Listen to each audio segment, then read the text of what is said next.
Lu Yuan traversed to an alternate realm resembling the great Ming Dynasty. In this world, there exists the Yongle Emperor, the Crown Prince, Prince Han, and Prince Zhao. The Yongle Emperor is Lu Yuan's grandfather, however. Lu Yuan is not the favored grandson. Instead, he is the legitimate eldest son of Prince Han.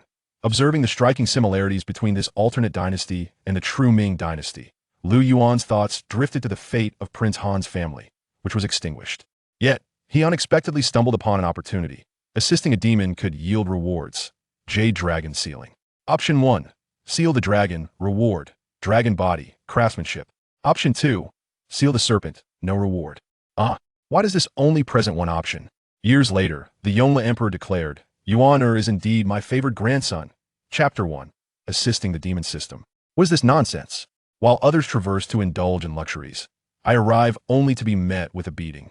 At noon, under the scorching sun, Lu Yuan departed from Hygiene, accompanied by a retinue of servants. Riding along the coastal official road from Hygiene to the imperial city, Lu Yuan grimaced atop his horse, occasionally reaching back to soothe his sore backside. Now, Lu Yuan pondered a pressing question. If you found yourself in a world where your grandfather is the Yongle Emperor, what should you do? Should you focus on recuperating? Avoid provoking crickets? Or perhaps, devote yourself to raising a son, ensuring he does not become a warrior, bringing disgrace for eternity? Well, you see, it's a misunderstanding. Lu Yuan is not Zhu Zhangji, although his grandfather is indeed the Yongle Emperor. He is not Zhu Di. The place Lu Yuan has traversed to is not the Ming Dynasty at all. However, aside from the differences in nomenclature, to Lu Yuan, this realm is essentially an alternate Ming Dynasty. This land is known as the Lianqian Dynasty. Approximately 11 years ago, his grandfather staged a rebellion in Shengjing, usurping the throne from his own nephew and changing the era name to Yongle. The Yongle Emperor has 3 sons. The Crown Prince, Prince Han, and Prince Zhao. To be frank, when Lu Yuan absorbed this information, he had already pieced together the scenario. Is this not an alternate version of the Ming Dynasty? It cannot be said that the two worlds are entirely disparate. They are strikingly alike. In that moment, Lu Yuan felt a surge of excitement, wondering if he might be the favored grandson. What nonsense. Lu Yuan is indeed the biological grandson of the Yongle Emperor, yet not the esteemed grandson in question. His current identity is the legitimate eldest son of Prince Han in the Lianqian Dynasty. However, there exists a true favored grandson in the Lianqian Dynasty, his cousin, the legitimate eldest son of the current crown prince. Compared to this esteemed cousin, Lu Yuan is nothing. Well, that pertains to the previous Lu Yuan. The earlier version of Lu Yuan was a complete scoundrel, indulging in debauchery and vices, lacking any semblance of military or literary prowess. Not long ago, the Yongle Emperor whimsically decided to test his 2 grandsons at a banquet. Lu Yuan's cousin, Lu Qing, penned an exquisite article, earning high praise from the Yongle Emperor, who lauded him as an exceptional grandson. In contrast, after reading Lu Yuan's work, the Yongle Emperor remained deeply contemplative, ultimately exhaling a long sigh. Upon returning home, the Prince of Han, Lu Yuan's father, erupted in a fit of rage. Had it not been for the intervention of his uncle, the Prince of Zhao, he would have surely faced a severe reprimand. Ultimately, Lu Yuan's mother, the current Princess of Han, fearing potential repercussions, provided Lu Yuan with a bundle of silver notes, urging him to retreat to Hygiene and evade the storm. Staying at home, constantly under the watchful eye of his irascible father, was too perilous, as a mere glance could incite his temper. Should his father become enraged, it could lead to physical altercations, which would be disastrous. Yet, Lu Yuan proved to be a source of concern, reveling in the pleasures of life aboard a pleasure boat in Hygiene, indulging in wine and merriment. In a moment of excitement, he found himself in an unexpected predicament. It was at this juncture that Lu Yuan experienced his inexplicable transmigration. When his father, the Prince of Han, received the news and hurried over, he discovered Lu Yuan lying in bed, seemingly lifeless, while his mind processed the information of his new reality. He was met with the sound of his father's inconsolable wails. After a period of mourning, Lu Yuan completed his mental adjustment and was able to control his body, startling everyone by rising abruptly. His father, momentarily overjoyed, wept anew, but upon reflecting on Lu Yuan's previous escapades, fury quickly replaced his joy. Brandishing a riding crop, he began to unleash a torrent of curses. In a fit of rage, he struck Lu Yuan with the whip, a powerful blow that nearly left him reeling. Immediately, his father ordered him to return to the royal residence for close supervision. After delivering this decree, he hastened back to the imperial city, seemingly unaware that upon receiving the news, Lu Yuan's mother had fainted. His father rushed home to convey the tidings. Lu Yuan found himself at a loss for words, likening his father to the knave Prince of Han from the great Ming splendor. Why not simply send someone else to deliver the message? Was it truly necessary for his father to return at such haste? The back and forth seemed exhausting. As Lu Yuan rode, feeling the sharp sting on his rear, he sighed deeply. Though he had traversed into a respectable family, his contentment was elusive. If given a second chance, he would choose to be a I.N.O. If given the option, Lu Yuan would prefer to be born into an ordinary family. This predicament felt overwhelmingly disadvantageous. After all, this was the Prince of Han. While this world may not be the true Ming Dynasty, the people and events bore an uncanny resemblance to the family of Jade. What ultimately befell the Prince of Han? He was burned alive by the exceptional grandson. His entire family was annihilated. Previously, Lu Yuan had criticized the Prince of Han for his foolishness while studying history.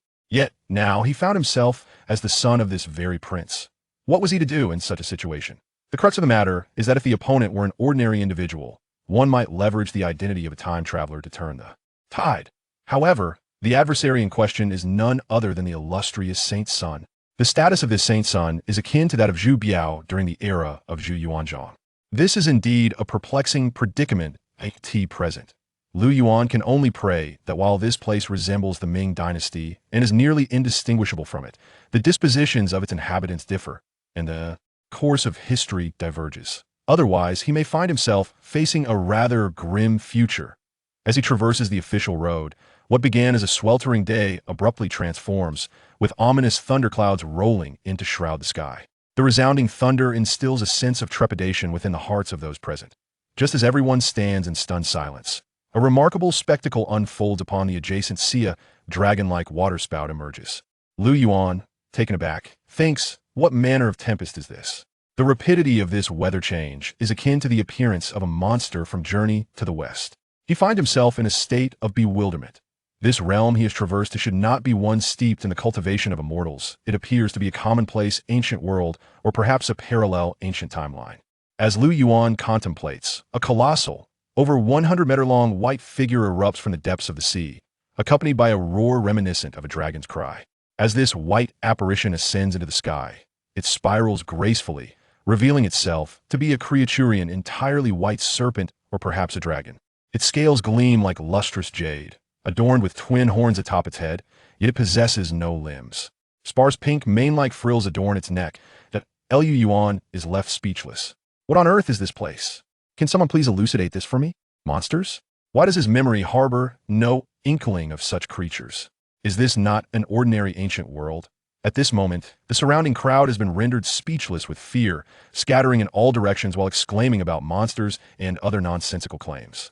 Lu Yuan wishes to flee, but the steed beneath him has succumbed to fright, leaving him stranded. The enigmatic creature fixates its gaze upon Lu Yuan, its cold-blooded slitted eyes devoid of malice, merely observing him as if awaiting something. Just as Lu Yuan feels a cold sweat trickling down his back, a chilling voice resounds. The assistance to the monster system has been bound. The system will seek out monsters in need of assistance nearby. Aid will yield rewards. Before Lu Yuan can fully process this, the voice echoes once more. Jade Song's sealing option 1. Seal the dragon, reward, dragon form. Craftsmanship, option 2. Seal the serpent, no reward. Wait, why does this entity present only one option? Chapter 2. Wow, it's a dragon. Lu Yuan had heard of this concept of seeking a title. Before his journey to another world, there was a saying in the northern regions of Earth. It was commonly associated with the weasel, often referred to as the yellow sage. The elders would often remark that in the mountains, where human presence was sparse and the yang energy dispersed, the cold and would be overwhelming. As a result, the local fauna could easily cultivate into spirits.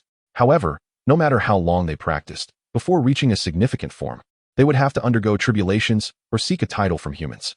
For instance, when the weasel sought a title, it would stand upright, even adorning itself with a human hat.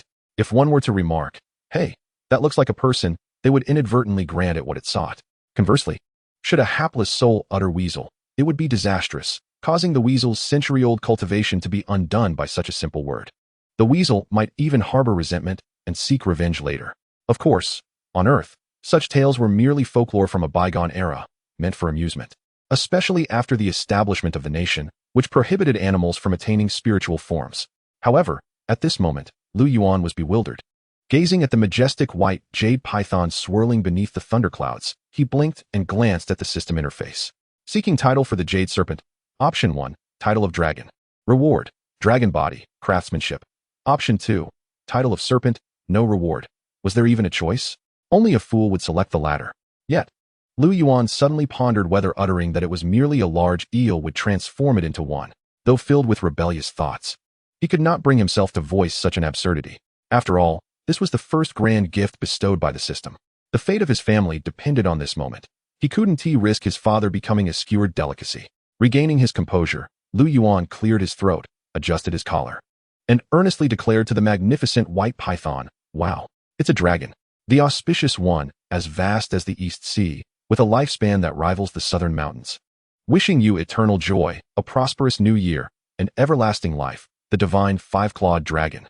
As soon as Lu Yuan earnestly proclaimed these auspicious words, golden glimmers surged from all directions toward the airborne white python.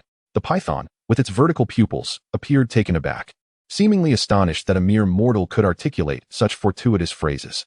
Although his words were somewhat whimsical, they were nonetheless good tidings.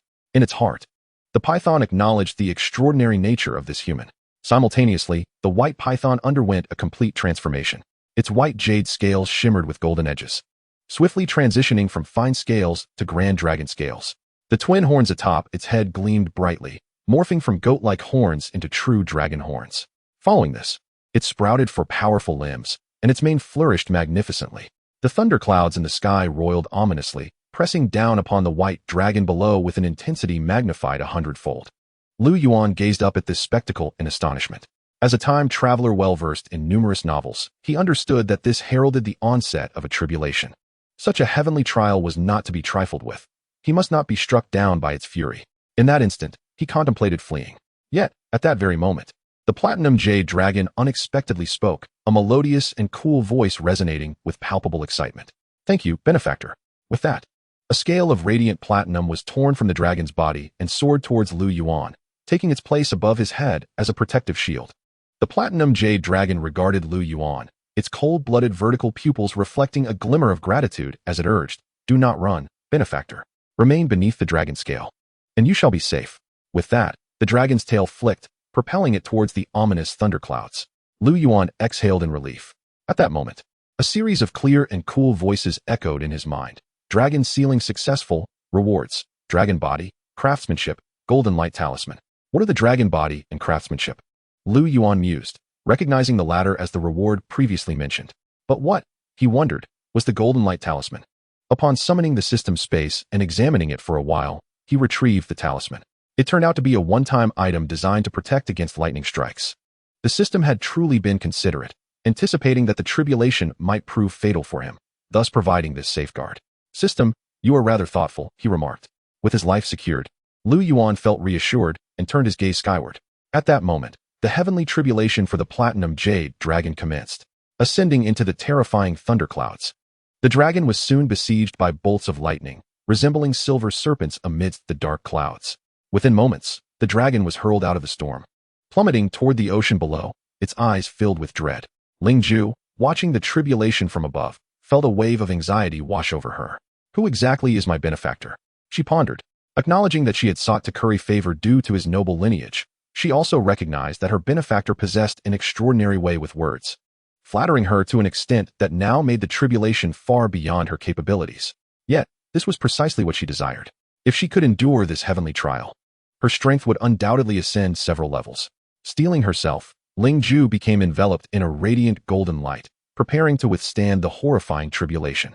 However, she truly underestimated the severity of the heavenly thunder. In a matter of mere minutes, after a barrage of several strikes, the once exquisitely beautiful platinum dragon scales became marred with black and purple blotches, some scales even shedding, leaving her flesh torn and raw from the relentless thunder. On the distant shore, Lu Yuan observed the breathtaking scene before him, raising an eyebrow in concern. The tribulation thunder was still premature. True to his apprehension, a succession of formidable silver lightning bolts descended, each one striking the platinum dragon with a painful wail. The once gleaming platinum dragon now bore the crimson hue of blood, drenched in its own essence. At this moment, the heavenly tribulation ceased, not indicative of a successful crossing, but rather preparing for its final onslaught. Should it endure this last strike, it would soar to unimaginable heights. If it faltered, it would face utter annihilation. It was evident that Ling Ju could not withstand it. She was already at her limit, and even an ordinary bolt of silver lightning would likely prove insurmountable. The potency of the final strike from the tribulation thunder would surely reduce her to ashes, leading to her demise. Ling Ju felt a pang of despair, yet she remained composed. The trials of cultivation were something she had long anticipated. Just before closing her eyes, she cast a glance toward Lu Yuan on the shore. She thought to herself, even if her true form could not withstand the heavenly tribulation, the dragon scale she had divided off would surely fare no better. Unable to endure even a single blow, she hoped fervently that her benefactor would not fall victim to this calamity, otherwise she would have committed a grave sin. Before Ling Ju could ponder further, she noticed Lu Yuan standing unharmed on the shore. Not only was he unscathed, but the area within several dozen meters around him was also untouched. Other regions had been ravaged by the thunder, leaving deep craters and charred expanses. Yet Lu Yuan's vicinity remained pristine, devoid of any trace of lightning strikes. At that moment, she saw Lu Yuan, seemingly in a daze, clutching a golden talisman in his hand, imbued with boundless power. Understanding dawned upon her, and hope surged anew within her gaze as she called out to her bewildered benefactor on the shore. "Benefactor, please save me." Lu Yuan. Chapter 3. Young Master, this is no trifling matter. Lu Yuan. Wait, my dear sister, how could you possibly deduce that I could save you? I might have praised you as a dragon, but how could I actually rescue you? With a perplexed expression, Lu Yuan refrained from responding directly. Meanwhile, the ominous thunderclouds in the sky had coalesced into a terrifying spectacle. What was once a dense black mass had transformed into a silvery gray hue due to the violent lightning within. Lu Yuan glanced at the fearsome silver clouds and then at the platinum dragon with hopeful eyes gazing back at him. Suddenly, he recalled an important detail. Oh right. He possessed the golden talisman. This artifact could shield him, and naturally, it could also protect the platinum dragon. However, he pondered the dilemma. If he were to bestow this talisman upon her, what would happen should more lightning strike? After all, judging by the appearance of the heavenly thunder, it seemed that the dragon scale she had bestowed upon herself were utterly inconsequential. If she were to perish from this strike, how could she expect to repay herself in her next life upon reincarnation? Yet, what connection would that next life hold to her current existence? As Lu Yuan pondered these thoughts, the thunder for the tribulation began to stir, and that terrifying strike was poised to descend. At that moment, while the platinum dragon looked on at Lu Yuan with an expression of utter despair, Lu Yuan gritted his teeth, shouted fervently, and hurled the golden talisman towards the platinum dragon, exclaiming, "Once this is accomplished, you must repay me well."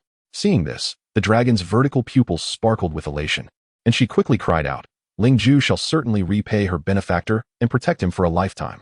After declaring this, Ling Ju extended her dragon claw to grasp the golden talisman. However, Lu Yuan was not yet finished. He bellowed again, "You'd better give me 10 children, or our dealings are far from complete." Ling Ju did not have time to ponder further. The heavenly thunder struck in response. Even with the golden talisman in her possession, the thunder remained a terrifying force for Ling Ju. Nonetheless, items from the system were indeed powerful. Approximately 3 to 5 minutes later, the formidable thunder gradually dissipated. The rolling thunderclouds receded, leaving the sky clear and unclouded. However, Ling Ju, suspended in midair, had reached her limits. With a deep dragon roar, her immense body plummeted from the sky, crashing into the ocean below.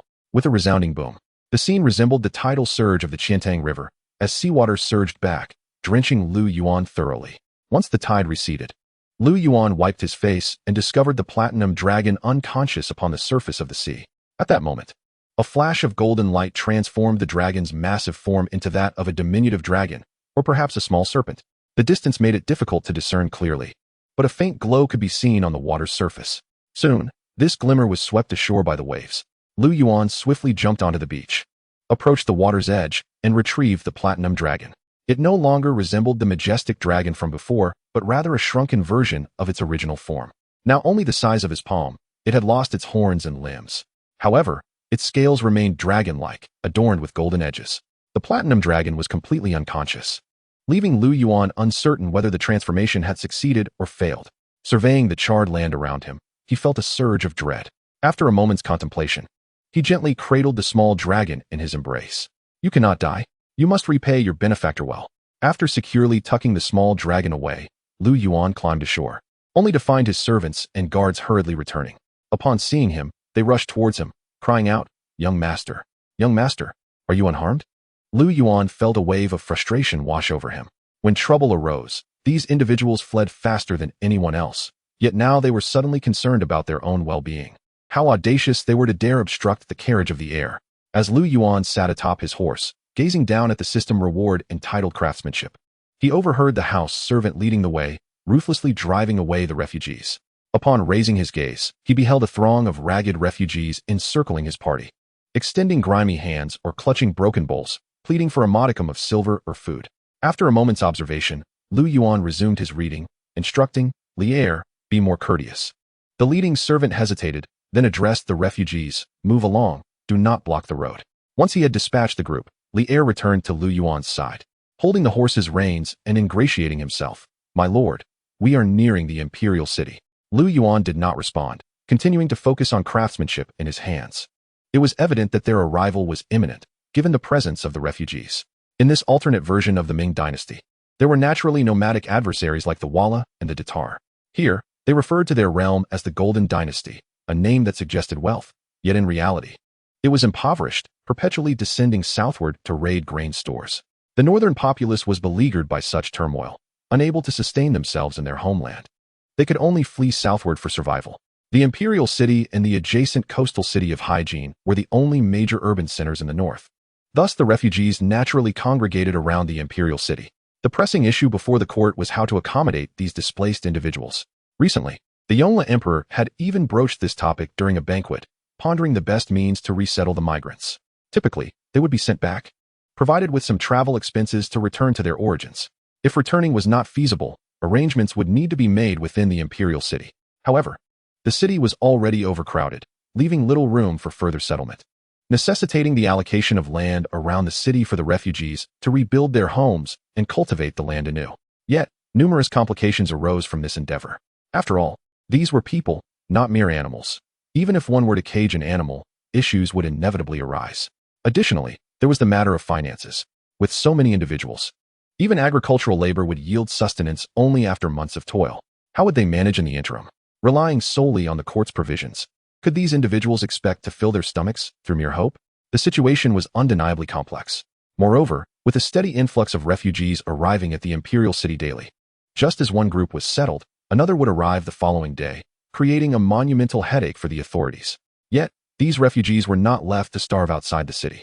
Wealthy merchants and high officials within the imperial city frequently established porridge shops beyond the city walls, offering a half bowl of porridge to sustain them for a day. Thus, the court could only resort to such measures. As they neared the eastern gate of the imperial city, a distant clamor echoed through the air. Lu Yuan sat atop his majestic steed, gazing into the distance. A porridge shop was bustling with activity, serving bowls of porridge to a line of refugees. Inside the shop stood a young woman, appearing to be around 17 or 18 years of age. Her beauty was nothing short of enchanting, clad in simple attire beneath blooming flowers, embodying grace akin to a begonia. As Lu Yuan beheld her from afar, he could not help but smirk. Her unadorned visage surpassed that of any he had ever encountered. Momentarily entranced, he marveled at the existence of such divine beauty. Curious, he inquired, "Li'er, who was that lady serving porridge in the shop?" Though Lu Yuan was not one to boast of his worldly experience, prior to his transmigration, he had seen countless women, both clothed and unclothed, through the lens of his mobile device. Coupled with the plethora of short videos available, he had never come across anyone quite so striking. Upon hearing Lu Yuan's question, Li'er stood on tiptoe to peer through the crowd. After a few moments, he caught sight of the woman's features, and his expression shifted dramatically. He quickly gestured to Lu Yuan, exclaiming in a flustered manner, "Young master, we cannot entertain such thoughts. This woman is not to be trifled with." Lu Yuan, somewhat exasperated, felt a wave of irritation wash over him. Li'er's loud exclamation attracted the attention of the refugees nearby, who turned to look. In a fit of anger, Lu Yuan kicked Li'er, who fell to the ground, feeling utterly wronged. "But you do imply such things," he muttered. "Every time you inquire about a woman, it is followed by your suggestion to take her home. Why the sudden change today?" However, knowing better than to speak ill of his master, Li'er quickly scrambled to his feet, offering a sheepish smile. "It is indeed my fault, my lord. But truly, we cannot pursue this woman. She is Gu Qingwan, the eldest daughter of the Prime Minister, Gu Shiqing." Upon hearing Li'er's words, Lu Yuan raised an eyebrow while pondering the implications. He recalled that his grandfather was attempting to arrange a marriage between his cousin, Lu Qing, the favored son, and Gu Qingwan, This endeavor stemmed from the events of 11 years prior, when his grandfather seized the throne from his own nephew, an act tantamount to rebellion. Such matters were openly discussed among the populace and within the court. Particularly, Lu Yuan had just noted that this realm closely resembled a fantastical version of the Ming Dynasty. His grandfather, the Yongle Emperor, mirrored the historical figure Zhao from Earth, sharing a similar legacy. In the 11 years following the rebellion, the emperor had led 3 military campaigns to the northern deserts. Given the already strained resources of the Lian dynasty, the persistent warfare had only exacerbated the plight of the common folk, who were left to grumble in discontent. Moreover, the throne, acquired through rebellion by my grandfather, has led to considerable intrigue among the literati beneath me. The court is rife with remnants of the Yongle Emperor's faction, each harboring their own ulterior motives. How can one navigate such treachery? Consequently, my grandfather, the Yongle Emperor, has taken a keen interest in the Grand Secretary, Gu Shiqing. Gu Shiqing stands as one of the foremost leaders of the scholarly group, and allying with him would undoubtedly yield benefits, primarily in curbing the scheming of the literati below. If one were to ponder, Gu Qingwan is destined to be the future crown princess, hence my sister-in-law, is she not? Lu Yuan, mounted on his steed, halted to gaze at Gu Qingwan, who was distributing porridge at the charity kitchen. At that moment, she was reminded by a bystander to look toward Lu Yuan. Upon meeting his gaze, her eyes, reminiscent of autumn waters, betrayed a flicker of trepidation. The notoriety of the capital's bullies is not merely hearsay. Swiftly, Gu Qingwan handed her spoon to another and, accompanied by her maid, hurried out of the charity kitchen to stand before Lu Yuan's imposing horse. She performed a respectful greeting, saying, "I pay my respects to the young master." Lu Yuan paused, then nodded slightly. "Rise, is Gu Shiqing your father?" Although he was already aware, he still inquired. Once Gu Qingwan stood, she nodded in affirmation, replying, "Indeed, young master." Her beautiful eyes, now directed at Lu Yuan, reflected both fear and curiosity.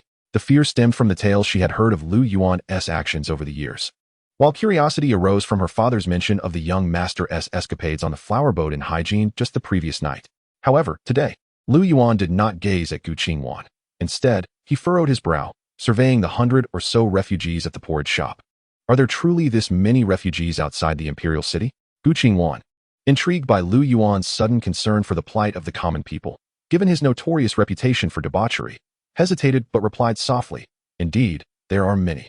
Yet before she could finish her sentence, Lu Yuan raised an eyebrow, interjecting, "But among them, a considerable number are not refugees, but rather residents of the imperial city?" Gu Qingwan was taken aback by his perceptiveness. How could the young master discern the issue so swiftly after merely a few minutes?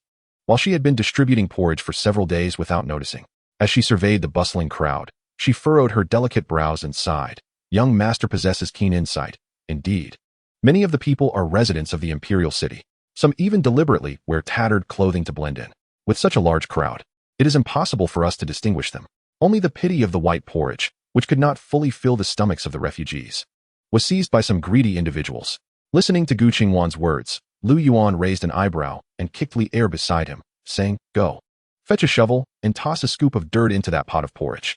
Upon hearing this, the onlookers were filled with confusion.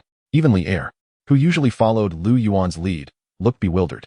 Was their young master truly being unreasonable? It was one thing to bully commoners, but now he was not sparing even the refugees. How audacious! The next moment, snapping back to reality, Li Er grabbed a shovel from the porridge stall and scooped up a shovelful of dirt. Gu Qingwan and her maid were utterly taken aback. What?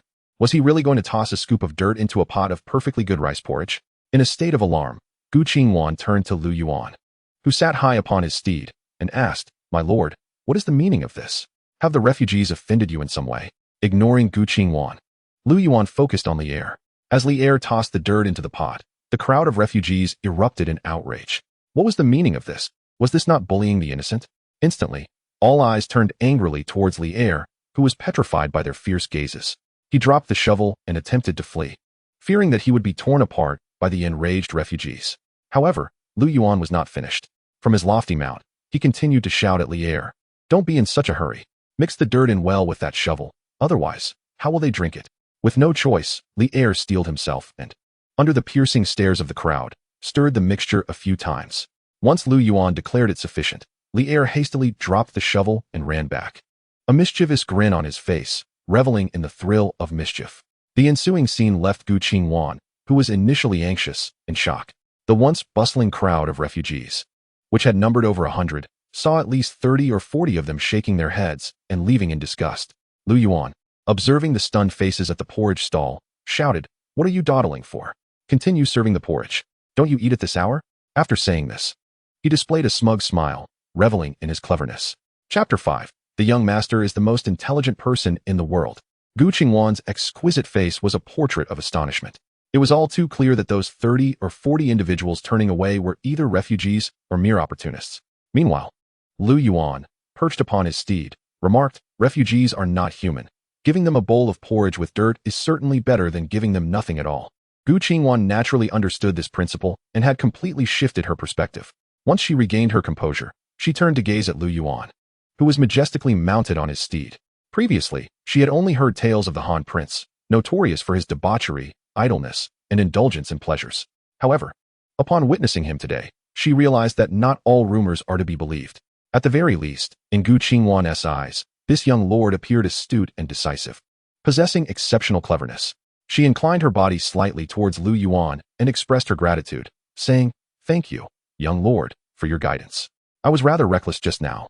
Lu Yuan waved his riding whip nonchalantly and said with utmost seriousness, "It's nothing. There are few as clever as I am in this world." His unreserved and slightly arrogant words were indeed characteristic of his persona, at least from Gu Qingwan's perspective. At that moment, Lu Yuan, still mounted high on his horse, raised an eyebrow at Gu Qingwan and remarked, "Seeing your beauty, I shall indulge you with a few more words. To save the world, one must not solely rely on lofty ideals. The notion of exchanging children for food, as articulated in the texts of sages, is merely a simplistic phrase to you. To effect change, one must integrate theory with practice. This is known as the unity of knowledge and action." He continued, "Consider this bowl of plain rice porridge. While it is indeed palatable, you consume it exclusively. Have you ever pondered that 1 pound of rice can be exchanged for 7 pounds of cornmeal? With the same amount of money, cornmeal can nourish more souls. Why not substitute the white rice for the more economical cornmeal, or even pig swill? They are so famished that they would consume tree bark. Would they not be able to eat pig swill?" As Lu Yuan spoke, Gu Qingwan felt a flush of embarrassment. In this world, who would openly compliment another's beauty in such a direct manner? At least, Gu Qingwan had never encountered such frankness. She was well aware of her own appearance and had seen many young nobles of her age, but they often chose to praise her through veiled compliments, likening her eyes to autumn waters or her brows to phoenix feathers. Yet, this young lordess' straightforwardness was truly unprecedented. Initially, she anticipated that he would continue with more flattering words, but instead, he launched into a critique, chastising her for being pedantic and rigid. Gu Qingwan wished to respond to Lu Yuan's remarks, but he did not grant her the opportunity to speak. Rather, he posed and answered his own question. "You are not unaware that exchanging 1 pound of white flour for 7 pounds of cornmeal would save more lives. You simply choose not to make the exchange. Why is that? Because cornmeal lacks the prestige of white flour? Are you concerned about losing face for your father, the Prime Minister? After all, how could the current Prime Minister utilize pig swill to save lives? To save the world is not a mere spectacle. Let us go, Miss Gu." With that, Lu Yuan kicked the dazed Li Er in front of him. At that moment, Li Er gazed at Lu Yuan with eyes sparkling in admiration, as if stars were about to burst forth. Is this still the same master who only knows how to indulge in food, drink, and merriment every day? How has today been so utterly transformed? After being kicked, Li Er regained his senses and, while leading the horse forward, began to lavish compliments. He sincerely expressed that Lu Yuan's recent words were commendable. Lu Yuan, however, shifted from his prior serious demeanor, shaking his head with a smug expression and declared, "Of course, one should consider who your master truly is." Immediately, Li Er flattered him, grinning as he proclaimed, "The heir is the wisest person under heaven." At that moment, Gu Qingwan stood rooted in place, gazing in astonishment at the figure atop the tall horse. She truly did not anticipate being reprimanded by this infamous scoundrel. Nonetheless, the scoundrel had just uttered words that resonated. "Miss, ignore the ramblings of this debauched youth. He speaks lightly, yet has never been seen to lend a hand to the needy. He spends his days reveling on pleasure boats, and the money he squanders could feed countless refugees for days, yet he remains absent in their time of need. Instead, he criticizes you, Miss, which is simply distasteful." Suddenly, a maid beside Gu Qingwan voiced her discontent. Upon hearing the maid's words, Gu Qingwan immediately frowned and admonished, "Do not speak so recklessly. He is the heir." Yet the maid retorted defiantly, "What of the heir? Miss, you are destined to marry the esteemed Shengsan, who is also an heir and will one day be the crown prince. What is there to fear?" The maid's words incited Gu Qingwan's ire. and she shot her a fierce glare, scolding, "When have I ever said I would marry the esteemed Shang-sun? Speak again." And before she could finish, her peripheral vision caught sight of Lu Yuan, who had reined in his horse and turned back.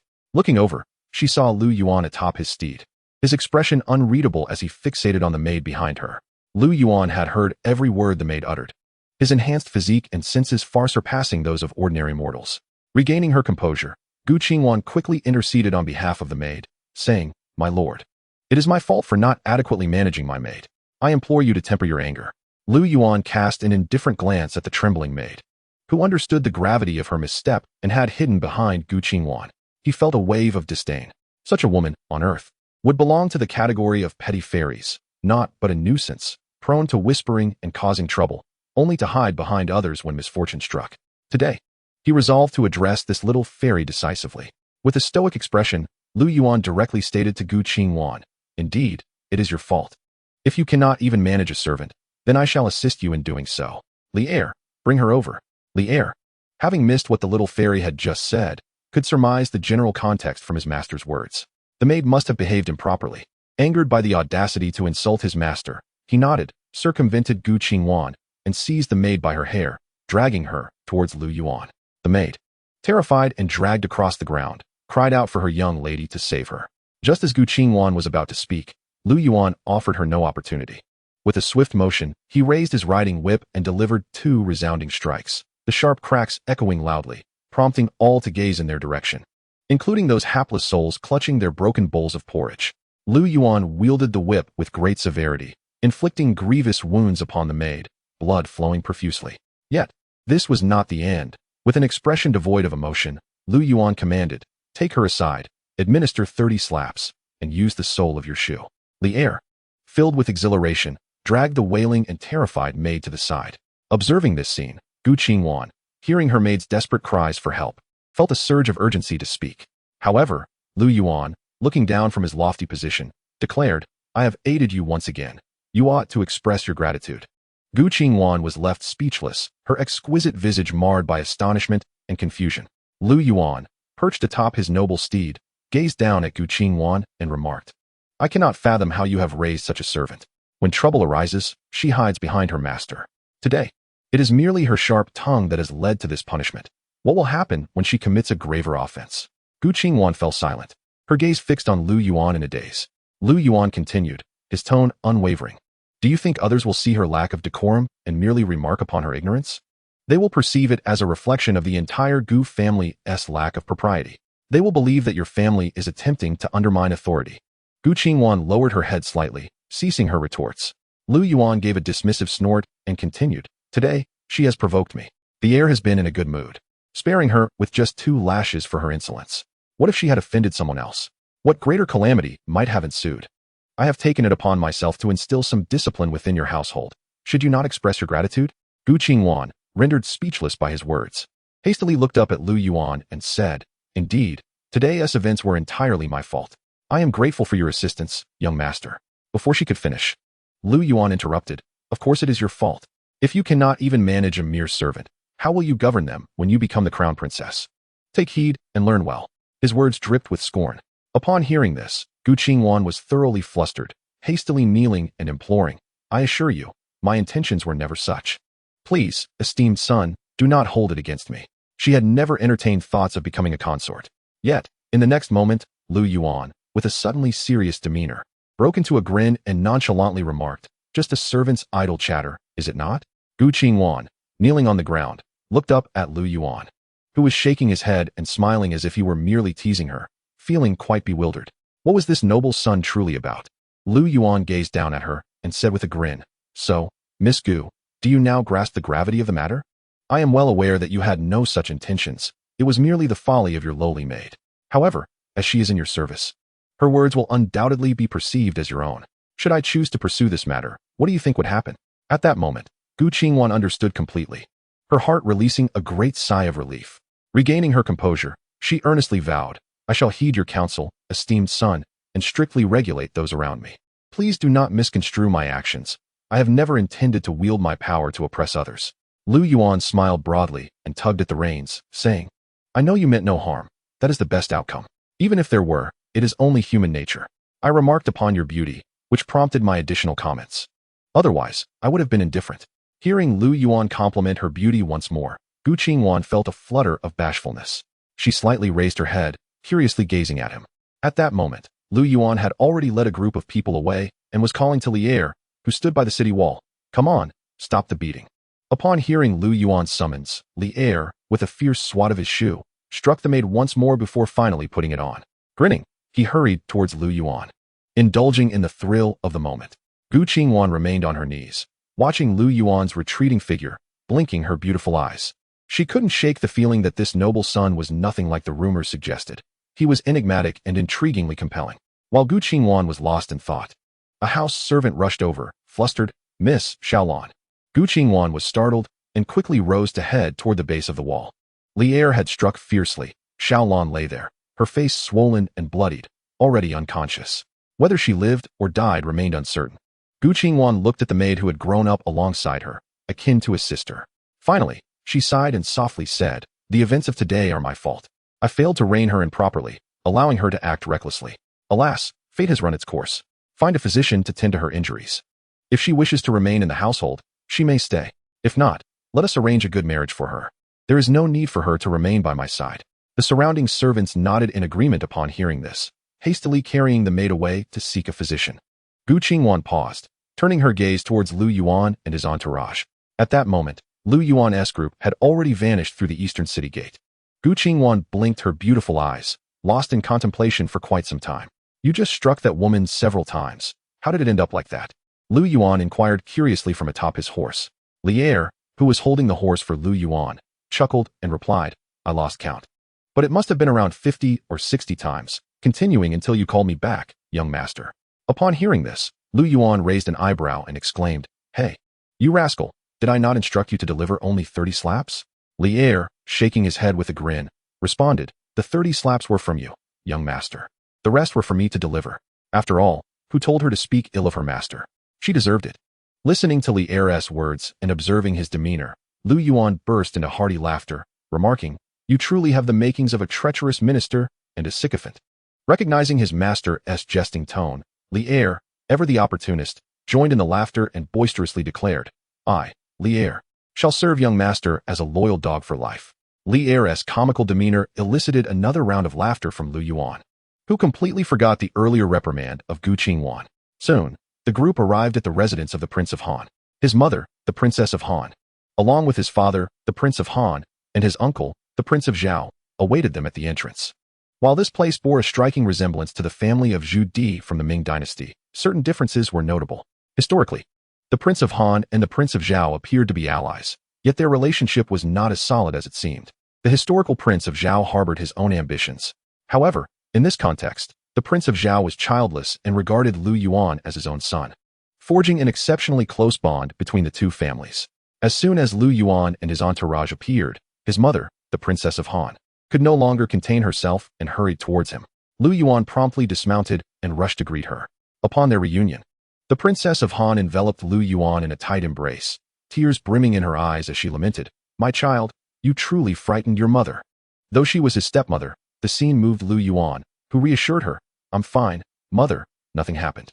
Meanwhile, the Prince of Zhao chuckled, patting Lu Yuan on the shoulder, expressing his relief, "As long as you're safe, that's all that matters.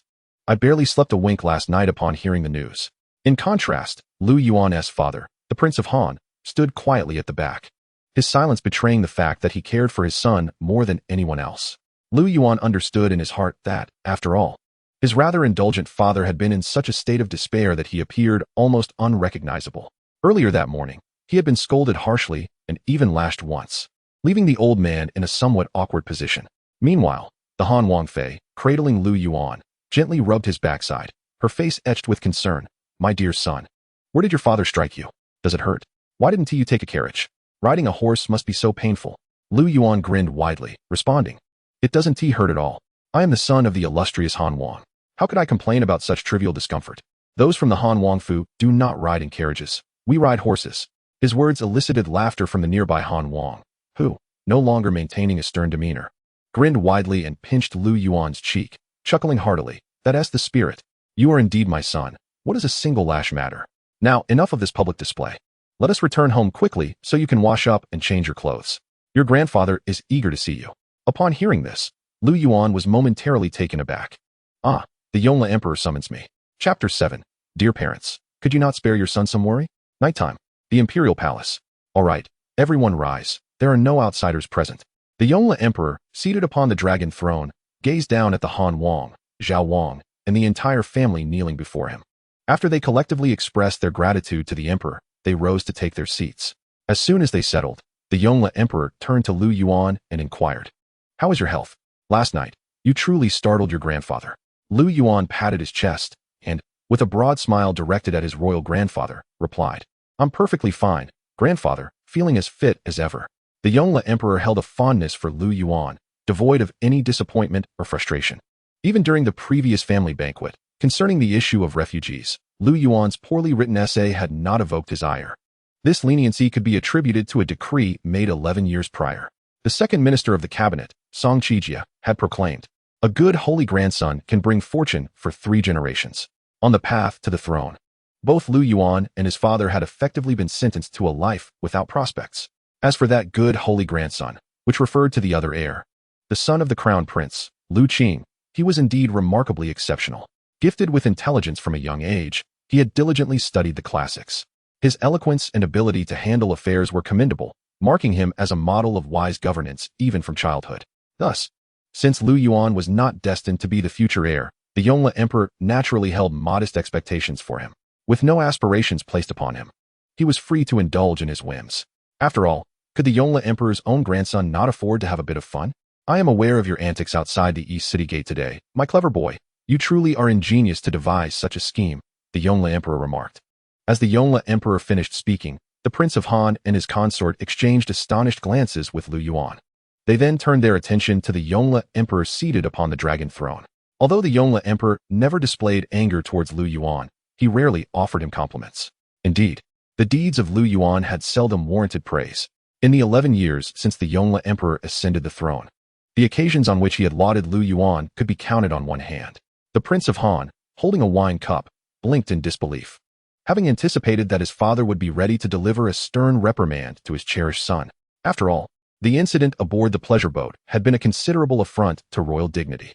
However, to his astonishment, the emperor began with commendations. The Prince of Han, taken aback, quickly asked, "Father, what is going on? Why am I completely in the dark?" The Yongle Emperor, gazing down at Lu Yuan with a smile, replied, "Let the lad speak for himself. There are also the imperial guards present here, known as the Qingtsong guards, performing identical duties to the Jinyue." The emperor was fully aware of Lu Yuan's activities outside the eastern city that evening. Lu Yuan, not concealing anything, recounted the events in detail. Upon hearing this, his father was so delighted that he nearly leaped with joy. This elicited a bittersweet smile from Lu Yuan, who reflected on how modest his previous accomplishments had been, considering how one single act could bring such elation to his parents. The Yongle Emperor, smiling with nostalgia, remarked, "What pleases me most is what you said about that girl from the Gu family. Truly remarkable. I had thought you were merely indulging in reckless behavior. Yet you are capable of articulating the unity of knowledge and action, and that saving the world is not mere posturing. I had indeed underestimated you." Lu Yuan chuckled without responding.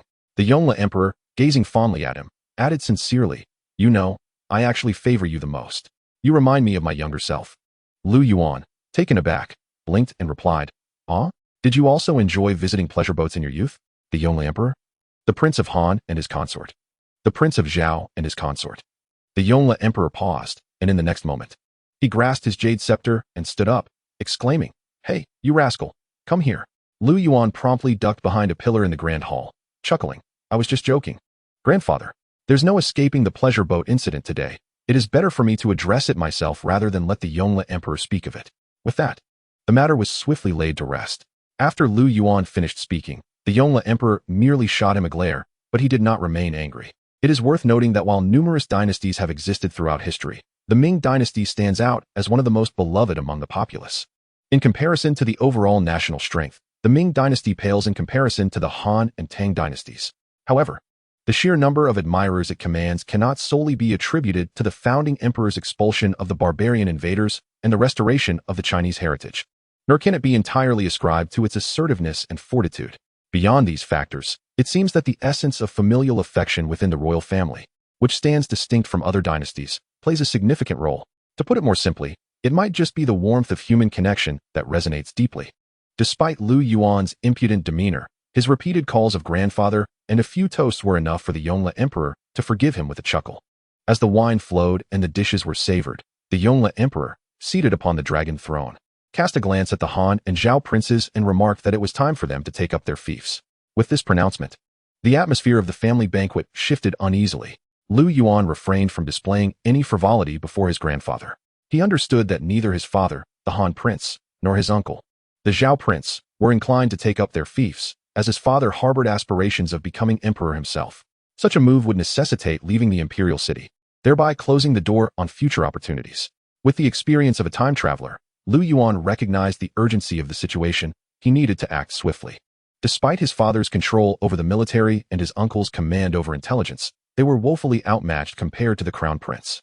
The court was dominated by the prince's faction, leaving his father and uncle with no viable chance. Attempting to replicate the tactics of the Xuanwu Gate incident was futile. His father was no Li Shimin, merely a simpleton. And his grandfather was certainly not Lu Yuan, but rather a sovereign whose comprehensive strength ranks among the top 5 throughout history. Yet, what could Lu Yuan say? As a mere junior, he had no voice in such matters and could only silently partake in the meal and drink. Nevertheless, he understood that his father could not leave at this moment. If the situation truly mirrored that of the Ming Dynasty, it would not be until the 14th year of Yongle that his father would be compelled to assume a fief. It was currently the 11th year, leaving 3 more to go. Indeed, his father cleverly deflected the issue by citing the frequent incursions from the Gilded Dynasty that plagued the northern frontiers of the empire, suggesting that remaining in the imperial city to guard the borders was necessary. Perhaps the Yongle Emperor had his own reservations, leading him to ultimately acquiesce. In the deep of night, the group exited the palace. On the journey home, within the spacious carriage, Lu Yuan sat nestled between his parents. Both the Han prince and his consort reached out, embracing their beloved son. As the Han prince, he naturally had concubines and several other sons apart from Lu Yuan. However, in the eyes of his father, Lu Yuan was the one true son, for he was the legitimate offspring born of the Han princess, the firstborn. In the ancient hierarchy that distinguished between legitimate and illegitimate offspring, the status of a legitimate son was worlds apart from that of a bastard. A distinction that could be likened to that between man and dog without exaggeration. Thus, despite the excellence of his other sons, the Han Wang was not particularly pleased.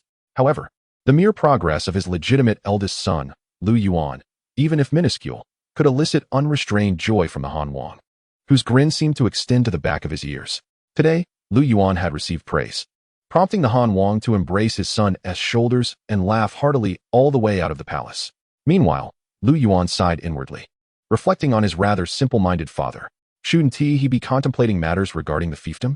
The Yongle Emperor was intent on granting his father and third uncle a fief, which signified that in the Emperor's eyes, the crown prince was indeed the crown prince. Of course, he was always the crown prince. Perhaps there were previous reservations, but those seemed to have dissipated now. Lu Yuan's father was oblivious to such matters, instead reveling in the fleeting praise directed at his son. Alas, his father was not the only one lacking insight. His mother was equally so. On their way back, the Han Wangfei suddenly recalled the maid from the Gu family who had spoken ill of Lu Yuan. Immediately, she exclaimed in a fit of anger, "That wretched girl dares to slander our son. Tomorrow, I shall ensure that she is dragged from the Gu household and have her tongue sliced piece by piece to feed the dogs." Upon hearing this, the Han Wang thumped his thigh and retorted with indignation, "Indeed, tomorrow, I shall personally fetch her. How dare she use the crown prince to belittle our son? I will sever her tongue right before Gu Shiqing." Lu Yuan interjected, "For heaven's sake, mother and father, could you not afford me a moment's peace?" Chapter 8. Ling Ju awakens, a treasure discovered. Coming back to his senses, Lu Yuan hurriedly pleaded, "No, please, do not. This matter is in the past. Let it remain so. Do not seek trouble." At Lu Yuan's words, both the Han Wang and Han Wangfei stared at their precious son in astonishment. When did our dear child undergo such a transformation? They wondered. Typically, at such times, he would be the most vociferous in his complaints. After a few moments of stunned silence, the Han Wangfei suddenly embraced her son with tears in her eyes, exclaiming, "My dear, you have finally grown up and become understanding. I feared you would suffer grievances." Lu Yuan quickly reassured her, "It's nothing, mother.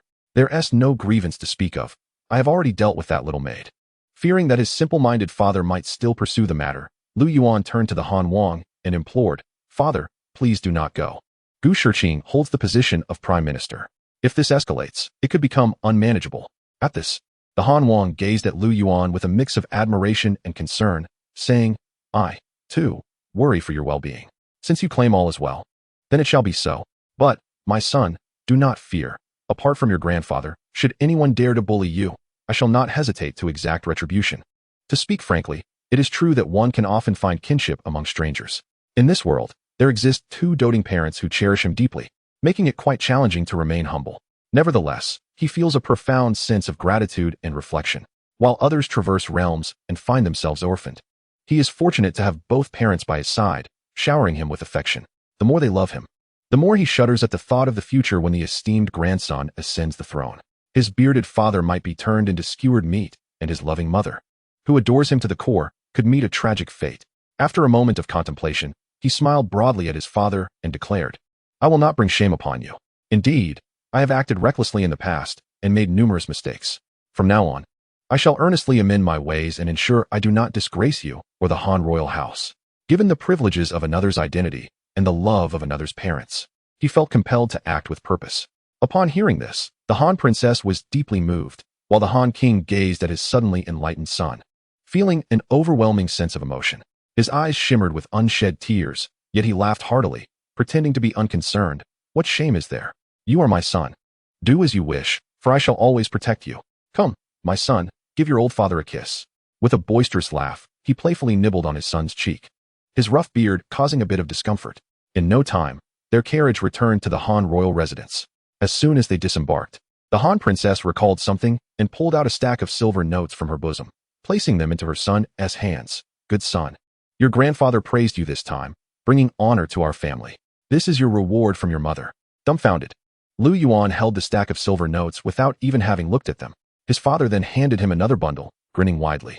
This is your father's gift to you. If it's not enough, just come to me for more. With that, the couple walked hand in hand, radiating happiness and laughter. Lu Yuan stood there, momentarily stunned, and looked down. Each note was worth at least 2,000 taels. This thick stack must amount to around 50 or 60,000 taels. He accepted the money without hesitation, recognizing that the endeavors he was about to undertake would indeed require substantial funds. Additionally, it was pocket money from his parents. Why would he refuse? After stowing the money away, Lu Yuan surveyed the opulent Han residence and sighed inwardly, realizing that it would be up to him to protect this home. The pressure was immense. With the silver securely tucked away, he decided to take a short nap, planning to rise early the next day to commence his important tasks. After a long day of riding, he felt a bit weary. Thankfully, he had benefited from the system's reward of a robust physique. Otherwise, the frail body of the original owner, drained by indulgence, would have crumbled by now.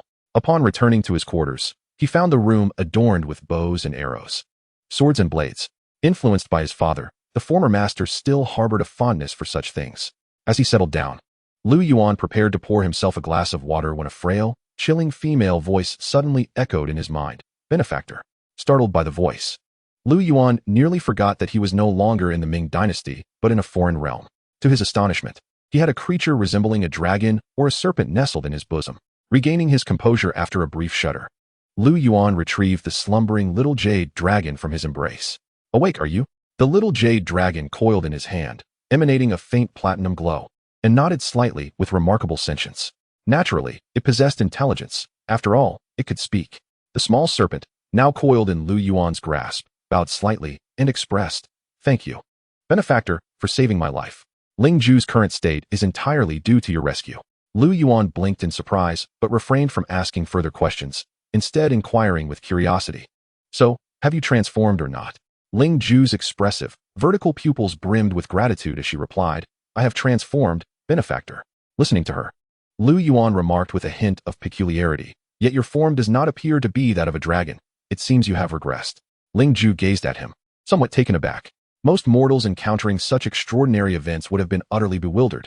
Yet this benefactor not only remained composed, but also seemed quite knowledgeable about her transformation from a flood dragon to a true dragon. This revelation surprised Ling Ju, who was unaware that her benefactor had traversed from another realm. The tales of dragons emerging from flood dragons and the offspring of dragons absorbing various essences were common narratives. Nevertheless, regaining her focus, Ling Ju promptly stated, "The thunderbolt did injure a fragment of my spiritual essence, but it is not severe. With some time for recuperation, I shall fully recover." Upon hearing this, Lu Yuan nodded and asked, What are your plans moving forward? At his inquiry, the little jade dragon's eyes flickered with a hint of shyness, yet she replied, "The moment you saved Ling Ju today, I pledge to protect you for all your days." Lu Yuan was momentarily taken aback, reflecting on a certain matter. A sheepish smile spread across his face as he said, "About that earlier discussion regarding childbirth, I was merely jesting. Please do not take it to heart." The little jade dragon, unable to meet his gaze, gently acknowledged him. Lu Yuan did not object to her desire to remain by his side. While others may have been unaware, Lu Yuan recognized the immense potential of this small dragon, which was merely a few inches long. In the event that he faced formidable adversaries, such as the Holy Grandson, this little jade dragon could very well be the key to safeguarding his family. With a broad smile, Lu Yuan introduced himself. "I am Lu Yuan, 17 years old. From now on, let us guide each other." Ling Ju nodded solemnly and said, "I dare not presume to instruct you, my benefactor. I am truly grateful for your shelter." In response, Lu Yuan refrained from further commentary and, with curiosity, inquired, "So you are indeed a female, correct? Do you possess your true form? Can you transform? Might I see it?" Ling Ju appeared somewhat taken aback, as it seemed her benefactor possessed considerable knowledge about cultivation, despite being an ordinary mortal. This was peculiar. Yet Ling Ju promptly answered Lu Yuan's question, saying, "I have a true form, but my spiritual body is gravely damaged at present, rendering transformation impossible. I kindly ask for your patience." Lu Yuan blinked and then rummaged beneath his bed, emerging with a portrait. This was an image of Su Lian, the most renowned dancer from the Jianghuai region, often hailed as the world's foremost. Pointing to the picture, Lu Yuan asked, "How does your true form compare to hers?" After a brief gaze at the image, Ling Ju replied coolly, "I believe I am more beautiful than she." Lu Yuan blinked again and pointed to the figure of Su Lian in the portrait, asking, Here, is she more voluptuous?" Ling Ju responded, "Yes, she is. And my waist is also slimmer." Upon hearing this, Lu Yuan gasped, feeling as if he had stumbled upon a treasure. Chapter 9. My benefactor is quite handsome, of course. Such matters would soon be set aside. Once Ling Ju had recuperated, all would be revealed. Presently, however, Lu Yuan's curiosity was piqued by another question. "Are there many others like you in this world, or are you truly unique?" he suddenly asked. In the information Lu Yuan had received since his arrival, there had been no mention of demons, monsters, or immortal cultivation. Well, that is not entirely accurate. There had been whispers of such things, but merely as rumors. For instance, someone claimed to have spotted a phoenix in a great mountain, or tales of a dilapidated temple in the deep woods housing a soul-snatching fox spirit. However, rationally speaking, such tales would not be believed on Earth, as they belonged firmly in the realm of ghost stories. People often fabricated such narratives, and in what Lu Yuan considered the ignorant ancient times, such rumors would be even less credible. Not to mention, his own grandfather, the Yongle Emperor, would certainly not believe them. Take today, for instance, when Lu Yuan encountered Ling Ju. So many had witnessed it. The Qingtsong guard must have known. Yet during the family banquet, his grandfather did not even inquire about the matter. Lu Yuan understood that his grandfather held a profound disdain for such phenomena. Some ancient emperors were inclined to seek auspicious omens, staging events every few years, proclaiming the appearance of Qilins in the southern mountains or the emergence of Kuns in the northern seas, all to demonstrate the wisdom of the reigning monarch. Thus, regarding Lu Yuan's meeting with Ling Ju, either the Qingtsong guard was aware of his grandfather's aversion to such matters and chose not to report it, or they did report it, but his grandfather dismissed it as trivial, treat it merely as a mirage birthed by the scorching heat. For those who harbored deep-seated disbelief, no amount of persuasion suffices unless they witness it with their own eyes. Before laying eyes upon Ling Ju's transformation into a dragon, Lu Yuan had always presumed this realm to be a serious ancient world, perhaps even a parallel dimension of the Ming Dynasty. It was only upon encountering Ling Ju that his heart's resolve shattered. Presently, Lu Yuan is consumed by a singular query. What manner of world is this? No. He has indeed come to a realization. This is far from a conventional ancient world. It is a domain teeming with spirits and phantoms. Yet, intriguingly, these apparitions do not seem to wield dominion over this reality. Given Lu Yuan's esteemed identity, he occupies a position of considerable privilege within this world. Were he to have crossed over as a commoner, his understanding would be limited to that of the original inhabitant. However, Lu Yuan now stands as the legitimate eldest son of the Han Wang, a noble scion. What he has yet to witness, others have assuredly not encountered either. Lu Yuan is particularly eager to ascertain whether human strength can contend with the supernatural. Should it prove incapable, his strategies to counteract the Holy Grandson would become entirely superfluous. Who would desire to engage in cerebral exertion when one possesses the ability to cultivate immortality? At this moment, Lu Yuan reclines upon his bed, still clad in his garments and footwear. After a long day of sitting, he feels a touch fatigued and lies back, interlacing his fingers behind his head. Ling Ju, meanwhile, curls herself upon Lu Yuan's chest. I am not alone in this, she muses. Oh, Lu Yuan inquires, intrigued. Ling Ju, lost in contemplation, gradually begins to speak. A millennium ago, Hygiene City was desolate, home to a 700-year-old celestial dog that sought to devour the moon, ultimately ensnared by divine thunder. 500 years passed, a green serpent. At this point, Lu Yuan pauses, a spark of excitement igniting within him. Was she named Xiaoqing? Ling Ju appears momentarily taken aback, her expression one of astonishment. How does the benefactor know this? She queries. Lu Yuan, not addressing this line of inquiry, hastily asks, and where is she now? Ling Ju blinks her dragon-like eyes and replies, I have consumed her. Lu Yuan exclaims, I nurtured her for 70 years, and in the end, she sought to devour me. Ling Ju's tone carries an air of petulance. Lu Yuan reflects, indeed, Bai Nyangzi and Xiaoqing were mere fabrications. Ling Ju then reminisces. 2 centuries ago, a grand ship sank at sea, its 70 souls transforming into vengeful spirits. A monk arrived to chant scriptures for their salvation. I, curious at the time, watched from the sidelines, and the monk wished to claim me, but was consumed by me instead. Lu Yuan listens intently, as Ling Ju continues to recall numerous anecdotes, the majority concerning lesser spirits. Preferring solitude, perhaps due to her prior encounter with the green serpent, Ling Ju thereafter remained alone, having only fleeting interactions with those minor entities. After listening to Ling Ju, Lu Yuan curiously remarked, if that is the case, there must indeed be numerous demons and spirits in this world. Yet in all my years, apart from you, I have never encountered another. My parents and grandparents have never seen them either, only heard tales.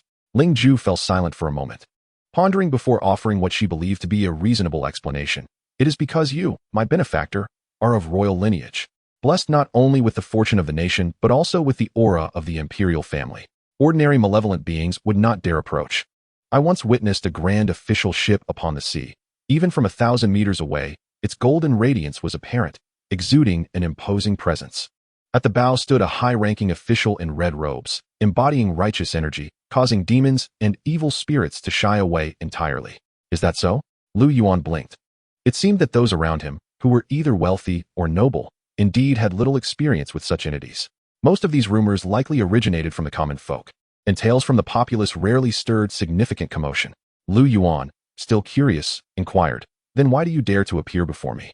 Ling Ju replied earnestly, because I am not entangled in the karma of mortals. I cultivate the righteous path, not malevolence, and thus have no fear of my benefactor. Listening to Ling Ju's words, Lu Yuan broke into a smile. Indeed, I almost forgot. You have transformed into a dragon and endured the heavenly tribulation, belonging now to the celestial realm. Ling Ju gazed at Lu Yuan with curiosity. It seems you have some knowledge of demons and spirits, yet also a lack of understanding. You know of transformation and sealing, but some other matters seem unclear to you. Lu Yuan paused for a moment, then chuckled to deflect. I have perused a few ancient texts, hence my knowledge. Ling Ju nodded slightly, not doubting his words. Lu Yuan wished to inquire further, such as whether she could teach him to cultivate. After all, he now possessed a dragon's body and was no longer among the ordinary. He also wanted to ask about the existence of deities in this world, for if demons existed, surely deities must as well? There were so many questions to ask that it felt as if 3 days and nights would not suffice to cover them all. However, time was on his side, and there was no need to rush to understand everything at once. As they conversed, Lu Yuan gradually drifted into slumber. Ling Ju, coiled upon Lu Yuan's chest, observed him as he began to snore lightly and blinked her vertical pupils. Then, a flash of platinum light appeared. A stunningly ethereal figure manifested in Lu Yuan's room. The woman resembled a celestial being descending from the heavens, mature and dignified, exuding nobility and grace. Compared to Gu Qingwan, whom Lu Yuan had seen earlier that day, she was incomparably more beautiful, especially when the moonlight streamed through the window and illuminated her form. A mysterious allure enveloped her, rendering her exquisitely enchanting. Ling Ju had long been capable of transforming, yet she feared that her benefactor might not appreciate her true form and would be displeased upon their first meeting. Thus, she wished to first understand her benefactor's tastes and preferences. If my true self does not align with the preferences of my benefactor, I might as well transform myself in advance, assuming the guise that pleases him. Observing Lu Yuan, who lay soundly asleep upon the bed, Ling Ju's lips curled into a stunning arc. With utmost care, she removed Lu Yuan's garments and footwear. For Ling Ju, who had cultivated for over a millennium, this was her first encounter with such an act, and she could not help but feel a blush creeping upon her cheeks. Nevertheless, as I am destined to serve my benefactor for eternity, such matters must eventually become second nature. Once she had successfully divested Lu Yuan of his shoes and clothes, Ling Ju scrutinized his face with earnest attention. A delicate flush graced his cool complexion. Truly, my benefactor is exceedingly handsome. A flash of platinum light enveloped her, and Ling Ju transformed back into a diminutive jade dragon, slipping beneath the covers beside Lu Yuan, silently keeping watch. Chapter 10. This is purely labor at its finest. The following day, shortly after 9 in the morning, Lu Yuan finally awakened. Upon realizing he was entirely unclothed, his gaze fell upon the small jade dragon peeking from the bedding. Bewildered, he inquired, "Did you help me undress?" Ling Ju nodded obediently. Lu Yuan replied, "Next time, leave me at least a pair of underpants. Even mortals do not sleep entirely bare." Ling Ju acknowledged, "Understood, my benefactor." After donning his clothing, Lu Yuan stepped outside, glancing around before calling out to a nearby side chamber, "Li'er." No sooner had Lu Yuan shouted than he heard Li'er's voice from within, "Coming, young master. Why are you up so early today?" Lu Yuan pondered, "Is this early? It's already past 8 or 9 o'clock." He refrained from elaborating, simply stating, "Hurry up and gather a few more people. I have matters to attend to today." Li'er, adjusting his waist tie at the doorway, nodded repeatedly, "Of course, young master. You go ahead and eat breakfast. I'll ensure everything is ready." Though he said this, Li'er felt a twinge of curiosity. So early? The brothels and such don't open at this hour. Where could he possibly be going? Lu Yuan arrived at the main hall of the Han Wang Fu, where he found his father and mother enjoying pickled vegetables alongside bowls of plain congee. My eldest son, why are you up so early today? Come, join us for a meal," the Han Wang called out upon seeing Lu Yuan. Lu Yuan chuckled, "I wasn't speaking in vain last night. From today onward, I truly intend to live my life earnestly." His words brought a radiant joy to the faces of both the Han Wang and the Han Wang Fei. As Lu Yuan took his seat and surveyed the modest meal before him, he felt somewhat bewildered. On the side, the Han Wang observed his son's expression and remarked with a smirk, "Not fond of it, eh? Neither am I, but alas, it's inherited from your grandfather." There is much talk of the numerous victims and refugees in these times, urging us to tighten our belts and reduce our provisions. One might wonder if we could truly suffer from a lack of sustenance. My dear wife, please instruct the kitchen to prepare a substantial portion of roasted meat for our eldest son. The princess consort of Han is not one to be indifferent to her son's well-being. Upon hearing the prince's words, she revealed a sly smile, saying, "It has been simmering for quite some time, though I did not anticipate our son would rise so early today. We shall have to wait a little longer to indulge." Upon hearing this, the prince feigned jealousy, exclaiming, "So you only think of your son and not of your husband, is it?" The princess consort responded with a playful laugh, casting him a teasing glance as she replied, You too. I've already had it brought to the carriage to simmer gently. You can enjoy it at the military camp later." At this, the prince erupted into hearty laughter. Lu Yuan, witnessing this exchange, felt a warm smile spread across his face, marveling at the affection shared between his parents. However, he couldn't help but think that his father often spoke without much thought. Although his uncle, the Prince of Zhao, oversees the Qingtian Guard, it is divided into two factions, one under his uncle's command and the other, the Imperial Qingtian Guard, directly overseen by his grandfather, the Yongle Emperor. Every word and deed of his father at home is known to his grandfather. Thus, Lu Yuan quickly interjected, "Mother, there is no need, since grandfather has spoken. I shall suffice with some porridge today. And father, please refrain from speaking carelessly. Grandfather's words are meant to set an example, not to deprive us of a few morsels. If you partake in roasted meat today, your generals will dare to indulge in an entire pig." With that, Lu Yuan disregarded his parents' bewildered expressions and turned to his mother, the princess consort, saying, "Mother, please have the pot from my father's carriage removed. If he were to drink and feast in front of those generals at the military camp, they might disregard grandfather's words. After all, enduring a few days of simple fare is but a small trial."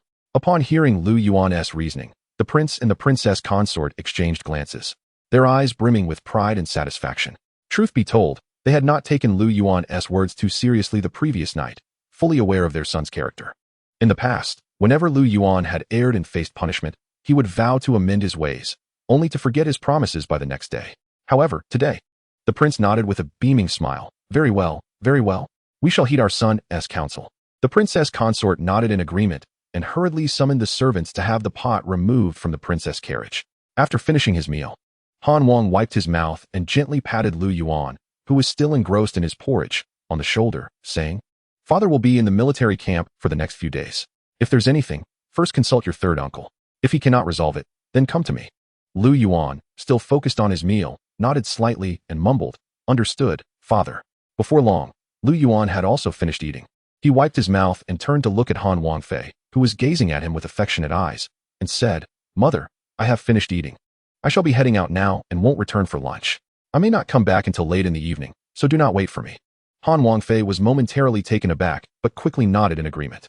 However, a hint of concern crossed her face as she replied, "All right, but dear, make sure you do not."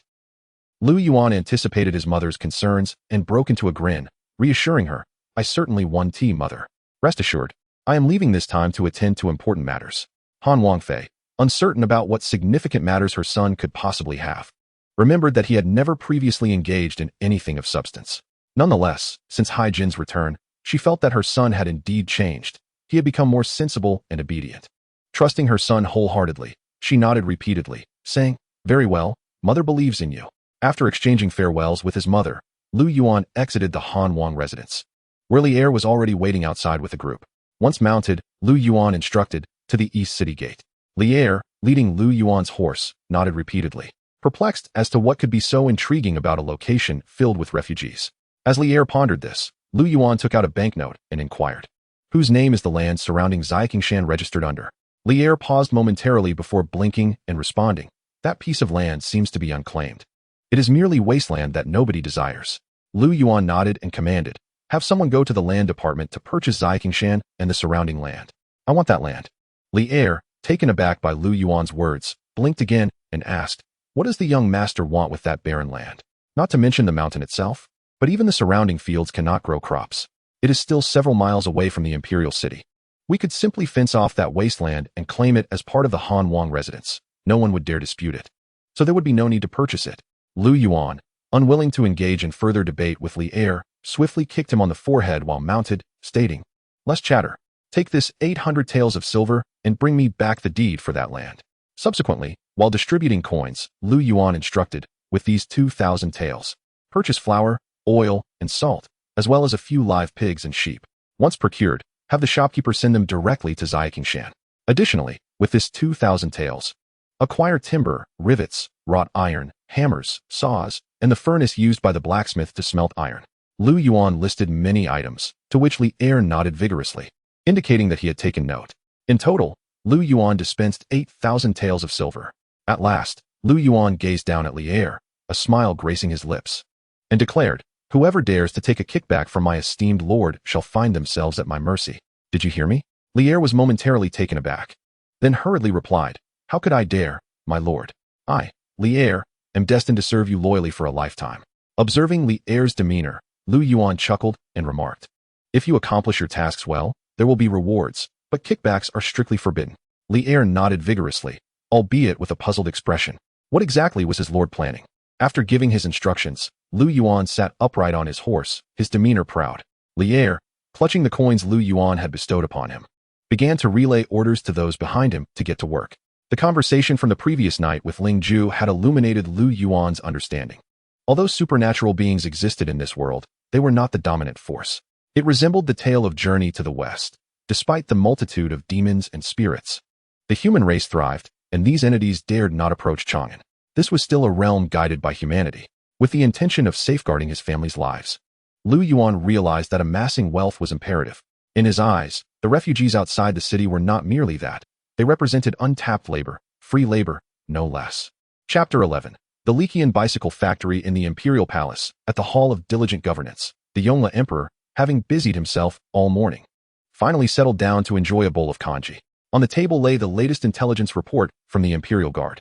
Among its contents was news of the happenings at the Han Prince's residence that morning. If circumstances permitted, the Yongle Emperor would prefer not to keep a constant watch over his sons. Indeed, his sons were a source of constant worry, particularly the second and third. The Yongle Emperor was well aware of their intentions. After perusing a few sections, he found himself captivated. Quickly setting aside his bowl of congee, he picked up the report for closer examination. After a moment, he couldn't help but express his astonishment. Lu Yuan had articulated such profound thoughts? The Yongle Emperor was not criticizing his grandson in his heart. Rather, he reflected on the prior actions which had been far from commendable. After scrutinizing the intelligence report for a while, he nodded with a touch of nostalgia. His grandson had finally gained insight. Although he had awakened later than his illustrious brother, Lu Qing, there was still time.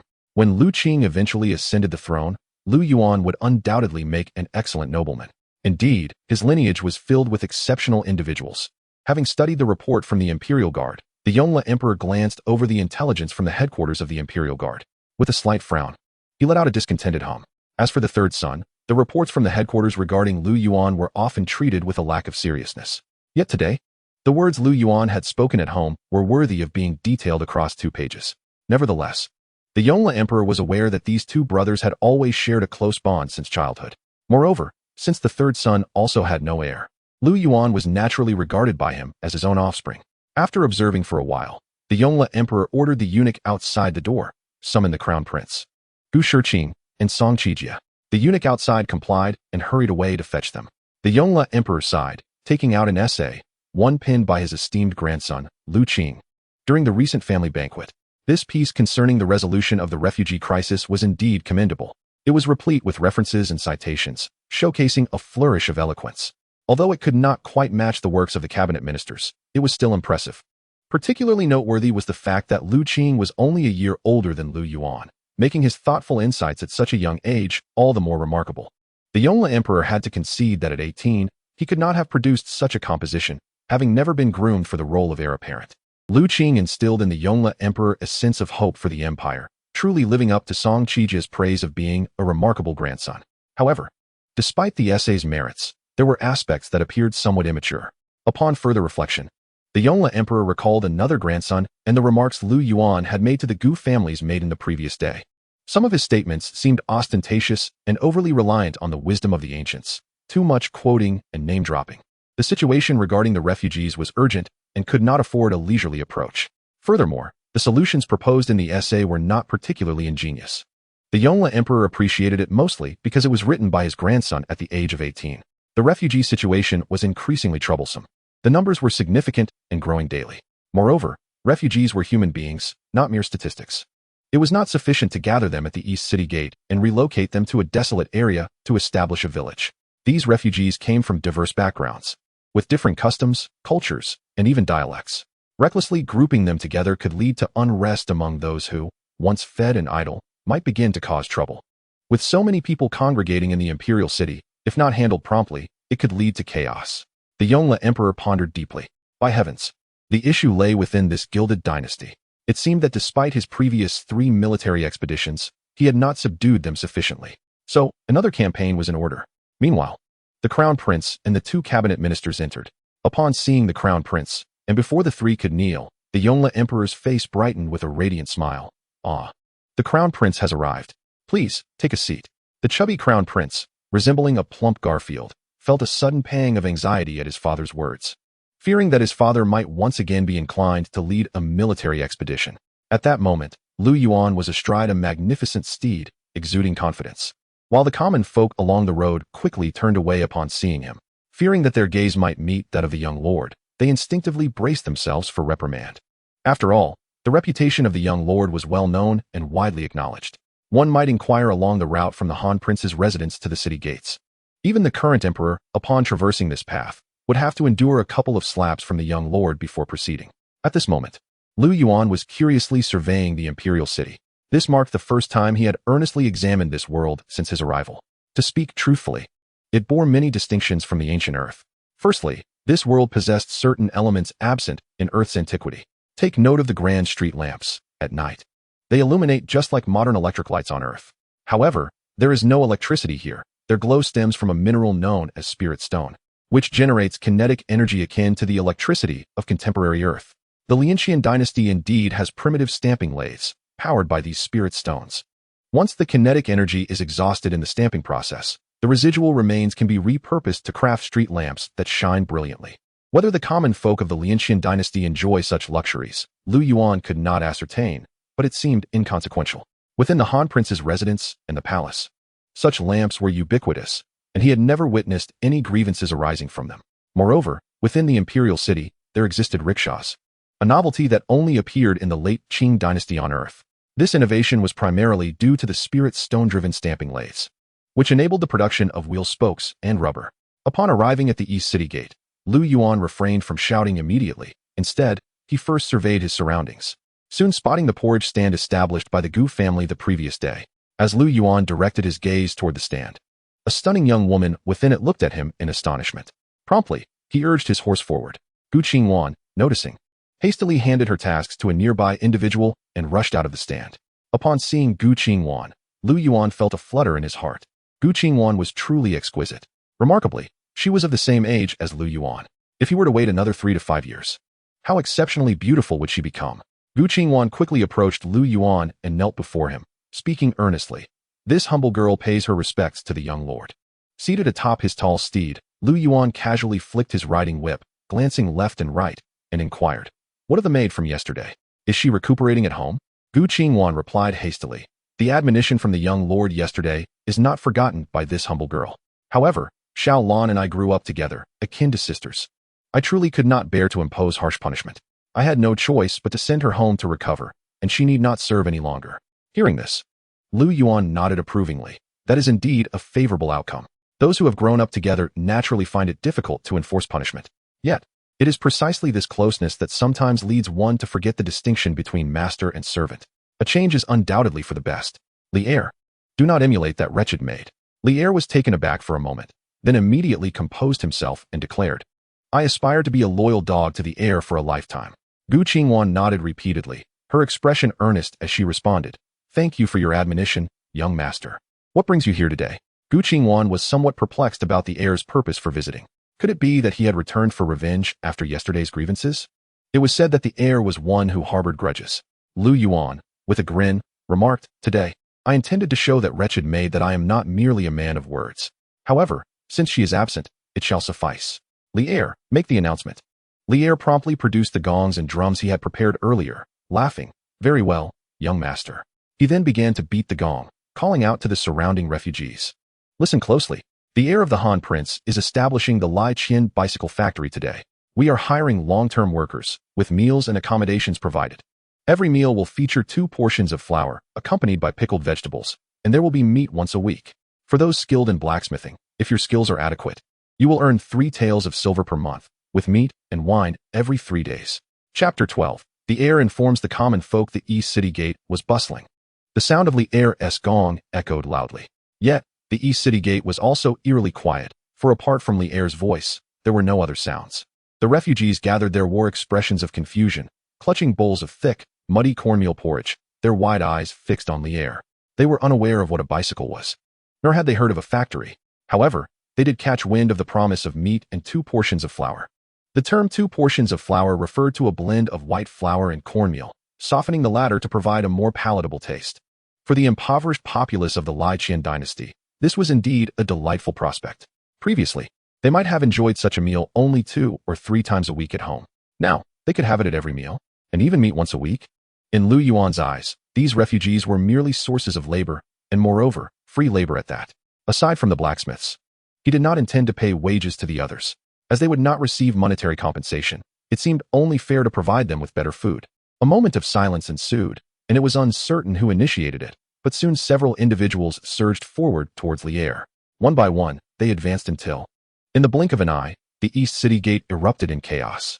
Li Er, frightened, hastily concealed himself behind the guards, fearing that the crowd would devour him alive. Meanwhile, Lu Yuan dismounted immediately, pulling the astonished Gu Qingwan, who remained kneeling in bewilderment, into the protective embrace of his guards. At this moment, the guards formed a circle, brandishing their long poles and blades to obstruct the surging tide of refugees, akin to mad dogs. Immediately, Li Er struck the gong with fervor and shouted, Blacksmith, go to the bridge to register. Those who are robust, but lack skills, head to the tree to sign up. Upon hearing this, the crowd shifted direction and charged forward once more. At this juncture, Lu Yuan stood rooted in place, unable to suppress a grin. For he envisioned this group laboring tirelessly in his bicycle factory, striving to earn him a fortune. While Lu Yuan was lost in his mirth, he felt his grip loosen. Turning to glance, he caught sight of Gu Qingwan shyly withdrawing her delicate hand from his. Lu Yuan blinked, then, with a mischievous smile, remarked, Your little hand is incredibly soft.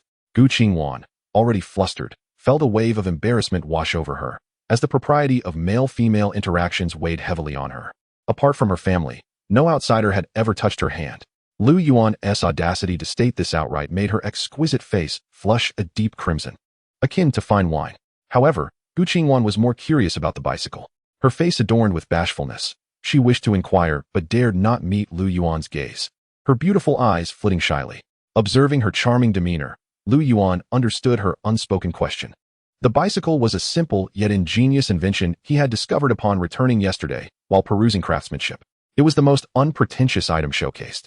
Yet it was something Lu Yuan could produce with minimal investment and high returns. In this world, while rickshaws existed, bicycles were conspicuously absent. Long-distance travel relied entirely on animal power, oxen and horses, but not every household possessed these creatures. Beyond the issue of affordability, the primary concern was that such animals could not be raised within the confines of the imperial city. For short-distance transportation, human-drawn carts sufficed. Yet nothing could compare to the bicycle. This invention was undoubtedly revolutionary.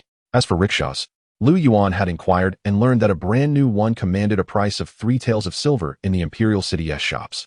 After some calculations, he deduced that the rubber for the tires was the most expensive component. The crude stamping machines of the Ming Dynasty could not produce synthetic rubber. They could only utilize natural rubber. Other materials were relatively inexpensive. Lu Yuan estimated that the cost of producing a bicycle rickshaw would be approximately 6 coins of silver, primarily because he did not pay for labor, merely providing sustenance sufficed. Moreover, he was exempt from paying various fees to the government. Come, Lu Yuan thought, eager to see which oblivious official or lackey would dare to come to his territory to collect protection money. In addition, Lu Yuan could even evade taxes. As for the merchandise's marketability, how could it possibly be in question? This bicycle has not been rendered obsolete on Earth, so it is unimaginable that it would not thrive in the Ming Dynasty. Even the rickshaws pulled by human laborers fetch 3 or 2 silver coins. Naturally, a bicycle, which one pedals, would command a similar price. Even a fool would know which option to choose. Furthermore, consider the tricycles. Common folks' cattle and horses are not permitted within the imperial city. Only wealthy merchants and high officials who have paid maintenance fees may enter. For transporting goods weighing dozens or even hundreds of pounds within the imperial city, one must either shoulder the burden or push a wooden unicycle. Regardless, nothing can match the convenience and swiftness of a tricycle. One can easily transport several hundred pounds at a rapid pace. Who wouldn't desire that? Soon, every tavern and shop within the imperial city will likely be equipped with a tricycle. As for the single-person bicycle, it is even more remarkable. Akin to a horse, one that requires no feeding, no care, and is exceedingly affordable. The profit potential is simply astounding. Lu Yuan, observing the curious expression on Gu Qingwan's face, grinned and said, "Would you like to know what a bicycle is? I won't tell you. You'll find out in due time." With that, he burst into hearty laughter. Gu Qingwan, momentarily taken aback, soon regained her composure and playfully chided Lu Yuan. The young master is teasing a mere commoner. Unperturbed by her remark, Lu Yuan mounted his horse and turned to Li'er, saying, "I will first go to Shaoqingshan. Bring everyone there. Take as many as are needed." This is a vast market with immense sales potential. Moreover, Lu Yuan's ambition extended beyond merely selling bicycles throughout the imperial city. He aspired to distribute them across the entire Ming Dynasty. After mounting his horse, Lu Yuan glanced at Gu Qingwan standing nearby and, after a moment's reflection, smiled. "If you're curious, you may follow. I shall explain along the way." With that, he rode off, exuding an air of mystery. Gu Qingwan, acknowledging her undeniable curiosity, contemplated for a moment, blinked her enchanting eyes, and suddenly called out, "Xiao Xiang, prepare the carriage." Soon, Gu Qingwan's carriage caught up with Lu Yuan. She pulled aside the carriage curtain, revealing her stunningly beautiful visage, and gazed at Lu Yuan atop his majestic steed, asking with curiosity, "Young master, may I be informed now?" Lu Yuan glanced sideways at Gu Qingwan and, with a broad smile, replied, "A bicycle is akin to a horse that does not eat grass, does not fall ill, can be brought indoors during rain, and can swiftly navigate narrow alleys. Moreover, women and children can ride it as well." Gu Qingwan blinked her lovely eyes and then pursed her lips slightly, saying, "The young master is once again toying with me. How could such a horse possibly exist?" With a mysterious grin, Lu Yuan playfully remarked, "To deceive you is akin to teasing a puppy." Observing Lu Yuan's enigmatic yet proud demeanor, Gu Qingwan found herself inexplicably drawn to this young master. Their brief interactions over the past few days revealed that he was not as fearsome or detestable as the rumors suggested. Instead, he appeared to be exceptionally astute, well-versed, and utterly unpretentious. Being in his company felt devoid of pressure, akin to conversing with a friend.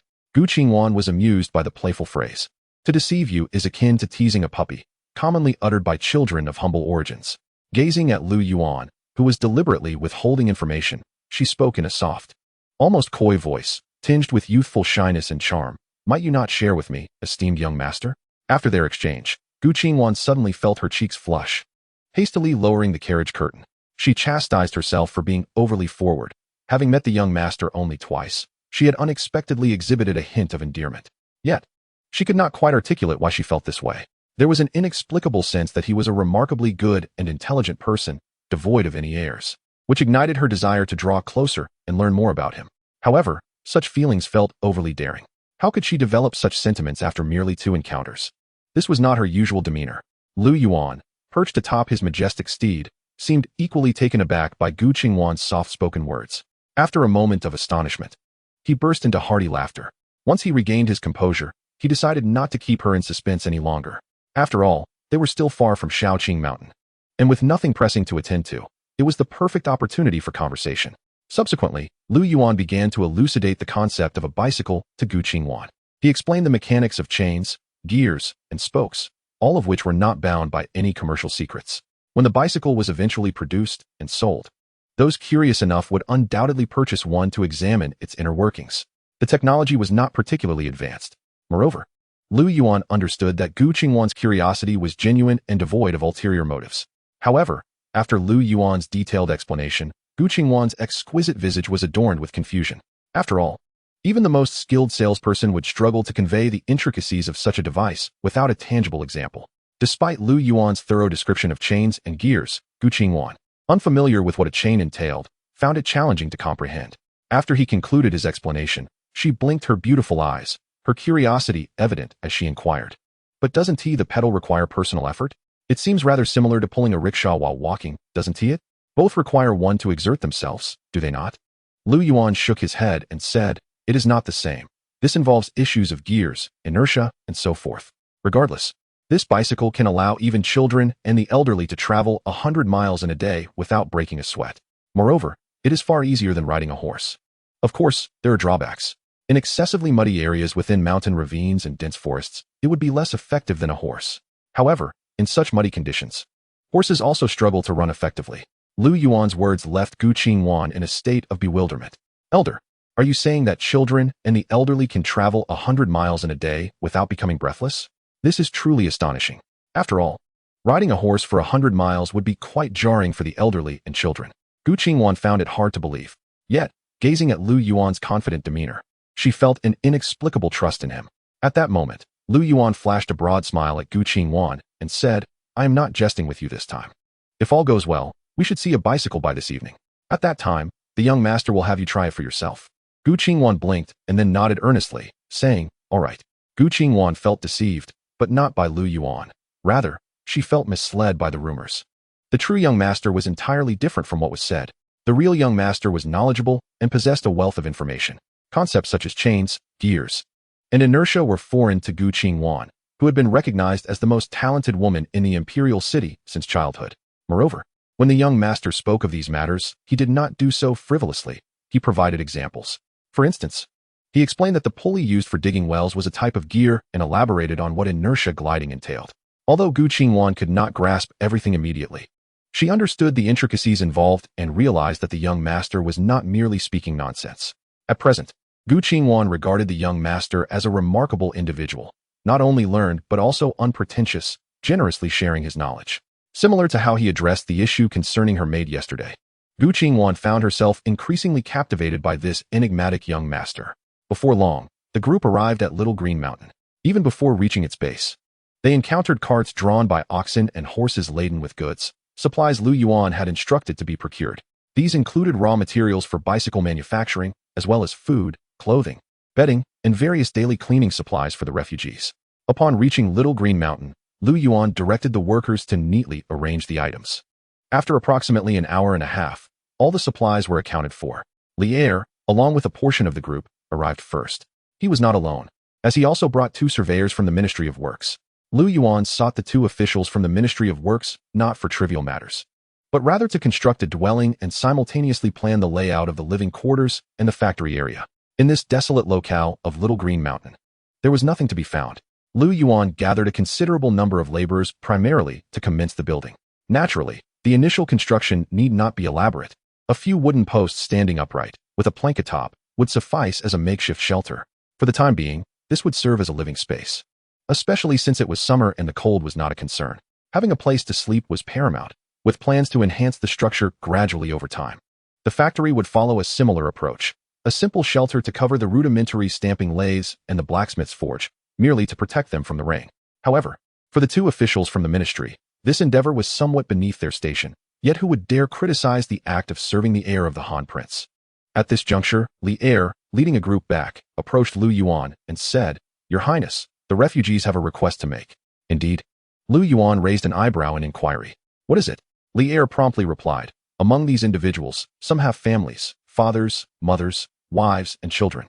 If they are to work here at Little Green Mountain, their loved ones would remain at the East City Gate, making it difficult for them to care for them. They wish to inquire whether their families could accompany them here. They assure us they will not enter the work area, but merely reside nearby, allowing them to bring food back to their families when provisions are available." Upon hearing this, Lu Yuan blinked and immediately responded, "I nearly overlooked this matter. No need for concern. Inform them that their families are welcome to join us at our bicycle factory. Once the houses are completed, they can live together. We shall also provide 3 meals a day." With a grin, Lu Yuan added, "Of course, they cannot enjoy free lodging and meals. Tasks such as weeding, cooking, and tidying up must be undertaken. We shall discuss specifics later, but adherence to management is essential. Otherwise, the entire family will be asked to leave."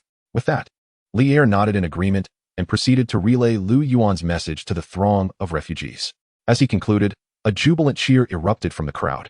The refugees fell to their knees, collectively praising the wisdom of the heir. Lu Yuan, smiling at the scene, called out, "Cease the flattery. Let one individual return to gather your families. The rest of you should proceed over there to receive supplies, then strip down and cleanse yourselves in the river, donning fresh garments. Our factory will not tolerate individuals who neglect personal hygiene and carry unpleasant odors." At that moment, behind Lu Yuan, Gu Qingwan sat at a table, diligently recording the inventory for him. The abundance of supplies was not under any unified management or record-keeping. Just as Gu Qingwan found herself with some free time, she took on this responsibility. After overhearing Lu Yuan's conversation with the refugees, she couldn't help but raise her gaze to his back and remarked, "Your Grace, you are truly kind, even concerning their hygiene." Lu Yuan, without turning around, retorted, "Oh, not at all. I fear they might carry some infectious disease due to their uncleanliness. If they all perish, who will help me earn a living?" Chapter 14. Phoenix Bicycle. As noon approached, the bicycle factory was bustling with activity. Everyone was diligently engaged in various tasks. The families had also arrived. Strong men were either building houses or digging ditches, while the children busied themselves with cutting grass and tidying up the wasteland. Women were by the river, washing the foul-smelling clothes discarded by the men, and some were within the factory premises, kindling fires to prepare meals. This day marked the inauguration of the bicycle factory. Lu Yuan had arranged for a few strings of firecrackers to be set off for good fortune, thus symbolizing a prosperous opening. At noon, pigs and sheep were slaughtered. Naturally, the first day warranted a sumptuous feast. Both the blacksmiths and the ordinary laborers were to enjoy meat. Even the families of the workers could partake in a bowl of meat soup. However, these men would ensure that the meat they received was shared with their families. Yet, there was a pressing issue at the bicycle factory. The number of blacksmiths was alarmingly low. Out of a total of 163 workers, only 17 were blacksmiths, 6 of whom were apprentices. This was to be expected. Blacksmiths were skilled artisans, capable of thriving wherever they went, and were unlikely to flee. Those who did escape were often those unable to make ends meet or had encountered family misfortunes. Lu Yuan observed the 17 blacksmiths with some concern. The shortage was significant, but it was not insurmountable. He thought it wise to recruit additional apprentices. One blacksmith could mentor several apprentices, as the craft, while challenging, involved many steps that merely required strength. It sufficed to find willing laborers among the remaining workers to become apprentices. The basic hammering and shaping could easily be taught to these newcomers. Upon hearing Lu Yuan's proposal, all of the remaining 150 or so individuals eagerly applied to become apprentices. After all, being an apprentice could lead to a formal position. Once they acquired the skills, they too would become legitimate blacksmiths, earning a monthly salary sufficient to enjoy a meal of meat and a jug of wine every few days. What a splendid prospect! Furthermore, in these times, possessing a trade ensured one would never face hunger.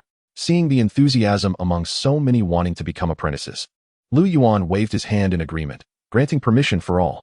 Then everyone went on to become blacksmiths. Who will build this house? Who will construct the workshops? It's quite simple. Today, we merely gathered the refugees from the East City Gate. What about the West City Gate, the South City Gate, and the North City Gate? There are also several refugee encampments within the imperial city. There is no shortage of labor. This afternoon, we can send Li Air to find more. At noon, Lu Yuan prepared his own meal. As a prince, naturally, he could not dine from the same pot as those refugees. Such a disparity in status was inappropriate. Moreover, these individuals were rather unkempt, and even after bathing, they still had a lingering odor. They would need several washes. Additionally, with Miss Gu Qingwan present, and without a chef accompanying her, returning to the imperial city would take over an hour on horseback. There was no time to spare. After lunch, Lu Yuan had to convene the blacksmiths to discuss the bicycle project. Thus, Lu Yuan promptly took some pork and vegetables to prepare lunch. This scene truly startled Gu Qingwan. Watching Lu Yuan deftly slice the meat, she exclaimed, "Young master, you can cook?" Lu Yuan turned to her with a grin and replied, "What is so difficult about it? I'm rather good at cooking, you shall taste it later." As a modern individual, he had often come across various cooking videos, such as, "Hello everyone. I am culinary writer Wang Gang." Hence, he was indeed capable. Gu Qingwan blinked in astonishment and quickly suggested, "Young master, why don't I take over? It is said that a gentleman should keep his distance from the kitchen." Lu Yuan waved his hand with a chuckle. The saying implies that a gentleman cannot bear to see animals slaughtered, but he shifted his tone and smirked, "I am no gentleman. I can be quite ruthless." With 2 swift chops, Lu Yuan cut through 2 pieces of bone and declared, "I'll prepare a soup for you to enjoy at noon. After all, I've kept meticulous accounts for you all morning. I cannot let you go unappreciated." As a talented woman, Gu Qingwan understood the true meaning behind the saying regarding gentlemen and kitchens. It was merely an excuse for her to cook. However, upon hearing Lu Yuan's playful banter, she couldn't help but cover her mouth and giggle, finding the young master exceedingly amusing. Meanwhile, Lu Yuan continued slicing the meat, saying, "Don't just laugh. You also have a task. Can you steam rice? Let us get our meal ready." Gu Qingwan paused in surprise, then sweetly nodded, "Yes, I can steam rice. I learned from my mother." Unconsciously, her voice had taken on a sweeter tone while conversing with Lu Yuan, quite unlike the chilly demeanor she had when they first met. Soon, as Lu Yuan cooked and Gu Qingwan tended to the rice, the two of them busily worked together, resembling a young couple in harmony. Before long, Li Air returned, accompanied by another individual. Upon noticing Lu Yuan engaged in cooking, he exclaimed, "Oh my esteemed lord, what are you doing? I specifically arranged for a chef to assist you. You must cease this labor immediately." Li Air, despite being a sycophant, understood that to excel in such a role, mere flattery was insufficient. One must also be capable of executing tasks effectively. Aware that they could not return for lunch, he recognized the necessity for the lord to dine here. However, how could the noble lord consume the crude fare prepared by a rustic village woman? Thus, he hastened back to the imperial city, bringing along the head chef from Wangyue Tower, along with an assortment of exquisite ingredients. Lu Yuan, taken aback, waved his hand and said, "No need for that. I am nearly finished here. Let him prepare the meal for you. I must eat quickly, as I have matters to attend to this afternoon." Naturally, Li Air acquiesced to Lu Yuan's wishes and led the chef to prepare a meal for his entourage. Though he remained utterly bewildered, this noble lord had changed so drastically from before. After lunch, Lu Yuan convened a meeting with 17 blacksmiths, unfurling a large sheet of rice paper. Leveraging his extraordinary memory, he meticulously illustrated every aspect of the bicycle as described in craftsmanship. Many of the concepts were entirely new to these individuals. Gu Qingwan, standing beside Lu Yuan, seemed to grasp everything after the visual demonstration and explanation. At that moment, she regarded Lu Yuan with 2 words in her mind: genius. An absolute genius. Gu Qingwan was profoundly astonished, feeling that even if she possessed 10 minds, she could never conceive such an invention. The brake pads, the outer and inner tubes, the bearings, and an array of components she had never encountered before left her in awe. The blacksmiths were equally perplexed. They had expected a simple rickshaw design. Yet this was something entirely different. After Lu Yuan had sketched numerous components with several charcoal pencils over the course of 2 hours and had taken a sip of water, he remarked, "Do not be disheartened if the overall concept eludes you. Focus on the individual parts. Can you manufacture the components I have described?" After examining the blueprints of the various parts for a while, one blacksmith stepped forward, expressing his concern, "My lord, we are unable to create the most crucial chain. According to your description, it consists of iron blocks the size of a thumb linked together. But that is far too small for us to forge or produce with a stamping machine."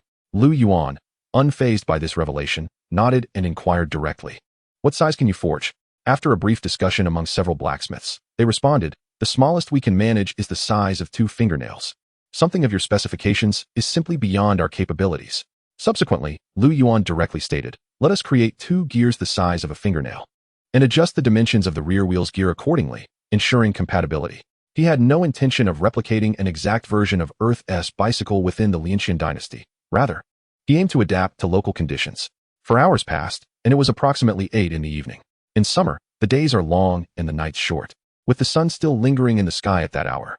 Under Lu Yuan's guidance, the first bicycle of the Lian Dynasty was finally completed. He named it the Phoenix Bicycle. Chapter 15. A good maiden listens to the young master. This bicycle was rather rudimentary. The fenders for both the front and rear wheels, as well as the chain guard, had not yet been constructed. However, these details were of little consequence. The primary concern was whether the vehicle could be ridden. At first glance, it appeared stark and devoid of intricate technology, yet in reality, it had taken over 100 individuals a full 8 hours to bring it to fruition. Of course, not all of those present were actively engaged in the construction. The vast majority merely observed and learned from the sidelines. Yet, they were acutely aware of the challenges involved, particularly with the chain, which proved exceedingly difficult to manufacture. Nonetheless, industrial endeavors often begin with the most formidable obstacles, requiring the establishment of production lines and the creation of molds, among other complexities. Once the industry became established, a factory of this size, with its several hundred workers, would easily be able to produce 70 to 80 bicycles daily. Upon the completion of the bicycle, Lu Yuan examined it, finding it quite sturdy. Then, with over 100 factory employees and more than 200 family members, including the eagerly anticipating Gu Qingwan, watching, he mounted the bicycle and pedaled away. Initially, the crowd was uncertain whether the invention was a success, as it was their first encounter with such a contraption. Some even questioned its purpose.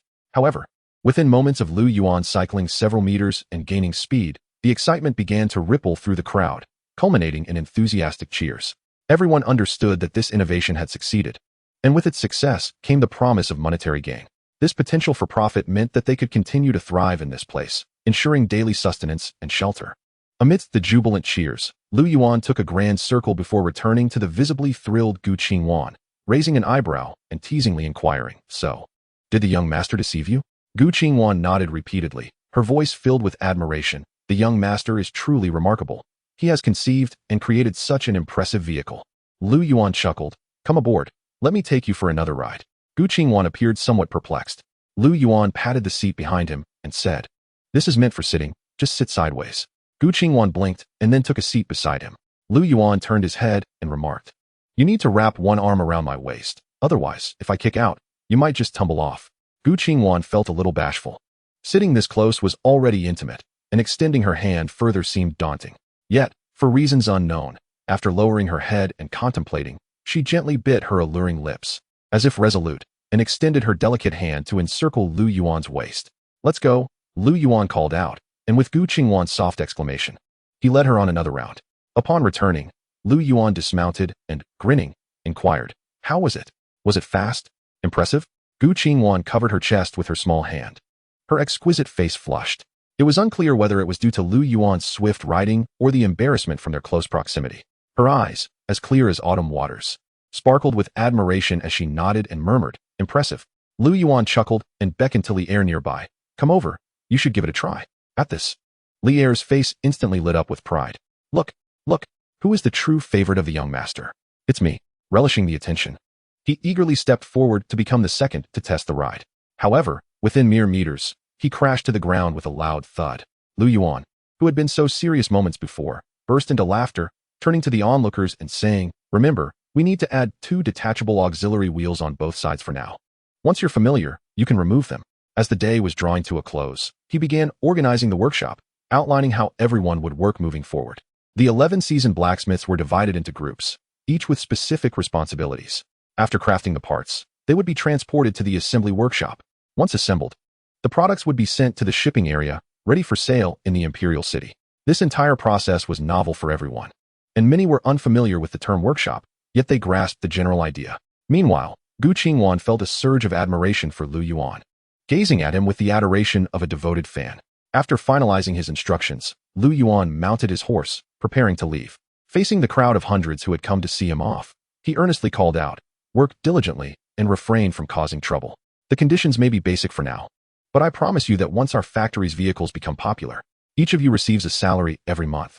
undoubtedly higher than that of others in the imperial city. I shall also establish a private school here, hiring the finest teachers to ensure your children can study for free. Furthermore, I will construct a medical clinic where you can receive free treatment whenever illness strikes.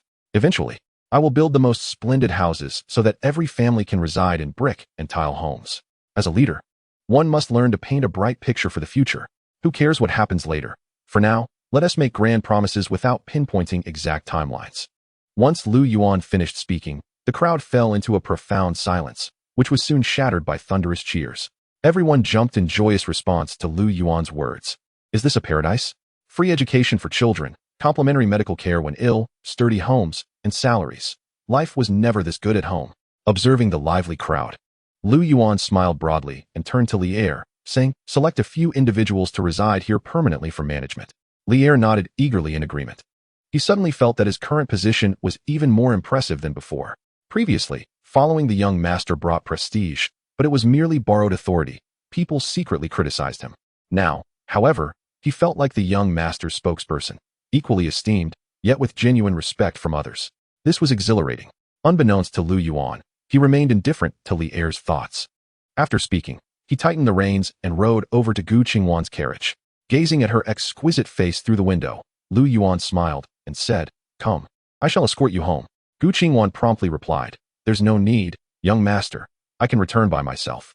Lu Yuan raised an eyebrow and insisted, how can that be? I've taken you out for the day. I must see you home. Do not be stubborn. Listen to the young master. Lu Yuan's demeanor was somewhat domineering. Nonetheless, Gu Qingwan secretly wished to spend more time with him. Upon regaining her composure, she smiled sweetly and said, a good maiden will heed the young master. On the journey home, Gu Qingwan gazed at Lu Yuan with admiration, exclaiming, young master, this bicycle is truly remarkable. It's as if every household now possesses a horse that requires no feeding, making travel so much more convenient. Seeing the expression on Gu Qingwan's beautiful face, Lu Yuan grinned proudly and replied, this is nothing. The most impressive invention is the tricycle. A tricycle? Gu Qingwan blinked her lovely eyes in curiosity. Lu Yuan explained, it resembles a bicycle at the front, but at the back, there's a small cart capable of carrying a great deal of cargo. One person can easily transport 200 to 300 pounds, as if it were a mere trifle. Listening to Lu Yuan, Gu Qingwan felt somewhat perplexed. To her, this contraption seemed rather inconsequential. After all, both ox carts and horse-drawn carriages could transport goods. Even a simple wooden cart, capable of carrying hundreds of pounds of rice, could easily be pushed by everyone. In Gu Qingwan's view, the impact of what Lu Yuan described paled in comparison to that of a bicycle.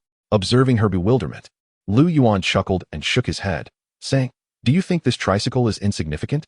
That it can be replaced by ox carts or horse carriages? Not at all.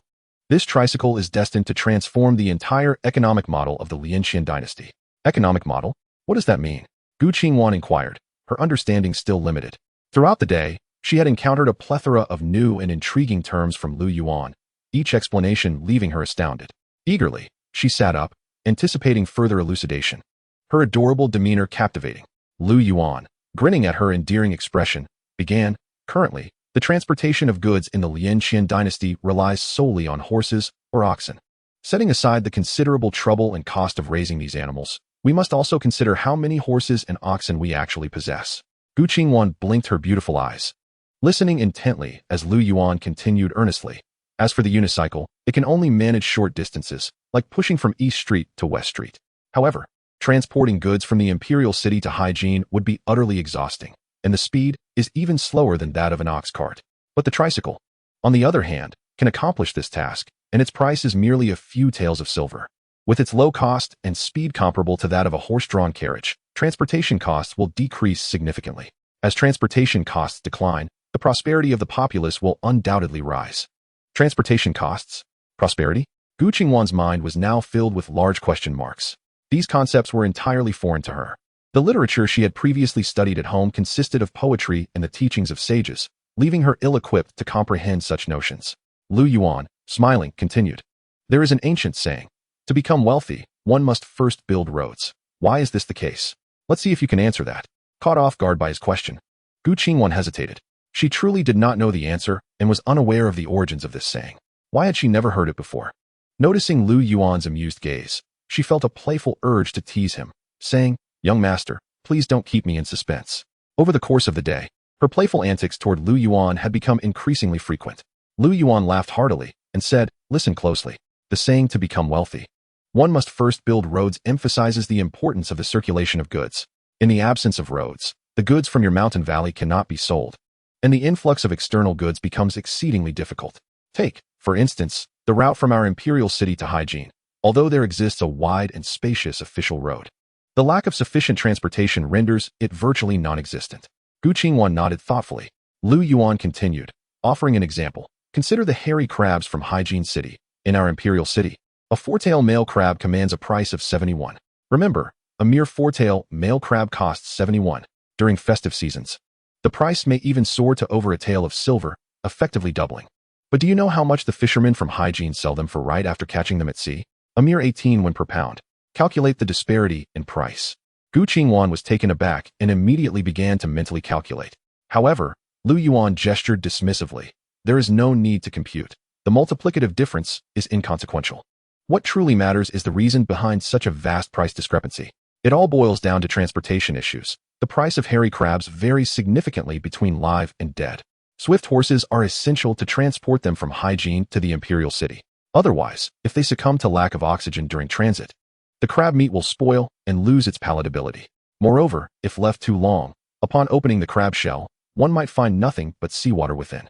Thus, only a few prominent taverns in our imperial city employ horse-drawn carts to hastily procure hairy crabs from Hygiene for the affluent. Yet, despite the exorbitant prices in the imperial city, this bears no significance for the fishermen by the sea. At this moment, Gu Qingwan seemed to grasp something. Wanting to speak, but refraining from interrupting Lu Yuan, nodding in agreement. Lu Yuan continued, "The crux lies in the limited number of buyers, restricting supplies solely to the residents of Hygiene. But what if tricycles were to be introduced in the future? With reduced transportation costs, a substantial quantity of hairy crabs could be swiftly delivered to the imperial city. Naturally, the price of sea crabs in the imperial city would plummet from 70 won each. At that time, ordinary citizens would also be able to indulge in the taste of hairy crabs.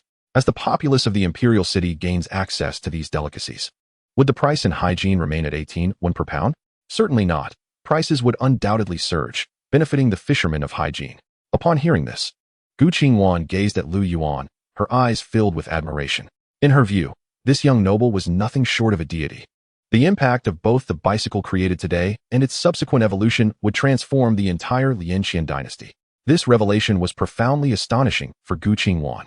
As the legitimate eldest daughter of the family, with her father being the current prime minister, Gu Shiqing, she had been educated by various scholars and eminent figures from a young age, including those who previously instructed the princes. Never has any gentleman or scholar left Gu Qingwan so profoundly astonished. Such knowledge cannot be gleaned from the pages of any book. Moreover, Gu Qingwan was not merely taken aback by Lu Yuan's extensive erudition. She was equally bewildered that the young master was aware of the price of crabs in Hygiene. How could he possibly know such trivial matters? Was it not said that he spent his days in frivolity, indulging in wine and revelry? The rumors were clearly unfounded. At that moment, Lu Yuan was oblivious to Gu Qingwan's thoughts. He merely raised an eyebrow with a hint of mischief and remarked, "So, you see, I possess considerable knowledge. Shouldn't you express your gratitude for my enlightening you?" Gu Qingwan paused for a moment, then earnestly responded, "Thank you, young master." Just as she was about to say more, Lu Yuan interjected with a smile, "We are quite familiar now. There's no need for formalities. Call me brother from now on. It sounds much more endearing." Gu Qingwan blinked and recalled something, saying, "Young master, it seems we were both born in the 23rd year of Hongwu. I was born in March, and you in May, if I am not mistaken. In that case, I shall address you as brother." Before she could finish her sentence, Lu Yuan quickly waved his hand, saying, No. Even if you are 2 months my elder, you must still call me brother. As the saying goes, once a teacher, always a parent. I have imparted so much knowledge to you. It's a privilege you haven't even called me father yet. You want to be my sister? Just call me brother. Understood?" Gu Qingwan, amused by Lu Yuan's earnest yet playful demeanor, couldn't help but cover her mouth and chuckle. Lu Yuan, with a mock glare, insisted, "What are you laughing at? From now on, it's brother, do you hear me?" Gu Qingwan, with a slight smile, gazed at Lu Yuan for a few seconds before softly replying, "Understood, brother." Chapter 17. How shameless. Upon hearing Gu Qingwan sweetly address him as brother, Lu Yuan elongated the word and responded loudly. Meanwhile, Gu Qingwan, in the carriage, gazed at him with sparkling eyes. Her exquisitely beautiful face was now adorned with a rosy blush, making her appear even more alluring. "Brother, May I come again tomorrow? She asked, blinking expectantly at him. Gu Qingwan found the little Qing mountain delightful. Despite the day's labor being limited to weeding, compacting the ground, and laying tiles, she felt a profound affection for the place. It had an enchanting quality, resembling a paradise that uplifted her spirits. Lu Yuan turned to glance at Gu Qingwan and nodded, saying, "Of course. Here is the plan. After you have a good breakfast, wait for me at home. I will come to fetch you, and we can journey here together. Just what I need, someone to converse with along the way." Upon hearing Lu Yuan's agreement, Gu Qingwan joyfully nodded like a child and exclaimed, "All right. I will wake up early tomorrow to wait for you, brother." Lu Yuan winked and replied, "No need to rise too early. After all, I still wish to indulge in a leisurely slumber. With the routine of the people from the Lianshan dynasty, they are likely to awaken and commence their activities around 4 or 5 o'clock." Gu Qingwan readily nodded in acknowledgement. However, just as she was about to speak, a sudden realization dawned upon her, causing her expression to change dramatically. She quickly turned to Lu Yuan and exclaimed, "Brother, wait a moment. According to the laws of the Lianshan dynasty, royal family members and officials are prohibited from engaging in commerce. If you proceed, it could lead to serious consequences. This is an ironclad rule, well known to all. As the heir of the Han Wang mansion, you possess no right to partake in business ventures." Just as Gu Qingwan became anxious over this matter, Lu Yuan remained unperturbed, letting out a light chuckle. He then exaggeratedly gazed at Gu Qingwan and said, "Sister, how can you wrongly accuse me? Am I engaging in commerce? No, I am merely doing good deeds, performing charity, and assisting the court in resettling refugees. Why would the court prevent a benevolent person like me from helping the impoverished? When they learn of my actions, not only will they not penalize me, but they will also be grateful. Furthermore, the profits from the bicycle factory will not be subject to taxation, as the funds are meant to provide clothing, housing, and medical care for the disaster victims and their families. The court has regulations against taxing charitable donations." Gu Qingwan was utterly bewildered, observing Lu Yuan's exaggerated expression. As if he had just received a shocking revelation, she realized he was merely teasing her. Yet, this was of little consequence.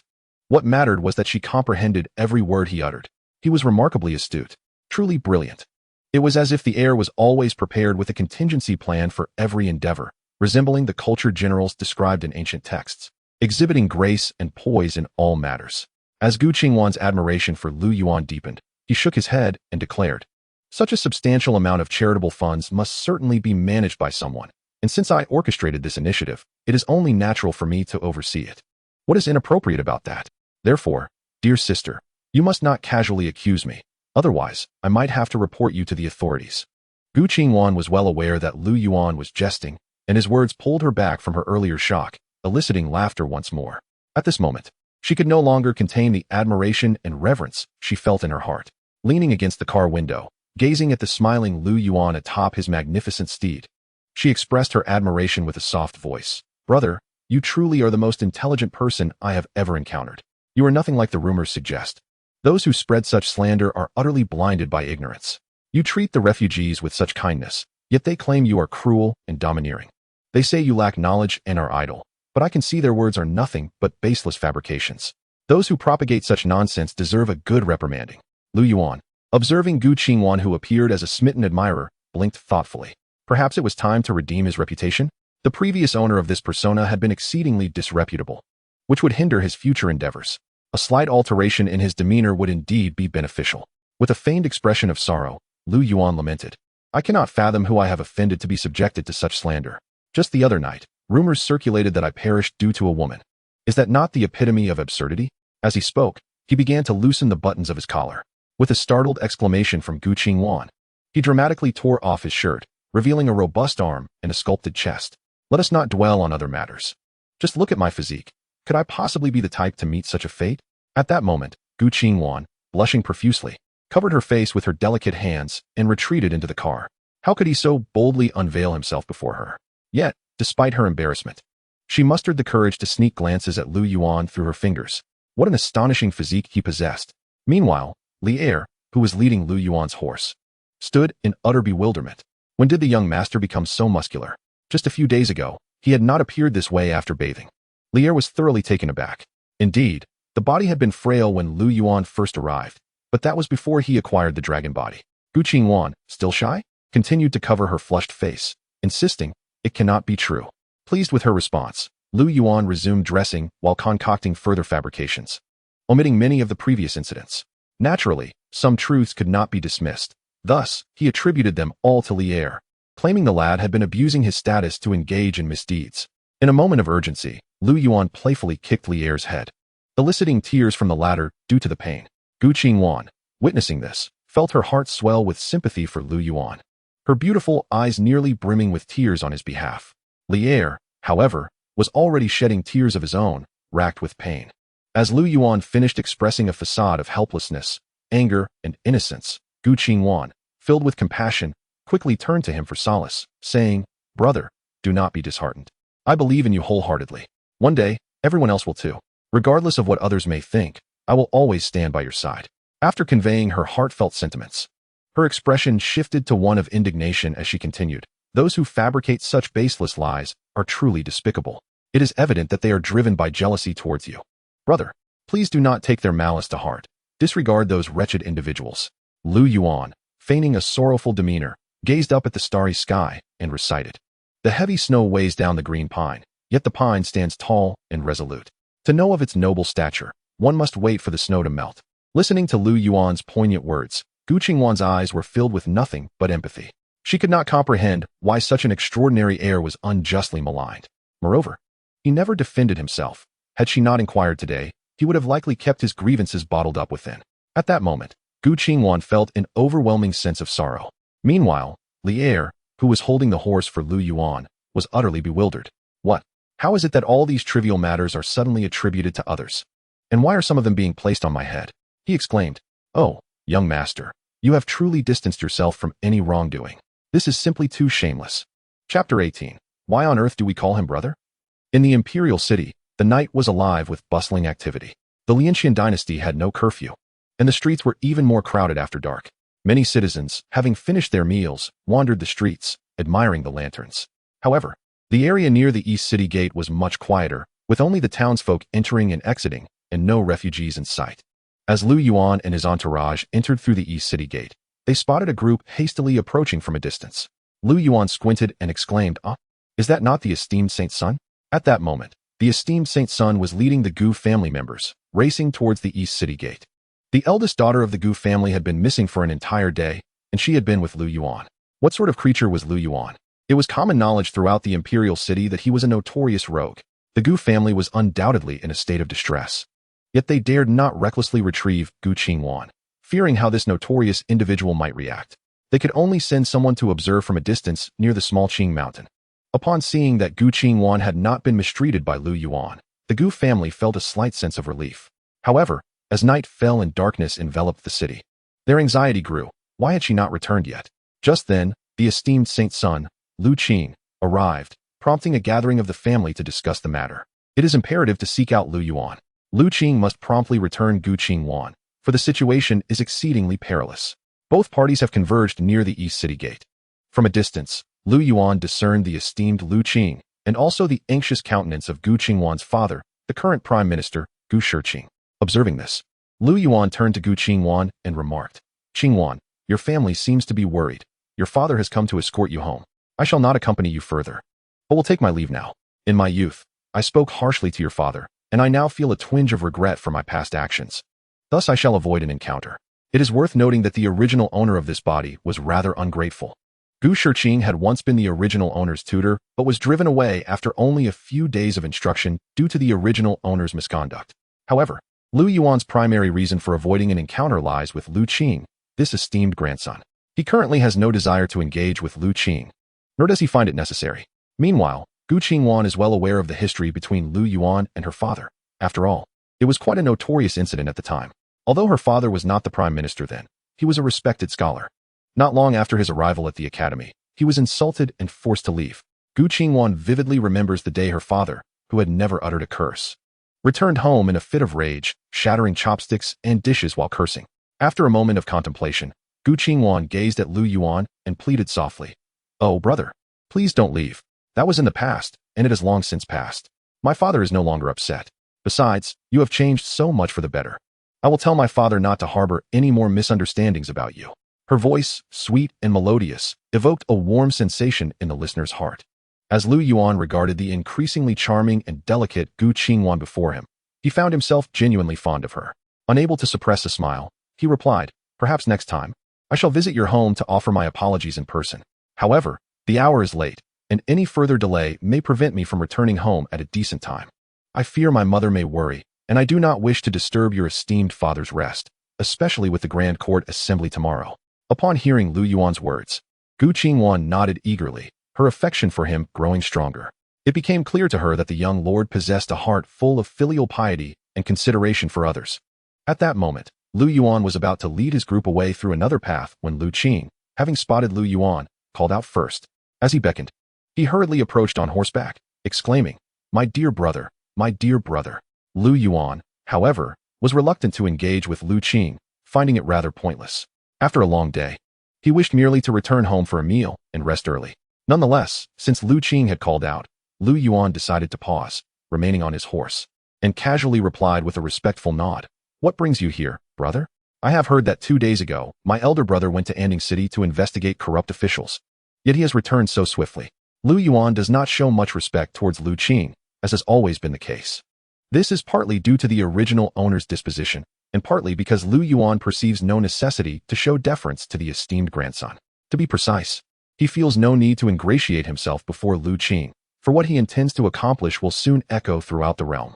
Regarding his bicycle, it is likely that within a week, once he has accumulated enough stock and commenced sales, it will captivate the imperial capital.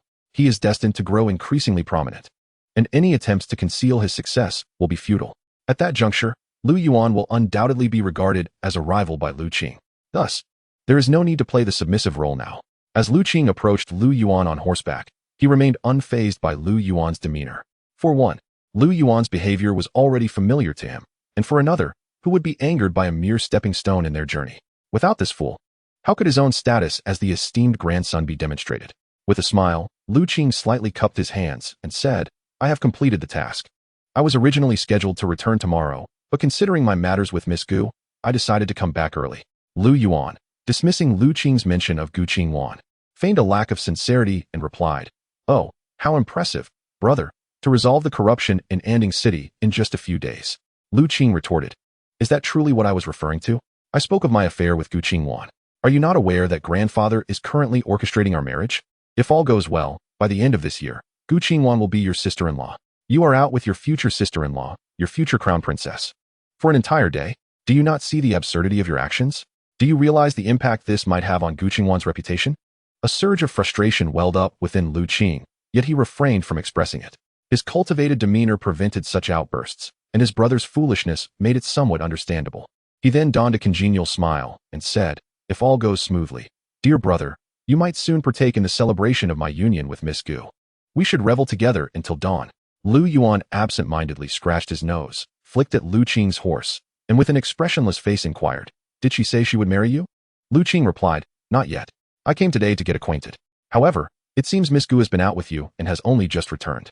Lu Yuan nodded impassively. "Oh." With that, he turned and walked away. Lu Qing was left bewildered. What on earth does that mean? Observing the character of this young man, Lu Qing pondered that it was inconceivable. Gu Qingyuan was no fool. How could she possibly have any connection with such a brute? She must surely be coerced today. Meanwhile, Gu Shiqing and his companions had swiftly arrived beside the carriage. Gu Qingyuan stepped out, looking at her father with a sweet call of father. Gu Shiqing, filled with worry, hurriedly dismounted and approached her with concern etched on his face, glancing left and right. "That Lu Yuan did not mistreat you today, did he?" Gu Qingyuan paused, then, slightly displeased, replied, "Father, please do not speak nonsense. Brother is not that kind of person." Gu Shiqing. The Gu family members. Lu Qing. The prince's attendants. Lu Qing felt a sense of bewilderment. Why on earth had she referred to him as brother? Chapter 19. Have you truly taken a liking to Lu Yuan? At this moment, Gu Shiqing was somewhat perplexed, wondering if his ears had deceived him. His daughter. What kind of enchantment had she fallen under? Before he could inquire further, Gu Qingyuan gazed at him with admiration, her eyes sparkling as she exclaimed, "Father, today I truly witnessed it. Brother is incredibly remarkable, intelligent, kind-hearted, and possesses countless virtues. He is nothing like the rumors. He is genuinely exceptional." Gu Shiqing. The crowd. Intelligent and kind-hearted. Who could this possibly refer to? Was it about that brute? Beside them, Lu Qing was equally bewildered. What had Lu Yuan done today to charm Gu Qingyuan to such an extent? Now, Gu Shiqing began to wonder if his daughter had lost her senses. However, this was not the moment for such thoughts. He quickly interrupted Gu Qingwan, saying, "Today, the young master returned from Anding specifically to visit you and brought you many gifts." Upon hearing this, Gu Qingwan finally noticed Lu Qing standing nearby. At that moment, Lu Qing also dismounted, wearing a warm smile as he addressed her with grace, "Miss Gu." Gu Qingwan found herself momentarily entranced. This was not their first meeting, but previously, they had only exchanged distant glances. Lu Qing possessed striking features and an air of confidence mixed with pride, immensely appealing to young women. He could easily be considered the dream suitor of countless girls. Not to mention, Lu Qing was a favored grandson. The significance of a favored grandson was well understood throughout the entire Liaoqian dynasty, even becoming a topic of casual conversation among the common folk. Gu Qingwan was aware of Lu Qing's purpose for being here today. Regarding this marriage, Gu Qingwan initially harbored no particular thoughts. It was a matter of parental decree and matchmaking. Moreover, Gu Qingwan was acutely aware that due to her father's circumstances, she was destined to marry into the royal family. The rationale was clear to her. Had this occurred earlier, or more precisely, even just yesterday when Lu Qing arrived, Gu Qingwan would have had no alternative thoughts and would have been fully prepared.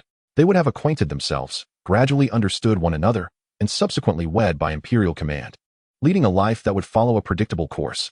However, today was markedly different. It had transformed entirely. Gu Qingwan no longer wished for such an arrangement.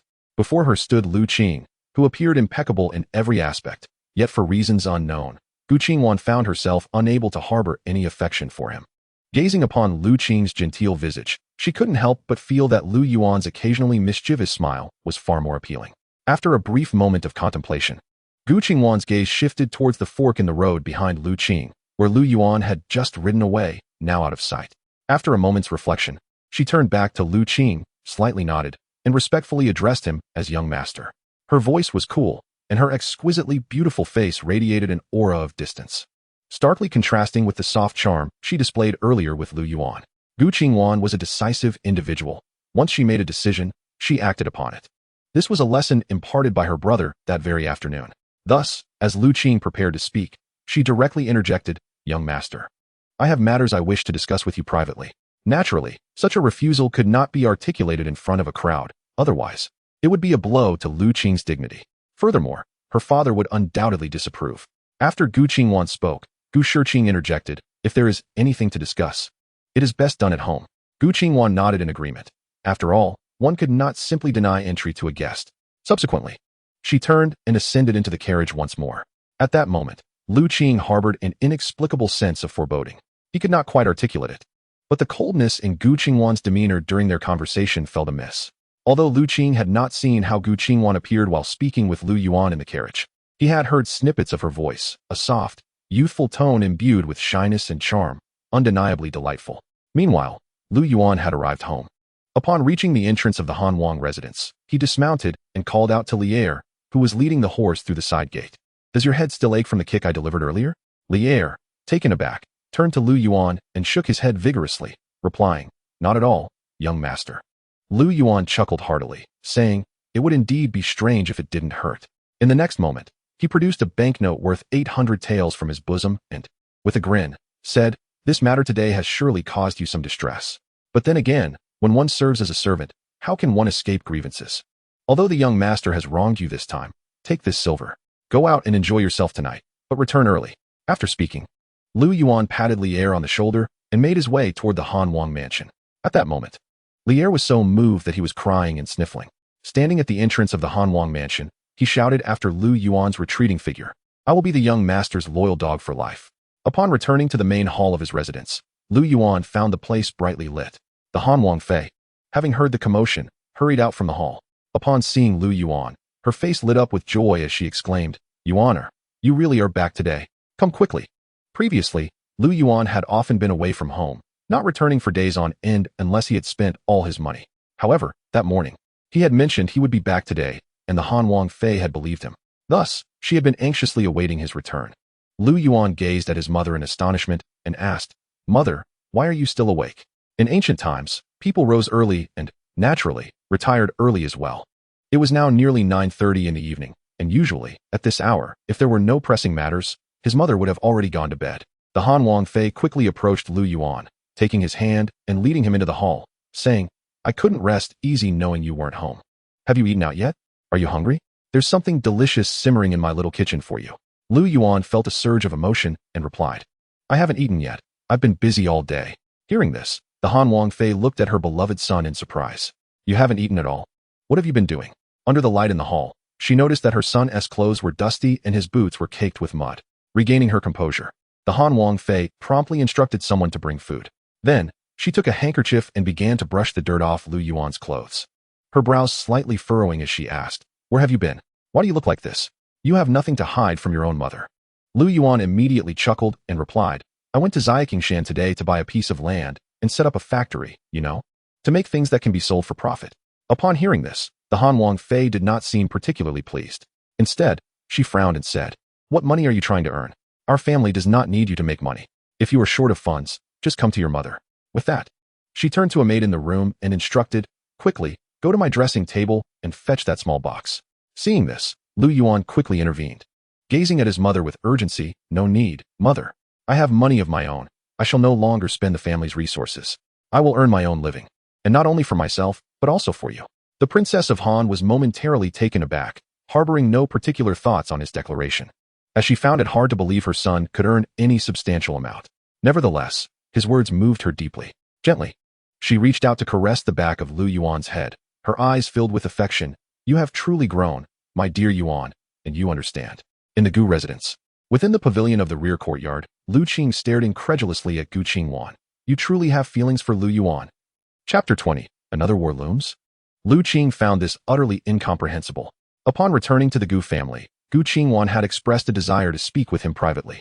Once in the courtyard pavilion, before Lu Qing could utter a greeting, Gu Qingwan bluntly stated that she did not wish to marry him and hoped he would support her decision. Lu Qing was not so self-absorbed as to assume every woman must favor him. However, the crux of the matter was that while Gu Qingwan did not harbor affection for him, she had feelings for Lu Yuan. This was beyond absurd. Who was Lu Yuan? After all, a notorious figure, infamous for his misdeeds. Since the establishment of the Lianqian dynasty by the founding Emperor Hongwu, he was the first to embody such notoriety. Lu Yuan had become a source of ridicule among the common folk. Yet, to Lu Qing's dismay, Gu Qingwan's disinterest in him stemmed from her attraction to Lu Yuan. This was utterly preposterous. Lu Qing found it impossible to accept. In response to Lu Qing's probing, Gu Qingwan sat resolutely in the pavilion, her expression devoid of emotion as she shook her head. Whom I favor is of no concern to the young master. I only wish for you to relinquish any claims over me.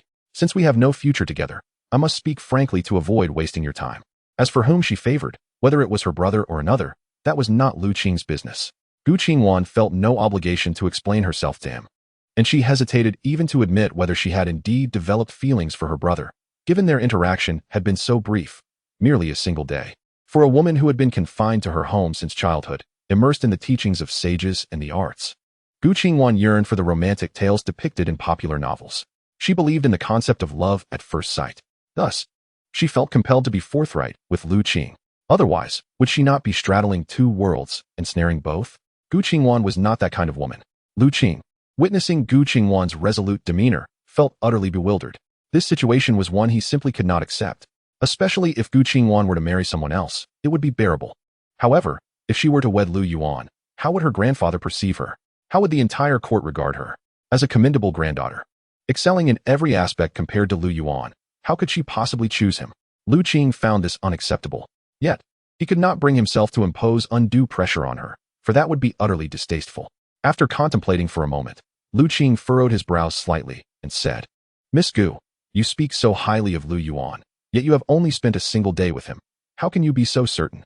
I have known him for over a decade, and I am intimately aware of what kind of person Lu Yuan truly is. I am not one to speak ill from behind, yet my brother's character is indeed. Before Lu Qing could finish his sentence, Gu Qingwan immediately frowned, looking displeased as she raised her gaze to him. If the young master is not one to slander from behind, then there is no need to speak ill of my brother Lu Yuan. She continued, I am not a simpleton. I can discern what kind of person brother Lu Yuan is with clarity. Lu Qing remarked, calling him brother so affectionately, how close you seem. He felt a bit overwhelmed. Surely, I am more aware of what kind of person my foolish brother is than you are. Observing Gu Qingwan's resolute demeanor, he slightly curled his lips and said, Miss Gu, you may truly be deceived by my brother. How about this? Allow me an opportunity. During this time, let us interact more, that we may learn about each other better. If you are willing to understand Lu Yuan, why not grant me the same chance to be known by you? Throughout this period, I hope you will also come to know my brother better. Do not let him fool you. Lu Qing was exceedingly confident. He believed that Gu Qingwan's current affection for Lu Yuan stemmed from her lack of familiarity with him. To put it another way, if Gu Qingwan could find favor in Lu Yuan, there was even less reason for her not to appreciate him. For, since childhood, he had always been superior to Lu Yuan. Perhaps Lu Yuan had played some trick today that captivated Gu Qingwan. Nevertheless, a person's true nature cannot be altered. Given time, Gu Qingwan would surely discern the truth. Upon hearing Lu Qing's words, Gu Qingwan fell silent. Her silence did not imply that she was genuinely contemplating who was superior between the two. Once she had made her decision, it was firm. However, the real question was, what were Lu Yuan's thoughts? Did he harbor feelings for her?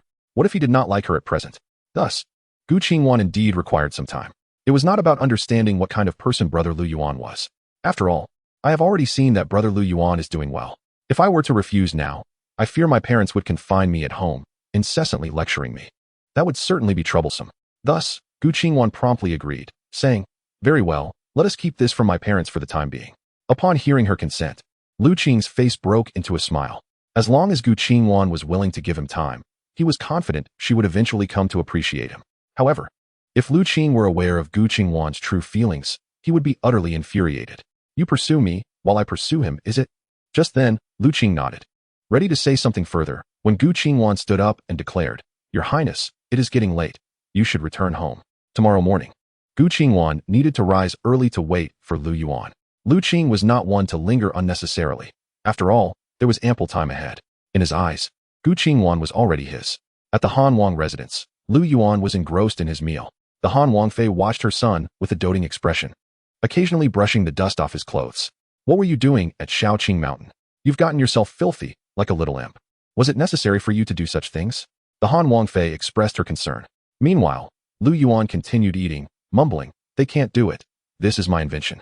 Naturally, I must demonstrate it to them first. The finished product will be ready by tomorrow. I will bring it back for you to see. Is father returning tomorrow?" Such things should be shown to both parents. The Han Wangfei paused briefly, then gently shook her head, saying, "He likely won't return. He is still at the military camp. I suspect your grandfather is engaging in battle with Lu Jin again. Your father will probably be home very rarely during this time." Upon hearing this, Lu Yuan halted his chopsticks, raising his head in astonishment. "Another battle?" The Han Wangfei could not help but roll her eyes. "Do you not know your grandfather's temperament? Lu Jin has been constantly harassing the north, causing countless refugees to flood into the imperial city. Would your grandfather be pleased with that? Either this autumn and winter, or by early spring next year, it is imminent." Reflecting on this, Lu Yuan pondered the nature of warfare. It was fundamentally a contest of logistics and transportation. Perhaps his tricycle could even be sold to his grandfather. Chapter 21. Father, come quickly and see. Your grandson has invented a bicycle. After finishing his meal, Lu Yuan returned to his room to rest. Upon entering, he happened to see Li Er returning. Looking at Li Er, Lu Yuan inquired with curiosity, "Oh, did you not go out to enjoy yourself?"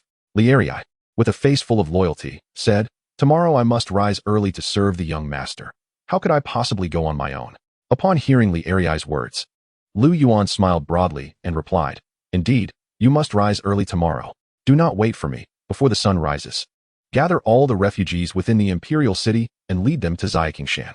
You can share breakfast with the people there and then arrange for them to work. Since we do not intend to pay them wages, we must certainly provide ample food. A full stomach is essential for earning one's keep, is it not?" Li Er nodded eagerly. After spending the day with the young master, he was well aware of the upcoming procedures.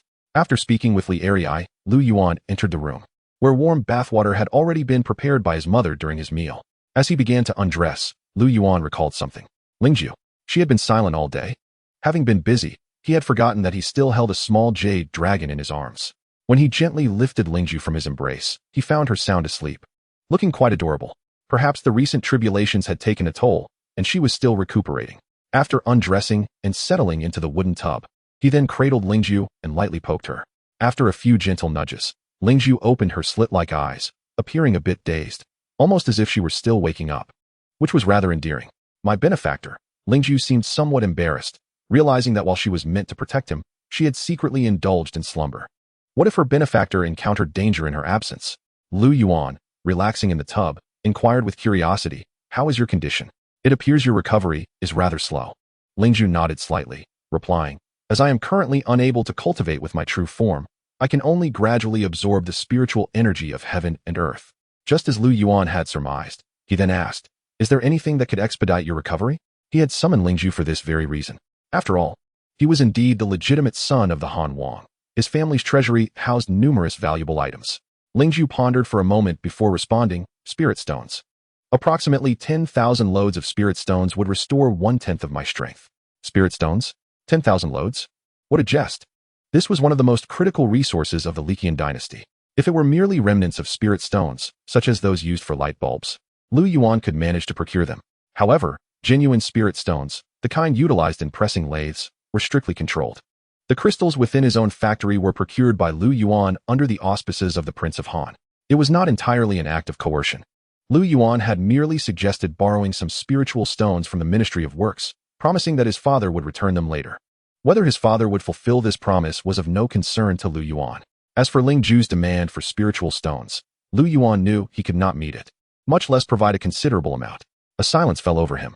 Lingju, sensing the gravity of the moment, quickly interjected, "My benefactor, there is no rush. Even without the spiritual stones, I can recover in a few months to a year." After contemplating, Lu Yuan suddenly rose from the basin, startling Lingju, who immediately turned her head away in embarrassment. Lu Yuan then nonchalantly stepped out of the water bucket and approached a nearby table, retrieving a sharp dagger. With a swift motion, he sliced open his fingertip. Quickly, suck a drop of my blood and see if it helps," he urged. This echoed the ancient tale of the Buddha sacrificing flesh to feed an eagle, now mirrored by his own offering of blood to a dragon. Lu Yuan was not acting recklessly. After all, he possessed a dragon's physique. Would his blood hold any efficacy for Lingju? It was worth a try. If it proved futile, it was merely a small cut on his finger. Upon hearing his words, Lingju turned back, visibly alarmed. "My benefactor, what are you doing?" she exclaimed. Lu Yuan raised an eyebrow, insisting, "Don't hesitate. Quickly, try a drop of my blood and see if it has any effect." Lingju was torn. Her heart raced with urgency and gratitude. The urgency stemmed from the belief that a mortal's blood could hardly be of benefit to her. The gratitude arose from the realization that this mortal, despite his own vulnerabilities, was willing to harm himself to aid her. Lingju, whose vertical pupils typically lacked human emotion, now glistened with tears as she pleaded, "My benefactor, do not act foolishly. You are but a mortal. This is utterly unnecessary." Before she could finish her sentence, Lu Yuan, fixated on the blood threatening to drip from his finger, interjected, "It's already cut. Why prolong the discussion? It would be a waste if it falls to the ground. Just try it." Without waiting for further protest, he placed his finger into Lingju's mouth. As Lu Yuan's blood entered her, it instantly surged through her body like a torrent. A brilliant flash of platinum light enveloped them. In that moment, a breathtakingly beautiful woman, resembling a celestial being, leaned against Lu Yuan, her soft, full lips gently suckling on his fingertip. Lu Yuan could only stare in astonishment. The following day, within the imperial palace at Taiha Hall, a grand court assembly was underway, attended by both civil and military officials. The Yongle Emperor sat upon his throne, surveying the assembly with a growing sense of frustration.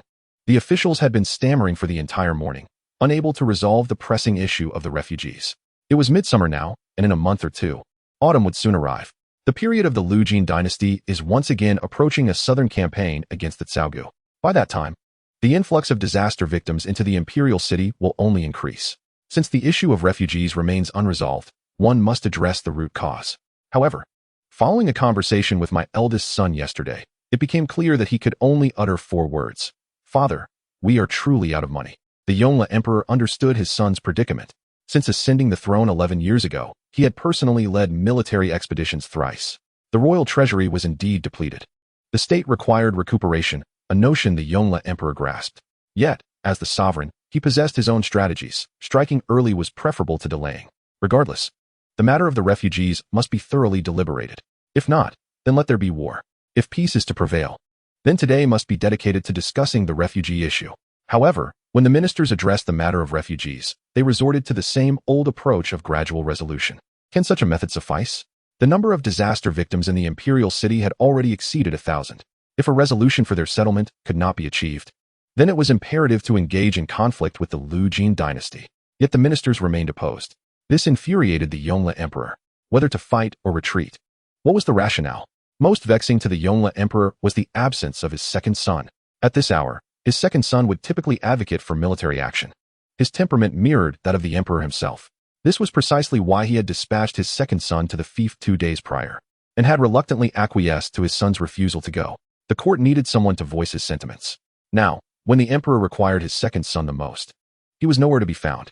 This was becoming increasingly intolerable. A grand court assembly, and he does not attend? In a fit of exasperation, the Yongle Emperor stewed in the oppressive atmosphere of the hall, when suddenly, a boisterous laugh erupted from outside. Father, father, come quickly. Look at the bicycle my grandson has made. Now you need not worry. Yuan has resolved all the issues of the refugees in the imperial city. The courtiers were left speechless. What was the Han prince thinking? This was a grand court assembly. Not only was he tardy, but he also failed to address the emperor properly in such a formal setting. What had transpired to elicit such joy that he disregarded proper decorum? As the courtiers turned their heads towards the source of the voice, they beheld the Han prince, clad in a red dragon robe, rushing in with a bicycle. Chapter 22. Can Lu Yuan's creation succeed? This morning, especially, the Han prince had sensed that this grand court assembly would differ from previous ones. With the refugee crisis escalating, he was acutely aware of his father's temperament. If the refugees could not be resolved, then one must deal with the source. Thus, it is certain that the Prince of Han will return to attend this grand assembly. As dawn broke, the prince hastened back to the imperial city from the three main camps. Just as he was about to enter through the western city gate, he fortuitously encountered his son's servant, Lu. At that moment, Lu was astride a horse, commanding the refugee procession with great authority, exuding an impressive demeanor. After pulling Lu over for a brief inquiry, the prince grasped the unfolding situation. Filled with excitement, he abandoned his plans for the palace and, instead, urged Lu to gallop with him towards Little Qing Mountain. The prince was eager to behold his son's creation. Setting aside the extravagant praises Lu had lavished on the bicycle, being his son's servant, one could assume his words were somewhat embellished.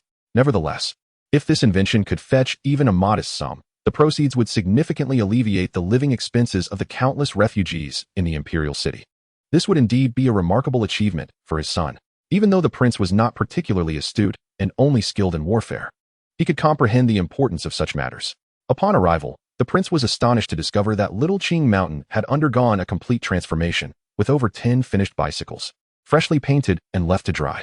The rapidity of this endeavor left even Lu bewildered. Upon inquiry, it became evident that the words of the heir the previous night had invigorated the laborers. Now, they enjoyed meat to eat, rice to fill their bellies, new clothes to wear, and fresh bedding. Furthermore, they would receive free housing and medical care, with their children receiving education as well. Could such a life be attained without effort? Surely, the creation and sale of these bicycles were essential to achieving this prosperity. In comparison to others, the refugees at Little Qing Mountain were the most eager for the bicycles to be sold, even more so than Lu Yuan. Thus, once Lu Yuan departed, as rest time approached, the invigorated crowd, well-fed and enthusiastic, decided that if they were too excited to sleep, they should not waste time lying down. They rose to work. Whenever fatigue set in, they would then retire. That night, the sounds of industrious labor echoed through Little Qing Mountain, resulting in the completion of several bicycles. This was their first attempt, and their inexperience showed. The assembly process was guided solely by the blueprints left by Lu Yuan, making it labor-intensive. Seeing the bicycle described by Lu, the prince, indifferent to whether the paint had dried or not, mounted it without hesitation. Naturally, he suffered a rather comical fall, akin to Lu. However, no one dared to laugh. After all, the sight of the prince in his resplendent crimson robes was indeed awe-inspiring. For these refugees, the highest official they had encountered in their lives was merely the aged county magistrate, whose teeth were nearly worn away. After the Han Wang managed to rise, Lu supported him from behind. In roughly 10 minutes, the Han Wang grasped the essentials. After all, a man who had ridden war horses for decades would certainly learn to ride a bicycle with alacrity. Once he had acquired the basics, he suddenly remembered the grand court assembly. Immediately, he instructed Lu to mount a horse while he secured his python robe around his waist and personally rode back. Upon his return, the Han Wang realized just how remarkable the contraption his son had created was. Even on ground that was not paved, but rather a compacted dirt surface trampled by many, the bicycle's speed was hardly inferior to that of a horse. Admittedly, on excessively muddy terrain, riding the bicycle was impractical. However, it was equally true that a horse would struggle in such conditions. The difference lay in the fact that the bicycle could be carried.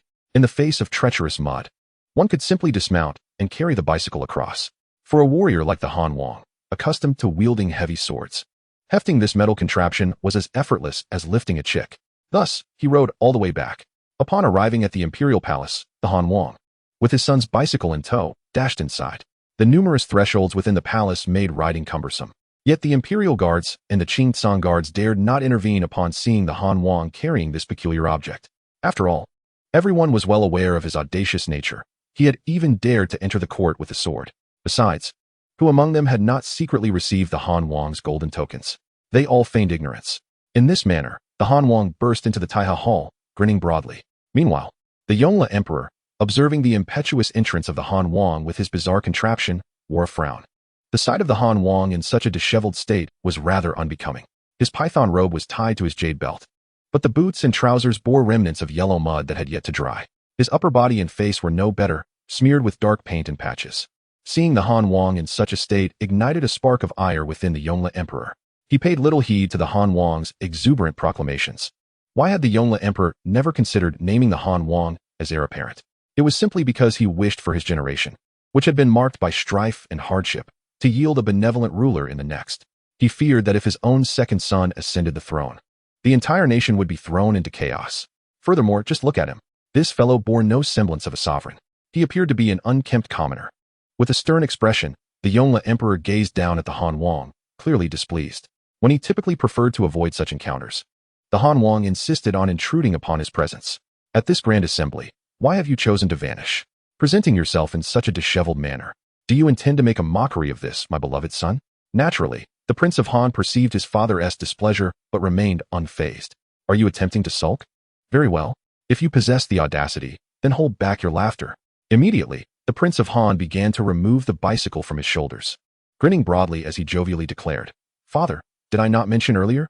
We are currently discussing the plight of refugees, are we not? Fear not, for your dear grandson has already settled all the refugees, and now there is not a single one to be found in the entire imperial city." Upon hearing the prince's words, the court officials exchanged bewildered glances. You look at me, I look at you, all wearing expressions of astonishment. It is one thing for the Prince of Han to be a bit unruly in his demeanor, but to behave so irreverently at such a critical moment? Did you not see that His Majesty is on the verge of an outburst? In their hearts, they all felt a wave of sentiment. After all, he is indeed the Emperor's own son. Had it been anyone else, they would have been swiftly dealt with. The expressions of the officials were rather complex in response to the prince's declaration. On one hand, one might dismiss the prince's ridiculousness. Why utter such a blatant falsehood in this setting, where it could be so easily debunked? Yet, on the other hand, this is a solution that no one in the court could conceive, and it has been resolved by a mere junior? What could possibly be achieved? However, for the Yongle Emperor seated upon the throne, hearing this elicited a delighted raise of his eyebrows. Is this truly the case? He knows his son well. Although he often lacks decorum, when it comes to serious matters, his son would not speak in vain. The Prince of Han then burst into hearty laughter, exclaiming, "How could there be any falsehood, father? Look, your grandson utilized this contraption to settle all the displaced persons." The Yongle Emperor gazed at the peculiar two-wheeled device beside the Prince of Han, his expression one of astonishment. Did Lu Yuan create this? To which the Crown Prince responded with confusion. Huh? The Prince of Han, after a moment of silence, realized the Emperor was momentarily dazed. Could this device possibly be fashioned by Lu Yuan? Would that even be feasible? At this moment, the Prince of Han gazed at the Yongle Emperor, speechless. Father, you have only one grandson, do you not? This is my son, created by Lu Yuan. Chapter 23. Father, watch as I perform a drift for you. As the prince concluded his statement, the entire hall fell into a state of bewilderment among the officials. Created by a great beast? That could not be. No, it is not a great beast. With the Prince of Han present, he is the true beast. Lu Yuan is but a mere child.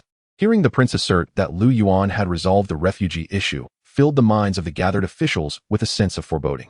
After all, if this matter were to be addressed by Lu Yuan, everyone is indeed somewhat eager about this matter.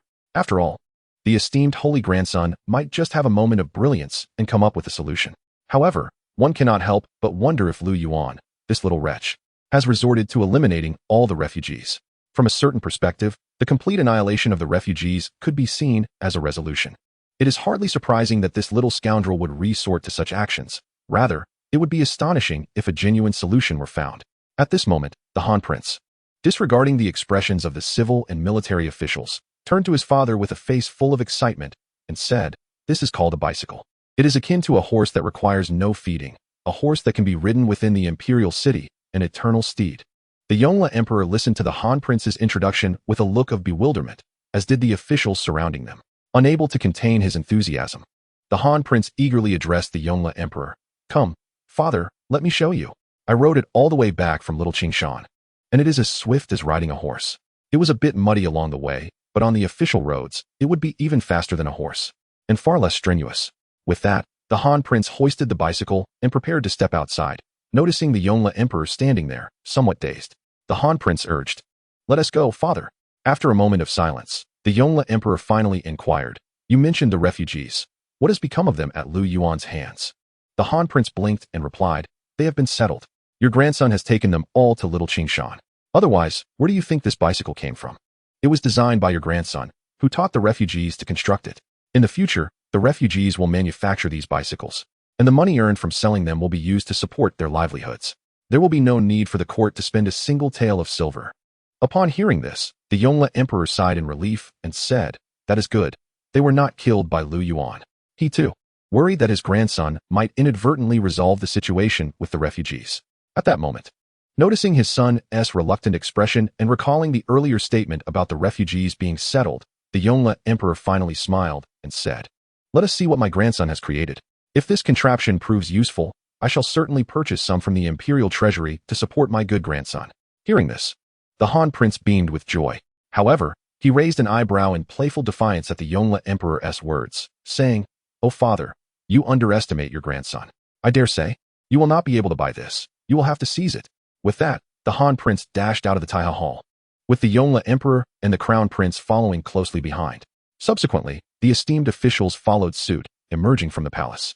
The Yongle Emperor was eager to ascertain the nature of this peculiar contraption that had so delighted the Han Prince.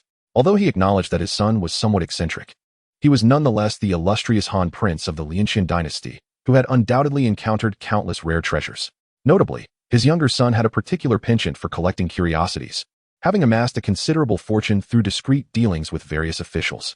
The Han Prince's treasury likely surpassed even the imperial coffers.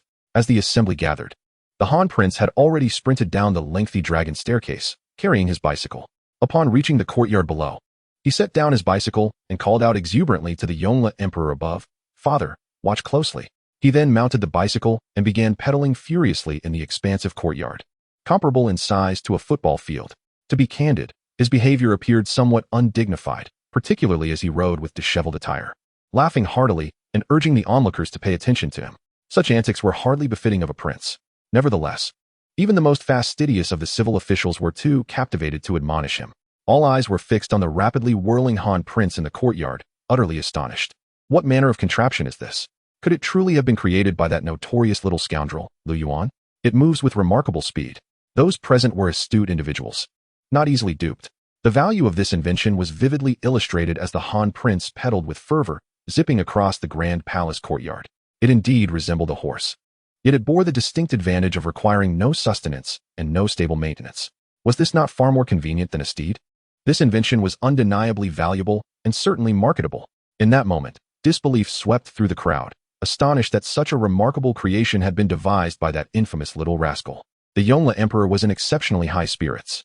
However, his mind was awash with inquiries. He yearned to know the cost of this invention, its production capacity, and even contemplated its potential applications in military logistics. The Yongle Emperor beckoned to the Han Prince, who was still joyously racing about. Yet, the Han Prince, seemingly caught in a fit of elation, continued to pedal and laugh, oblivious to the Emperor's call. The gathered officials could empathize with the spectacle. After all, everyone was well aware of the Han Prince's character. It was no surprise that upon encountering such a useful and impressive invention, the Han Prince was filled with unrestrained joy. Do not speak of the original appearance of the Prince of Han. Let us consider instead a typical son from one's own household. If such a contraption were to emerge, everyone would undoubtedly follow the example set by the Prince of Han. The Yongle Emperor called out a couple of times, only to find that the Prince of Han was completely oblivious. A nearby eunuch quickly sought to relay the message. However, the Yongle Emperor waved his hand, opting to descend personally to inquire and, in the process, to examine this bicycle closely. With that, the Yongle Emperor hurriedly made his way down the dragon staircase, followed swiftly by numerous ministers who accompanied him to the courtyard below. A eunuch nearby, with a high-pitched voice, called out, "Prince of Han, Prince of Han. The Emperor summons you." Hearing the call, the Prince of Han responded and rode over to the Yongle Emperor, laughing heartily. "Father, let me show you a drift." As the onlookers stood in bewilderment, the Prince of Han pedaled vigorously towards the Yongle Emperor, a spectacle that genuinely startled those present. The guards were left unsure whether they should protect the emperor at that moment. Just as the Prince of Han's bicycle approached within 2 meters of the Yongle Emperor, he squeezed the handbrake and planted a leg on the ground, executing a swift maneuver that sent the rear wheel swinging forward. Amidst his laughter, he turned to the now stern-faced Yongle Emperor and exclaimed, "Father, am I not impressive?" The Yongle Emperor and the civil and military officials were left contemplating whether the Prince of Han was about to cause a significant commotion. At this moment, the Prince of Han's grin nearly reached his ears. The chief eunuch standing beside the Yongle Emperor flicked his feather duster between the two of them, expressing a hint of exasperation. "Oh dear, Prince of Han, do take it easy. Do not frighten the Emperor." Yet, the Yongle Emperor's face revealed no anger, only curiosity as he gazed at the bicycle, asking, "Is this contraption something that was just completed yesterday? Was it crafted by the refugees?" The Prince of Han nodded while dismounting. "Indeed, yesterday, Yuan gathered over 100 refugees at the East City Gate, and after a day of hard work, he sketched designs and crafted molds. By nightfall, they had finally produced it. Then, as the Prince of Han adjusted the bicycle, he continued, "This particular one was assembled by dozens of people throughout the night after Yuan left. When I arrived, they had already completed over 10 bicycles, painted them, and left them to dry. This morning, as I entered through the West City Gate, I happened upon people from the manor who had taken all the refugees from the imperial city, and they are now settled at Little Green Mountain." Upon hearing the Prince of Han's words, the Yongle Emperor nodded in understanding. This was indeed news to him, although he had the Chinsong guards. The daily reports from them arrived only in the morning. Today, with the Grand Court Assembly, the Yongle Emperor had not yet seen them. Listening to the words of the Han King, the Yongle Emperor, still uneasy, inquired further, "Have all the refugees been taken away? What about the elderly, the weak, the sick, and the disabled? Have they also been included?" The Yongle Emperor feared that his grandson might disregard those who could not contribute economically, focusing solely on those capable of earning a living. If that were the case, the refugee situation would remain unresolved. The Han King, admiring his son's ingenuity, recounted the lofty promises made by Lu Yuan the previous night, leaving the Yongle Emperor and his officials in a state of bewilderment. Could such astute words truly have come from the lips of that young rascal? The Han King continued, "In any case, all the refugees in the imperial city have relocated to Shaoqing Mountain. From now on, they will be self-sufficient, requiring no further concern from the court." Upon hearing this, the Yongle Emperor could no longer contain his laughter, placing his hands on his waist, adorned with a jade belt, and joyfully surveying the assembly of officials. "Look at this. Behold my grandson, the heir of our lineage." Previously, there had been murmurs in the court and the marketplace suggesting that his lineage was not divinely ordained, but rather usurped, leading to dire consequences. Now he proclaimed, "Speak up. Look at how the Yongle line has resolved matters that have perplexed both court and commoners alike. All accomplished by my grandson in just a few moments." The Han King joined in the laughter, exclaiming, "What do you think, father? My son is remarkable, isn't he?" The Yongle Emperor nodded vigorously, still chuckling. "Indeed, truly remarkable. I never expected Yuan to achieve this."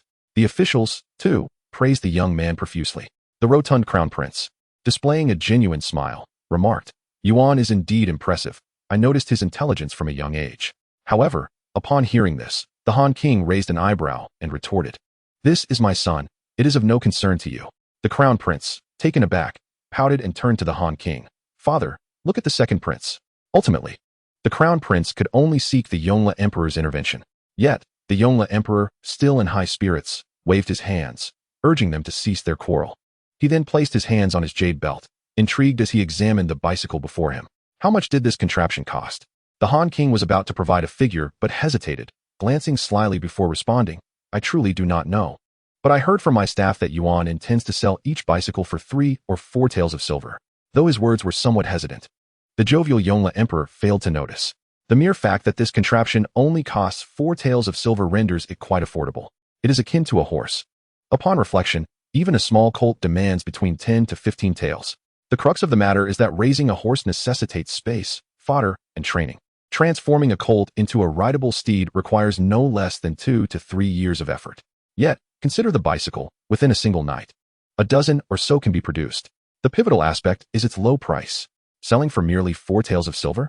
Given the income of the common folk during the reign of the Ming Dynasty, a servant at a tavern near the imperial city earns merely 3 to 4 coins of silver a month.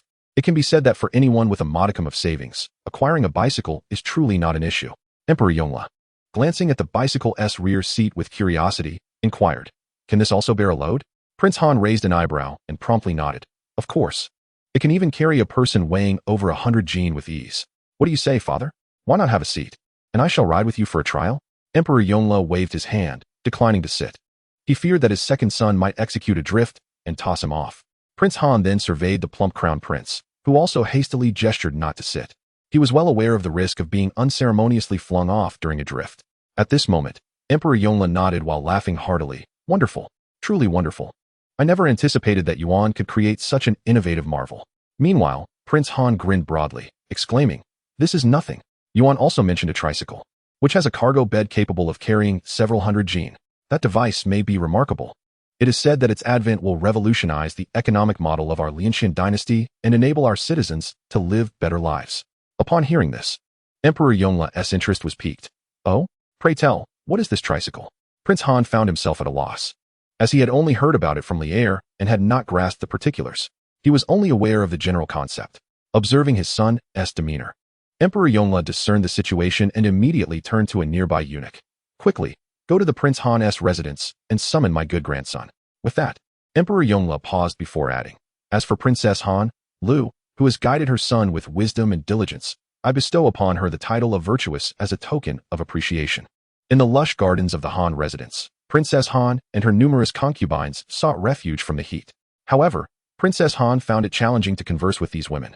For being the primary wife from a prestigious family, she looked down upon those of lesser standing. They were simply unworthy.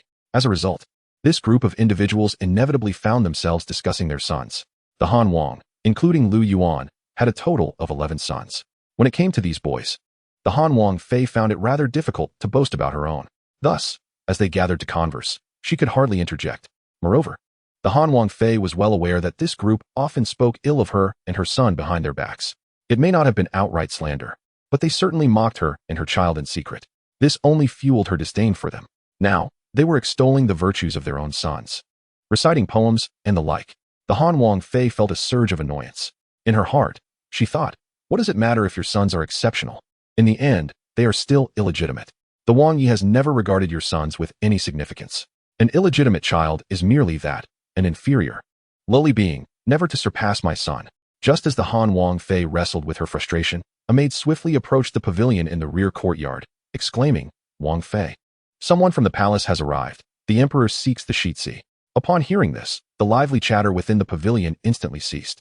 A profound silence enveloped the space, and the Han Wang Fei's heart sank. Oh no, could it be that my son has caused yet another catastrophe? Chapter 25. Does she like me? The Han Wang Fei rose and regarded the maid before her, her emotions tangled. This group of concubines had just been boasting about their sons, and now, almost immediately, her own son was in trouble. She cast a sidelong glance at the concubines. Although they feigned innocence, the Han Wang Fei could still discern the mockery in their eyes. A wave of silence washed over her, but soon enough, she steeled herself. She did not blame her son for the predicament. After all, as his mother, she would bear the consequences of his actions. It mattered not. After all, her child was a legitimate heir, deserving of her affection in whatever manner she chose. With that resolve, the Han Wang Fei strode purposefully towards the front courtyard, her demeanor resolute. Meanwhile, the concubines remained seated in the pavilion, their fans obscuring their faces, revealing only their painted eyes, darting glances at one another, brimming with amusement. Despite her outward appearance of indifference, the Han Wang Fei felt a tremor of unease within. This was a matter that had come directly from the palace, a personal summons from the emperor. It surely indicated that her son had committed some grave transgression.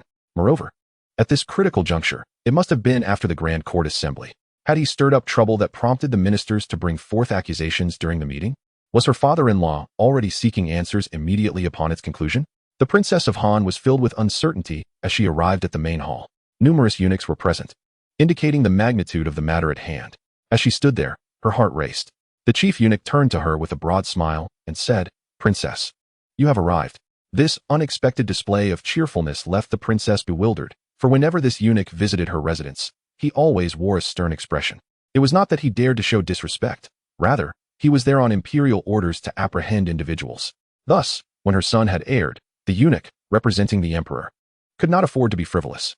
Today, however, his grin was truly unprecedented. The princess, slightly dazed, nodded in acknowledgement, saying, What brings you here, your excellency? The eunuch quickly responded, Princess, the emperor requests that the heir enter the palace. This was not the question the princess had in mind. Sensing her concern, The eunuch gently added, "It is good news, splendid news indeed." Upon hearing this, the princess's face transformed with disbelief, quickly followed by joy. "What has my son done to please the emperor?" she inquired eagerly. The chief eunuch nodded affirmatively and replied, "Indeed, but the specifics cannot be disclosed at this moment. However, our immediate priority is to summon the heir." The mention of the heir startled the princess, and a hint of panic crossed her features. "Oh dear. Yuan left home early today, saying he was." Before she could finish, the eunuch raised an eyebrow and discreetly remarked, "He has gone to Little Green Mountain?" The princess nodded vigorously, her expression one of astonishment as she gazed at the eunuch. Without allowing her to speak further, he assured her, "Then there is no cause for concern.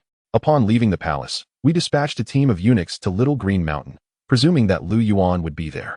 Consequently, one group headed directly to the mountain, while another, including the chief eunuch, carried the imperial decree and rewards to the residence of the Princess of Han." Just as the princess was about to inquire further, the eunuch's demeanor shifted from joviality to seriousness as he stated, "Princess, please summon everyone in the manor. We are to present the decree." With that, he led the gathered individuals out through the front door, heading towards the entrance of the manor. Snapping back to reality, the princess, though filled with questions, promptly dispatched her maid to gather everyone in the manor.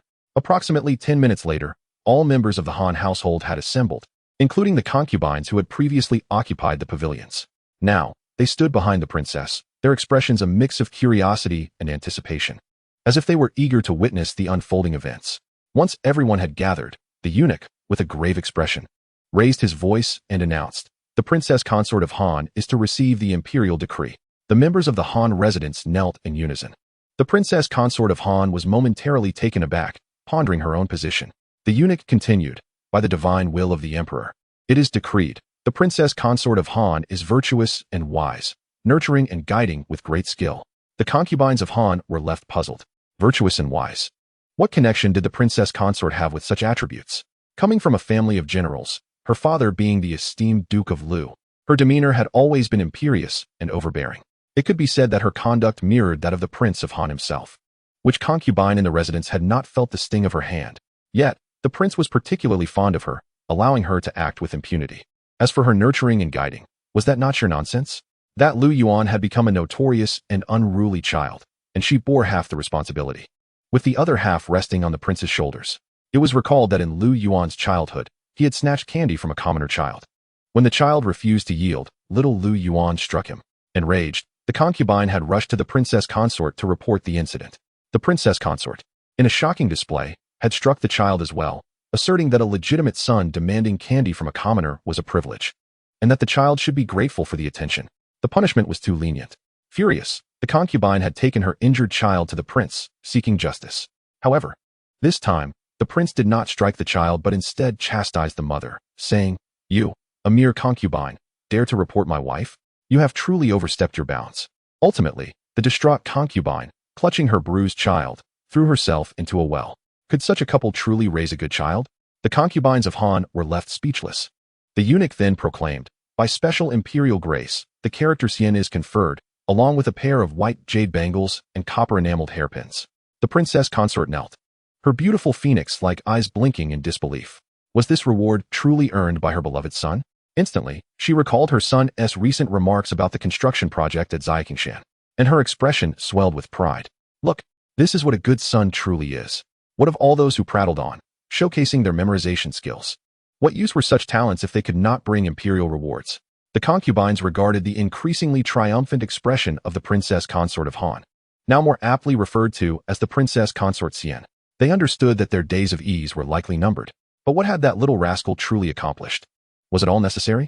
At this moment, Lu Yuan remained oblivious to the events unfolding around him. Seated comfortably beneath the shed at Xiaoqingshan, he leisurely crossed his legs while savoring freshly roasted peanuts, observing the laborers perspiring profusely, all in a state of tranquil ease. He had been made aware of the morning's occurrences upon Li Heir's arrival, yet he harbored no significant concerns. Eventually, his grandfather would learn of the matter. Even if his father refrained from cycling over, the Qing guard would inevitably report yesterday's happenings. Presently, Lu Yuan found himself pondering one particular thought. He cast a glance at Gu Qingwan, who sat beside him, diligently recording accounts.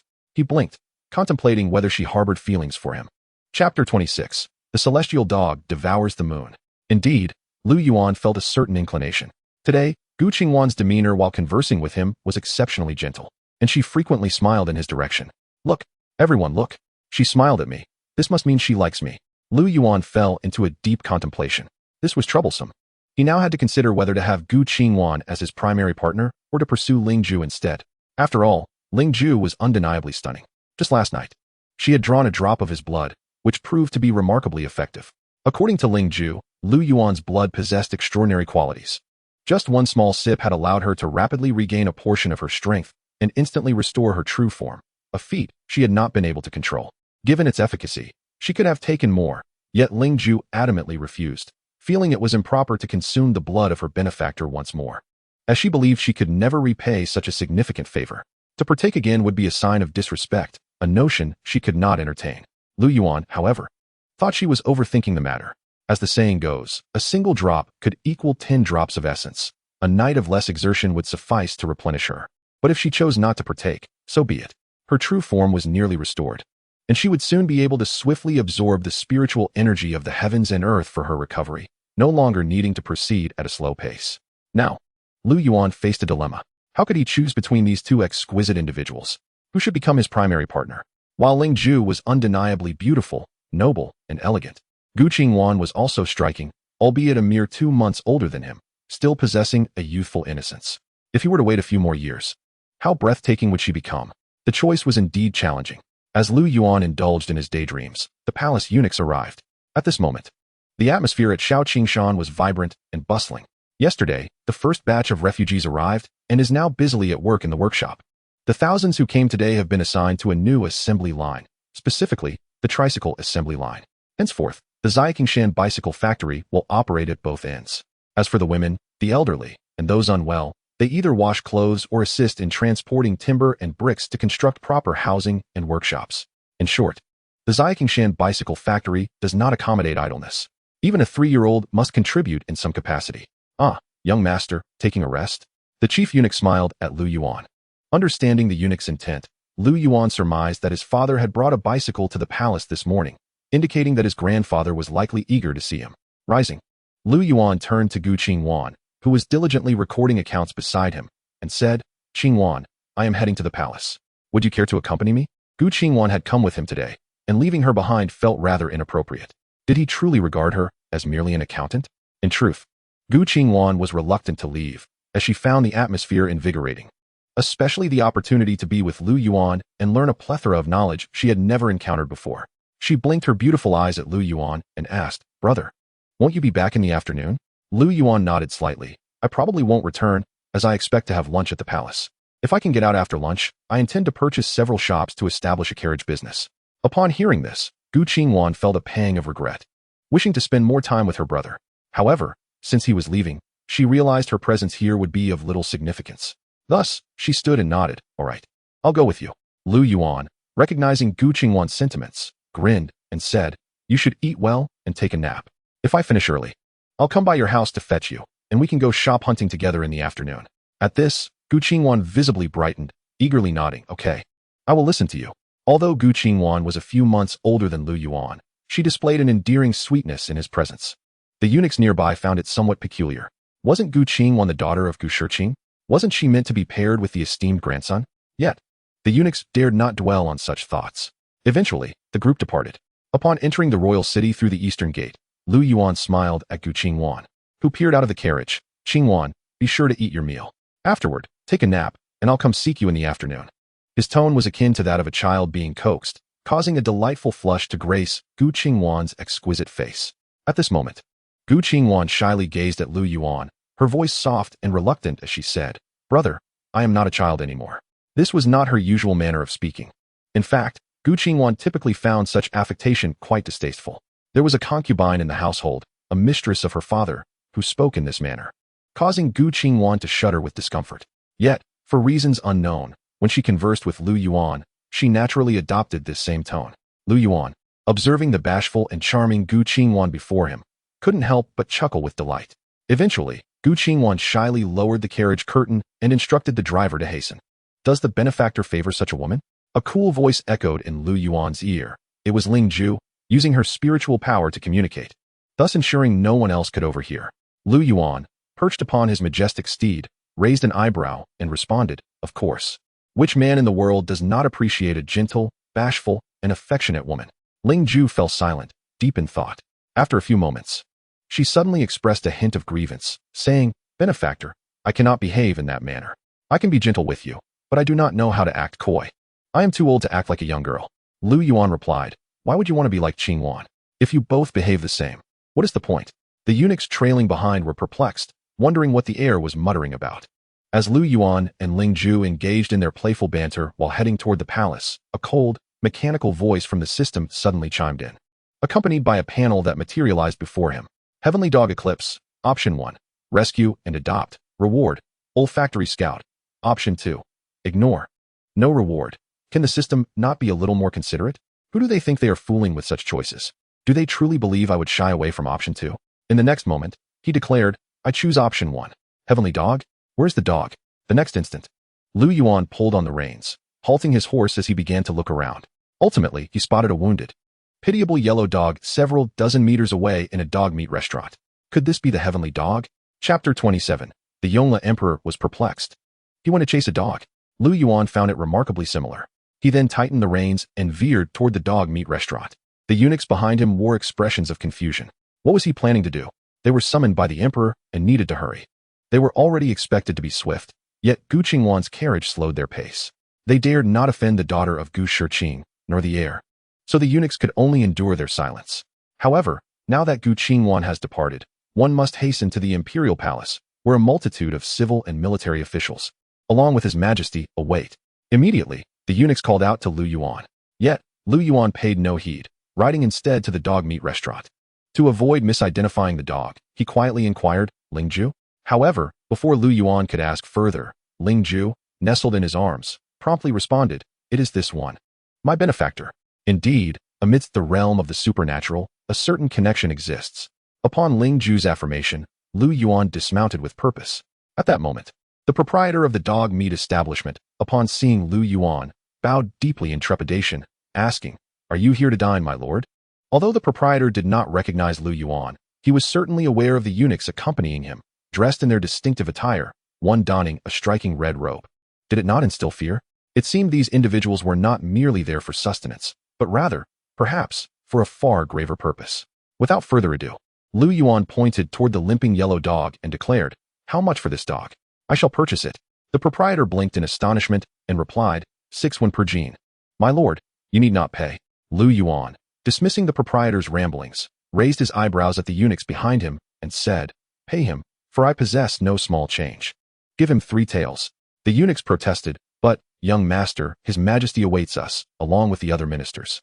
The Grand Court Assembly has not yet dispersed. They are all waiting for us. His Majesty wishes to reward you. We must be swift." Without turning back, Lu Yuan acknowledged, I know, and approached the limping yellow dog. This creature seemed almost imbued with human-like qualities. Indeed, it was no ordinary dog. Yet, it did not possess any extraordinary attributes akin to Ling Ju, who was capable of articulate speech. Lu Yuan found this curious but remained silent, opting instead to unfasten the iron chain binding the yellow dog to a nearby stone. The yellow dog, at this moment, displayed a submissive demeanor, ears pinned back, tail lowered yet wagging fervently, emitting soft whimpers. It appeared to convey both fear of Lu Yuan and a desperate plea for rescue. "Save me, save me." At the very instant Lu Yuan freed the chain, a cold voice echoed in his ear. "Rescue successful. Reward. Sent scout. Activated immediately." Activated immediately? Lu Yuan stood still, inhaling deeply. Aside from the savory aroma of the dog meat restaurant, he could perceive nothing else. However, at that moment, the limping yellow dog suddenly perked up, as if sensing something profound. No longer shaking his head in confusion, he lowered it to sniff before suddenly becoming alert, glaring in one direction and barking loudly. In that instant, Lu Yuan realized the truth. This peculiar item was not for him, but rather for the dog. Damn it, wasn't this my reward? However, after some contemplation, it didn't really matter. After all, this dog would be his in the future. Would it dare to run away? He would undoubtedly bestow it with some cinnamon and bay leaves as a parting gift. The sight of the big yellow dog left Lu Yuan somewhat bewildered. What was it doing? Subsequently, the dog limped towards the direction of the barking for a couple of steps. After running a short distance, it halted and turned back to look at Lu Yuan, barking twice as if urging him to follow. What was going on? Was a task being issued? Lu Yuan pondered for a moment before turning to the nearby stunned eunuch and exclaimed, "Why are you standing there? Quickly hand over the money to the shopkeeper." The eunuch and his companions displayed expressions of distress, saying, "Young master, we do not have any small change with us." Lu Yuan blinked and replied, "Oh." Stepping forward, he yanked the eunuch down from his horse and reached into his sleeve, rummaging around before producing a hefty ingot of silver, which he directly handed to the stall owner, declaring, "No need for change." The eunuchs had expressions of disbelief.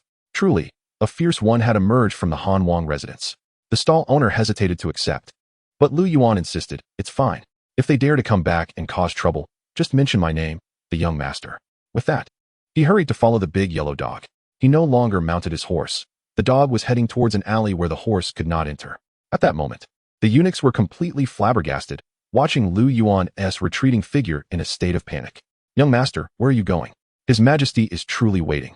Lu Yuan did not look back as he replied, "You all go back first. Tell my grandfather that I will join him shortly.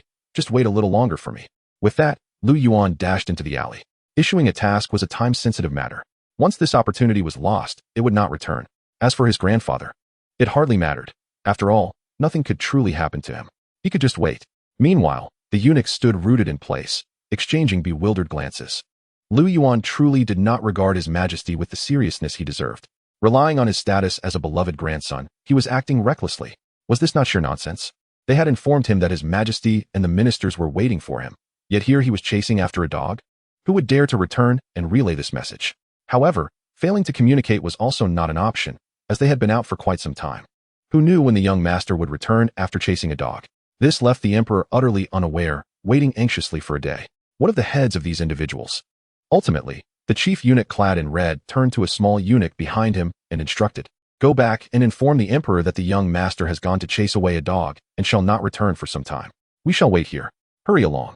The small eunuch, taken aback, thought to himself, "Damn, I believe the young master should not be chasing a dog. It seems more fitting that he should chase you instead. You are the real dog." By morning, the sun had ascended high in the sky. In the palace courtyard, the crown prince merrily rode a bicycle, wobbling precariously as if he were about to tumble.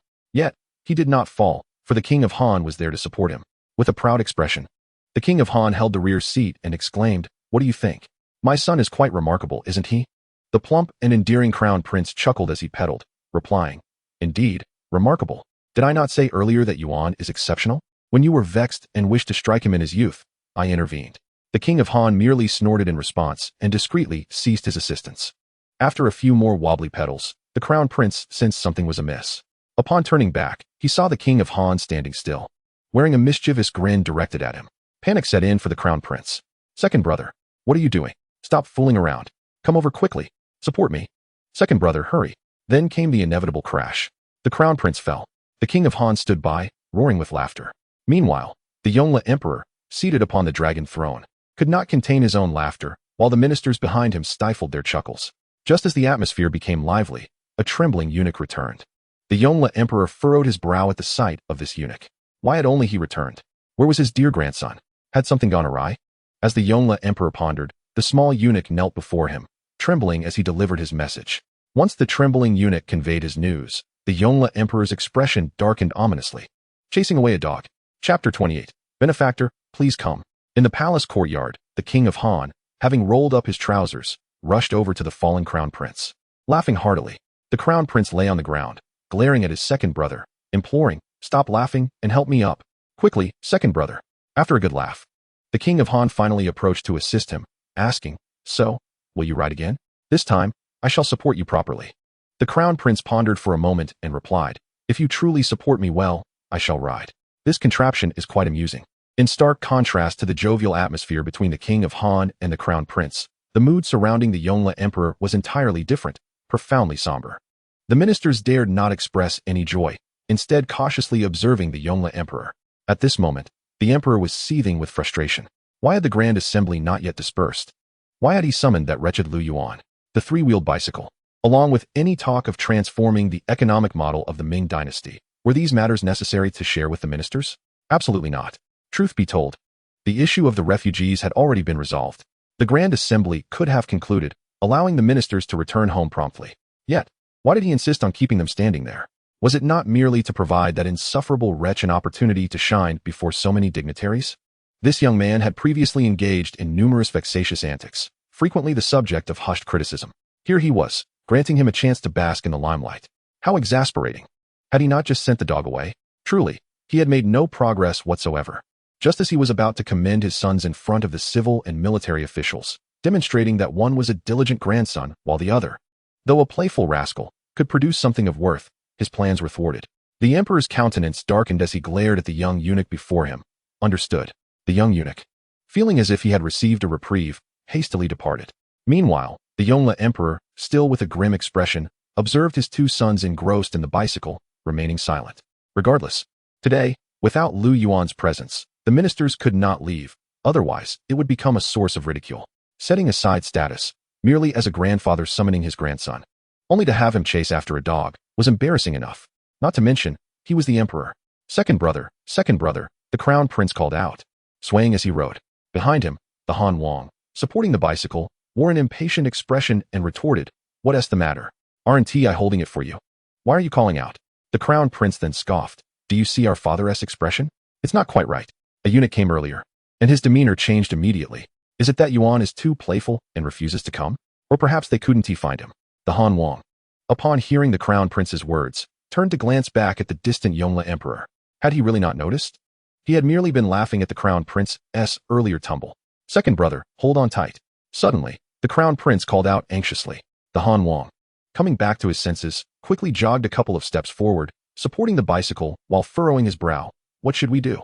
It seems our father is genuinely angry." The prince furrowed his brow and pondered for a moment before saying, "What about the third brother? Let him send someone to search for it." Han Wang also frowned and replied, "He should be at the Qingtian office.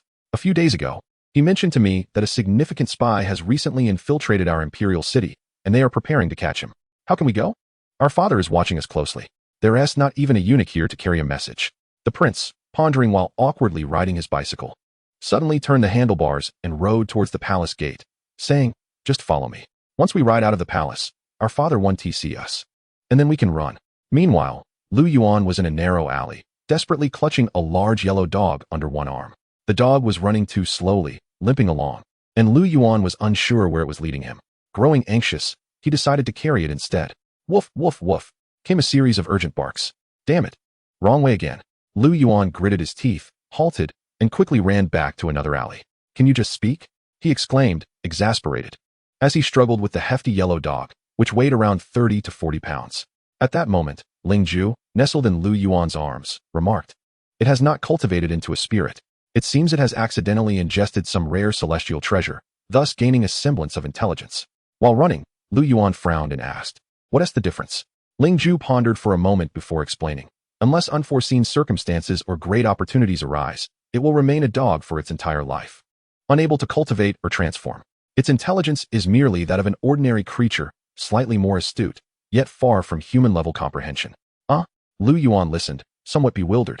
However, upon hearing that the yellow dog would only ever be a dog, he glanced down at its rear end and noted, "It's male. Well, that is fine. If it can't transform, so be it. It doesn't matter." Following the dog's guidance, Lu Yuan eventually arrived before a small two-story wooden building. At this point, the yellow dog had ceased barking loudly and instead emitted low, urgent whines, akin to a dog guarding its food. Standing alone in front of the two-story wooden structure, Lu Yuan blinked and then quietly set the large yellow dog down. He tiptoed to the entrance of the first floor, only to find it locked with a brass padlock. After contemplating for a moment and surveying his surroundings, Lu Yuan picked up a small stick from the ground. He then squatted at the door, cautiously inserting the stick into the lock, pulling it out, mimicking scenes from a television drama. He meticulously compared the subtle sounds produced by the lock as he inserted and extracted the stick, hoping to unlock it. "Do not speak." After a few attempts, Lu Yuan truly found a trick. Just as he was on the verge of unlocking the door, a sudden, crisp voice pierced through the air. "My benefactor, step aside." Startled, Lu Yuan turned to find Ling Ju, her true form revealed, standing behind him. Her face, exquisite and mature, radiated an unmatched beauty. However, before Lu Yuan could fully comprehend the situation, a perfect jade-like foot appeared before him. Ling Ju's delicate toes, rosy and well-shaped, her heels a pristine white tinged with pink, and her slender ankles exuded an alluring sensuality, tempting enough to want to savor them. Yet, this captivating foot was fleeting. scarcely allowing Lu Yuan a moment to admire it before a resounding crash echoed as Ling Ju decisively shattered the stubborn copper lock that Lu Yuan had struggled with for quite some time. Her graceful silhouette darted inside, urging, "My benefactor, hurry, the person inside is about to escape." Lu Yuan exclaimed, Chapter 29. Uncle, I've captured a spy, a significant one. Ling Ju soared forward, entering the door and ascending directly to the second floor. Lu Yuan, however, was not so fortunate. Despite the strength bestowed by the dragon, he could not fly and had to climb the stairs. By the time he reached the second floor, he witnessed Ling Ju's figure swiftly darting out of the window. He initially intended to pursue her, but the decor of the second floor captivated his attention. Scattered about were various letters and maps, clearly not the belongings of an ordinary household. Notably, beside him was a brazier, filled with letters that were already ablaze. Realizing the significance of the items, Lu Yuan abandoned his pursuit, reassured that with Ling Ju around, no one could escape. He hurried to salvage the contents of the brazier, extinguishing the flames. When Lu Yuan finished his task, Ling Ju returned, dragging a man who appeared as lifeless as a discarded dog. The man, unconscious, looked to be in his 30s, dressed plainly as an average citizen. Staring at the man Ling Ju held, Lu Yuan was bewildered. Is he dead? Ling Ju, somewhat aggrieved, replied, he was just too feeble. When I grasped his shoulder and squeezed, he fell silent. Lu Yuan exclaimed, good heavens! What kind of person allows a dragon to grip them like that? It's a miracle he survived. He rushed forward to examine the man, relieved to find he was not dead, but had merely fainted from a broken collarbone inflicted by Ling Ju's grip. Just leave him here. He is not dead, he said. Ling Ju nodded, then transformed into a small jade dragon, burrowing into Lu Yuan's embrace. Meanwhile, Lu Yuan crouched beside the brazier, scrutinizing the unburned items, strategic maps of the imperial capital, troop placements, and correspondence concerning military deployments in Liaobei. At that moment, Lu Yuan realized the true nature of the young man's activities. The gilded envoy arrived. Subsequently, Lu Yuan rose to glance at the letters on the table. This young man held a significant position, seemingly the chief or perhaps the deputy commander of the informants in the imperial city. Lu Yuan stood once more to examine the correspondence, and upon reviewing several sheets, he inhaled sharply. Goodness, there are details regarding the remnants of Jiangwen. This is serious. I cannot handle this alone. I must seek assistance from my third uncle. Moreover, this must be done discreetly. I cannot make a public search. This individual is a prominent figure. Should word get out that this leader has been captured, it is likely that the informants within the imperial city would vanish without a trace, fearing for their safety. Most critically, there is the matter of the Jiangwen remnants. Additionally, there are informants within the Qingtsong Guard, connected to the Jiangwen issue. Much of this information has been orchestrated by the informants within the Qingtsong Guard. Time is of the essence. Lu Yuan swiftly gathered all the letters and documents into a large package. He took a look at the informant nearby, then found a length of rope to bind him securely. After tidying up the room to ensure it appeared orderly, he burned some useless scraps of paper in the brazier. Though Lu Yuan had never engaged in espionage, he had watched numerous spy films in his previous life. Tidying up was prudent. What if an accomplice came to investigate? A disheveled scene would certainly suggest that the individual had been apprehended or something had gone awry. This would prompt immediate warning to others. However, if the area appeared pristine, it would create an illusion of calm and order, indicating that the leader had withdrawn without incident. This would allow the informants in the imperial city to remain hidden and continue their operations. Once he finished tidying up, Lu Yuan shouldered the large package and hoisted the gilded leader, descending the stairs. In the courtyard, the large yellow dog spotted Lu Yuan's arrival and wagged its tail excitedly. Lu Yuan looked at the dog and chuckled, "Good dog. Tonight we shall tend to your leg and treat you to a big bone." The dog seemed to comprehend Lu Yuan's words, limping around his legs, nuzzling affectionately. After exiting the courtyard, Lu Yuan gently closed the door and noticed the copper lock shattered by Ling Ju's kick. With a smirk, he picked up the lock and hurried away. Ultimately, Lu Yuan concealed the leader within a pile of firewood, concerned that the leader might awaken and employ some means to escape or be rescued by someone else. He also had Ling Ju cast a spell to confine him securely. Thus, the only means of escape would be if the celestial beings discovered and liberated him. Having completed all these tasks, Lu Yuan shouldered his large pack and led the yellow dog, hastening towards the Qingtsong Bureau. The Qingsang division is quite nearby, and Lu Yuan has visited numerous times. In about the time it takes to burn a stick of incense, he arrived at the Qingsang division. Observing the two Qingsang guards stationed outside, he couldn't help but exclaim, "They are truly magnificent." The term Qingsang derives from the phrase left holding the yellow, right supporting the azure. The Qingsang division is divided into two parts, one directly under his grandfather, the Yongle Emperor, and the other, commonly referred to as the headquarters. The guards at this headquarters not only monitor the officials, but also have the additional responsibility of apprehending spies in the imperial city. When these spies attempt to relay information, they naturally rely on carrier pigeons. Each Qingsang guard is equipped with a hawk, which they release outside the city to capture these pigeons, hence the name Qingsang Guard. This is quite akin to the Jinyui of the Ming Dynasty on Earth, albeit with a different nomenclature in this alternate realm. Observing their flying fish attire and embroidered spring blades, Lu Yuan marveled at the pinnacle of Han aesthetics, which undoubtedly belongs to the Ming Dynasty. Despite his humble origins as a cowherd, Zhu Yuanzhang truly possessed an exquisite sense of beauty. With a heavy backpack slung over his shoulder and a large yellow dog in tow, Lu Yuan entered the Qingsang division without anyone attempting to stop him. After all, it was well known that he was akin to the beloved son of the Zhao Wang. In his youth, Lu Yuan often accompanied the Zhao Wang for leisure. However, upon seeing Lu Yuan's appearance, many were left perplexed. "Where's Senshu?" he inquired, only to learn that his uncle had stepped out to handle a case. While waiting inside, he soon heard a commotion outside. Rising, he gazed through the window and not only spotted his uncle, but also his father and elder uncle. "Where has Yuan Air gone? Surely you jest. How could a living person simply disappear?" At that moment, the Zhao Wang looked at the Han Wang and the Crown Prince. Bewildered, the Crown Prince quickly interjected, "Well, he hasn't truly vanished. Our father is searching for Yuan Air, and the eunuchs dispatched have yet to return with him. Something must have gone awry. We need to send someone to look for him." Before he could finish, Lu Yuan burst out of the room, grinning broadly. "Father, uncle." Senshu. His unexpected appearance startled the three brothers, causing them to shudder momentarily. Once they recognized Lu Yuan with his hefty backpack, they regained their composure. The Han Wang, with a look of exasperation, remarked, "Where have you been? Your grandfather has been searching for you everywhere." Meanwhile, the Crown Prince echoed his sentiments. "Enough of this. Let us return quickly. It's nearly noon, and the old man hasn't eaten. He has been left out in the sun, and if we delay any longer, he will surely become furious." The Zhao Wang stood there, utterly bewildered. Wait, Lu Yuan quickly said, "I need to speak with my third uncle about something." With that, he tugged his uncle into a room. Han Wang intended to follow, but Lu Yuan turned back and insisted, "Father, please don't come in. I need to discuss a matter privately with my third uncle." Han Wang, puzzled, retorted, "Hey, whose son are you? Why can't your father listen?" He was determined to follow.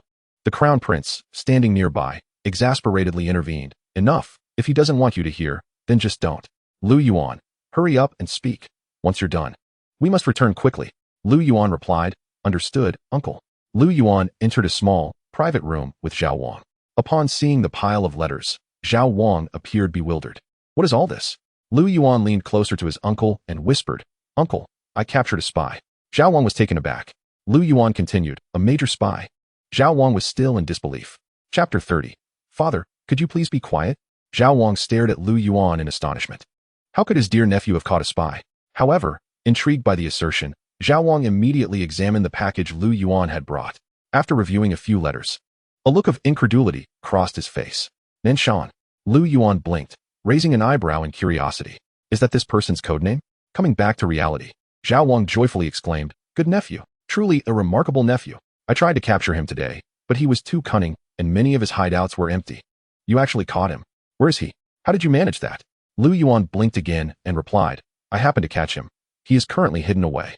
Before Zhao Wang could inquire further, Lu Yuan leaned in closer and whispered, "Uncle, there are spies within your Qingsang Guard as well." Zhao Wang was taken aback. The earlier skepticism about Lu Yuan's claims was replaced by shock at the revelation of spies within his own ranks. Moments later, Lu Yuan retrieved an envelope from his waist. Zhao Wang cautiously accepted it, his suspicion palpable as he examined its contents. Lu Yuan explained, "I have concealed the individual in a pile of firewood. The address is written on the envelope. First, deal with the spy within the Qingsang Guard, and then bring that person back." Zhao Wang gazed at Lu Yuan in astonishment and remarked, "When did you become so meticulous and methodical in your endeavors?"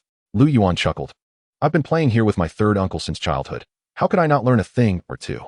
The Zhao Wang playfully punched Lu Yuan's chest, then resumed examining the envelope in his hand. Inside was a list containing the addresses of undercover operatives from Nanshan, along with contact points and coded methods. Upon seeing this, Zhao Wang was overwhelmed with joy, inhaling deeply as he gazed at Lu Yuan and exclaimed, "My dear nephew, you have truly assisted your third uncle immensely this time. With this list, I can apprehend this band of thieves within 3 days." At this juncture, Zhao Wang suddenly leaned closer to Lu Yuan and cautioned, "Nephew, you must not disclose this matter to anyone, not even to your father." This is of great significance. Not a whisper of it should escape. Lu Yuan nodded earnestly. Of course, I've refrained from mentioning it thus far. Zhao Wang observed Lu Yuan, whose face bore the traces of long engagement in the art of deciphering human intentions, now illuminated by an exceptionally radiant smile. Just as Zhao Wang was about to speak again, Lu Yuan produced another envelope from his pocket and said, "Third uncle, there's one more thing. This individual is connected to the remnants of Jiangwen. This is truly a significant achievement." Upon hearing this, Zhao Wang's breath caught in his throat. What was the current emperor most concerned about? It was the remnants of Jiangwen, as it pertained to the legitimacy of his reign. 11 years ago, when Emperor Yongle breached the gates of the imperial city, Jiangwen Emperor fled and vanished without a trace. Over these 11 years, his father had been relentlessly obsessed with uncovering Jiangwen's whereabouts, yet to no avail. Particularly in recent years, the remnants of Jiangwen had been engaging in covert activities, even orchestrating 2 assassination attempts in the 7th and 10th years of Yongle, much to the elder's chagrin. It could be said that whoever resolved the issue of the Jiangwen remnants in the Ming Dynasty would undoubtedly rise to prominence and wield unparalleled influence. This was indeed a monumental achievement, an achievement of the highest order. As Zhao Wang absorbed the shock, Lu Yuan remarked, "Third uncle, I must take my leave. Grandfather has been eagerly awaiting my presence." Zhao Wang, brimming with excitement, nodded vigorously, "Excellent, excellent. Good nephew, once this matter is concluded, I shall certainly reward you handsomely." Lu Yuan waved his hand dismissively. "We are family. There is no need for such formalities." "Whose merit is it really?" Hearing Lu Yuan's words, Zhao Wang laughed heartily. At that moment, the prince outside bellowed, "Hurry up. Have you finished your discussion? What are you all laughing about?" However, as soon as the prince spoke, Zhao Wang frowned and retorted loudly, "What are you rushing for? This is my domain." The crown prince, thereafter, earnestly pulled Lu Yuan aside and reiterated, "Yuaner, before your third uncle captures everyone, you must not divulge anything to anyone, not even to your grandfather." Lu Yuan merely shrugged. "All right, you've said it twice already. I'm not my father, you needn't worry." Hearing Lu Yuan's words, the Zhao Wang chuckled and retorted, "You speak as if you surpass your father in prowess." Ignoring his third uncle, Lu Yuan turned and exited the room. Upon leaving the house, he was immediately surrounded by the crown prince and his father. The crown prince, while pulling Lu Yuan along, complained, "What were you all discussing? You've wasted so much time. Hurry up." Meanwhile, in high spirits, the Zhao Wang called out from behind, "Nephew, when there are more bicycles, remember to spare some for your third uncle. This contraption is far more effective for capturing people in the city than horses." Lu Yuan blinked in response. Indeed, while bicycles were primarily used by spies at first, the sight of a group clad in flying fish attire, wielding embroidered spring sabers, seemed rather peculiar. Before Lu Yuan could respond, the crown prince urged, "Can we not discuss this until after the matter is settled?" The Han Wang, curious, inquired, "What were you discussing that has made your third uncle so joyful?" The crown prince too found it odd. Ordinarily, the third uncle was quite somber. Although he treated Lu Yuan differently, it was rare to see him grinning so broadly. What could have elicited such delight? Yet, now was not the time for such conversations. They needed to return swiftly. In the palace courtyard, under the blazing sun, the Yongle Emperor sat upon the dragon throne, refusing the yellow silk umbrella held by the palace maids, enduring the heat with a stern expression. The ministers behind him were equally silent, not daring to breathe. Lu Yuan could sense that trouble was brewing. It was nearly 2 or 3 in the afternoon. Surely, his grandfather had not been waiting since morning for him? This was bad. He feared his grandfather's anger had reached its peak. A single misstep in his words could provoke his grandfather's wrath. He needed to apologize quickly. The crown prince, attempting to smooth over the situation, urged, "What are you waiting for? Go apologize to your grandfather. He has been waiting for you for half the day. Can't you see he's gotten sunburned?" Lu Yuan nodded vigorously, preparing to kneel in repentance. Suddenly, the Han Wang, his biological father, interjected towards the crown prince, "You speak nonsense. Our father's complexion was already dark to begin with." Lu Yuan exclaimed, "Dad, could you please be quiet?" Chapter 31. Lu Yuan, alas, shows little promise. Upon uttering those words, Lu Yuan sensed the impending calamity. He had hoped that perhaps a few kind words might persuade his grandfather to forgive him, allowing him to temporarily evade the situation. After all, in 3 days, once his third uncle had apprehended the individuals in question, he would be in the clear. At that point, the misunderstanding would be resolved, and he could expect a generous reward from his grandfather. However, it seemed that opportunity had slipped away. As anticipated, the moment the Han Wang finished speaking, the Yongle Emperor could no longer contain his fury. With a thunderous slam of his dragon chair, he bellowed, "You dare!" At the sound of his furious proclamation, everyone present, without exception, dropped to their knees. Lu Yuan was naturally the swiftest to comply. Bowing down the instant the emperor raised his hand. The Han Wang, too, knelt before him, his head lowered to the ground, his body trembling slightly. Despite the Han Wang's usual disregard for decorum in the presence of the Yongle Emperor, he quickly succumbed to fear when his father was enraged. The Yongle Emperor, now utterly incensed, glared at Lu Yuan, demanding, "Speak. Where in the world have you been, you little rascal?" At this moment, Lu Yuan's mind was a blank slate. Truthfully, he had no idea how to respond. What could he possibly say? He had been summoned in the morning, yet arrived only around 2 in the afternoon. The emperor and the court officials had waited for him all this time. If he were to fabricate a story about having captured an important spy, he would find it impossible to justify. Lacking a plausible explanation, he decided it best not to explain at all. Regardless, his grandfather was furious, and the worst he could expect would be a few lashes. Let them come. His royal constitution could withstand the punishment. Besides, the more he endured today, the more medicinal compensation he would receive once his uncle resolved the matter in a few days. With a demeanor of indifference, Lu Yuan knelt, lowering his head and muttering, "I was chasing off a dog." Upon hearing Lu Yuan's words, the Yongle Emperor felt darkness clouding his vision. You were chasing a dog? To be frank, he had never fully trusted the eunuchs who delivered messages, and this was no exception. How could that possibly be true? Despite Lu Yuan's penchant for outrageous behavior, he had always shown deference to his grandfather. Perhaps it was something else? If it were anything else, it might have been bearable. Yet, this impudent child had the audacity to claim he was merely chasing a dog. At this point, the Yongle Emperor had lost all interest in understanding the intricacies of rickshaws or economic reforms.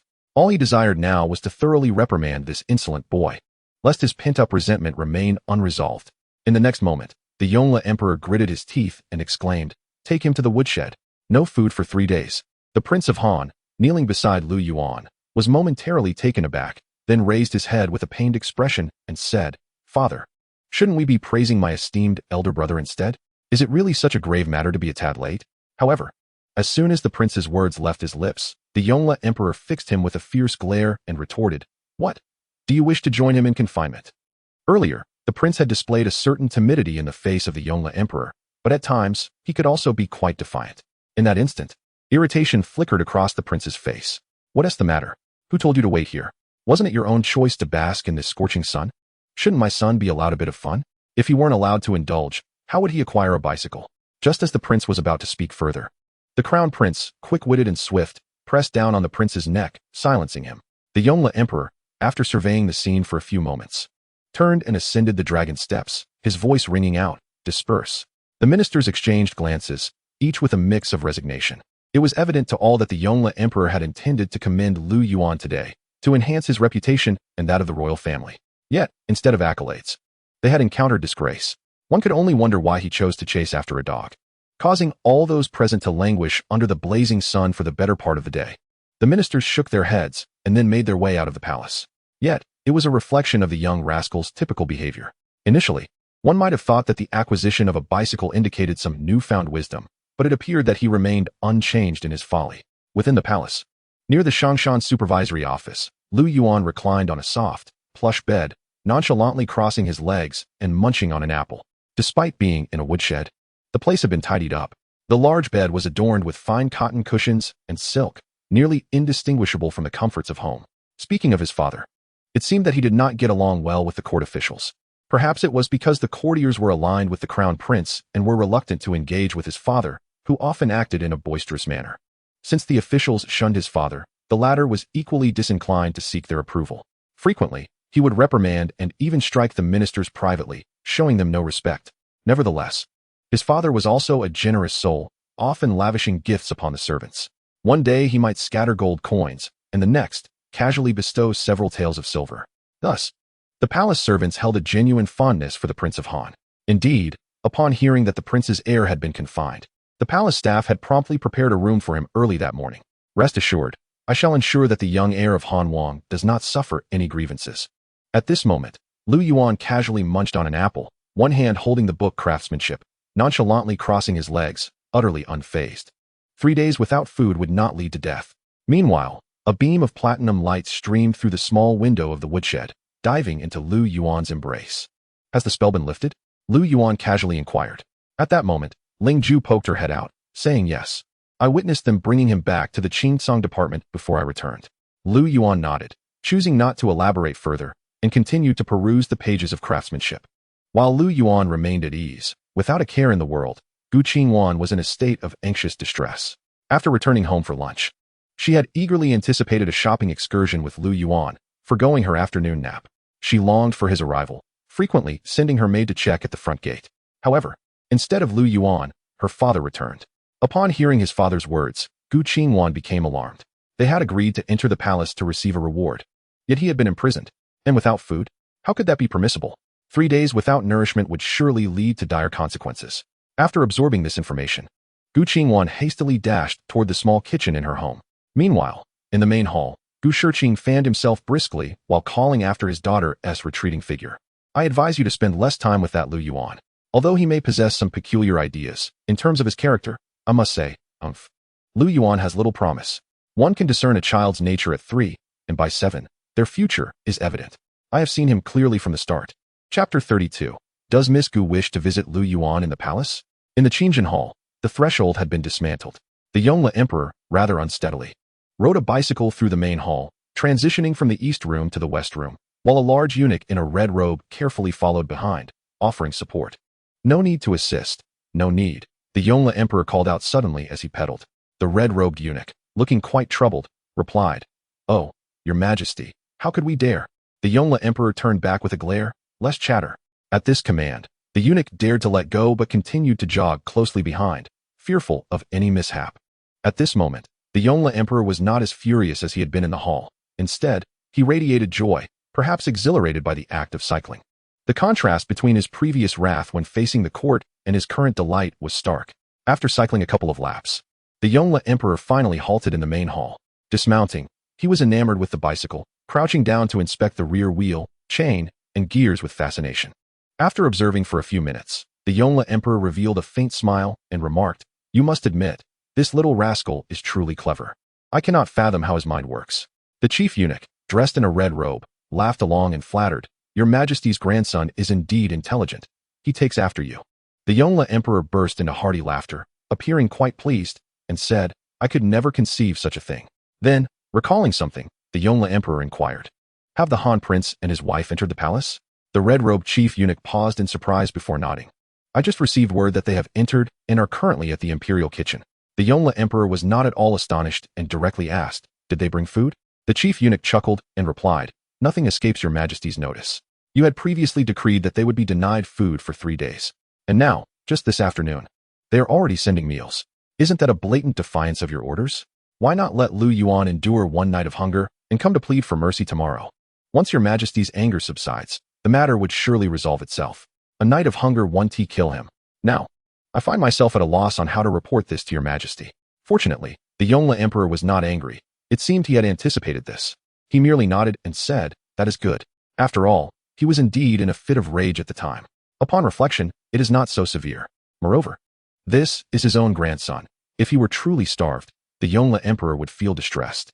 However, Lu Yuan's behavior is quite irksome and must be addressed properly. A couple of days of confinement should suffice.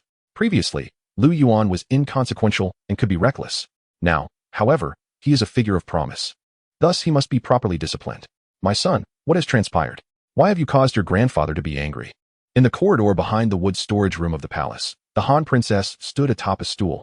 Peering through a small barred window into the wood storage room where Lu Yuan was confined, her eyes filled with concern.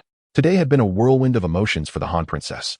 Initially, she had been summoned, fearing something had befallen her son. To her relief, he had instead earned a reputation for virtue.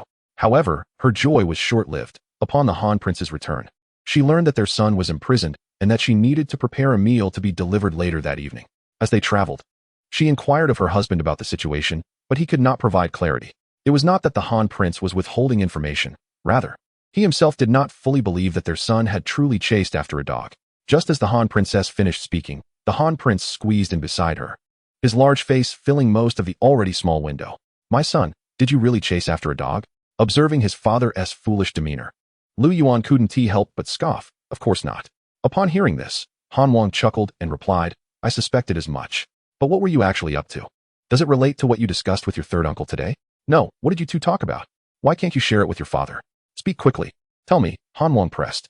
Lu Yuan waved his hand dismissively. "I cannot divulge it. When you drink too much, you become quite nonsensical. It is certainly not the right time to share. I'm hungry, where's the food? After Lu Yuan's remark, Han Wang intended to say more. But upon hearing that his son was hungry, Han Wangfei quickly intervened, pushing her husband aside. Oh, let us allow our son to finish his meal first. She glanced around and turned to Han Wang. My lord, perhaps you should keep watch at the entrance.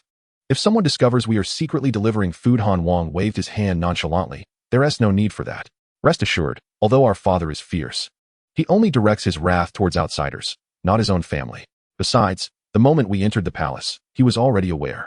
If he truly disapproved of our delivering food, he would have sent someone to chase us away long ago. Hearing her husband's words, Han Wangfei nodded in agreement and said nothing further. Hastily opening the food box she had brought, inside were numerous dishes. However, the small window of the woodshed was too narrow and obstructed by vertical iron bars. Fortunately, Han Wang was quite strong. Gripping a metal rod, he let out a low growl and effortlessly bent the bars. Han Wangfei quickly passed the dishes inside. Lu Yuan stood on his tiptoes to receive the food his mother was sending in. Observing his father's display of strength, he felt a swell of admiration, thinking to himself how truly formidable his father was. Take your time eating, my dear. Mother is outside watching over you. There is no rush. Han Wangfei said as she continued to hand over the dishes, mindful that once her son had finished, she would need to collect the plates. Meanwhile, outside the small gate of the palace, Gu Qingwan anxiously scanned the entrance, hoping to catch sight of someone familiar. As the legitimate eldest daughter of Gu Shiqing, she knew a few palace servants, albeit very few. Having stood there from around 3 or 4 in the afternoon until nearly 7:30 in the evening, she had yet to encounter anyone with whom she could converse. Beside her, a maid expressed her concern. Miss, perhaps we should return. Didn't the master say that Lu Yuan has been confined by the emperor? Furthermore, he explicitly stated that food is not to be provided. Sneaking in food could be deemed treasonous, which could lead to execution. However, Gu Qingwan frowned, dismissing the maid's worry. It's not that serious. Surely the emperor wouldn't be heartless towards his own grandson. Besides, I'm merely delivering some snacks, carefully concealed. Who would notice? 3 days without sustenance would leave anyone utterly famished. As Gu Qingwan stood at the palace gate, eagerly awaiting, a familiar figure emerged before her, Lu Qing. Naturally, Lu Qing spotted Gu Qingwan as well, and upon seeing her, he instantly surmised her intentions. After a moment's contemplation, Lu Qing smiled at Gu Qingwan and said, Miss Gu, are you wishing to visit Lu Yuan? I can escort you inside. Chapter 33. Whom is mother insulting for their lack of shame? Lu Qing's words took Gu Qingwan by surprise. This was truly unexpected. However, Lu Qing, with the grace of a refined gentleman, turned to her with a smile and remarked, Miss Gu, I have assured you that I shall compete fairly. Please do not perceive me as a scoundrel. Lu Qing's decision to escort Gu Qingwan into the palace was motivated by several considerations. Firstly, it would showcase his own elegance. Secondly, allowing Gu Qingwan to witness the woeful state of Lu Yuan was not without merit. Most importantly, after visiting Lu Yuan, Gu Qingwan would undoubtedly have to return home. Could she possibly linger with Lu Yuan overnight? By the time evening fell, it would be entirely logical for him to accompany Gu Qingwan back home. The distance from the palace to the Gu residence was not trivial. Walking would take at least half an hour.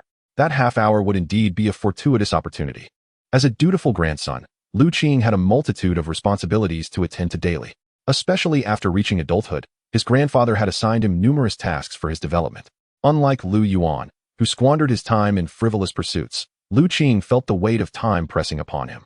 Thus, he occasionally worried that his brother's charming words, combined with their constant companionship, might lead to Lu Yuan winning Gu Qingwan's affection. After all, there was already a hint of such a trend, as Gu Qingwan now sweetly referred to Lu Yuan as brother Lu Yuan. Returning to her senses, Gu Qingwan gazed at Lu Qing with deep gratitude, repeatedly expressing her thanks. Thank you, young master. Witnessing Gu Qingwan's heartfelt appreciation filled Lu Qing with pride. Indeed, it seemed his efforts had borne fruit. From an earlier state of aloofness, she now radiated gratitude. Yet, as he continued to observe her, a peculiar sensation began to stir within him. It felt as though these two were already akin to a married couple, with a wife visiting her husband in prison, overflowing with gratitude towards the benevolent jailer. It felt rather strange. Snapping back to reality, Lu Qing hastily waved his hand and said, No need for thanks, no need for thanks. Let us proceed inside, otherwise, we may find ourselves locked out when the palace doors close. Lu Qing remained resolute in his intention to escort Gu Qingwan to see Lu Yuan. The essence lies in one's self-assurance. After all, no matter the circumstances, Lu Yuan cannot surpass me. Just wait until this evening when I accompany Gu Qingwan home. I shall unveil my charm and secure her favor. The advantage lies with me. In the firewood room, Lu Yuan remarked, Mother, this stir-fried bamboo shoot is delectable. Do bring some more tomorrow. He sat there, enjoying his meal while gazing out the window. At that moment, the Wang and Wang Fei, his parents, stood on high stools, peering through the window to observe their son as he dined. Upon hearing Lu Yuan's comment, Wang Fei nodded enthusiastically. Very well, I shall prepare more for you tomorrow. Was the soup to your liking? Do you require more for tomorrow? Lu Yuan leaned forward, took a spoonful, and replied, Not particularly enjoyable. Wang Fei promptly nodded. Then I shall prepare a different kind for you. Lu Yuan nodded but suddenly recalled something. He looked at his father, who was grinning foolishly while peering through the window. Father, where's my dog? Wang raised an eyebrow. What dog? Lu Yuan responded, The big yellow dog I brought before entering the palace. I left it with the guard since it couldn't enter. Wang smacked his forehead. Oh dear, I completely forgot.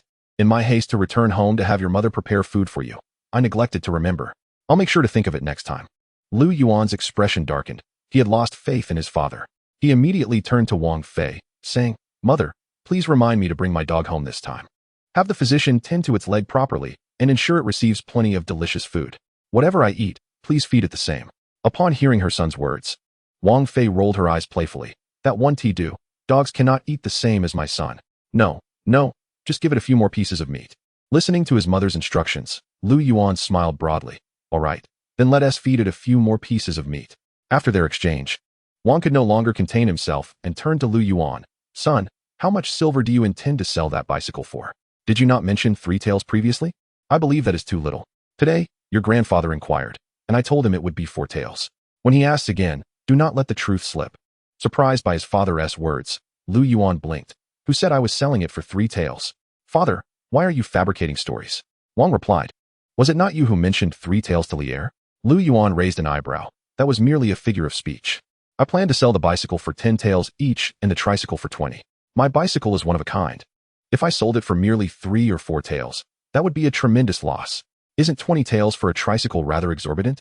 It seems to me that the 3-wheeled vehicle you mentioned is hardly superior to a bicycle. It merely has an additional cargo bed and a few more wheels. How can it be twice the price of a bicycle? Lu Yuan, however, shook his head with a smug expression and replied, Father, you simply do not understand. Those who purchase tricycles are typically from establishments such as restaurants and large shops. These places are quite affluent and certainly not lacking the funds to make such purchases. Upon hearing Lu Yuan's words, Han Wang blinked, then chuckled as he gave his son a thumbs up, exclaiming, My son, you truly grasped the essence of it. Ha ha. While Han Wang laughed heartily, Han Wang Fei, standing nearby, was momentarily taken aback before swiftly turning her gaze aside. At that moment, Lu Qing and Gu Qingwan were approaching down the palace corridor. Han Wang Fei, of course, recognized both Lu Qing and Gu Qingwan, and she was also aware of their impending marriage. Although the emperor had yet to confirm it, this was common knowledge among everyone. Seeing the two of them arrive, Han Wang Fei felt a surge of displeasure. What was Lu Qing doing here? Was he here to witness her son's folly? Not only was he here himself, but he also brought Gu Qingwan along. Han Wang Fei could not scold Lu Qing directly, nor could she reprimand Gu Qingwan. As the pair drew nearer, Han Wang Fei jumped down from her seat to block their path, sarcastically remarking, Oh, what a little hussy. Not even married yet, and already pairing off like this. How shameless, especially at such an hour. Han Wang also jumped down from the table, visibly displeased. Han Wang Fei's words caught Lu Qing and Gu Qingwan off guard.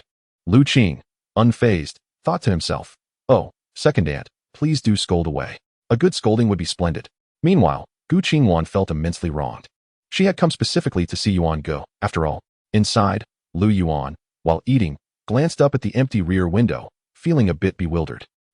Who is mother calling shameless? Chapter 34, What about me? What about me? Outside, Gu Qingwan was utterly aggrieved. When had she ever been so harshly scolded? Yet, her thoughts lingered on Lu Yuan, making it difficult to leave abruptly. She could only stand there, tears welling in her eyes. At that moment, seeing an opportunity to defend the damsel in distress, Lu Qing declared with righteous fervor, Second aunt, what nonsense are you spouting? You are the Han Wang Fei, and today you have just been granted the title of virtuous. How can you speak in such a coarse manner? Han Wang Fei, undeterred, looked at Lu Qing with a sarcastic tone, saying, Oh, I thought it was someone important. Turns out it is merely the young master.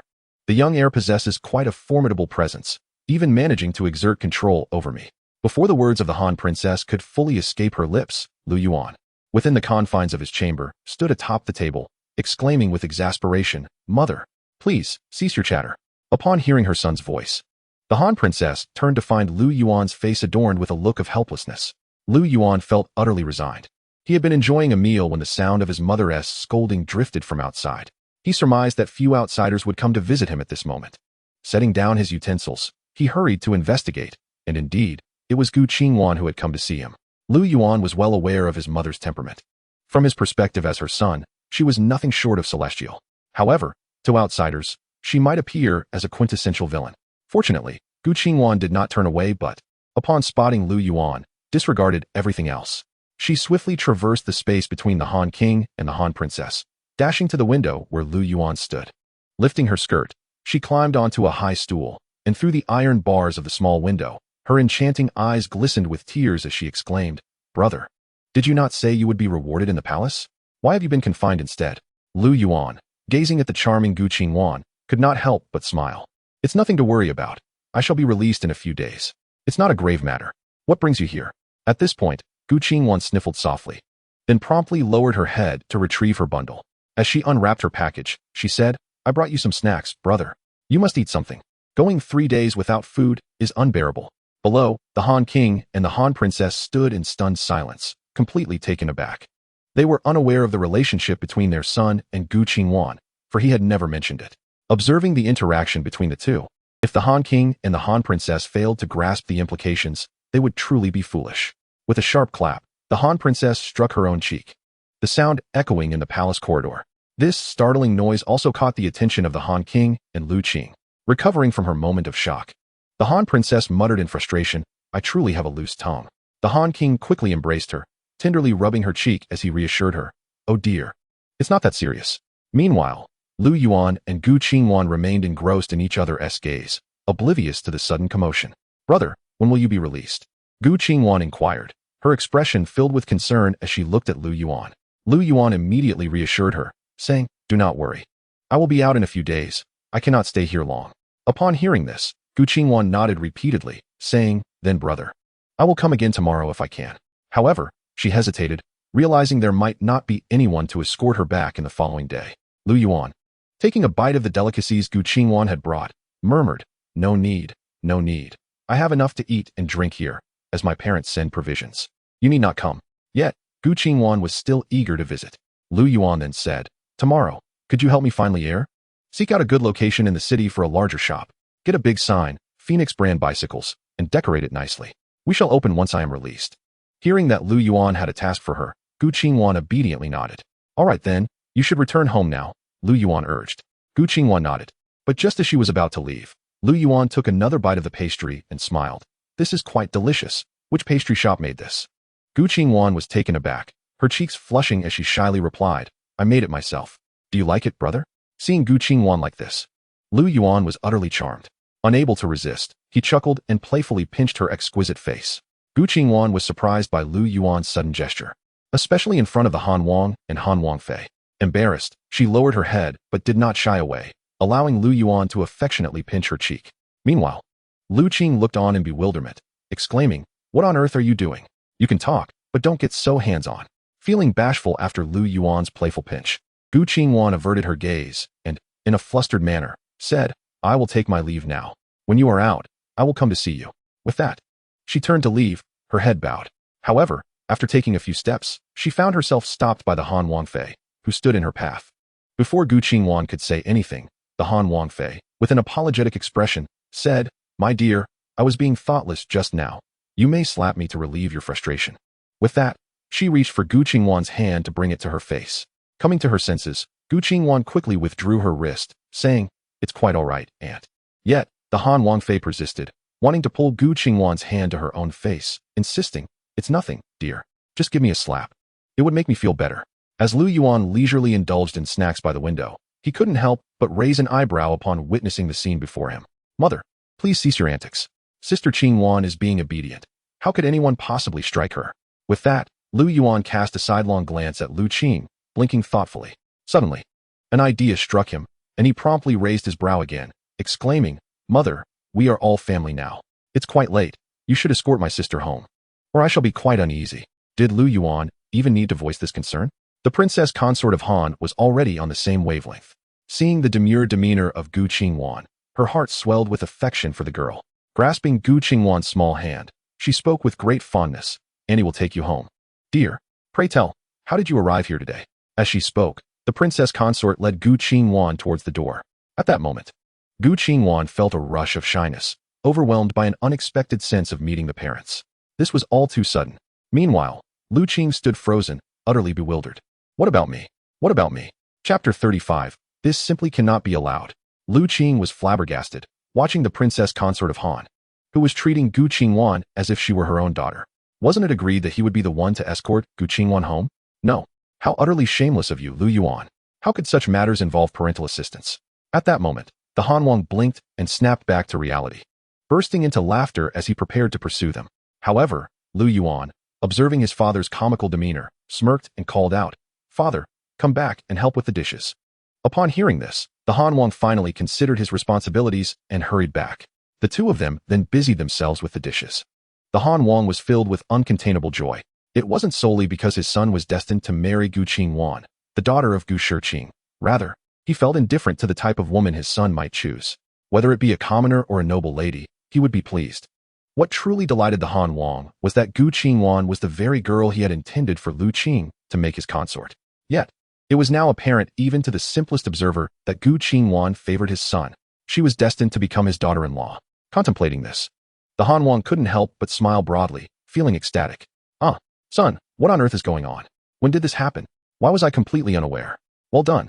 You truly are remarkable." The Han Wang chuckled heartily as he accepted the dishes his son handed him. Lu Yuan grinned, his face awash with self-satisfaction, proclaiming, "I inherited my father's striking good looks, exceptional intelligence, and undeniable charm. Isn't it only natural?" Upon hearing this, the Han Wang erupted into laughter, his composure entirely abandoned. He affectionately ruffled his son's hair, exclaiming, "Ha! Indeed, indeed, my son, you truly embody this." As he spoke, he showered Lu Yuan with enthusiastic thumbs-up gestures. Before long, the father-son duo finished tidying up. With a food box and dirty dishes in hand, Han Wang leapt down from the high stool, chuckling, "I'll take my leave now. I shall return to see you tomorrow." Lu Yuan quickly interjected, "Don't forget about my big yellow dog." Without glancing back, Han Wang waved his hand dismissively, saying, "I won't forget, I won't. Plus, your mother is thinking of it too." At that moment, after taking just a few steps, he spotted Lu Qing, who stood frozen in place. Ordinarily, Han Wang would feel a surge of anger upon seeing Lu Qing, but for some inexplicable reason, he found Lu Qing rather agreeable today. Approaching Lu Qing with a hearty laugh, Han Wang clapped him on the shoulder and said, "Ah, my dear nephew, come to see your brother. I shall take my leave." With that, Han Wang trotted off, food box in hand. In the corridor, only Lu Yuan and Lu Qing remained, staring at each other through the window, their expressions mirroring one another. Oh, but there was also a pair of high stools. "So, brother, you came to see me?" Lu Yuan said, leaning over the window, his chin resting on his arms, exuding a charming innocence. Meanwhile, on the carriage heading home, Han Wangfei embraced her daughter, Gu Qingwan, as affectionately as one would hold their own child. "My dear girl, how could you possibly walk such a long distance? You should at least ride in a carriage," she remarked, her fondness for Gu Qingwan evident. Gu Qingwan, with her head bowed, shyly replied, "I forgot in my haste." Upon hearing this, Han Wangfei's heart nearly urged her to say, "You shouldn't return to the Gu residence tonight.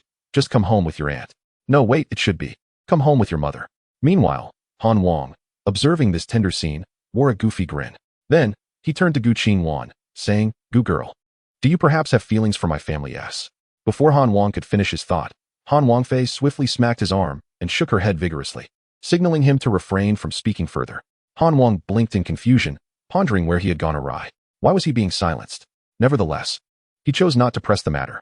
Now, if it must not be spoken of, then let it remain unsaid. Subsequently, like a jovial fortune cat, she sat by with a silly grin. The princess of Han swiftly diverted the conversation to other matters. How could such a topic be openly discussed at this moment? Did one not observe how bashful this girl appeared? Her face was aflame with embarrassment. It would be prudent to wait until the opportune moment arises before broaching the subject. Although the Prince of Han did not articulate all his thoughts, what he did convey was tantamount to full disclosure. Throughout the journey, Gu Qingwan's cheeks remained flushed.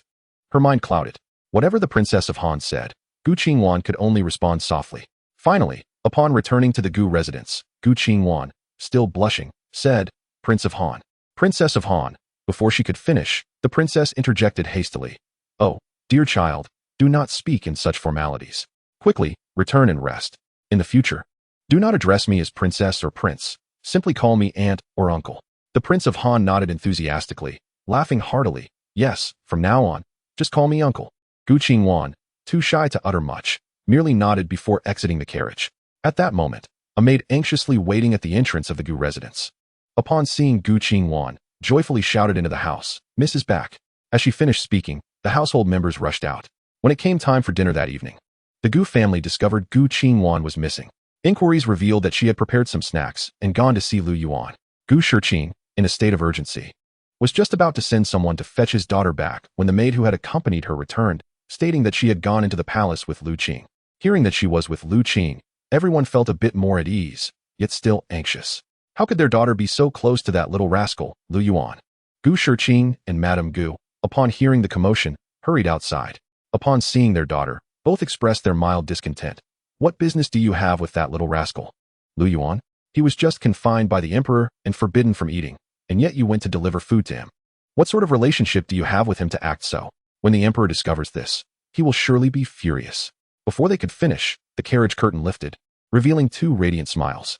The sight of those beaming faces made Gu Shiqing and Madame Gu's hearts skip a beat. This is bad. The Prince of Han might be furious upon hearing what was just said. However, the anticipated outburst did not occur. In their trepidation, Gu Shiqing and Madame Gu forgot to greet the guests. The Prince of Han and the princess maintained their bright, mischievous smiles. At last, Han Wang extended his hand in greeting and said, Oh, Lao Gu, have you eaten this evening? Gu Shiqing, a bit bewildered, swallowed hard and replied, Yes, I have. Han Wang. Meanwhile, Han Wang chuckled heartily. That's good. That's good. Well then, Lao Gu, make sure to rest early. With that, Han Wang and his consort drew the carriage curtain. The carriage began to move slowly. Gu Shiqing stood rooted to the spot, still unable to comprehend the situation until the carriage vanished around the corner. Han Wang was known for his disdain towards literary officials like himself, often resorting to insults, and at times, even violence. Why had he suddenly acted differently today? Gu Shiqing glanced at his daughter beside him and panicked. Oh no, his daughter had caught the attention of the notorious duo. This simply could not be allowed. Chapter 36. Why don't you move your family here? Upon the return of the carriage to Han Wang's residence, he and his consort descended hand in hand. Why didn't you let me speak earlier? That young lady clearly has a fondness for our Yuan. Just look at how affectionately she called him brother and even prepared snacks for him. If only she had consented earlier. We could have gone to negotiate the engagement with Gu Shiqing that very night. Han Wang could no longer contain his excitement. He wished to bring Gu Qingwan into their home immediately. Ideally, it would be best to wait a couple of days until his father's anger had subsided and his son was released. Upon returning home, he envisioned Gu Qingwan adorned in a red dress, wearing a red veil. As soon as his son returned, they would promptly consummate the marriage. The mere thought made Han Wang chuckle with delight. However, Han Wang's consort immediately interjected with a playful tone. It cannot happen so swiftly. Did you not see how shy the young lady appeared? This matter must be discussed and agreed upon between our son and Qingwan before we proceed. She continued. The period of their acquaintance leading up to marriage is often the sweetest. Have you forgotten that we were once in the same position? Trusting their son to handle it. She confidently declared, Qingwan will undoubtedly become our daughter-in-law. Hearing this, Han Wang contemplated for a moment, then raised an eyebrow and responded, Oh, what are you saying? We are still sweet together. Upon hearing Han Wang's words, his consort leaned against him, giggling like a blooming flower. Han Wang, in turn, embraced her and laughed, Come, give your man a kiss. Immediately, she playfully rose to her toes and pecked him on the lips. Afterward, she paused, blinking in slight confusion, and remarked, My lord, I feel as though there is still something we haven't attended to. Han Wang pondered for a moment, raising an eyebrow, but could not discern what it might be. Gazing at his consort who was lost in thought in his embrace, Han Wang suddenly broke into a mischievous grin, and with a playful cry from Han Wang Fei, he swept her into his arms. He then dashed towards the royal residence, laughing heartily, exclaiming, If it hasn't been done, then let us hasten to do it tonight. Ha ha ha. Meanwhile, Han Wang Fei, with her arms wrapped around Han Wang's neck, blushed and playfully chided, Oh dear, my lord, you are insufferable. At the same time, a large yellow dog stationed with the palace guards barked, Woof. In another corner, Lu Yuan lay on his bed, engrossed in the book craftsmanship, while engaging in conversation with Ling Ju. Little Ju, could you teach me some spells? Lu Yuan inquired with curiosity. Ling Ju replied, My lord, you must not call me little Ju. I am quite old, over 1,000 years. Lu Yuan nodded. All right, little Ju, then can you teach me spells? Ling Ju, peeking out from Lu Yuan's embrace, pondered for a moment before gently shaking her head. I cannot. My spells were comprehended during my cultivation. They only suit myself. I am a demon, and you are human. Our paths do not converge. Lu Yuan blinked and raised an eyebrow. But I possess a dragon's body. Does that not count? At this, Ling Ju shook her head. Yet you are still human, not a demon. By the way, my lord, how did you come to have a dragon's body? Lu Yuan blinked again, casually responding, I don't know. Perhaps I am simply born different from others. Hearing this, Ling Ju nodded, and then gently nuzzled Lu Yuan's chest, saying, the aura surrounding you makes me feel as though we are of the same kind, which brings me comfort. Lu Yuan chuckled, feeling a slight tickle from Ling Ju's nuzzle. Then in this world, if there are demons, there must also be immortals. Ling Ju slightly shook her head, looking perplexed. I do not know. Lu Yuan, puzzled, asked, why do you not know? After all, you have worked so diligently to cultivate, almost risking your life during your tribulation. Isn't it all to become an immortal? Ling Ju shook her head again. I do not know. Lu Yuan responded. Sensing Lu Yuan's confusion, Ling Ju explained, I simply felt that if I could cultivate, then I should, for there was nothing else to do. Lu Yuan sighed. So it was just idleness, then? After you successfully cultivate, like this time when you passed your tribulation, it was because I saved you, so you need not stay by my side constantly. You could pursue anything you desire. What would you wish to do? Ling Ju lay thoughtfully on Lu Yuan's chest before finally responding, I do not know. I suppose I shall continue to cultivate in the Northern Sea. Lu Yuan exclaimed, goodness, 1,000-year recluse, is it? Can you not venture out and explore? What is it with your incessant focus on cultivation? Ling Ju blinked her vertical pupils, gazing curiously at the silent Lu Yuan, and inquired, is this not good, my benefactor? While flipping through craftsmanship, Lu Yuan replied softly, I suppose it isn't entirely bad, but I can't shake the feeling that there are other things I could be doing. Endless cultivation seems rather dull, confined to that frigid sea. Ling Ju blinked again and pondered for a moment before stating, Ling Ju is currently engaged in other pursuits. Protecting my benefactor, ensuring his well-being for eternity. Upon hearing her words, Lu Yuan smiled and, after turning a page of his book, remarked, but what if I were to die? A mortal's lifespan barely extends beyond 60 or 70 years. I likely have another 50 years to live. Of course, my robust constitution resembles that of a dragon, yet I cannot escape the century's limit. Ling Ju's expression dimmed at Lu Yuan's words, but she quickly responded, once I restore my body, I shall seek out celestial mountains and ethereal lakes, traversing to the ends of the earth. I will search for rare treasures to extend your life, ensuring you remain immortal. Hearing Ling Ju's declaration, Lu Yuan couldn't help but chuckle. It seemed that the promise he had made to her was indeed one of eternal life. However, such a fate seemed plausible for her. But not for himself, unless the system provided him with such gifts in the future. Yet, at present, it appeared that his system was not one of cultivation. After laughing for a moment, Lu Yuan continued, in truth, I feel that living forever, while my parents, wife, and children have all passed, would be quite painful. I've read numerous Xianxia novels on Earth that extol the virtues of immortality. But is eternal life truly desirable? Who knows? Have those authors who write about cultivation ever truly experienced it? Yet, considering that one is not a fish, how can one know the joy of a fish? It is difficult to ascertain whether immortality is good or not. Ling Ju fell into deep contemplation upon hearing Lu Yuan's musings. She had never considered such matters. Having lived a simple life in the Northern Sea for over a millennium, suddenly confronted with these thoughts by Lu Yuan, she felt compelled to reflect earnestly. After Lu Yuan finished speaking, he returned his focus to craftsmanship.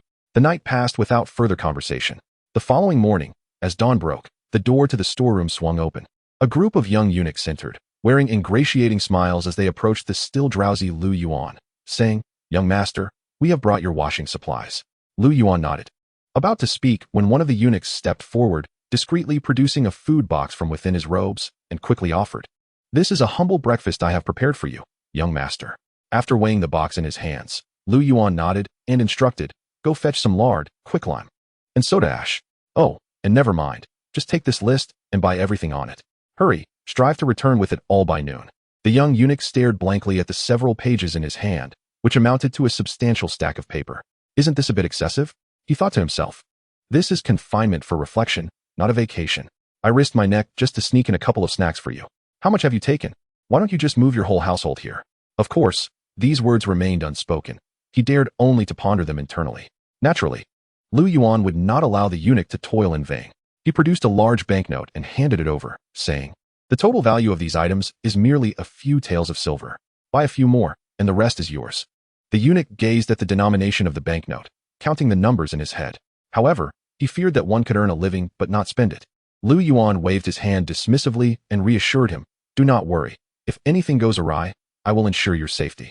This is a reward for your cleverness in delivering breakfast." The young eunuch blinked and contemplated the situation. Sounds reliable. He certainly did not believe that the emperor would truly imprison the Prince of Han, rendering him powerless. The eunuch understood that the emperor was merely venting his frustrations and would not actually harm the prince. Otherwise, he would not have dared to deliver food that morning. The young eunuch promptly accepted the banknote, clasped his hands in gratitude, and repeatedly thanked Lu Yuan. Lu Yuan waved him off, urging him to hurry along with his tasks. Once the eunuch departed with his companions, Lu Yuan washed his face and began his meal. The items the eunuch was sent to procure were instantly recognizable to anyone with modern knowledge. Lu Yuan was preparing to make some soap. At this point, one might interject, why on earth, after watching an entire night of craftsmanship, would you opt for soap instead of something grand like airplanes or cannons? Are you out of your mind? In truth, Lu Yuan had contemplated this matter thoroughly. Given the current situation with the Gilded Dynasty in the south, what would be the best course of action? Guns. It had to be firearms. Since the advent of guns, the nomadic tribes transformed from fierce bandits into melodious dancers. Is the manufacturing of guns complicated? To be frank, guns are not complex at all, especially real ones. It can be asserted that some modern firearms are less intricate than toy guns. For instance, the structure of a toy gun, such as a soda bottle, is far more complicated than that of an actual firearm. So, could they be manufactured now? Unfortunately not. With the rudimentary stamping lathes of the Ming Dynasty, even crafting a simple chain was beyond reach. What materials could one possibly use to produce guns? Of course, if all else fails, one could resort to handcrafted methods. Luxury items are crafted by hand, right?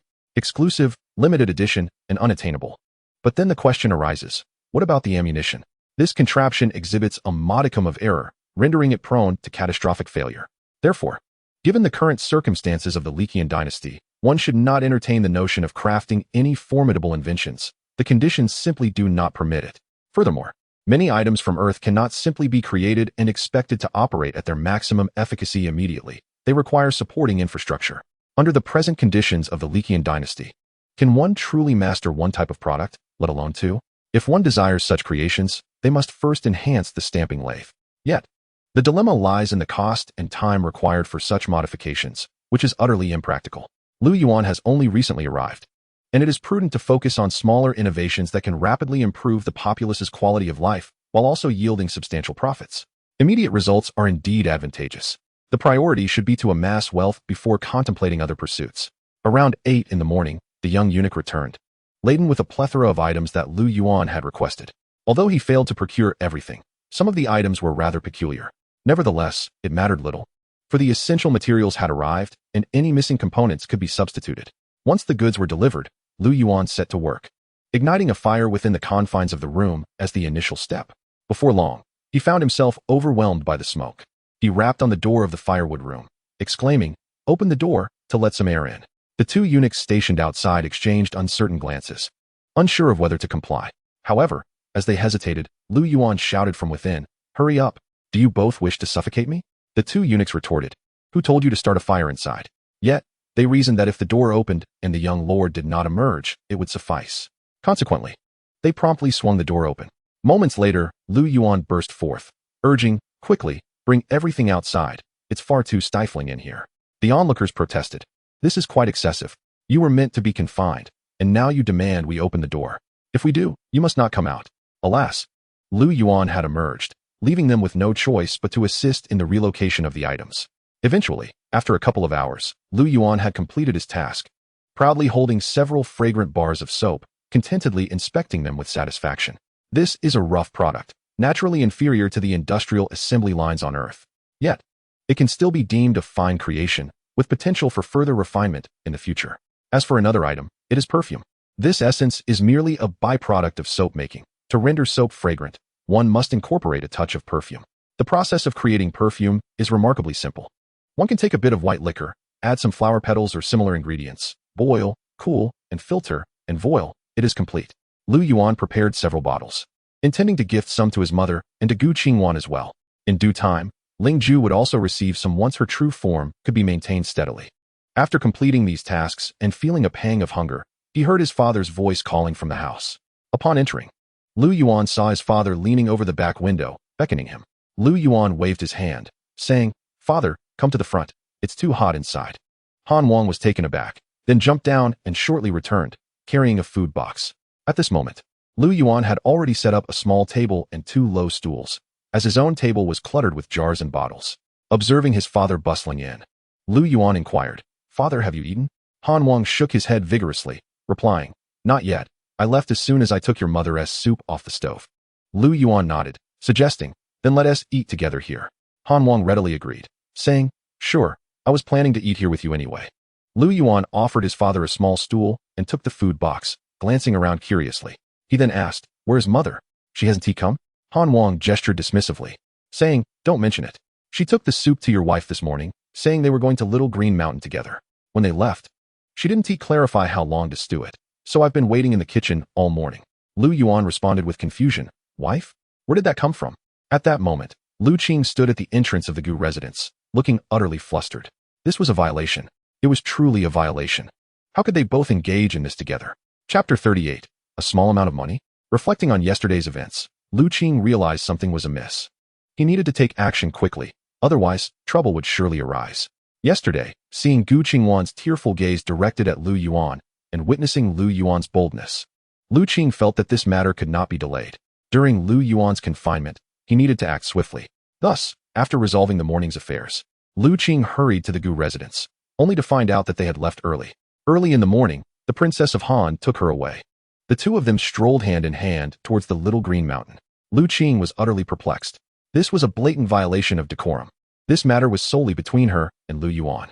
How could a mother interfere? As Lu Qing stood at the entrance with a sullen expression, she unexpectedly encountered Gu Shiqing returning. The sight of Gu Shiqing was like a lifeline to Lu Qing. Similarly, Gu Shiqing felt the same way upon seeing Lu Qing. This morning's events had unfolded under her watchful eye. Just as breakfast was barely finished, the Princess of Han had come to claim her. How could she refuse the princess? Of course, she could perhaps devise some excuse to evade the situation. However, it was futile, as her daughter was determined to leave. No matter what pretext she concocted, be it a cold or some ailment, it would all collapse in an instant. In the next moment, her daughter would undermine her efforts. Thus, there were no options left. Before they could finish breakfast, the two of them departed hand in hand, resembling a mother and daughter. Was this acceptable? Absolutely not. Gu Shiqing understood that her daughter was destined to marry into royalty. Yet, if that were the case, it must be Lu Qing she would wed. Only a fool would choose Lu Yuan. "Ah, young master, you've arrived. Come in, let us talk." With that, Gu Shiqing ushered Lu Qing inside to discuss strategies. She would never dare confront the Princess of Han directly, at the very least. When the princess arrived early in the morning to claim her daughter, she could not outright refuse. Although the emperor had shown an interest in matchmaking her daughter with Lu Qing, it was merely an inclination, without any formal decree. The people of the Han residence were all formidable and would not heed such nuances. This kind of direct confrontation required Lu Qing's involvement. Naturally, upon witnessing this scene, Lu Qing felt elated. This was Lu Yuan's initiative to seek help from his parents, not her playing tricks. If Lu Yuan sought assistance from his parents, then she would turn to Gu Qingwan's parents for support. Let us see whether Gu Qingwan would follow her parents or Lu Yuan's. Upon returning to the Gu residence, Gu Shiqing dismissed outsiders, leaving only herself, Lu Qing, and Madame Gu inside. Madame Gu was equally disheartened by the prospect of her daughter being with Lu Yuan. She had been in despair for days.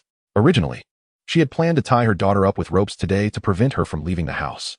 She absolutely could not allow her to step outside again. Yet, despite all her planning, she had not accounted for the Princess of Han arriving without breakfast to claim her daughter. Her daughter, despite her lack of progress, couldn't hide her delight upon seeing the princess. Without finishing his meal, he simply followed the person away. How utterly vexing. After we finish eating, let's head to the Hall of Governance. I will earnestly plead with your grandfather, and you can soften your stance with him. In the palace, at the imperial kitchen, Lu Yuan and the Han Wang sat on small stools, appearing from a distance as if they were squatting there to relieve themselves. On the diminutive table before them lay an array of food and drink. Lu Yuan abstained from alcohol, while the Han Wang indulged in bowl after bowl. Lu Yuan couldn't help but roll his eyes at his father's words. Goodness, when did I ever say I wouldn't yield? Had it not been for your remark yesterday, I would have submitted long ago. Did you not see that I was the first to kneel? After their meal, the two made their way to the Hall of Governance. A palace eunuch entered and, after 5 or 6 minutes, emerged to allow Lu Yuan and the Han Wang inside. Upon entry, they noticed the bicycle from yesterday prominently displayed in the Grand Hall, right beside the Dragon Throne. However, the Yongle Emperor was not in the main hall, but rather in the side chamber to the right. As Lu Yuan and his father entered, they immediately knelt to pay their respects.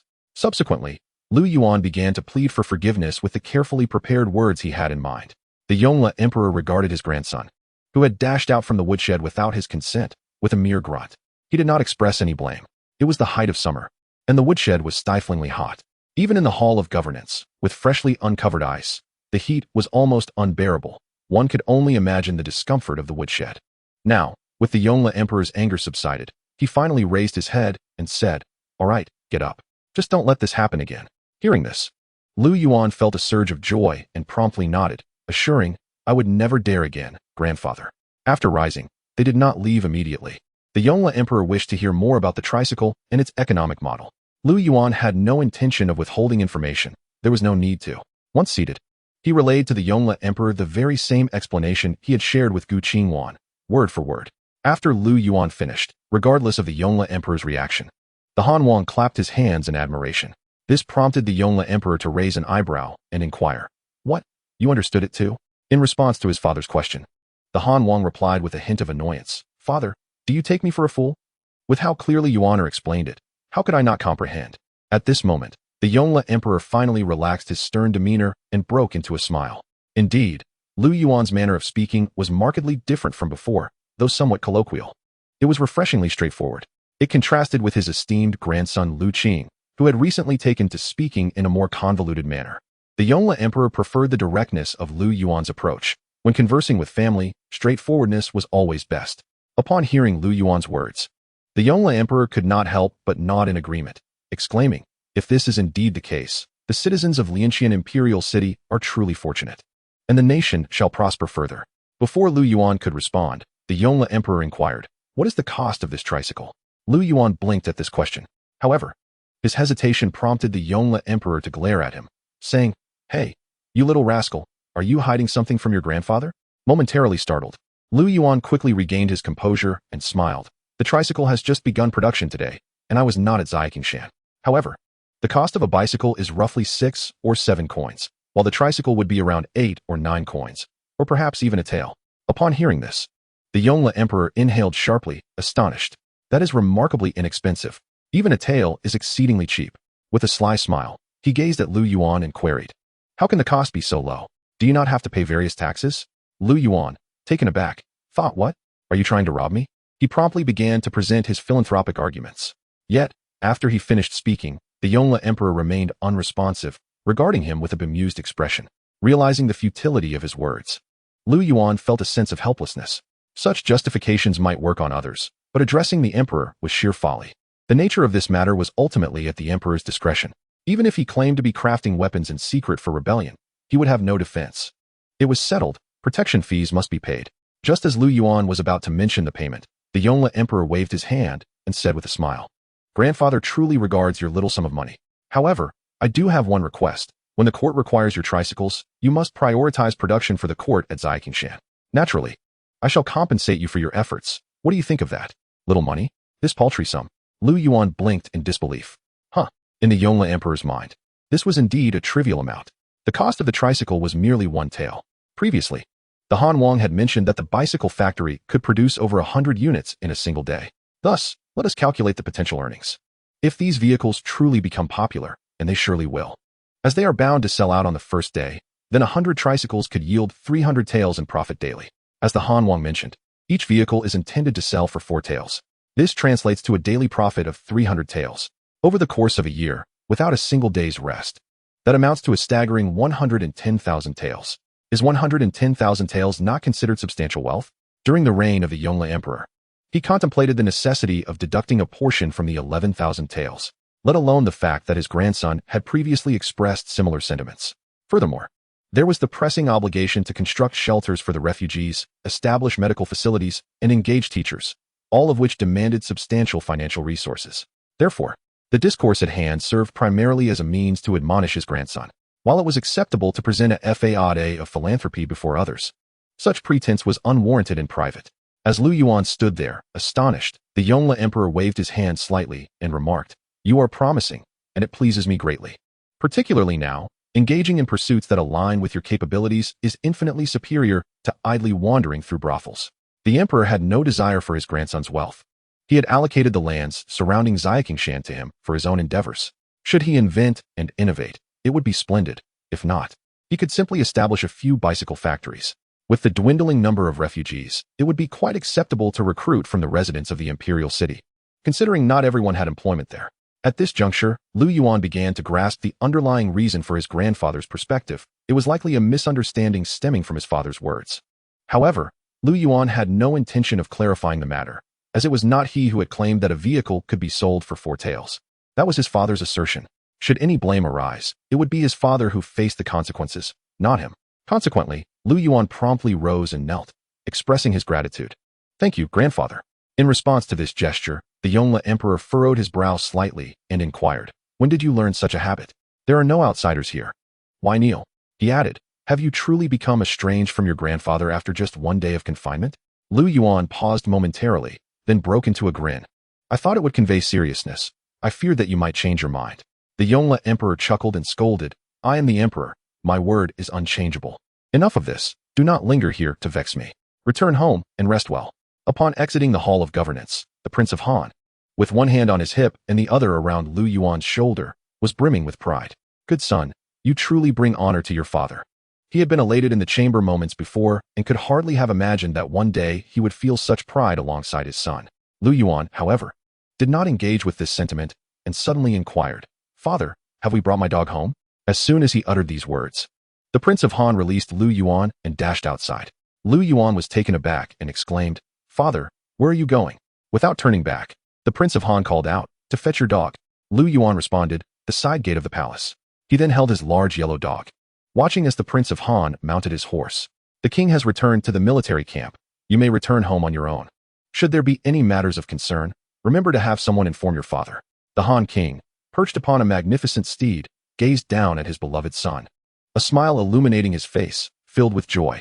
Lu Yuan raised an eyebrow and remarked, "The issues with the refugees have been resolved, and grandfather will not be engaging with the Lu Dynasty anytime soon.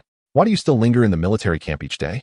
The Han king, with an air of mystery, waved his hand dismissively and replied, "Your father may not always discern the thoughts of those ministers, but he can certainly anticipate what your grandfather is contemplating. The moment your grandfather shifts in his seat, I can predict precisely what he intends to do. If this rickshaw of yours does not emerge, all is well, but once it does, mark my words, the battles we were meant to wage next year will commence this autumn." With that, the Han king flicked his riding crop and galloped away. Lu Yuan stood motionless, holding his large yellow dog, blinking in thought. Are we truly heading for war? What can I possibly do? Upon returning home, it was already around 2 or 3 in the afternoon. He immediately summoned a veterinarian to attend to his dog. The prognosis was satisfactory. Although it had been caught in a trap and bitten, there were no serious injuries. With some care, the dog would recover. Lu Yuan felt a sense of relief. Otherwise, he would be parading around with a limping dog, a disgrace for a young master. This afternoon, he decided against visiting Xiaqingshan, as the weather was too hot, opting instead to take a day of rest at home and planned to go the following day. In the shade of the front yard, Lu Yuan reclined in an old rocking chair, playfully engaging his dog. Some concubines and illegitimate sons returning from outside were astonished to see Lu Yuan, having presumed he was confined. However, none were overly surprised. A legitimate son is indeed a legitimate son. As Lu Yuan tossed a stick for his dog to fetch, the Han King's consort and Gu Qingwan returned hand in hand. Their eyes widened with delight upon spotting Lu Yuan lounging under the tree, utterly unexpected. Curiosity piqued. Lu Yuan inquired how the two had returned together. Upon investigation, he learned that they intended to prepare a meal for him and deliver it later that evening, unaware that Lu Yuan had ventured out early. At that moment, Gu Qingwan, her cheeks flushed with embarrassment, hesitated to meet Lu Yuan's gaze, instead addressing the Han King's consort. "Auntie, since Yuan Gu has emerged, I shall take my leave." The Han King's consort, hearing this, quickly grasped Gu Qingwan's hand, exclaiming, "Oh dear, why the rush? You can stay for dinner and return afterward." Gu Qingwan, blushing, hastily shook her head. "No, auntie.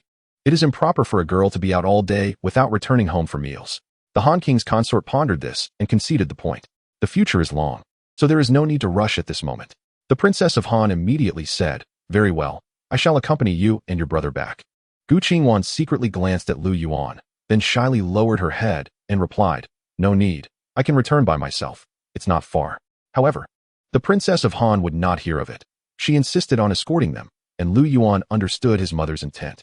He did not refuse and readily agreed. As a modern individual, Lu Yuan found it rather unusual to marry at the tender age of 17 or 18. Yet, when in Rome, one must follow local customs. He could defer thoughts of marriage until he was 23 or 24. But could Gu Qingwan afford to wait until then? In the Ming Dynasty, which virtuous young lady could afford such a delay? If Lu Yuan did not take the initiative, Gu Qingwan might be lost to him. Furthermore, her parents decidedly disapproved of him. Speaking of Gu Qingwan's parents, Lu Yuan quickly interjected, wait a moment, I will be right back. With that, he dashed back into the house. After searching for a brief while, Lu Yuan emerged with 2 items in hand, feeling quite satisfied. First, he would win over Gu Qingwan's mother. Then he would deal with that old hag, Gu Shiqing. Chapter 40. How did this little creature come to eat and drink so well? When Lu Yuan reappeared, he presented the soap and perfume to the 2 women. Each received a portion, which Lu Yuan had prepared in advance. What is this? The 2 women curiously examined the soap and perfume in the main hall. Lu Yuan grinned and said, let us go. We will first escort Sister Qingwan home. It was around 3 or 4 in the afternoon, and Gu Shiqing would certainly not be home at this hour. However, Gu Qingwan's mother, Mrs. Gu, would be. This made their task much easier. On the way, the 2 women twisted open the perfume bottles and inhaled the delightful scents within. Lu Yuan had chosen a rose scent for his mother and a jasmine fragrance for Gu Qingwan. Both women were astonished by the lovely aroma, exclaiming how fragrant it was, far surpassing that of scented sachets. Lu Yuan instructed them on how to apply the perfume, a drop behind the ear, another on the wrist. The 2 women giggled as they mimicked Lu Yuan's application technique inside the carriage, applying the perfume he had crafted. Lu Yuan sat across from them, casually crossing his legs and quietly observing. Indeed, compared to a bicycle, these 2 items were mere trifles, particularly with something as simple as perfume, which anyone in modern times could easily handle. Yet, the sense of accomplishment it brought was incomparable to that of a bicycle.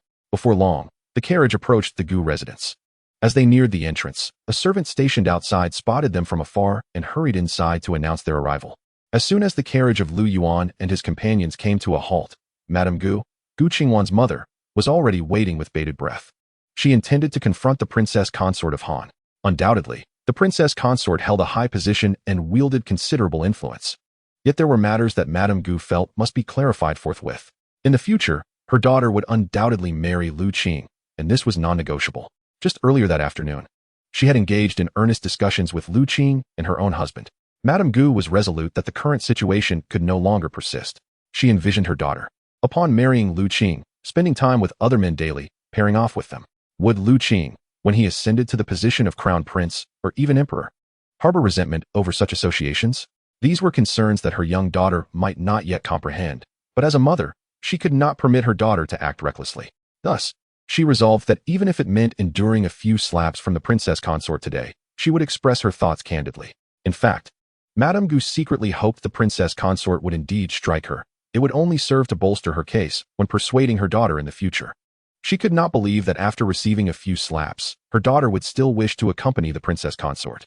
Upon disembarking from the carriage, Lu Yuan and his companions spotted Madame Gu waiting at the entrance with a stern expression. The trio chose to feign ignorance of her demeanor. The princess consort first greeted them with a smile before stepping forward to take Madame Gu's hand. Madame Gu understood the underlying motives of the princess consort's gestures, yet she adhered to the adage of not striking a smiling face, responding with a neutral expression. However, she vowed to voice her concerns when the time came, without fail. Noticing her mother's demeanor, Gu Qingwan sensed an impending outburst. She promptly took her mother's other arm, attempting to charm and please her. However, her efforts seemed to bear little fruit, as Madame Gu remained impassive, seemingly signaling for them to speak first to put on their performance. Once they had concluded their act, it would be her turn to speak. Meanwhile, after disembarking, Lu Yuan wasted no time. Approaching Madame Gu with a humble smile, he slightly bowed and said, Aunt Gu, I am truly grateful for the care that Sister Qingwan has extended to me during these days. I have brought some small tokens for you. I hope you will graciously accept them. Naturally, Lu Yuan felt a tad embarrassed to refer to himself as brother in front of someone else's mother, at least not at this moment. Madame Gu furrowed her brows, puzzled by what scheme Lu Yuan was concocting. Nevertheless, upon hearing that he wished to present her with some small trinkets, new inventions, no less, Her curiosity was piqued. Madame Gu was indeed somewhat curious. After all, this fellow possessed a spark of intelligence. Wasn't he that bicycle proof of it? Even if her husband harbored the utmost disdain for Lu Yuan, he had never spoken a word against that bicycle. What new invention had emerged now? As Madame Gu wore a puzzled expression, Lu Yuan presented a bottle of perfume. The Lianqian dynasty had glass, and Lu Yuan had placed the perfume within a glass vial. However, it lacked a spray nozzle that could be crafted later. For now, a cork sufficed to seal it. When Lu Yuan extended the perfume, Madame Gu did not reach out to accept it. However, Gu Qingwan promptly caught it and began to explain to her mother what this perfume was. As Gu Qingwan elaborated, Madame Gu blinked in realization, saying, "How impressive. I wondered why you rushed over carrying such a scent of jasmine. I was curious about the source of that fragrance."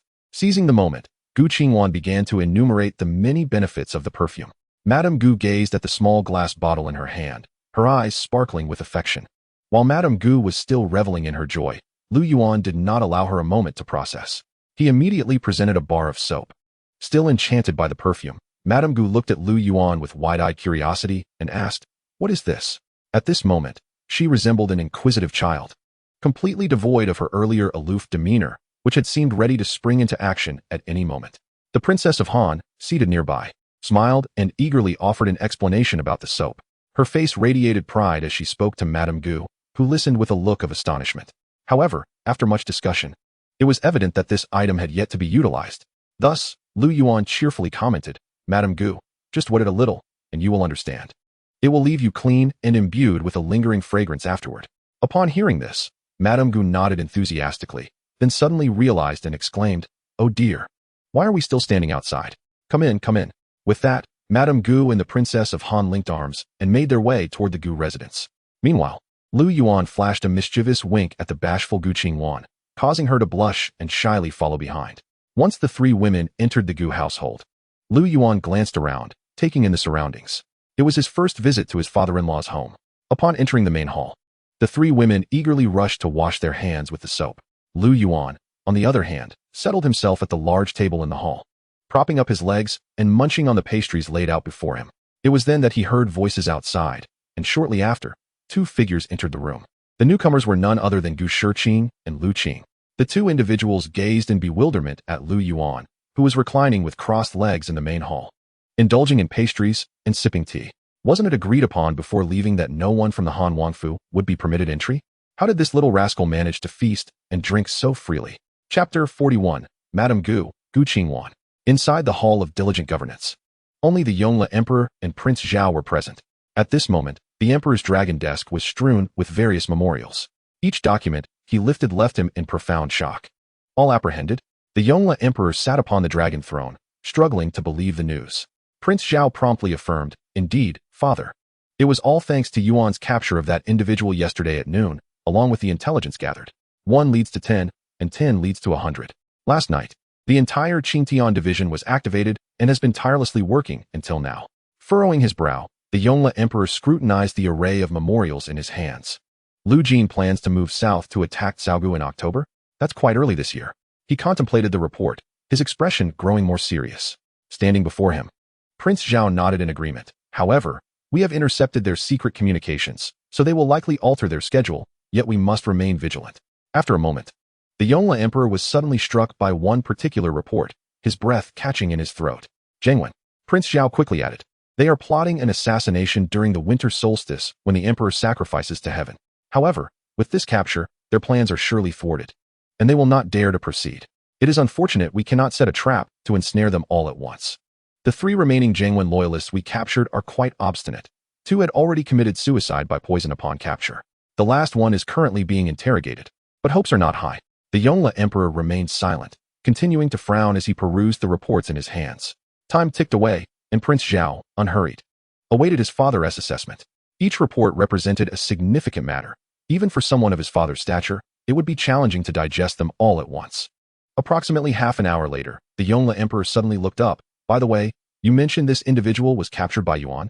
Upon hearing Lu Yuan's name, Prince Zhao immediately bowed and replied, "Indeed, father. You must release your esteemed grandson at once. Yesterday morning, Yuan did not intentionally neglect his visit. He was in pursuit of a spy. After capturing him, he conferred with the Qingtian division upon my return, which caused him to miss his appointment with you. Considering Prince Zhao's words, the Yongle Emperor pondered briefly before erupting in a scolding tone. That little rascal. Why can't he simply communicate matters directly with his grandfather? Do you think I would leak information to those spies? Now it seems I am the one at fault. Prince Zhao was taken aback and quickly responded, Father, it is not Yuan's fault. I instructed him to say that. There was indeed a spy issue within the Qingtian division. The son, wary of the inner court, decided it prudent to apprehend individuals first before reporting. As for the words of Prince Zhao, the Yongle Emperor was increasingly displeased. He furrowed his brow and remarked, Do you truly believe that if I were to inform your father of this matter, he would subsequently alert the inner court's Qingtian guard and leak information? Taken aback, Prince Zhao immediately knelt and replied, Father, I would not dare. I shall remember this and ensure I do not err again. The Yongle Emperor, observing his son clad in a blue python robe, frowned slightly before waving his hand, saying, This shall be your sole reprieve.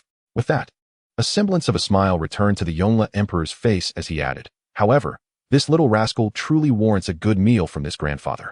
He then turned to the red-robed chief eunuch and commanded, Quickly invite the Han Wang family to dine in the palace tonight. The chief eunuch, smiling broadly, promptly complied. Meanwhile, Lu Yuan, Gu Shiqing, and Lu Qing were exchanging bewildered glances. Gu Shiqing and Lu Qing could hardly believe it. Had their home been burglarized in such a brief absence? Just then, from the back of the main hall, a burst of laughter erupted as three women emerged. Upon seeing the three men in the main hall, they were momentarily taken aback. Gu Shiqing quickly regained his composure and was about to take action. However, Lu Yuan was quicker. In an instant, he stood up, clasped his hands together, and said, Uncle Gu, I have returned Sister Qing Wan, and I must take my leave. Without further ado, Lu Yuan took his mother by the hand and departed, leaving no opportunity for Gu Shiqing to speak. Lu Yuan was well aware of Gu Shiqing's intentions. He wished to confront him, but that was out of the question. He would not allow it. He would suffocate him with silence. Lu Yuan hurriedly led his mother away from the Gu residence. By the time Gu Shiqing regained his senses, the mother and son had vanished.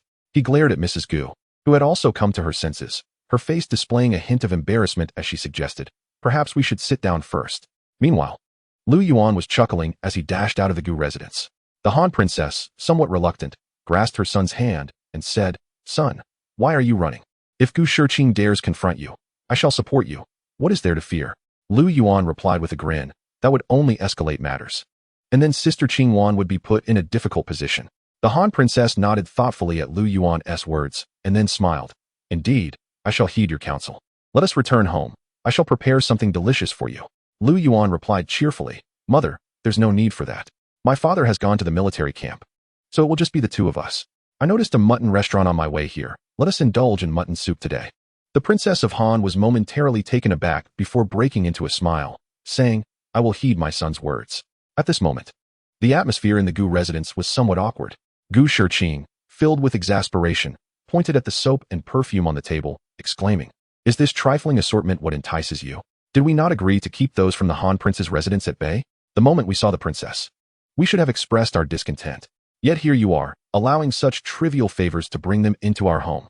Gu Shiqing was genuinely infuriated. Meanwhile, Madame Gu pouted, clearly displeased.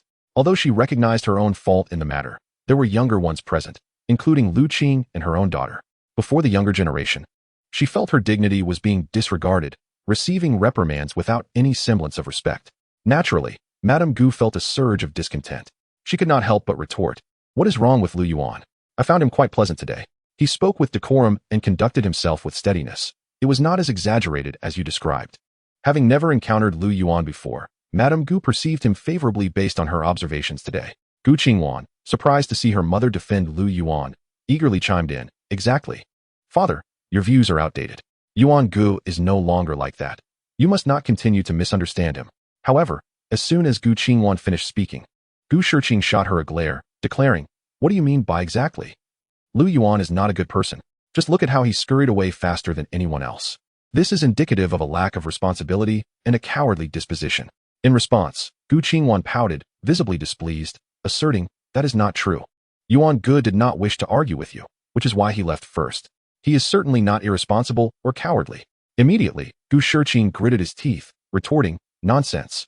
I have known Lu Yuan for many years, while you have only known him for a few days. That scoundrel is both timid and devoid of responsibility. Only knowing, Gu Shiqing's words were abruptly interrupted as a group of eunuchs rushed into the main hall, leaving everyone momentarily stunned. Is the young master here? The leading eunuch inquired breathlessly upon entering. Everyone was taken aback and turned to look at Lu Qing, who wore a perplexed expression. However, after a brief moment of astonishment, the leading eunuch bowed to Lu Qing and added, No, it's the young master of the Han Prince. We just visited the Han Prince's residence to summon him, and they informed us that the young master of the Han Prince had come here. Where is he? His Majesty requests his presence.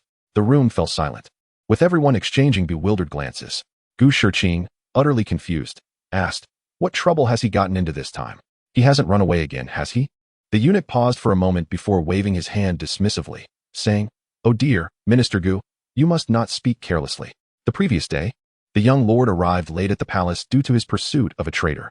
He managed to capture a significant spy single-handedly, which caused his delay. With the intelligence gained from this major capture, Prince Zhao was able to root out the remaining spies within the imperial city. The emperor intended to invite the young lord to a banquet. Many had misunderstood him the previous day. Gu Shiqing, Lu Qing, Madam Gu, Gu Qingwan. Chapter 42. My dear daughter, do you genuinely wish to marry that Lu Yuan? At a mutton soup stall, Lu Yuan skillfully warmed a teacup with hot water, pouring a cup of tea for himself and his mother. The princess consort, seated across from him, observed this scene and couldn't help but frown slightly, saying, My son, how come you are so adept at this? You must not have frequented such places before, have you? Did the money I previously gave you run out? Lu Yuan was taken aback, somewhat bewildered. Why do you say that, mother? The princess consort tilted her head and replied, Just look at how familiar you are here. It seems you come often. She continued, If you run out of money in the future, ask your mother for more, rather than resorting to such humble fare. Lu Yuan responded, In the Lianqian dynasty, how many common folk yearn for a bowl of lamb offal yet cannot obtain it? Soon, their large bowls of mutton soup arrived. Regrettably, pepper was a luxury reserved for the nobility and was absent from this humble stall.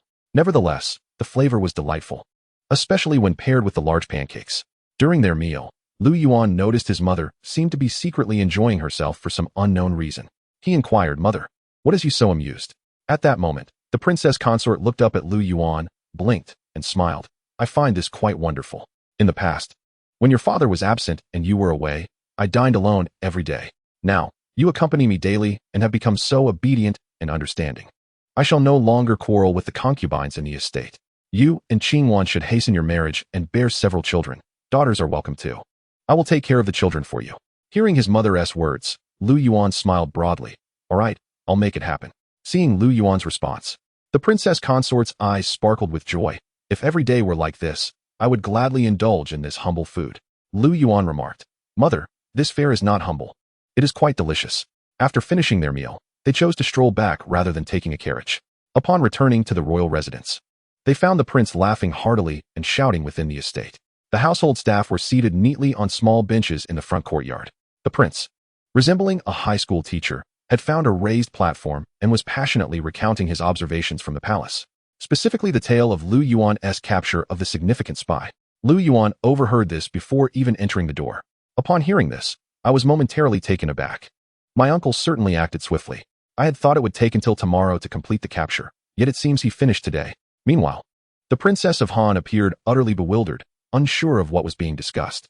After Lu Yuan entered with his mother, the Prince of Han gazed at the pair with a hint of regret and remarked, Oh dear, where have you two been? I've been searching for you everywhere. Lu Yuan was taken aback, then replied, Did grandfather summon us for a meal? The Prince of Han paused, then grinned broadly. Did you manage to figure that out? However, it is unfortunate. I couldn't find you too, so we shall forego the feast. Your father has returned solely with the rewards. What were you and your mother up to? At this, the Princess of Han blinked and explained, I was escorting Qingwan home, thinking you wouldn't return today. My son and I decided to grab a bite at a street stall. What on earth happened? The Prince of Han chuckled while embracing the princess, then animatedly recounted events he had heard from the King of Zhao, embellishing many details himself. For instance, he described how his son soared to the height of a 3-story eave with a single move, followed by a magnificent tail swipe. He also narrated how a nefarious villain attempted a heart extraction and a soaring dragon maneuver, all of which were deftly countered by his son. The members of the royal household listened with sparkling eyes, frequently applauding. Lu Yuan, on the side, was so engrossed he could almost dig a hole with his toes. Upon noticing Li Er beckoning to him from a distance, he quickly made his exit. Young master, everything is in order. We are all set to commence operations tomorrow. Currently, the factory has stockpiled 260 bicycles and 123 tricycles, Li Er said, approaching Lu Yuan with a beaming smile. Lu Yuan was somewhat surprised. Production has progressed so swiftly? Lier nodded vigorously, indeed. Firstly, everyone has become increasingly skilled. Secondly, we have recently taken in over 1,000 refugees. These individuals work during the day and produce bicycles overnight. Thus, our factory operates relentlessly, day and night. Listening to Lier, Lu Yuan raised an eyebrow. They are volunteering for overtime, but I won't be compensating them. Lier responded, young master, there's no need for payment. It is indeed voluntary. They wish to learn a trade, which will help them secure a livelihood in the future. They do not require any payment, nor will it interfere with their daytime work. Upon hearing this, Lu Yuan nodded in satisfaction, very well. Then, he recalled something important and stated, select capable individuals to go to Haijin, Shujiazwang, Dian, and Jibei. Choose affordable land near the official roads in these four major cities and continue building factories. Lier listened to Lu Yuan's words, his face filled with astonishment. Your Highness, in these places, aside from a few refugees in Haijin, there are none elsewhere. Lu Yuan chuckled. I never said we were looking for refugees. This time, we are seeking the common folk in the cities. To find these people? Lier blinked in surprise. If we're looking for them, we can't just provide meals. Moreover, they cannot simply reside in ordinary shanties. That will require a significant sum of money. One tiet? Upon hearing this, Lu Yuan immediately shook his head. No. We will only provide meals. Whatever we do here in the imperial city, they will do the same there. Lier was perplexed. Is that feasible? Lu Yuan, with a mysterious demeanor, shook his head and said, I never said we wouldn't pay them wages. When recruiting workers, we must state that the master blacksmith from the imperial city will personally instruct them. Those who enter will be apprentices and will have their meals covered. After 3 months, those who meet the skill standards will be promoted to official workers, earning 7 coins a month. There will be an annual assessment. First-level workers will earn 7 coins monthly. Second-level workers 9 coins, and third-level workers 1 tael and 1 coin. With each promotion, the monthly wage will increase by 2 coins. Lier was momentarily taken aback by this. Lu Yuan was indeed an expert at painting grand visions. Since this plan had already received his grandfather's approval, it was clearly stated that he could proceed as he wished. Thus, factories would be established across the nation. Given that this needed to be executed in a formal manner, the operations for refugees in the imperial city would not suffice. They would indeed need to pay wages. However, Lu Yuan did not have the funds to do so at the moment. Naturally, he could ask his parents for money, but Lu Yuan had long declared that he would not do such a thing. Therefore, he would let these individuals enter the factories and earn their wages. After all, he had already spent several hundred taels of silver to purchase land. What more could he desire? Was he not already generous enough? Where could one find such a good employer as himself? Lier pondered over the words of His Highness, feeling a surge of admiration.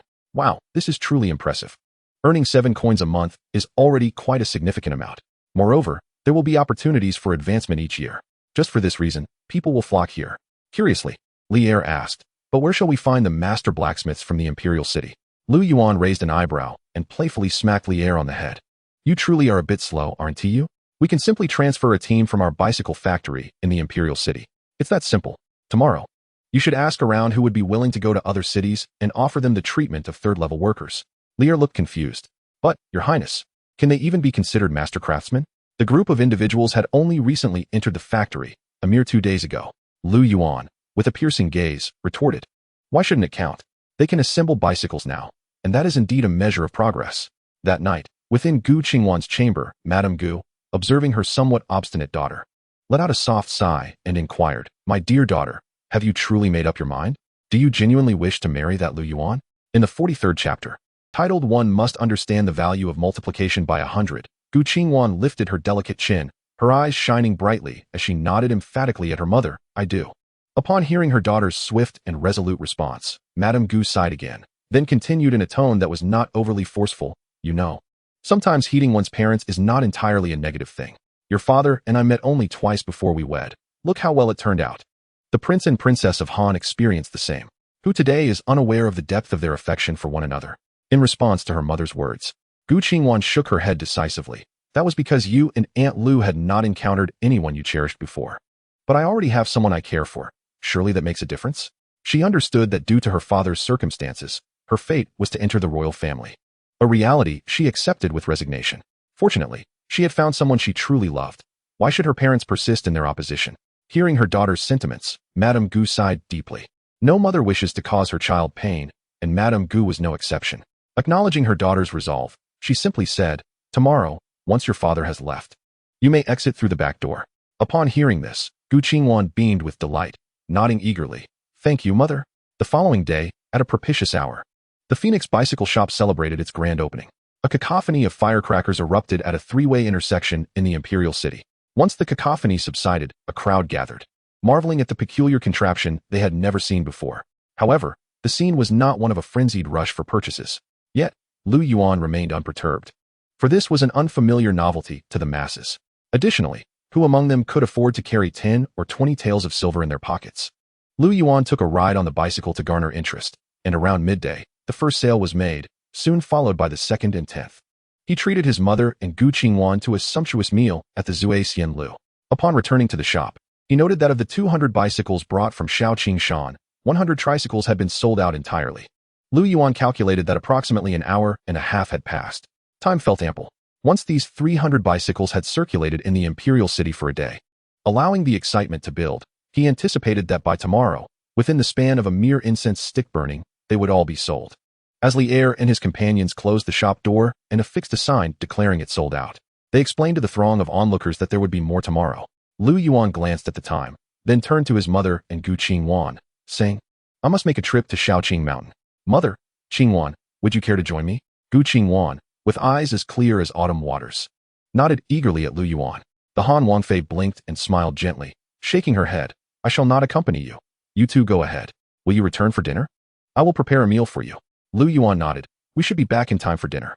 With that, Lu Yuan led Gu Qingwan and Li Er towards Shaoqing Mountain.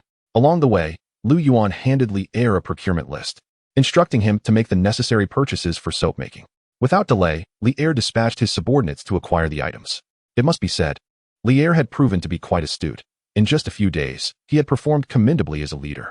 After giving him the procurement list, Lu Yuan added, by the way, quartz sand, soda ash, and limestone. I'll write you another list for these as well. They need to be bought. Lu Yuan was planning to establish a glass factory. Indeed, the Lianxian dynasty did possess glass, albeit of rudimentary quality, often marred by bubbles even in the palace. Lu Yuan aimed to enhance the technology and materials involved. Inside the carriage, Gu Qingwan rested her chin on the window, gazing curiously at Lu Yuan. Brother, what are you going to make now? Lu Yuan grinned. Glass bottles, for storing perfume.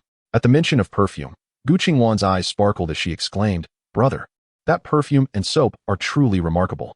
My mother used it last night and has been raving about it all morning. Lu Yuan, charmed by Gu Qingwan's innocent demeanor, smiled broadly. Do you like it? Surprised, Gu Qingwan nodded fervently. Of course. It's incredibly effective. Lu Yuan chuckled. From now on, you can use it however you wish. Our family will focus on this, and we'll have as much as we desire. Gu Qingwan nodded repeatedly but suddenly paused, her exquisite face flushing a deep crimson. Embarrassed, she retreated into the carriage, avoiding Lu Yuan's gaze. Upon reaching Shaoqing Mountain, Lu Yuan began selecting a site for the glass factory. This area was entirely under his control, allowing him the luxury of choice. However, he ensured that the factory would be distinct from the residential area and conveniently located near the main road for ease of distribution. After finalizing the site, Lu Yuan proceeded methodically, first summoning the families of the refugees from the bicycle factory. In truth, within the bicycle factory, only a few hundred individuals are engaged in actual work, while over 1,000 are family members, including women, children, and the elderly. Previously, these individuals performed various menial tasks such as weeding, laundry, or cooking, or assisting in lifting timber or bricks. In reality, there were many idle hands. However, at present, whether in the glass factory or the perfume and soap factory, the livelihoods have become considerably more buoyant, allowing these individuals to engage in meaningful labor. Lu Yuan initially selected a few young, intelligent women to lead the perfume and soap factory, while a few elderly men were appointed to oversee the glass factory. He began instructing these individuals on the intricacies of glassmaking, followed by a detailed explanation of how to produce perfume and soap. Gu Qingwan observed, her eyes brimming with admiration, wondering how her brother could master such a vast array of knowledge. After an afternoon of comprehensive discussion, he had nearly elucidated all essential aspects to them. Of course, as the factory had yet to be established, Lu Yuan was merely imparting theoretical knowledge for them to retain in their minds. As evening approached, and they prepared to return, Lu Yuan also informed the refugees about the promotion system that would be implemented in the factory, akin to the hierarchical structure he had previously discussed with Li Er regarding first-level and second-level workers. Given that factories would be established in various locales, The refugees from the Royal City Bicycle Factory would undoubtedly feel discontent if they learned that other cities offered wages and advancement opportunities while they remained empty-handed. Moreover, the manufacture of bicycles was not particularly challenging. If Lu Yuan could create them, so could others. Purchasing a bicycle, dismantling it, and experimenting for a few days would yield similar results. If Lu Yuan failed to discuss the wage situation with the refugees in his factories, it was likely that, in a few months, should new bicycle factories emerge, his workers would abandon their posts. As they returned, Gu Qingwan gazed at Lu Yuan with stars in her eyes, exclaiming, "I never imagined that perfume was merely a step in the soap-making process, and that it could be so simple to produce. Brother, how did you come up with such brilliant ideas?" Lu Yuan, wearing a proud smile, replied, "It's all thanks to my cleverness." His self-satisfied demeanor and words elicited a delightful giggle from Gu Qingwan. She then innocently inquired, "How much will the soap be sold for?" Lu Yuan pondered briefly before responding. "A soap bar roughly the size of a palm will cost around 2 or 3 when to produce, so it should be sold for 20 or 31. One must understand the importance of multiplying by 10 in business." Gu Qingwan blinked in curiosity and continued, "What about the perfume?" Lu Yuan, lifting his chin as he calculated, stated, "The perfume itself costs very little, though the bottles are somewhat expensive. The production cost should be approximately 15 or 16 won. Therefore, it should be sold for about 15 or 16 taels of silver. In business, one must always consider the value. To comprehend the significance of multiplying by 100. Gu Qingwan, what? Robbing money? Chapter 44, Summer Lotus, High-End Limited Edition. Observing Gu Qingwan's astonished expression, Lu Yuan shook his head and feigned mystery, declaring, "Throughout history, fragrant sachets have been luxuries reserved for the nobility. Take our imperial city, for instance. Only the affluent or the wives of high-ranking officials possess such items. Ordinary folk cannot afford these luxuries. This delineates a distinct target clientele. Since these items are marketed to the wealthy, they must inherently be priced higher. For it is the exorbitance that entices buyers." Listening to Lu Yuan's words, Gu Qingwan blinked in disbelief and questioned, "Is that so? Wouldn't it be better if they were cheaper? Why would anyone prefer something expensive?" Amused by her inquiry, Lu Yuan replied with a smile, "Indeed. My mother is precisely that type of person. A sachet she possesses costs about 7 or 8 taels of silver. If my perfume were to sell for merely 3 or 4 taels, regardless of its efficacy, my mother would deem it unworthy of her use. Conversely, the pricier it is, the more she desires it. If a small bottle were priced at 100 taels, I dare say she might purchase an entire houseful." Gu Qingwan, absorbing Lu Yuan's perspective, blinked in contemplation, soon gazing at him with newfound understanding and admiration. Lu Yuan, pleased with himself, chose not to elaborate further. He had yet to mention that he intended to implement a membership system for the perfume, along with limited editions and haute couture variants. Such marketing strategies have remained timeless on Earth, and the same applies here. The business prodigies of the 21st century tirelessly toiled, sacrificing their well-being. Their eyes reddened from sleepless nights, all in pursuit of the mere $200 in your pocket. They meticulously analyzed human psychology to the core, devising sales techniques born out of fierce competition. Here, it is akin to a dimensional assault.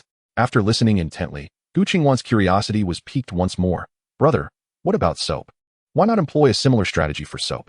Lu Yuan shrugged slightly and replied, "Because soap is genuinely practical and accessible to everyone. It serves multiple purposes, whether for washing one's face, bathing, or laundering clothes. Currently, it is unparalleled, far superior to any inferior alternatives. Every household can utilize it. Thus, it thrives on volume sales, without the necessity of incessantly scheming to maximize profits. For such immensely practical innovations that enhance the quality of life, I am willing to endure a slight reduction in earnings, all in the interest of benefiting the citizens of the Lian dynasty. Though I profess this, the truth remains that a tenfold profit is inherently a lucrative endeavor. Moreover, the primary consideration is that I already possess numerous avenues for generating income. It is high time to cultivate goodwill among the populace." Gu Qingwan, absorbing Lu Yuan's insights, felt her youthful admiration soaring to great heights. At this moment, Gu Qingwan clasped her hands before her chest in a gesture of prayer, her eyes brimming with adoration as she exclaimed, "Brother, you are truly magnificent." Time, like a fleeting steed, rushed by, and in the blink of an eye, a month had passed. Now, it was the final phase of the sweltering summer. The last 10 days of the hottest, most humid, and stifling season. After lunch, everyone remained indoors, seeking refuge from the heat, and the streets were nearly deserted. From a distance, the oppressive heat distorted the scenery, rendering it hazy. In the Gu family's pavilion, Gu Qingwan was absorbed in her study of fragrant powders. while Madame Gu gently fanned herself with a handheld fan. The only sound amidst the tranquility was the incessant chirping of cicadas. Nearby, by the trickling well, a large watermelon rested in the coolness, painting a serene picture of a summer afternoon. What uses it to read poetry or learn music and embroidery? Do you aspire to be one of those who create incense? Madame Gu murmured, fanning herself lightly. Though her tone bore a hint of reproach, her expression lacked severity, resembling a mother-esque casual admonition. Gu Qingwan glanced up at her mother, retorting softly, "That's not true. My brother says that no profession is inherently high or low. What matters is that one enjoys it. He also says that in every field, excellence can emerge, as long as one is dedicated and strives for the best. Respect will follow." In response to her daughter's words, Madame Gu couldn't help but roll her eyes. "And Lu Yuan teaches you these peculiar ideas, does he? Nobility is nobility, and servants are servants. How can there be no distinction? By your reasoning, a magistrate serving in the court is the same as a laborer dredging mud from the moat? No matter how well the laborer performs, he remains a servant." Gu Qingwan, slightly pouting at her mother's discontent, replied, "I won't argue with you. Regardless, what Yuan Gu says is correct. Life holds meaning only when one finds joy in their pursuits. I enjoy this, hence it is meaningful." Madame Gu, observing her daughter's endearingly persistent stance, shook her head with a bemused expression. "You are several months older than him, yet you insist on calling him brother without shame." Upon hearing this, Gu Qingwan's lovely face flushed, and she playfully protested, "I will call him what I wish." Madame Gu couldn't help but chuckle at her daughter's antics. Just as she was about to respond, a young servant rushed in, announcing, "Madam, Lady Li from the Song Guogong Mansion wishes to see you." Lady Li? Madame Gu paused in surprise, her expression shifting to one of curiosity. What could she possibly want? Lady Li was a childhood companion of Madame Gu, both being daughters of prominent families. With comparable identities and family backgrounds, they played together since childhood. As they grew older, Madame Gu married Gu Shiqing, while Madame Li entered the household of the Duke of Song. Although they were close friends, they secretly competed with each other. Interestingly, before Gu Shiqing ascended to the position of chief minister, Madame Li frequently visited the Gu residence to enjoy leisure with Madame Gu. However, since Gu Shiqing's promotion, Madame Li's visits had diminished significantly, occurring perhaps only a few times a year, primarily during festive occasions. Yet here she was, arriving unexpectedly when it was neither a holiday nor a celebration. Could it be that she had acquired some extraordinary treasure and wished to flaunt it before her? As Madame Gu pondered this peculiarity, a voice called out from a distance, "Shuju." Startled, Madame Gu quickly rose and forced a warm, albeit insincere, smile. "Oh, Xuejuan. What brings you here on such a hot day?" Beside her, Gu Qingwan also stood up, sweetly exclaiming, "Auntie." Upon seeing Gu Qingwan, Madame Li's eyes sparkled momentarily. She discreetly approached Madame Gu, linked her arm, and sat down hurriedly, saying, "I just missed you and thought I would drop by." Though Madame Gu was skeptical, she obliged. After a flurry of polite exchanges, Madame Li suddenly turned to Madame Gu and winked. "I've heard that the heir of the Han Prince has a good relationship with our Qingwan. Is that true?" The moment Madame Gu heard this, she felt a wave of embarrassment wash over her. So, her visit today wasn't to showcase a new treasure, but rather to mock her? Indeed, while Madame Gu had come to accept her daughter's relationship with Lu Yuan, it did not imply her fondness for him. It was purely an expression of her affection for her daughter. In fact, she felt somewhat ashamed of this pairing. As Madame Li brought it up, Madame Gu was left speechless, reluctant to acknowledge any connection with the Han Prince's heir. Just as Madame Gu wrestled with her embarrassment, Gu Qingwan, with poise and even a hint of pride, boldly affirmed, "Yes, I have a particularly good relationship with Yuan Gu." Hearing this, Madame Li was elated and excitedly responded, "Wonderful. Qingwan, could you possibly get me the exclusive Summer Lotus collection?" Madame Gu was bewildered. Summer Lotus? Exclusive collection? What was this woman talking about? Chapter 45, Delight. It is truly delightful. Listening to Madame Li, Gu Qingwan blinked. She was well aware of what Madame Li was referring to, yet she was somewhat surprised that Madame Li had come solely for this matter. As Gu Qingwan found herself momentarily lost in thought, Lady Li assumed that she harbored some reservations. Without hesitation, she produced a sleek black metal card and exclaimed, "Auntie possesses a black card, surely qualified to make a purchase. Yet I simply cannot secure it. Could you perhaps assist me in obtaining a bottle from the inside?" Beside them, Lady Gu wore a perplexed expression. In recent days, she had scarcely ventured outside, not particularly inclined to do so. Moreover, with the oppressive heat of the season, even a brief stroll under the sun left one drenched in sweat, further dissuading her from going out. Lady Li's enthusiastic discourse made Lady Gu wonder if she had fallen behind the times. Were there truly many unusual occurrences in the imperial city lately? What was this black card? What did it mean to have the qualification to purchase? Was acquiring a mere item contingent upon such qualifications? Meanwhile, Gu Qingwan gazed at Lady Li, whose eyes sparkled with anticipation and fervor, and she found her thoughts drifting back to the words spoken by Lu Yuan. Indeed, he had not deceived her, it was all true. Observing Gu Qingwan's silence, Lady Li mistakenly assumed she feared financial inadequacy. Oh, my dear Qingwan, are you worried that I cannot pay? I shall offer 3 times the price, 3,000 taels. How does that sound? I have the silver notes right here. This, however, was not Lady Li's limit. She was prepared to raise her offer to 5,000 taels should Gu Qingwan express reluctance. Lady Gu, bewildered, thought, what on earth is happening? 3,000 taels? What has Lu Yuan been selling recently? Soaps and perfumes are hardly valuable. Bicycles, the most expensive being tricycles, are worth at most 20 taels. What is going on here? Regaining her composure, Gu Qingwan smiled and said, Auntie, what are you talking about? How can our two families be so distant? There is no need for money. The limited edition summer lotus from my mother is right at home, unopened. You may take a bottle from my mother today, and I'll note down your black card number. I will retrieve the payment from my brother later to settle with my mother. Upon hearing this, Lady Li's eyes gleamed with delight. She released Lady Gu and almost leaped to Gu Qingwan's side, embracing her excitedly. Oh, my dear Qingwan, you have truly been worth the affection I've showered upon you since childhood. You are the most considerate towards your aunt. Gu Qingwan, caught in Lady Li's embrace, could only smile helplessly. Indeed, while Lady Li and her mother often engaged in playful comparisons, they were both exceedingly generous and affectionate towards each other's children. Madame Gu, seated across the table, was utterly bewildered. What on earth are these two discussing? Why can't I comprehend a single word? And what is this summer lotus and that so-called high-end limited edition that I supposedly possess? How could I not be aware of what I own? Madame Gu was thoroughly perplexed, observing her daughter and Lady Li, who were closely embraced, both wearing expressions of exasperation. I suspect that you two are the real mother and daughter, she thought, as questions swirled in her mind. In the midst of her confusion, Lady Li, filled with excitement, rose and exclaimed, Qingwan, come, quickly take your aunt to fetch it. Immediately, Gu Qingwan nodded eagerly, leading Lady Li towards her mother's room. Madame Gu, still engulfed in uncertainty, hastened to follow. After all, they were going to her own room to retrieve something. Additionally, she was curious to discover what this summer lotus truly was. It must be an extraordinary treasure if it could elicit such desire from someone like Shui Wanner. Otherwise, she wouldn't be in such a hurry. Madame Gu trailed behind Lady Li and her daughter, jogging along until they finally arrived at the room.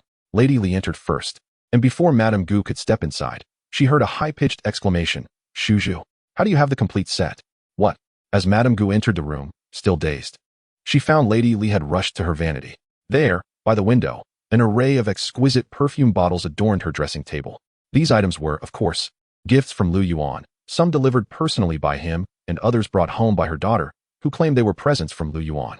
Madame Gu rarely used these perfumes. After all, who would apply several different fragrances daily? Especially in recent days of sweltering heat, she had not ventured outside, thus had no need for them. Nevertheless, even if she didn't use them, she had displayed the bottles simply for their aesthetic appeal. They were remarkably beautiful. The bottles were unlike anything she had ever seen. Crafted from delicate glass, absolutely clear without a hint of bubbles. The colors of the perfumes within were strikingly diverse, vibrant, and dazzling. Some resembled the soft pink of spring peaches, others gleamed like dazzling gold, and yet others mirrored the colorful hues of a celestial dawn. To Madame Gu, these petite perfume bottles were far more visually appealing than the old, worn dishes and ancient paintings her husband favored. Oh my goodness, how do you even possess the first high-end limited edition black card fragrance, Spring Night? A piercing scream startled Madame Gu. As Madame Gu regained her composure, she beheld Madame Li holding a bottle of pink perfume, her expression one of astonishment as she turned to gaze at her. Madame Gu was uncertain whether it was merely a figment of her imagination, yet she perceived a hint of jealousy in Madame Li's eyes. Although both families shared similar backgrounds, their marital circumstances diverged significantly. Over the years, her husband had ascended to the esteemed position of the prime minister in the Ming Dynasty, a man of great influence. However, prior to this, his career had not been so auspicious. In truth, the subtle competition between herself and Madame Li had always favored the latter. Even after achieving such a high rank, her husband maintained a lifestyle that had not drastically changed. His integrity and insistence on modesty for their household left Madame Gu with little to evoke envy among her peers. Most of her possessions were relics from her family, long outdated and familiar to Madame Li. Now, witnessing this unexpected expression from Madame Li, Madame Gu involuntarily lifted her chin. her demeanor transforming into one of increasing pride and satisfaction. At this moment, she found it difficult to articulate her feelings, but if she were to express them plainly, it would be simply exhilarating. Truly, it was immensely gratifying. Chapter 46. Qingwan, quickly fetch 2 more bottles for your mother. Madame Gu's expression did not go unnoticed by Madame Li, who had finally emerged from her state of shock. Indeed, how could Madame Gu possibly lack such luxuries? After all, her daughter was now close to the heir of the Han Prince. It would be odd if she did not possess such items. With this thought, Madame Li scoffed. Her discontent evident as she remarked, "What's the big deal? Why flaunt it? It's merely a matter of securing a good son-in-law. Tomorrow, my daughter will find one too." At Madame Li's words, Gu Qingwan's cheeks flushed crimson, while Madame Gu stood frozen in place, blinking in disbelief. To be honest, this was the first time she had encountered such a statement. Although she had consented to her daughter's association with Lu Yuan, discreetly allowing her to venture out behind her husband's back, how could such matters remain hidden from the household? The servants and maids were well aware, and none had spoken favorably of her future son-in-law. Now, to hear that her son-in-law had become regarded as a desirable match by others, especially from Madame Li, was quite unsettling. Truth be told, Madame Gu's greatest fear was that her daughter would marry the heir of the Han Prince. Did Madame Li not realize the potential for ridicule that awaited her? At this moment, Madame Gu wore an expression of unparalleled satisfaction, her delighted smile accompanied by a melodious tone. "Oh, well, that must first be found before anything else."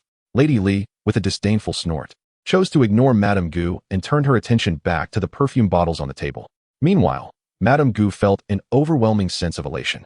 With one hand clasped on her waist, she reveled in her self-satisfaction, only to be startled by another shrill cry from Lady Li.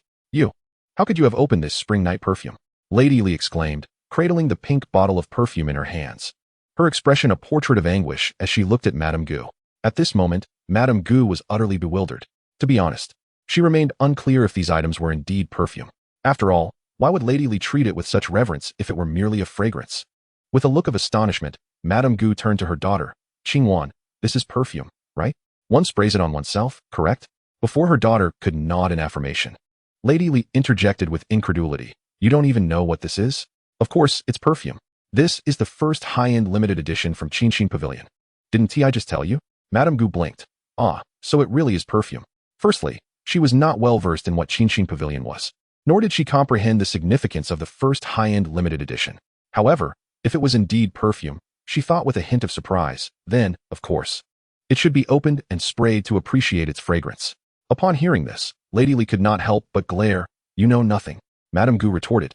"Isn't it wrong of me? Am I in the wrong here? Isn't perfume meant to be used? If that is the case, it should be opened. Are we just to admire it? What nonsense." Lady Li, choosing not to engage further, waved her hand dismissively and picked up a green perfume bottle. "I can't be bothered to explain this to you. Where's the box for the summer lotus fragrance?" Madame Gu paused, then frowned. "The box for this? I tossed it long ago." This bottle was delivered by Lu Yuan yesterday at noon. The box should still be in the woodshed." As soon as Madame Gu finished speaking, her daughter, understanding the situation perfectly, quickly addressed the nearly exasperated Lady Li. "Auntie, please don't worry. I'll go find it right away." With that, she rushed out toward the woodshed. Madame Gu, observing Lady Li's nearly ferocious demeanor, felt a wave of perplexity wash over her. "What are you doing? What kind of expression is that? Who keeps a box like that? Even though this item is splendid and immensely popular, perfect for flaunting in public, who would actually carry a box around?" At this moment, Lady Li, exasperated, exclaimed, "You truly are a rustic simpleton. That comes with an anti-counterfeiting stamp and a proof of serial number." Lady Gu, bewildered, retorted, "What anti-counterfeiting? What serial number?"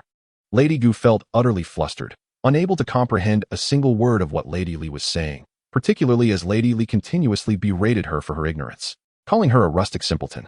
The disdainful look from Lady Li made her feel like a complete fool. In that instant, Lady Gu felt a surge of frustration.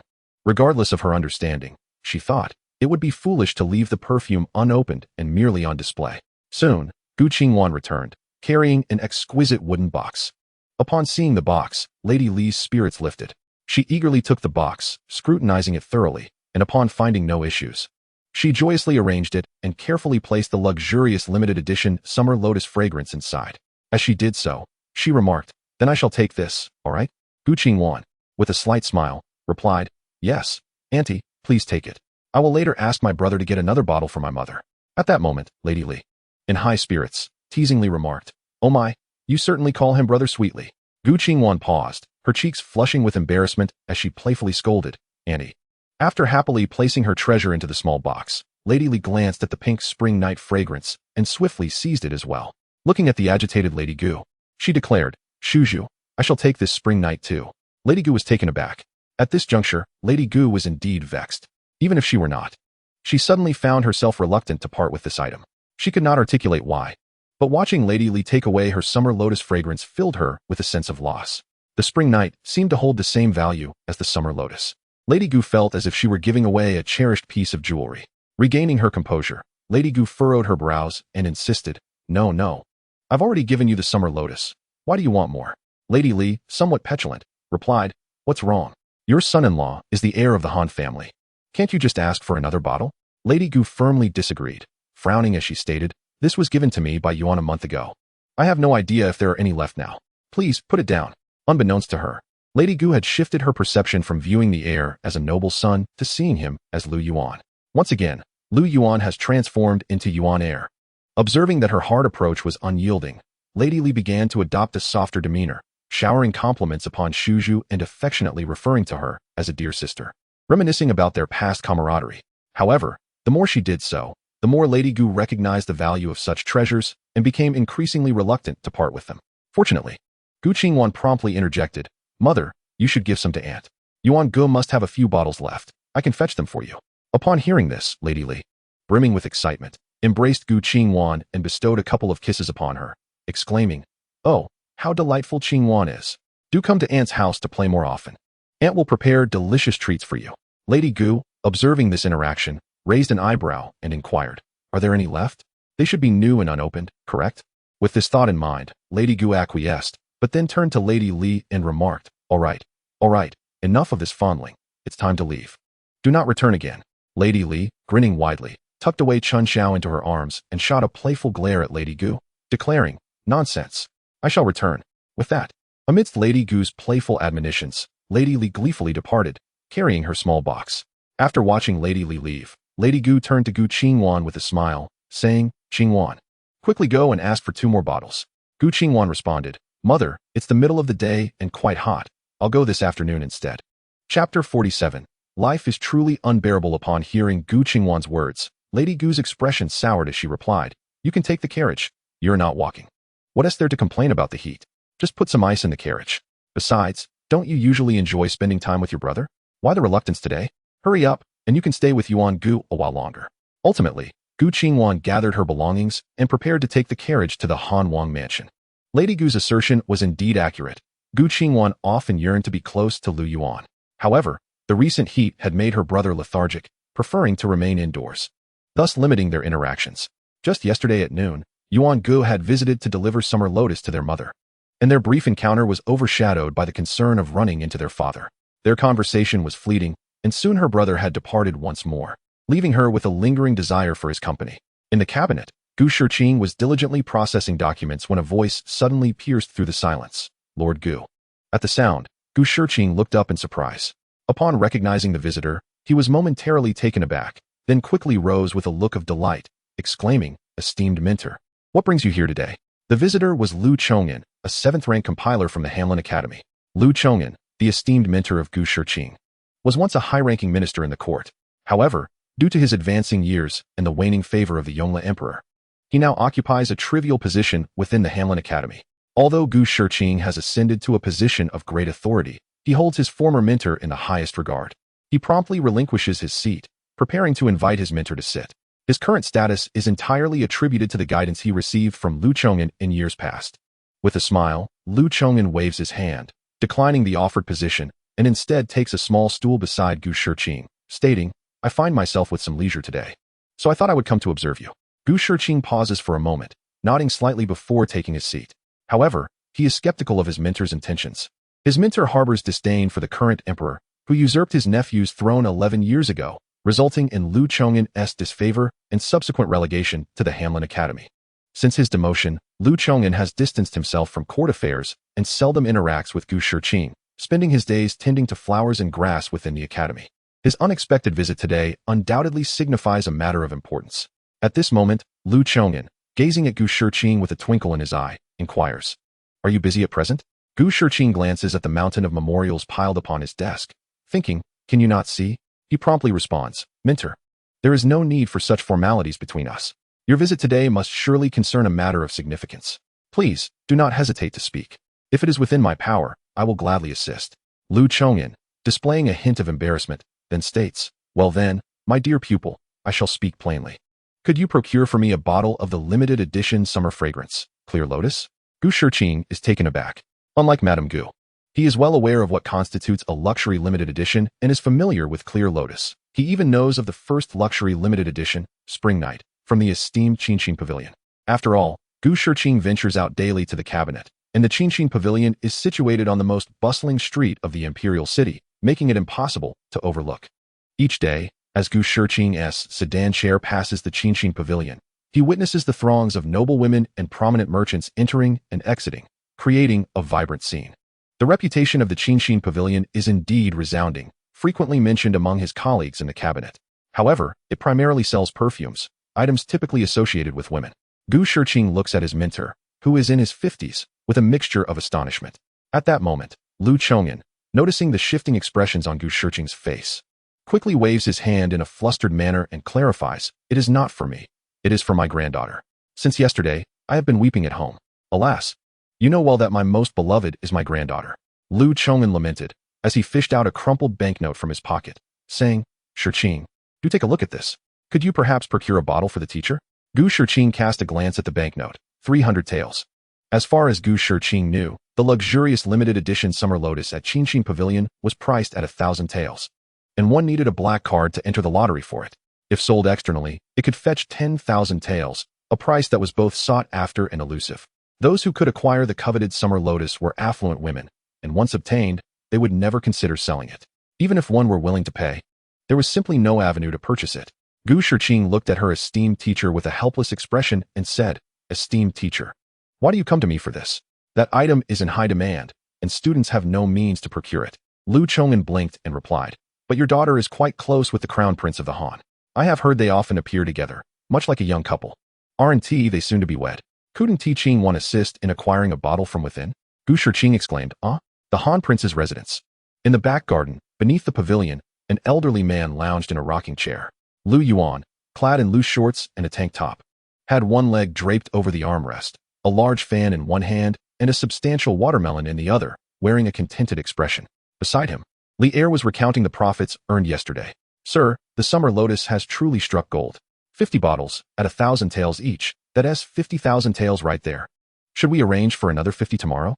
I've heard it's being speculated at 10,000 taels a bottle outside, worth more than gold. Why should others reap the rewards?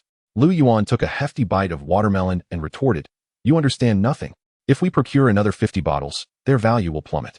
Not only will this batch lose worth, but our future luxurious editions will also be devalued. With that, Lu Yuan discarded the half-eaten watermelon, exclaiming, Damn it. Only the center was somewhat sweet, the rest was hardly palatable. And the seeds? What seeds? After more than a month in this strange time, life for Lu Yuan has not posed significant challenges. It has been rather lavish, in fact. Yet, there is one aspect he simply cannot endure. The food here is atrocious. He even contemplated farming, for he simply cannot acclimate to such culinary horrors. Woe is me. My Qilin 8424, my sweet and glutinous white corn, my Yenshu number 25. The days have become utterly unbearable. Chapter 48.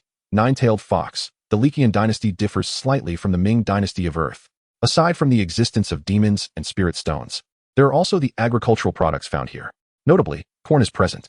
Previously, Lu Yuan mentioned to Gu Qingwan at the East City Gate about using cornmeal to save someone, referring to corn. Moreover, the Liqian dynasty also possesses sweet potatoes, known as yams. In fact, the Ming Dynasty also had sweet potatoes, cultivated in the southern regions towards the end of the Ming era, which were reported to Emperor Chongzhen. However, he dismissed the matter, possibly due to the ancient belief that what thrives in the south could not flourish in the north, which hindered its promotion. In essence, Lu Yuan's lengthy discourse implies that the Liqian dynasty possesses the essentials, yet having them does not equate to quality. Take cornmeal for instance. In contemporary Earth, coarse grains have become popular. Various agritourism establishments serve dishes made from cornmeal, such as steamed buns and pancakes. Additionally, the iron pot braised goose and roasted duck, with pancakes sticking to the pot's rim, are exquisitely delicious, sweet, and far superior to white flour buns. However, That is the cornmeal of today. The cornmeal from the 1970s and 80s was truly dreadful, tasteless, harsh, and devoid of sweetness. It was so unpalatable that without the addition of white flour, it would harden upon cooling, becoming as tough as stone. The corn consumed on Earth today has undergone countless modifications and breeding. For instance, in winter, roasted sweet potatoes are ubiquitous across the nation, large, sweet, and with red flesh. This is the finest variety developed by the Yintai Agricultural Institute, known as Yinshu No. 25, which was promoted nationwide in 2011. Another example is the Chilean watermelon, seedless, not just any seedless, but exceptionally sweet and crisp, also the result of extensive agricultural breeding. Furthermore, modern tomatoes, cucumbers, and eggplants, among other produce, have significantly evolved compared to 20 or even 10 years ago. Conversely, the agricultural products of the Liqian dynasty are in dire straits. Forget about breeding and cultivation. Merely harvesting a decent yield is considered a monumental achievement. The Liqian dynasty lacks efficient fertilizers and does not engage in agricultural research. On Earth, the yield of corn per acre ranges from 800 to 1200 gene. Yet in the Liqian dynasty, it scarcely reaches 3 to 400 gene, not even half of that. Moreover, regarding the highest yielding and easiest to cultivate sweet potatoes, the yield on Earth is between 400 to 600 gene per acre, with some exceptional areas utilizing high-efficiency fertilizers achieving yields of up to 8,000 gene. However, in the Liqian dynasty, the yield of sweet potatoes is merely around 600 gene per mu. As a denizen of Earth, accustomed to the meticulously cultivated crops, I find it exceedingly difficult to swallow the produce of the Liqian dynasty. For instance, the japonica rice here, when steamed, pales in comparison to the soft, glutinous, and fragrant rice of Earth. The rice from the Liqian dynasty resembles a bowl of plastic foam, devoid of flavor. The white flour here is somewhat acceptable, yet one cannot subsist solely on it. This past month has indeed been a struggle for Lu Yuan. Fortunately, the meat is quite decent. As the heir to the Han dynasty, he can indulge in delicacies such as bear paws, venison, and monkey brains, which are unattainable on Earth. Nevertheless, it remains somewhat disheartening. At this moment, Li Heir continues to report on the recent revenues. The factories in the other 4 cities have now been completed, providing significant employment for the locals and stabilizing the supply chain. Including the 5 factories in the imperial city, each factory produces approximately 200 bicycles and 50 tricycles daily. Just from bicycles alone, Lu Yuan is now reaping an income exceeding 400,000 taels each month. Yet, this is not the most lucrative venture. The most profitable item is, in fact, soap. Though it is sold at a modest price, the sheer volume of sales is remarkable. The soap factory in the imperial city can produce over 20,000 bars each day. This product has a far broader appeal than bicycles. A bicycle, priced at 10 taels of silver, is regarded as a luxury, akin to owning a car in the 1970s or 1980s on Earth, a feat not everyone can afford. Conversely, soap is a delightful commodity, suitable for washing the face, hair, clothes, and for bathing. Of course, the price of 21 is relatively high, equivalent to about 200 yuan on Earth. Nevertheless, its utility is undeniable. After using it for a bath, one feels fragrant and thoroughly clean. Families can manage to purchase it despite the cost. With multiple family members using it, consumption is swift. The combined output from the 5 factories yields approximately 600,000 taels a month, surpassing the profit from bicycles. As for the perfume factory, it has not generated significant profits. It is merely a derivative of soap. Collectively, the 5 factories generate around 200 to 300,000 taels per month, factoring in 2 luxury limited editions. However, the future of this venture appears promising. It is still in its foundational stages. Regardless, Lu Yuan is now earning over 1 million taels each month, which accumulates to tens of millions over the year. With such substantial earnings, Lu Yuan is naturally inclined to fulfill his promises, allocating a portion of his wealth to construct factory buildings and goose houses, even incorporating greenery and some recreational facilities. This so-called initiative for the people naturally requires resources drawn from the populace. Providing these diligent workers with housing and even a few swings for their amusement must surely yield some profit. Recently, Lu Yuan has been contemplating constructing additional commercial establishments around the factory area, such as clothing shops and small eateries. These establishments resemble the canteens and shops found within schools, where one could make a fortune selling duck necks. After all, his 5 factories are situated quite far from the city. Naturally, if convenient solutions are available nearby, they would not venture into the city. What has been troubling Lu Yuan lately is the dwindling number of workers at his disposal.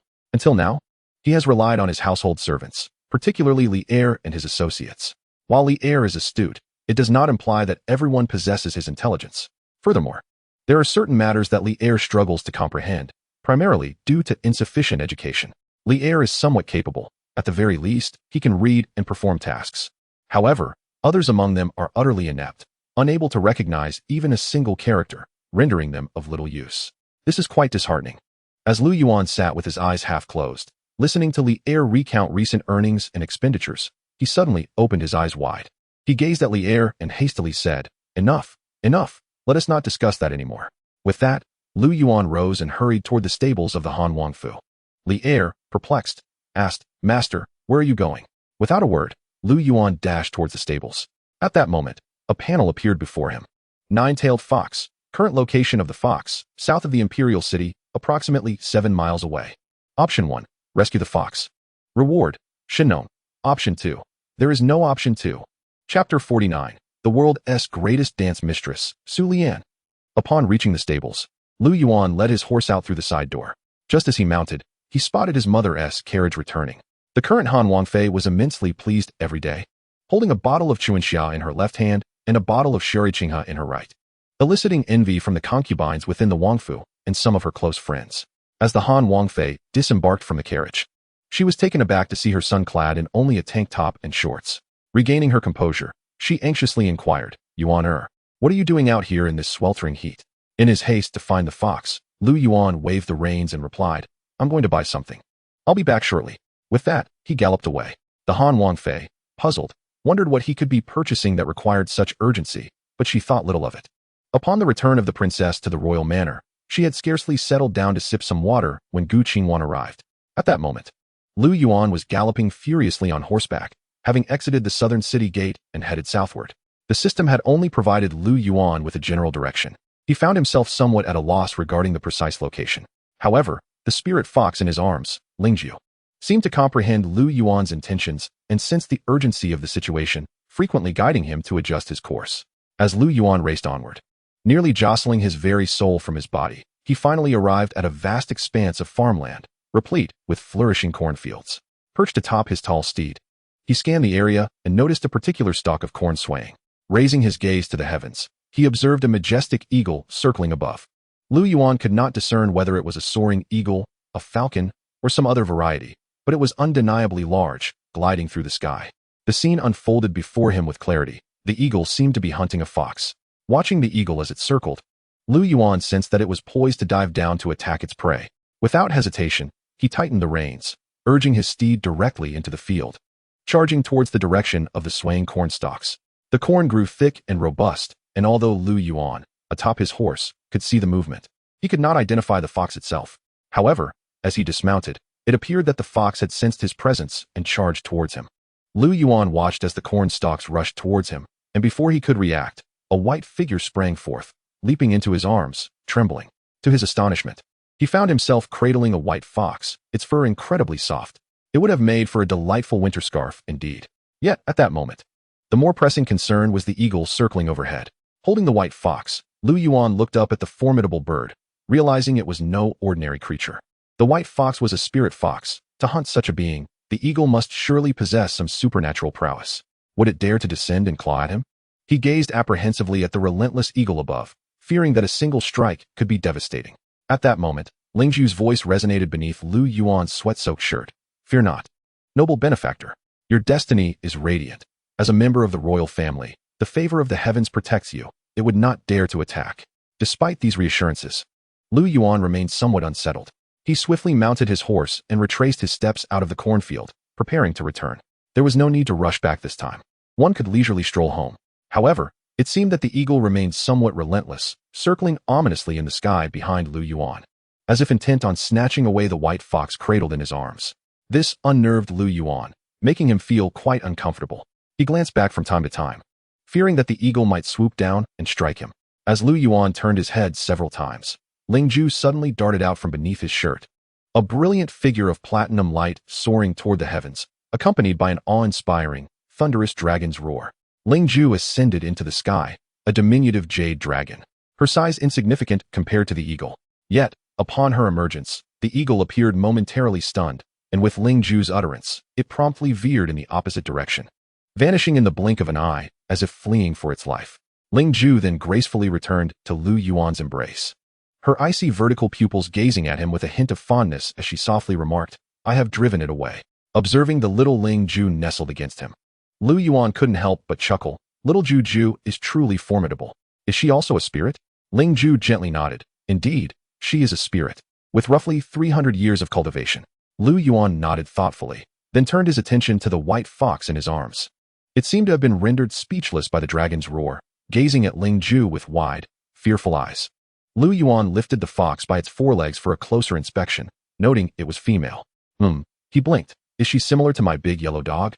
She doesn't seem to speak. Perhaps she has consumed some extraordinary treasure? Lu Yuan was not entirely certain. However, Ling Ju shook her head, clarifying no. She possesses 100 years of cultivation and has attained sentience, much like myself. Lu Yuan exclaimed, gazing in astonishment at the white fox in his hands. But she doesn't seem able to speak. Before Lu Yuan could fully comprehend the situation, a flash of platinum light enveloped him, and a stunningly beautiful, cold figure appeared once more in his embrace. Without waiting for Lu Yuan to gather his thoughts, Ling Ju extended her delicate hand and firmly grasped the fox's neck with a chilling grip, her voice icy and threatening, still pretending. Moments later, the white fox stammered, "Thank you, benefactor, for saving my life." At that moment, Lu Yuan held Ling Ju close, his face pressed against her shoulder, relishing the comfort she provided. It was unbearably hot on this sweltering afternoon, yet Ling Ju's presence was refreshingly cool, akin to embracing an air conditioner. The fabric of her attire was smooth and cool to the touch, reminiscent of silk. The comfort bestowed upon Lu Yuan was boundless. Previously, Ling Ju, with her expressionless and frigid demeanor, now exhibited a hint of crimson on her unparalleled and exquisite visage. Her countenance bore a flicker of disarray as she stammered, "My benefactor. She has spoken." Upon regaining his composure, Lu Yuan did not relinquish his embrace of Ling Ju. Rather, he tightened his hold, drawing ever closer. With a countenance of utmost delight, he gazed curiously at the white fox in Ling Ju's grasp, inquiring, "What is your name, and from whence do you hail? How did you come to be pursued by that old eagle?" The white fox regarded Lu Yuan and replied softly, "My benefactor, my true name is Su Liyan, and I was once a dancer from the Zhonghua region." At this revelation, Lu Yuan was momentarily taken aback. Zhonghua? Su Liyan? The world-renowned dancer, Su Liyan? Chapter 50. Steal your own wife's summer lotus go. You are indeed the illustrious Su Liyan? At this moment, Ling Ju relaxed her delicate hand, and the white fox immediately leaped down, a flash of brilliance illuminating her presence beside Lu Yuan's steed. Before him knelt an exquisitely enchanting woman, her beauty reaching the pinnacle of allure, as she said, "My benefactor, it is indeed I." As the white fox slightly raised her head to meet Lu Yuan's gaze, he inhaled sharply in astonishment. Truly, it is Su Liyan. Lu Yuan recalled the portrait of Su Liyan that adorned his home. This visage, this appearance, she was 100 times more stunning in person than in the painting, with a signature teardrop mole at the corner of her eye. Indeed, Su Liyan was breathtakingly beautiful, an epitome of allure. Her long pink hair was elegantly coiled, revealing her fair and delicate neck. Her captivating, enchanting eyes and perfectly sculpted nose complemented her luscious, rosy lips, which harmonized beautifully with her pink tresses. Especially in her current state of vulnerability, there seemed to be no man in the world who could withstand such temptation. A beauty unlike any other. Unlike Gu Qingwan's pure elegance, and distinct from Ling Ju's lofty and frigid grace, Su Liyan seemed to embody the very essence of male desire. Even a single strand of her hair was tantalizing. With every glance, every smile, every motion, she evoked a yearning to dominate and ravage her. Lu Yuan gazed blankly at Su Liyan below. She was infinitely more enchanting than the portrait depicted. Below, Su Liyan looked up at Lu Yuan with a face full of trepidation, seemingly anxious about what he might do. However, Lu Yuan soon raised an eyebrow and remarked, "Aren't you from the Zhonghua region? How did you end up in the imperial city?" Fortuitously, Lu Yuan possessed the physique of a dragon. Otherwise, he might have succumbed to the intoxicating allure of Su Liyan. She, too, had not anticipated that her benefactor could shift from a dazed gaze to one of clarity in an instant, secretly acknowledging his extraordinary nature. As for Lu Yuan's words, Su Liyan was first taken aback, but then her captivating eyes suddenly shimmered with unshed tears. With a voice imbued with profound sorrow, the pitiful sobs emerged. "I have been stripped of my rightful place." At this juncture, Su Liyan could no longer contain the heartache within, and she wept a decade ago. "After cultivating my true form, I devoted myself to the art of dance and music. Finally, I achieved great success and gained renown across the land. Yet this blissful period was tragically short-lived. I fell prey to an ancient demon from the Black Mountain, who sought to claim me as his own day and night. Defiant. I refused to yield, prompting him to send a red fox to impersonate me, usurping my wealth and status. As she recounted this, tears streamed down her face, her sorrow palpable. Lu Yuan, mounted upon his steed, embraced Ling Ju and sighed softly. This situation was indeed relatable, akin to a diligent student in the earthly realm, laboring tirelessly for a chance to excel in the college entrance examination, only to have their hard-earned results manipulated by a scion of privilege. That scion would attend prestigious institutions while the true scholar was relegated to a second-tier university. Such a fate was undeniably disheartening. At this moment, Su Lian, still weeping, continued. I have heard that the imperial city is blessed with auspicious qi, a protection of national fortune, which the Black Mountain demon would not dare to violate. Thus, I sought refuge here. Yet, I unknowingly offended a demon eagle, which has pursued me relentlessly since I entered hygiene territory. Upon hearing this, Lu Yuan sighed in resignation. What a wretched soul you are. He then remarked, ahead lies the imperial city. I trust that the Black Eagle will not dare pursue you further. What do you intend to do from here? At this, Su Lian knelt upon the ground, raising her delicate head to gaze at Lu Yuan with imploring eyes. Gently shaking her head, I do not know. With that, a fresh cascade of tears fell as she beseeched him. I implore you, noble benefactor, to take me in. I am willing to serve you for a lifetime. Lu Yuan, upon hearing this, blinked in surprise but hesitated not. He nodded, come aboard, I shall take you home. My family is prosperous and can easily accommodate one more. Most importantly, upon witnessing Su Lian, an idea began to form in Lu Yuan's mind. Seeing his agreement, Su Lian's face lit up with joy as she wiped the tears from her eyes, glancing at Ling Ju nestled in Lu Yuan's embrace. At that moment, Ling Ju, taken aback, blushed slightly and whispered, noble benefactor. Understanding her implication, Lu Yuan, somewhat reluctant, replied, oh, just hold on for a moment, it's quite warm. You may revert when we approach the imperial city. Ling Ju's exquisite face flushed a deeper shade of red as she lowered her head and softly replied, all right. Lu Yuan then turned to Su Lian, raising an eyebrow. Since you have been wronged and stripped of your identity, you must no longer present yourself as before. In public, transform into a white fox. Refrain from revealing your true form to avoid any further complications. Su Lian nodded repeatedly, and with a burst of rosy light, she transformed into a white fox, leaping back onto the horse, cradled by Ling Ju. As Lu Yuan, indulging in the soft, fragrant presence of Ling Ju, sauntered back to the imperial city, it was already around 3 or 4 in the afternoon. Upon returning to the Hanwang mansion, he found that Ling Ju had reverted to her small jade dragon form, hiding within the folds of his shirt. At the entrance, he instructed a young servant to lead the splendid steed to the stables. Lu Yuan entered the house, where a jubilant large yellow dog rushed towards him, which he promptly kicked away, exclaiming, get lost, you male. Listening to the sounds of his mother chatting and laughing with Gu Qingwan in the main hall, Lu Yuan couldn't help but smile, quickening his pace. Arriving at the hall, he stood at the doorway, observing Gu Qingwan, whose face was aglow with laughter as she conversed with his mother. He grinned broadly, exclaiming, oh, look who is here. The little darling has arrived. As soon as Lu Yuan finished speaking, both women turned to look at him. Gu Qingwan, taken aback, blushed deeply. What little darling? The young master speaks too embarrassingly. Meanwhile, upon seeing Lu Yuan, the Han Wangfei also noticed the white fox beside him, her expression one of astonishment. Oh, what's with this fox? In the cabinet, Gu Shiqing was diligently reviewing documents. After several minutes, he completed the last memorial and promptly rose, bowing respectfully to Lu Chong'an beside him. I owe much to your guidance. Esteemed teacher, Lu Chong'an, remaining behind, intended to wait until Gu Shiqing finished his work in the cabinet. While there, he shared valuable insights and experiences from his time as a minister with Gu Shiqing. Originally, Gu Shiqing expected to toil through the evening with paperwork, but he completed it by the afternoon, prompting him to reflect on the wisdom of his mentor. There was still so much more he wished to learn from him. With a smile, Lu Chong'an gestured, now that the cabinet matters are settled, shall we return? Gu Shiqing was momentarily stunned, but then nodded vigorously. Discreetly wiping the sweat from his brow, he resolved to return and steal his wife's summer lotus. In regard to Lu Chong'an's affairs, Gu Shiqing felt compelled to oblige, for it was difficult to decline. His teacher had bestowed upon him great favor, and had it not been for his recommendation years ago, he would not be where he was today. Gu Shiqing always sought opportunities to repay his mentor's kindness, yet his teacher's pride, coupled with Gu Shiqing's changed status, made it challenging. Even the desire to visit was often met with polite refusals. It is only during festive occasions that one can catch a glimpse of one another. Today, however, my revered mentor has personally come to visit, and it is for this very matter.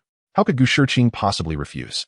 Especially considering the topic that his mentor has broached, Gu Shiqing is somewhat aware of its implications. He knows that his wife occasionally allows their daughter to venture out surreptitiously. Furthermore, he is cognizant that Lu Yuan sometimes takes advantage of his absence to deliver gifts. Gu Shiqing is not blind. The perfumes gifted by Lu Yuan have been prominently displayed on the windowsill by his wife. Each morning upon rising, he is reminded of their presence. He has even addressed this matter with his wife several times, yet she seems disinterested in using such items, merely leaving them there for aesthetic purposes. Gu Shiqing muses that perhaps he could discreetly take a bottle without her noticing. As the two exited the inner chambers, Gu Shiqing intended to take a sedan chair. However, Lu Chong'an presented a bicycle instead. Observing Gu Shiqing preparing to board the chair, Lu Chong'an blinked and remarked, "Shiqing, don't take the chair, it's too slow. Ride the bicycle with me, it will be much faster." Gu Shiqing, taken aback, replied, "What?" After a few moments of confusion, he expressed, "But I don't know how to ride it." While this was one aspect, Gu Shiqing also had no desire to navigate such a contraption. Nevertheless, Lu Chong'an, with a playful glint in his eye, insisted, "Well then, come aboard, and I shall take you back. Can you really manage to carry me?" Gu Shiqing queried. With a hint of pride, Lu Chong'an raised his chin and declared, "Of course. Just yesterday, I transported 200 pounds of rice home on this very bicycle." "Do you weigh more than that?" "Not quite," Gu Shiqing conceded. Ultimately, he hiked up his long robe and settled onto the rear seat of the bicycle. He then observed as Lu Chong'an placed his left foot on one pedal while pushing off the ground with his right. As Lu Chong'an's right leg began to lift and swing over, it drew perilously close to Gu Shiqing's person. Alarmed, Gu Shiqing exclaimed, "Hey, hey, hey!" Suddenly, with a loud thud, Gu Shiqing found himself inadvertently kicked sideways, causing the bicycle to topple. Lu Chong'an managed to maintain his footing, standing still as he surveyed his fallen bicycle and the bewildered Gu Shiqing on the ground. Struggling to maintain his composure, he remarked, "Oh dear, I almost forgot there was someone sitting behind." In the end, Gu Shiqing resumed his place behind Lu Chong'an, and they set off towards the Gu residence. Along the way, Lu Chong'an inquired, "I say, Shiqing, you truly cannot ride this bicycle?" Sitting behind, Gu Shiqing shook his head and replied, "I cannot. As a disciple, I am accustomed to wearing long robes when I venture out, which is quite different from the common folk. Riding this contraption is rather cumbersome." However, Lu Chong'an expressed his curiosity. Not long ago, the young master modified the bicycle by removing the front crossbar. It was specifically designed for us, those who don long robes when venturing out. Did you not know? Gu Shiqing was taken aback and then felt a bit embarrassed as he responded, "Actually, I was unaware of this." In truth, Gu Shiqing was aware, but he refrained from riding it simply because it was constructed by Lu Yuan. Riding ahead, Lu Chong'an pondered for a moment before cheerfully stating, "Shiqing, is it that you find riding this bicycle incompatible with propriety? Or do you believe it lacks the grandeur of riding in a sedan chair?" Gu Shiqing, seated behind, was momentarily stunned. Lu Chong'an continued jovially, "Shiqing, both in life and in governance, one must understand the necessity of adapting to the times. This bicycle is splendid. It takes scarcely a tea's worth of time to ride from your home to the cabinet. If you were to take a sedan chair, the swaying journey would consume half an hour or more. The time lost in transit each day is quite significant." Gu Shiqing remained silent, while Lu Chong'an pressed on. "Many officials in the court now regularly ride bicycles. I have observed quite a few from your cabinet as well. This has become the norm. And only during grand court assemblies do we don our formal attire and take sedan chairs. I have heard that His Majesty enjoys riding around the palace on a bicycle in his leisure time. You are still young. It would be wise to embrace new experiences. Look at me. Even at my age, riding is quite enjoyable. We must progress with the times and not become antiquated, Shiqing." Gu Shiqing paused for a few seconds and then earnestly replied, "My esteemed teacher, you are right. I have taken your lesson to heart." In reality, Gu Shiqing was not an old-fashioned individual. Initially, he did find riding a bicycle somewhat inappropriate, especially considering his esteemed position as the prime minister, where he typically donned a red official robe when going out. Navigating through the bustling streets was indeed challenging. However, as more and more cabinet members began to utilize bicycles for their travels, Gu Shiqing soon recognized their advantages. They were exceedingly convenient and remarkably swift. After breakfast in the morning, one could leisurely enjoy their home until the last moment, and then, within merely a tea's time, arrive at their destination. Unlike himself, who had to rise early, eat breakfast, don his attire, and rush to take a sedan chair, swaying for over half an hour before arriving. This was even more pronounced in the evenings. When the time came, others would ride their bicycles home for dinner in a short while he, already accustomed to late nights, would still have to take a sedan chair, swaying down the road for over half an hour. By the time he returned, his wife would be nearly asleep. Gu Shiqing had grown quite fond of the bicycle, especially lately, though he wasn't certain who had invented it. The ministers of the cabinet would set out from their homes in simple attire, neatly folding their official robes to place in their bags, and ride swiftly down the road, as if flying at the speed of the wind. Upon arriving at the cabinet, he donned the official robes. Gu Shiqing felt a twinge of envy. Others believed he was unable to relinquish the identity of the prime minister, yet in truth, it was merely because this creation was the work of Lu Yuan. Gu Shiqing found it quite humiliating to ride something crafted by Lu Yuan. At that moment, he pondered whether he should also procure a bicycle for himself. However, acquiring one proved to be a formidable challenge. Presently, Lu Yuan's shop had transformed the purchasing process into a lottery system. Rumor had it that the waiting list for a lottery number extended well into the following month, making it exceedingly difficult to obtain. Perhaps he could consider purchasing a second-hand bicycle, or perhaps acquire a number from someone else who had won. Yet, the price for a new bicycle was merely 10 taels, while a second-hand one demanded over 20 taels.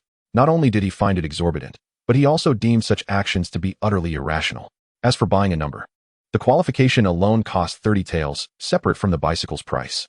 Gu Shiqing felt as though he were a fool. After some contemplation, he blinked. What if he were to borrow his daughter's bicycle? Chapter 52. Father, you are aware of that extravagant limited edition, aren't you? Naturally, his daughter possessed a bicycle, especially given her connection with Lu Yuan. Moreover, her bicycle was truly one of a kind. The improved model, which had the front crossbar removed, was something his daughter had been riding for ages. It was said that Lu Yuan had specially crafted it for her, compact and lightweight. Its wheels were significantly smaller than those sold elsewhere. While others had bicycles painted in black, his daughter's was adorned with a pink finish, complemented by polished bright fenders. Even the handles were wrapped in genuine silk and cowhide.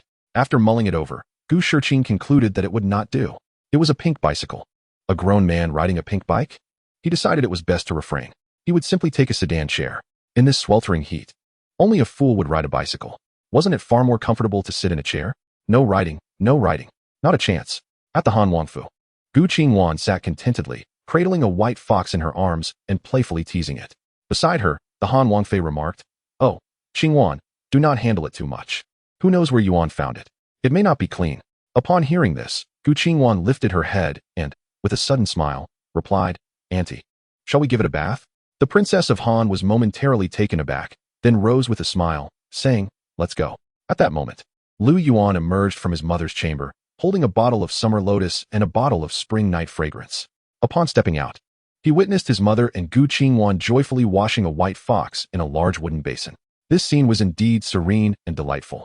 His mother held the white fox, while Gu Qingwan, armed with soap, lathered the creature with frothy bubbles, both engaged in cheerful banter. Only the white fox cast a pitiful glance at Lu Yuan, who chose to feign ignorance. Once the mother and daughter duo completed washing the fox, Lu Yuan approached and handed the 2 bottles of perfume to Gu Qingwan. Upon receiving them, Gu Qingwan playfully winked at Lu Yuan and said, "Thank you, young master." The Princess of Han, beaming with delight, chimed in. It is only natural for the young master to treat the young mistress well. This remark caused Gu Qingwan's cheeks to flush a rosy hue, prompting her to declare that she must take her leave. Upon hearing this, the Princess of Han quickly interjected, "Oh dear, forgive my loose tongue. No need to rush off. Stay for dinner at my home tonight." Gu Qingwan shyly replied, "No, Auntie, my mother is waiting for me. It's been quite a while, and I must hurry back." With that, the Princess of Han relented and allowed Lu Yuan to escort her. However, Gu Qingwan hastily departed, citing the heat as her reason for not wanting an escort. Lu Yuan, feeling lazy, acquiesced, deciding not to follow her. When Gu Qingwan returned home, Madame Gu was eagerly waiting at the door. As soon as she spotted her daughter's carriage, she rushed over. Gu Qingwan pulled back the carriage curtain and, seeing her mother's anxious expression, couldn't help but smile, saying, "Oh, mother, were you worried?" Madame Gu shot her daughter a playful glare, remarking, "Why did you take so long? Have you forgotten your mother the moment you saw your dear brother?" Gu Qingwan was taken aback. Then, her cheeks flushed, she replied coyly, "What are you talking about? When I went, my brother wasn't home. I waited quite a while for him to return. After getting the perfume, I hurried back." Hearing this, Madame Gu refrained from further questioning, but curiously inquired, "And the perfume?" Once Gu Qingwan disembarked, she promptly presented the 2 bottles, saying sweetly, "Here you go, mother. They are all right here." At that moment, Madame Gu beamed with joy as she held the bottles of perfume, unable to take her eyes off them. Then, recalling something, she blinked and asked Gu Qingwan, "What about the boxes? Aren't there boxes for them?" Gu Qingwan responded with a puzzled expression. Subsequently, Gu Qingwan wore a peculiar expression and inquired, "What do we need a box for, mother? Did you not mention it yourself before?" Before Gu Qingwan could finish her sentence, Madame Gu raised an eyebrow and replied, "What was said before is in the past. The present requires a box. Qingwan, please go fetch it." Gu Qingwan, somewhat helpless, responded, "Mother, let us wait until tomorrow. It is hardly appropriate to request 2 items from someone's home in a single day." Upon reflection, Madame Gu realized the truth of her daughter's words. In her haste, she had forgotten. With a smile, she nodded repeatedly and said, "Then do not forget tomorrow, Qingwan." Gu Qingwan chuckled wryly, "I know, I won't forget." With that, she intended to return home with her mother. However, she was taken aback to see Madame Gu boarding another carriage.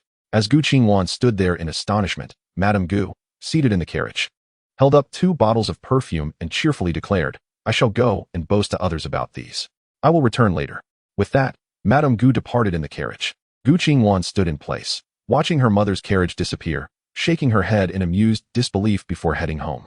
Just as Madame Gu had left, Gu Shiqing returned. Gu Qingwan was quite surprised to see Lu Chong'an riding back with her father on a bicycle. Upon noticing Lu Chong'an, Gu Qingwan promptly greeted him with respect. Gu Shiqing then cautiously peered into the house. After ensuring everything was in order, he leaned in and asked Gu Qingwan, "Where is your mother?" Gu Qingwan hesitated for a moment before replying. "Mother went out and said she would return later this evening." Upon hearing this, Gu Shiqing's face lit up with a grin, as if fortune had smiled upon him. He had been worried about how to procure the perfume without his wife's knowledge, but now she was out. The coveted summer fragrance was within easy reach. Relaxed, Gu Shiqing beamed and suggested, "Qingwan, have the kitchen prepare an extra couple of dishes tonight." However, before he could finish, Lu Chong'an interjected, waving his hands, No, my granddaughter is waiting at home. She must be anxious." With that, Gu Shiqing had no choice but to relent. He then laughed heartily as he ushered Lu Chong'an into the main hall of the residence. Gu Qingwan blinked in confusion, uncertain of the unfolding events, and returned to the pavilion to prepare her fragrant powder anew. Moments later, within a mere 10 minutes, Gu Shiqing rushed into the pavilion, his robe trailing behind him. With a frantic expression on his face, Qingwan, where is your mother's exclusive summer fragrance? It seems to have vanished." Gu Qingwan gazed at Gu Shiqing, who seemed as though he had lost a treasured possession. "Father, are you aware of the luxurious limited edition summer lotus?" Gu Shiqing was taken aback and sheepishly replied, "How could I not know? I pass by Qingqing Pavilion daily on my way to the cabinet, so of course I am aware." After a moment, he anxiously added, "Speaking of which, what happened to the summer lotus on your mother's windowsill? I saw it there this morning before I left." Upon hearing this, Gu Qingwan hesitated before recounting the incident involving Madame Li earlier that day. However, she chose not to mention her visit to the Han Princess residence, where she had procured another bottle of summer lotus for her mother. Gu Qingwan was well aware that her father disapproved of her interactions with Yuan Go, and thus she kept it to herself. Gu Shiqing, upon hearing her words, was taken aback. Hadn't he just assured his mentor that everything was in order? They had come to an agreement, and now, it seemed, it was all for naught. What would he say to his mentor, who was currently waiting in the main hall? A wave of perspiration began to form on Gu Shiqing's brow. If he were to break his promise, he would be rendered untrustworthy. This simply could not be allowed. He stood in the pavilion, deep in thought. Noticing her father's anxious demeanor, Gu Qingwan curiously blinked and asked, "Father, what do you need the summer lotus for?" After a moment of silence, Gu Shiqing suddenly turned to the perplexed Gu Qingwan and inquired, "Qingwan, could you assist me in obtaining a bottle from Lu Yuan?" Gu Qingwan was taken aback. Ultimately, she decided to comply, recognizing this as an opportunity for her father to reassess his opinion of the young heir. At that moment, Lu Yuan, who was dining with her mother, looked up at the rosy-cheeked Gu Qingwan as she returned. He blinked in surprise. "Oh, Gu Shiqing desires perfume? This is intriguing. Should I give it to him? Of course, I must." Without hesitation, Lu Yuan stood up, grinning at the Han Princess beside him. "Mother, I won't be eating anymore. I shall personally deliver the perfume to Lord Gu." With that, Lu Yuan exited the main hall to procure the summer lotus, also taking along the 2 boxes requested by Madame Gu. Before leaving, he tucked a black card into his pocket. "It appears I won't be dining at home today. Instead, I shall visit my father-in-law's house. He must pour me some wine." Soon, Lu Yuan rode his little pink bicycle, accompanied by Gu Qingwan, toward the Gu residence. Upon entering, they encountered Gu Shiqing and Lu Chong'an just emerging from the main hall. Gu Shiqing felt a twinge of unease upon seeing Lu Yuan's arrival. Currently, Gu Shiqing finds herself most unwilling to encounter Lu Yuan. After all, she had previously held a deep disdain for this individual. Yet now, she is compelled to seek his assistance. Gu Shiqing feels a sense of helplessness, pondering how her daughter could bring Lu Yuan back home. Is this not a sheer embarrassment for her? However, as she gazes upon Lu Yuan's smiling face, a grin laced with mischief, Gu Shiqing realizes that this rascal must have come of his own accord. As night falls, the three of them, Lu Yuan, Gu Shiqing, and Lu Chong'an, engage in a lively exchange over drinks. Lu Chong'an, having remained, does so for a simple reason. He is invited by the heir apparent. Of course, this invitation bears little weight. With his proud spirit, Lu Chong'an would scoff not only at the heir, but even at the emperor himself. He once deemed the current emperor's reign unjust and resigned from his high office. Were it not for the prince's persistent persuasion, Lu Chong'an would not even have taken up the position of a compiler in the Hamlin Academy. Ultimately, it was Lu Yuan's presentation of a black card from the Qinxin Pavilion that secured his presence. After all, if this elder were to leave, Lu Yuan would have no chance of dining here tonight. As for why Lu Yuan insists on dining at the Gu residence, it is simply because he enjoys watching Gu Shiqing's frustrated expressions, knowing that she cannot retaliate against him. The three indulge in copious amounts of alcohol. However, Lu Yuan possesses a robust constitution, impervious to intoxication. Meanwhile, Gu Shiqing merely shows a hint of blush. As for Lu Chong'an, perhaps the weight of recent troubles has taken its toll. With each glass, he becomes increasingly inebriated. When one drinks excessively, they tend to speak more freely. At this moment, Lu Chong'an, with bleary eyes, sincerely inquires of Lu Yuan. Heir, how did you become so accomplished? Might you impart some wisdom to my grandson? Lu Yuan had initially intended to decline this request, as he had no genuine experience to share. After all, he had traversed through time. Yet, upon observing Lu Chong'an, he begins to contemplate. This elder, once the esteemed minister of personnel with the title of Grand Tutor to the Crown Prince, commands significant respect. Many officials in the court are his disciples, including Gu Shiqing herself. Although he claims to be uninterested in political affairs, his influence remains formidable. If Lu Yuan could cultivate a favorable rapport with this elder, amidst the court dominated by the Crown Prince's faction, he might uncover a sliver of opportunity. Certainly, at present, Lu Yuan stands absolutely no chance of contending with the Crown Prince. Do not be deceived by the amiable demeanor of his uncle, who resembles a lovable Garfield. Endearing yet devoid of aggression. He has long been subjected to the whims of his father, enduring the cycle of bullying. However, beneath that facade lies a formidable character. It is not merely formidable, it is exceptionally so. This Crown Prince is no ordinary individual. Nevertheless, abstaining from confrontation with his uncle now does not preclude future discord. Sooner or later, a reckoning must occur, and thus preparation is imperative. In 3 years, Lu Yuan's father will be compelled to yield his fief, and within these 3 years, he must rise to prominence. At this moment, Lu Yuan feigned indifference, casually remarking, "If the child is disobedient, that is easily remedied. Have your grandson stay with me for a month or 2, and I assure you, he will be properly educated." Upon hearing Lu Yuan's words, Lu Chong'an suddenly felt a jolt, as if awakening from a stupor, and gazed at Lu Yuan with excitement. Is the young master serious about this? Lu Yuan, after downing a glass of wine, replied earnestly, "Indeed, within 2 months, if your grandson does not change, I shall take on the role of your grandson." Lu Chong'an. Gu Shiqing. Around 8 or 9 in the evening, Lu Yuan returned to the Han Wangfu in a carriage. His mother had gone to bed early that day. With his newfound demeanor of obedience and ambition, his mother, free from worries, was able to retire early. Upon entering his room, he was greeted by the sight of a stunningly enchanting woman, whose beauty could be deemed catastrophic to nations, seated by his bedside. It was none other than Lu Yuan. At that moment, she appeared lost in thought, her eyes clouded with sorrow. However, upon noticing Lu Yuan's return, her expression brightened, and she gracefully rose to her feet, kneeling before him with a sweet voice. "Benefactor, you have returned. Allow me to assist you with your ablutions." Lu Yuan blinked, not having the chance to respond before a soft chime echoed in the air. The wish of the nine-tailed fox, option 1. Assist Lu Yuan in reclaiming her identity. Reward, War God. This undertaking is perilous, hence the immediate reward of a temporary War God title. What about my option 2? Woo, option 2. You met a tragic end. Chapter 54. In truth, the benefactor desires you. Seeing the system notification, Lu Yuan glanced at his system inventory, where a book titled War God had been delivered. However, it bore a time constraint of only 30 days. Before he could utter a word, another system message appeared. Note, this assistance task is limited to 30 days. After reading, Lu Yuan closed the system interface and turned his attention to the mature, alluring, and enchanting Lu Yuan before him. Lu Yuan nodded silently and replied, "All right." Upon receiving Lu Yuan's consent, Lu Yuan rose to fetch a wooden basin and towel from the side. Once Lu Yuan was seated, Su Lian approached him, kneeling gracefully before him, and said, "My lord, allow me to wash your feet." With that, she began to remove his shoes and socks. To be candid, such a demeanor from Su Lian was irresistible to most men. She exuded an air of complete submission, akin to a thoroughly tamed pet, instantly satisfying a man's desire for conquest and that sense of achievement. Lu Yuan remained silent, allowing Su Lian to proceed with washing his feet.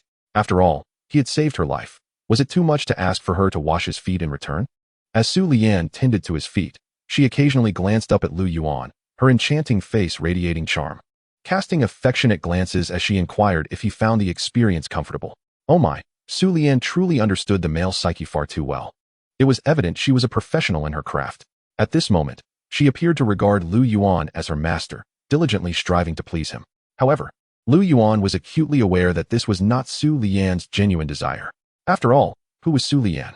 She was once the foremost dancer in the realm, surrounded by admirers in droves. Presently, she was reduced to a mere servant, unable even to claim her humanity. It was only during the solitude of night that she dared to reveal her true self, while by day, she was forced to endure a demeaning existence, akin to that of a common beast. This transformation was undoubtedly distressing for her, especially considering it was a consequence of coercion. In truth, the moment Lu Yuan took Su Lian under his wing, he had resolved to assist her in reclaiming her former status. After all, she was the greatest dancer in the world. Just imagine the wealth that could be accrued if she were to endorse high-end products on his behalf. Yet, despite these thoughts, he had refrained from acting immediately. After all, he was but a mortal man. Though he possessed a dragon's body and hailed from noble lineage, he was still wary of the Black Mountain Demon, who knew what tricks it might possess. Moreover, Ling Ju had yet to fully recover, and he remained uncertain of the Black Mountain Demon's true power. Additionally, the system had indicated that this task would entail danger, hence the temporary reward given to him. However, the system seemed to misunderstand Lu Yuan's character, completely misjudging his intentions. What was the purpose of a reward? To spur Lu Yuan into reckless endeavors? Absolutely not. He was a person of noble standing, a young master who would never descend into chaos or violence. The world of Jianghu was not merely about fighting. It was about understanding human relationships. He would seek an opportunity and a proper moment for his grandfather to appoint him to a position of authority in Jianghuai. Then, I could mobilize the army myself. At that time, I would simply bring along a few of the imperial ready cannons. I care not whether you are the Black Mountain Old Demon or the Black Mountain Old Ghost. I shall reduce you to dust. Thus, Lu Yuan contemplated seizing an opportunity to return, yet he never anticipated that the system would assign him a task at such an opportune moment. He was compelled to set out immediately. "Lian, how do you feel today?" Su Lian was momentarily taken aback, then obediently gazed at Lu Yuan and smiled softly, saying, "I am well. My benefactor is kind to this humble servant. I am grateful to you for providing refuge, allowing me to have a place to belong once more." Upon hearing Su Lian's words, Lu Yuan raised an eyebrow slightly. It seems Su Lian has a rather open mind. I wonder if her sentiments are genuine. Well, indeed they are. Were it not for me, Su Lian would have long since been feeding eagles. Naturally, she is grateful to me. Moreover, I not only saved her, but also bestowed upon her such a life. After all, I am the heir of a noble house. Who else possesses such conditions? Furthermore, I merely picked her up without taking any liberties. If it were any other man who had brought her home, he might not have allowed her to rise from the bed until noon. A mature and alluring beauty like her would likely be engaged in bed for 3 days and nights without rest. Surely, Su Lian is aware of this. Yet, Lu Yuan also understood that, deep down, Su Lian yearned to reclaim her human form and her identity. Otherwise, the system would not have tasked him. Thus, Lu Yuan raised an eyebrow and inquired, "Do you enjoy your current state? Do you not wish to become Su Lian once more? The heir can assist you." As Lu Yuan spoke, Su Lian's beautiful eyes sparkled, accompanied by a hint of a flattering smile, as she prepared to express her fondness for her present life. However, before she could utter a word, Lu Yuan's subsequent remarks left her momentarily frozen. The smile of flattery faded slowly from her face, replaced by shock. Soon, her lovely eyes glistened with tears, and a torrent of grief-stricken sobs escaped her lips. "My benefactor, my heart is heavy with sorrow." Ultimately, unable to contain herself, Su Lian burst into tears, her appearance reminiscent of a weeping pear blossom, truly heart-wrenching. Lu Yuan hastily consoled her, saying, There, do not cry, do not cry. I shall ensure that justice is served on your behalf."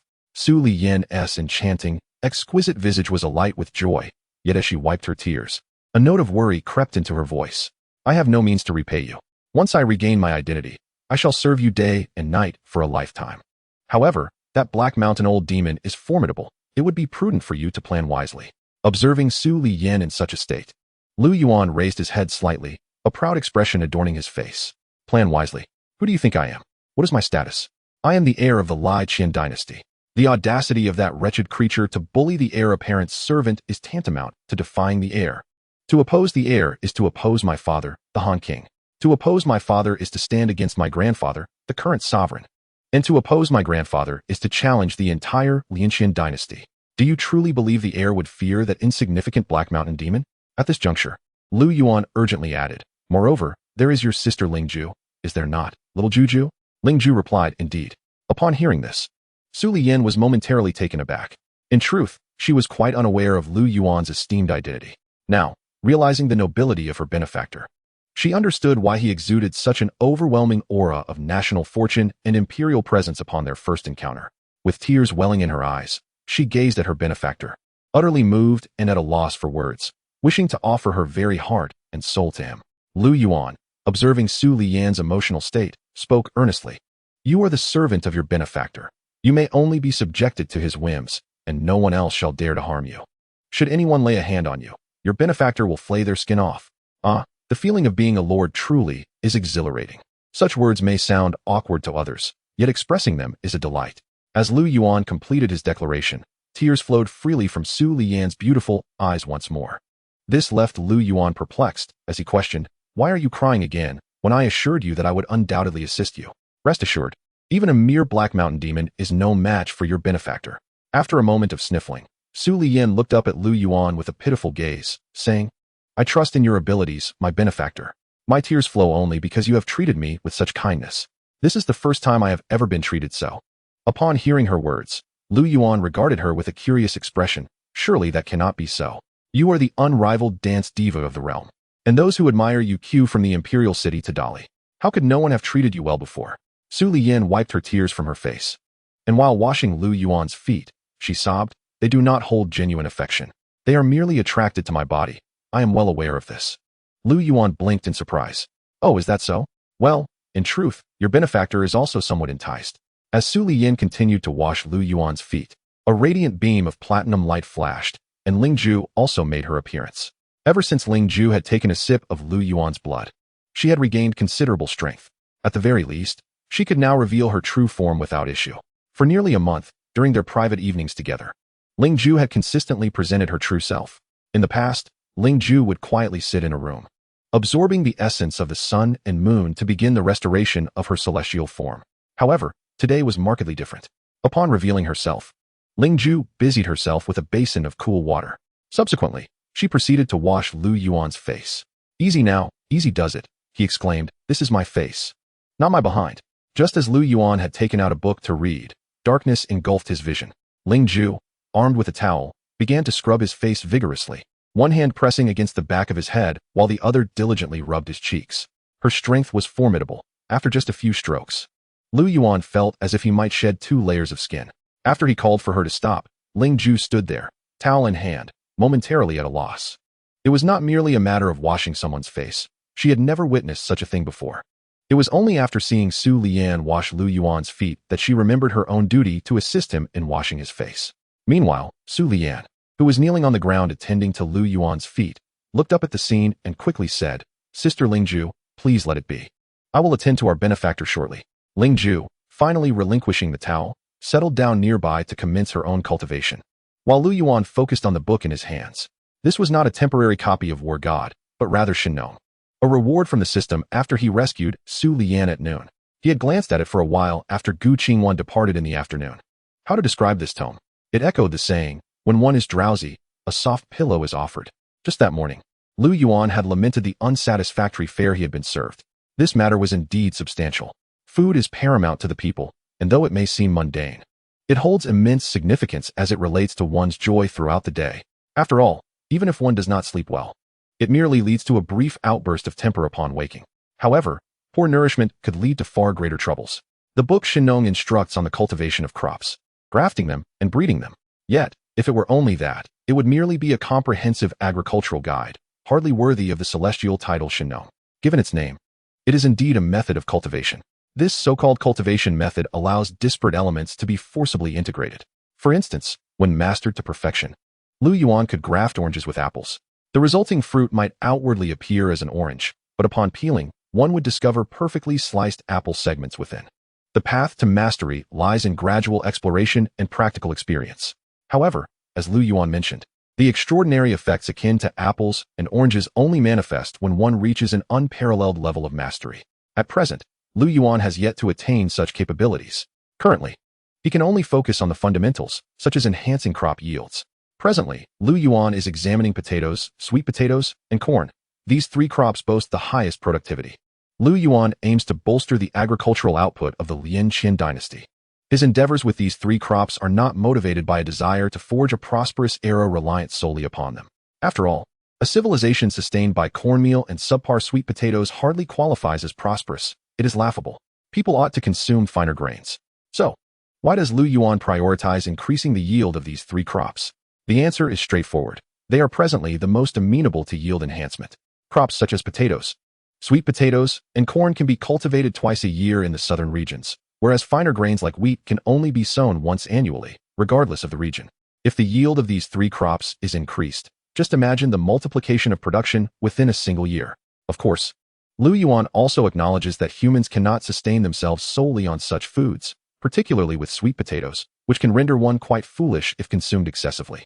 However, these crops can serve as fodder for livestock. Chickens, ducks, pigs, and sheep can all be nourished with these crops. When the common folk have surplus grain, they can raise livestock. Otherwise, how can they sustain their animals? By using food meant for human consumption? Moreover, with an increase in yield, pig farming becomes feasible. Presently, pork is regarded as a lowly meat in the Lian Dynasty. The upper-class nobles prefer mutton, while the commoners often consume chicken, duck, and fish. Only those in dire poverty resort to purchasing pork. The lack of pork consumption is attributed to habit and the meat's unpalatable nature, as it is often too gamey and odorous. Additionally, pigs consume an excessive amount of feed, making them unprofitable to rear. However, with an increase in grain production, Lu Yuan can later promote pork consumption. Eat. Everyone must eat. Pork is truly delectable. To be frank, Lu Yuan finds himself yearning for pork. Mutton is too strong, and while he can tolerate beef, nothing truly compares to the succulence of pork. The aroma of pork is irresistible. Imagine the delight of braising belly pork with soy sauce and a touch of rock sugar, slow-cooked in a clay pot for hours until the fat melts in your mouth. It is simply divine. While Lu Yuan is engrossed in his studies of Shinnong, Su Lian, who has just washed his feet, is seated beside him, gently massaging and kneading his legs. As Lu Yuan feels the soothing motions on his legs and glances down, he is met with Su Lian's enchanting and gentle smile. Such a mature and alluring enchantress kneels before you, gently massaging your legs with a tender expression. Who could possibly withstand such a sight? Lu Yuan, unable to resist, reaches out to caress Su Lian's face. Yet, it feels akin to treating her as a mere pet, which is inappropriate since Su Lian is no common dog. Just as Lu Yuan hesitates, Su Lian, with a glimmer of joy in her beautiful eyes, eagerly leans her exquisite face closer, nuzzling against his hand like a devoted puppy seeking affection from its owner. Suddenly, a painful cry erupts as Lu Yuan stands up, grimacing at what lies behind him. Ling Ju stands there, bewildered and at a loss. Attempting to emulate Su Lian, she approaches Lu Yuan to offer a shoulder massage, but her efforts nearly prove perilous. Fortunately, Lu Yuan possesses a robust physique. Otherwise, he might have succumbed to the pressure like a hapless victim. Observing Ling Ju's flustered demeanor, Lu Yuan sighs. Such things are best left undone by you, little Juju. You are more suited to being cherished rather than serving others. Ling Ju, taken aback, lowers her head slightly. A hint of distress in her voice as she replies, I understand. Later, after a night of reading, Lu Yuan prepares to retire to bed. As he begins to remove his garments, Su Lian, trembling slightly, chimes in, Young master, I am here. Huh. Lu Yuan turns to find Su Lian standing nearby, her gaze averted. With her delicate pink hair, attire, and now, her previously flawless skin tinged with a rosy hue, she appears stunningly beautiful. Her enchanting visage, complemented by her alluringly pale neck, seems to exude an irresistible charm. For reasons unknown, her body, akin to a ripe peach, slightly trembles. Lu Yuan, perplexed, remarks, It's just a simple shirt and a pair of shorts. I can manage on my own. You should rest in the side chamber. What are you doing? Before he can finish, he notices Su Lian already beginning to loosen her garments. As his words linger in the air, her movements cease momentarily. and she gazes at him boldly, a hint of grievance in her expression. Young master, do you find me displeasing? I assure you, I am pure and untainted. I am a courtesan who sells only my art, untouched by any man. Chapter 56. The land of our ancestors cannot be given to others. That is not the issue. The real concern is that Ling Ju is still standing right there. Lu Yuan vowed that he was absolutely neither a eunuch nor a monk. Few men in this world could endure such a situation. If Ling Ju were not by his side, he would have truly acted upon his desires. However, the issue was that it was not appropriate at this moment, as Ling Ju was present, making it difficult for Lu Yuan to take action, especially since he had established a persona that was not of a man easily swayed by lust. Consequently, while he struggled to suppress his physiological response, he spoke earnestly. My benefactor understands your intentions, but the matter has yet to be accomplished, so where is the merit in rewards? My benefactor is not one to act in such a manner. Once my benefactor captures that Black Mountain old demon and restores your identity, we shall revisit this topic. Su Liyin was taken aback and hurriedly replied, I do not wish to offer myself in exchange for your assistance. My decision stems from admiration and gratitude towards you. No one has ever treated me this way. I am entirely willing. As she concluded, her shyness rendered her unable to continue. Lu Yuan nodded repeatedly, maintaining a serious demeanor. I understand. My benefactor respects your feelings. Therefore, when the matter is resolved, would it not be more harmonious? At this moment, Su Liyin gazed at Lu Yuan with tears of gratitude in her eyes, nodding fervently. My benefactor is truly a gentleman. However, I hope you know that I have already regarded you as my master. Whenever you desire me, I am ready and waiting. Please do not hold back. As Lu Yuan spoke, he nodded and climbed onto the bed to remove his shoes. I understand. After saying this, he intended for Su Liyin to leave first. Otherwise, it would be quite absurd to maintain a serious facade while grappling with his physiological reactions. However, just as Lu Yuan lay down and had not yet spoken, he felt a cool, fragrant softness brush against him. His body stiffened slightly. Su Liyin had also climbed onto the bed as soon as he lay down, her alluring form pressed against him. At that moment, as Lu Yuan swallowed hard and was about to speak, Su Liyin's enchanting face nestled against his neck, her voice soft and bashful. My benefactor, the summer heat is intense. I am cool to the touch. It is more comfortable this way. Before Lu Yuan could respond, he sensed another wave of coolness on his right side. Turning his head, he saw Ling Ju reclining on the bed, her expression serene as she looked at Lu Yuan earnestly, saying, Ling Ju is also cool. Lu Yuan, is this sleep even allowed? The following morning, Lu Yuan rose early. Under the meticulous care of Su Liyin, he washed and dressed.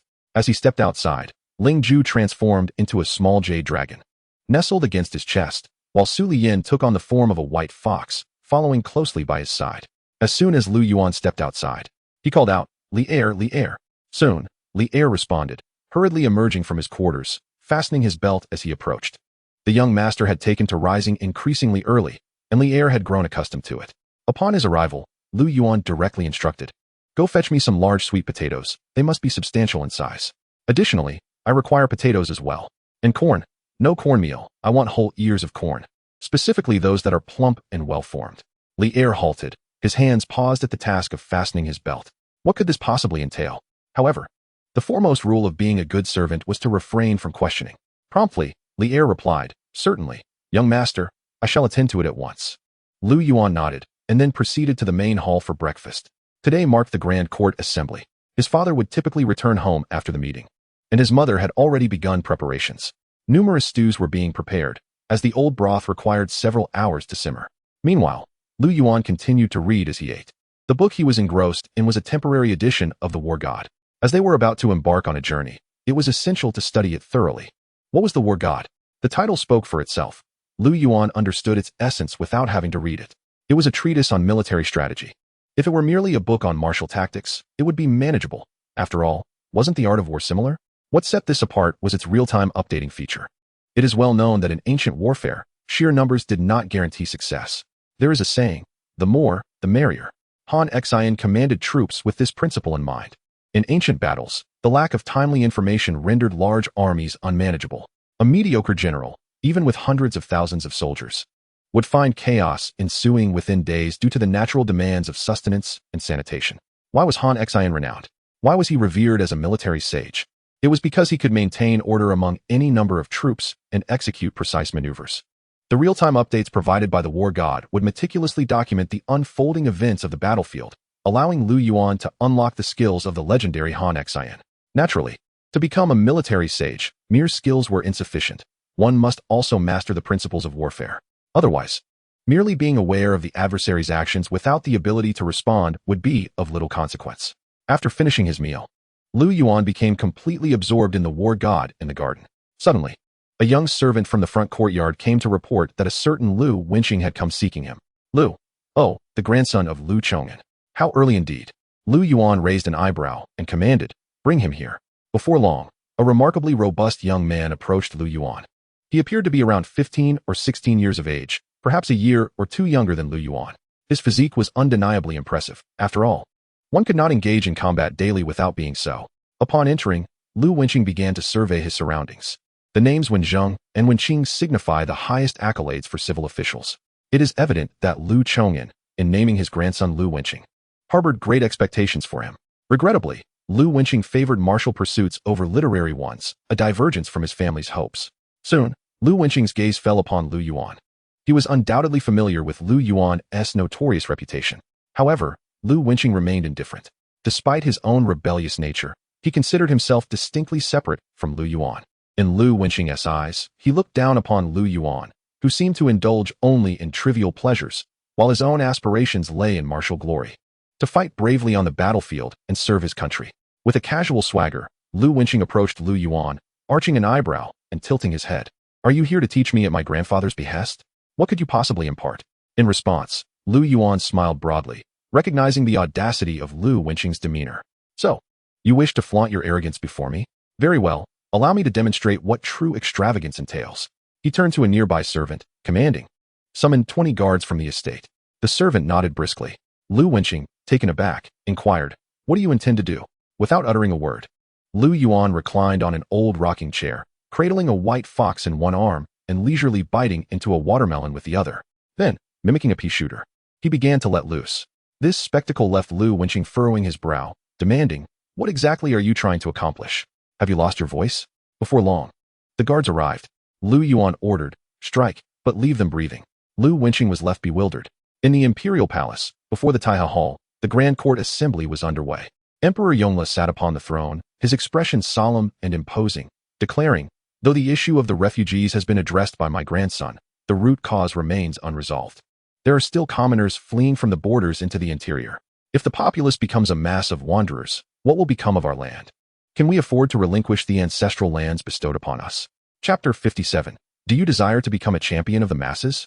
After the morning assembly concluded, in the Qinzheng Hall of the palace, a father spoke earnestly. "I understand that you face your own challenges, but you must also comprehend my position.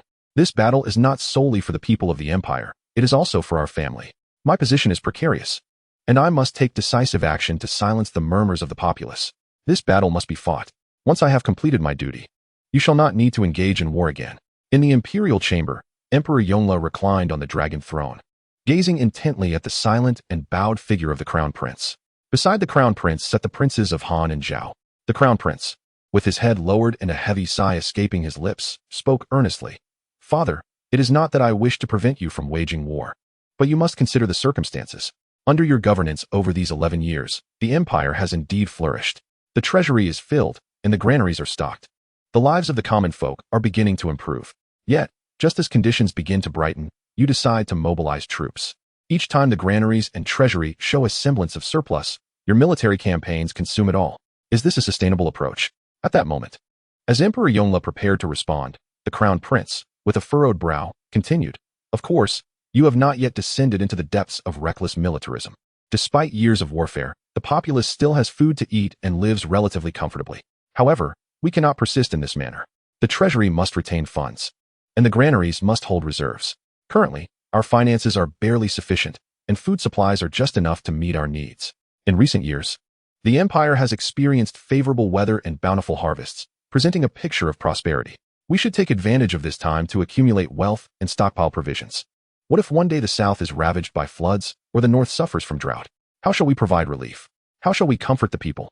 When that time comes, it will not merely be tens or hundreds of disaster victims, but thousands. Will these desperate souls not turn upon us? Might they not rise in rebellion alongside the remnants of Jiangwen? Father, have you considered all of this?" With such earnestness from the crown prince, He felt compelled to speak candidly with Emperor Yongle, rather than merely offering perfunctory excuses about finances. To the Crown Prince's remarks, Emperor Yongle did not display anger. Instead, he suddenly instructed, "Third brother, show your elder brother." Immediately, Prince Zhao presented some memorials to the Crown Prince. The Crown Prince, puzzled, accepted them for review. Emperor Yongle, with a serious expression, declared, "This situation is unlike any before. It stems from intelligence gathered by Yuan, who has captured a significant spy. This is a rare opportunity. Furthermore, this year, we have Yuan's invention of the three-wheeled cart, an economical and rapid means of transportation. I have calculated the figures. In previous years, transporting 100 jin of grain to the front lines resulted in a loss of 60 jin. However, with this three-wheeled cart, the loss is reduced to a maximum of 20 jin. After consulting with the cabinet, it appears we require only 1/3 of the previous amount. 1/3. Upon hearing this, the Crown Prince closed the memorial in his hands. Is it truly only 1/3? If that is the case, he blinked in astonishment. Does it genuinely require only 1/3? Emperor Yongle, with a piercing gaze, retorted, "Do you think I would deceive you?" The Crown Prince replied, recalling past instances where he had indeed been misled. However, this time, the young prince was well aware of what was at stake. That rickshaw was nothing short of a miraculous invention. At the Han Wang residence, a cacophony of anguished cries, reminiscent of a distressed cartoon character, echoed from the courtyard. Lu Yuan, with a hoe slung over his shoulder, had uprooted all the flowers nurtured by his mother, clearing a vast expanse of land. He had already instructed the cultivation of potatoes, sweet potatoes, and corn that Li had brought back, which were all of superior quality and substantial size.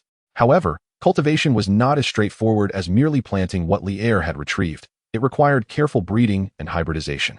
While the potatoes were indeed large, it did not necessarily imply a high yield. It was possible that a single plant bore only one large potato, which would be of little use.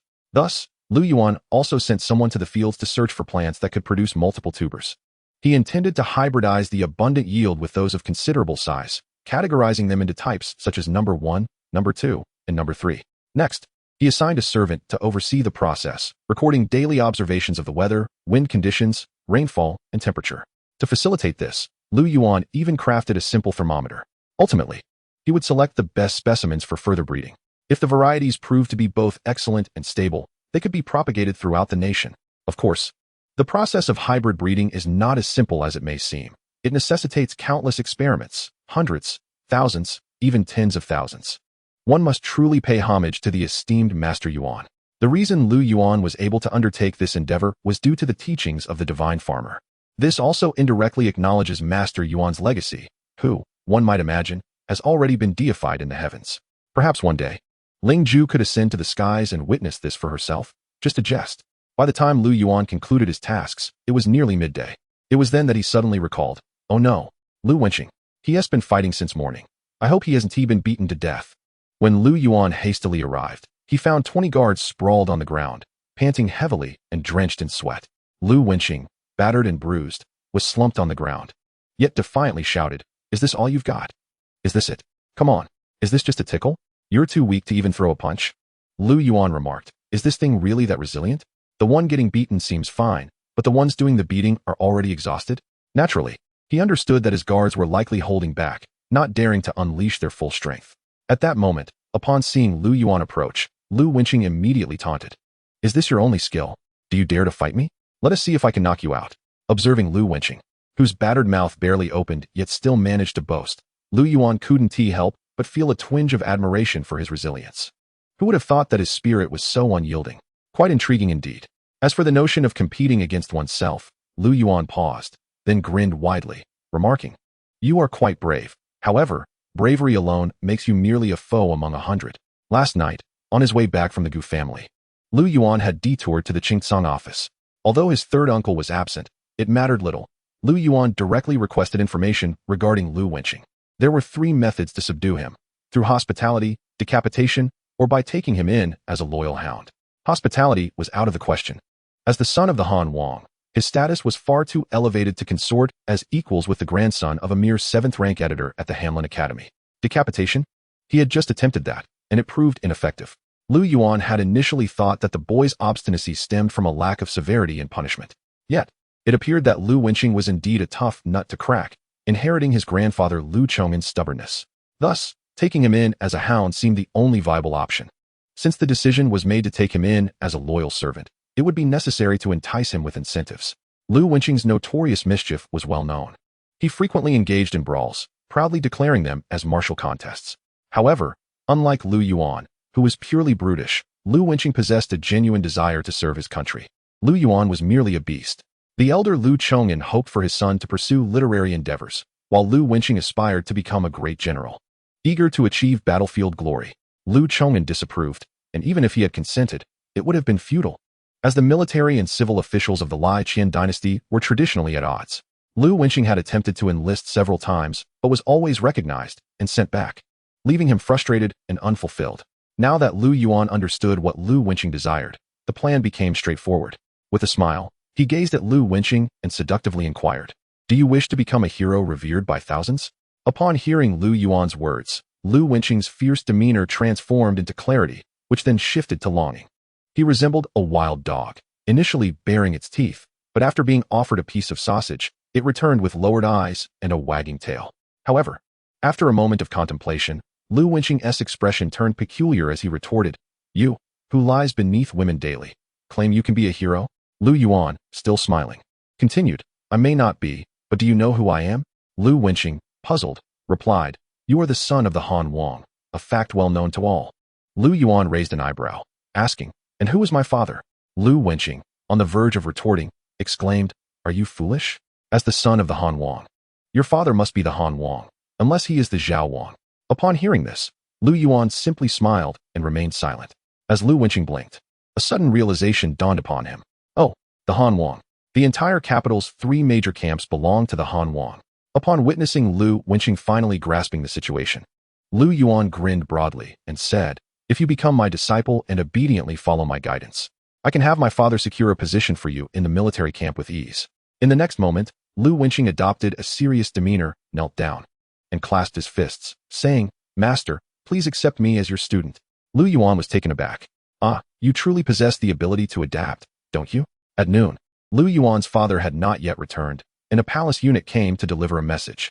The Han Wang Fei and the Han Wang son were invited to the palace for lunch. This meant that Lu Yuan's mother had prepared several pots of soup.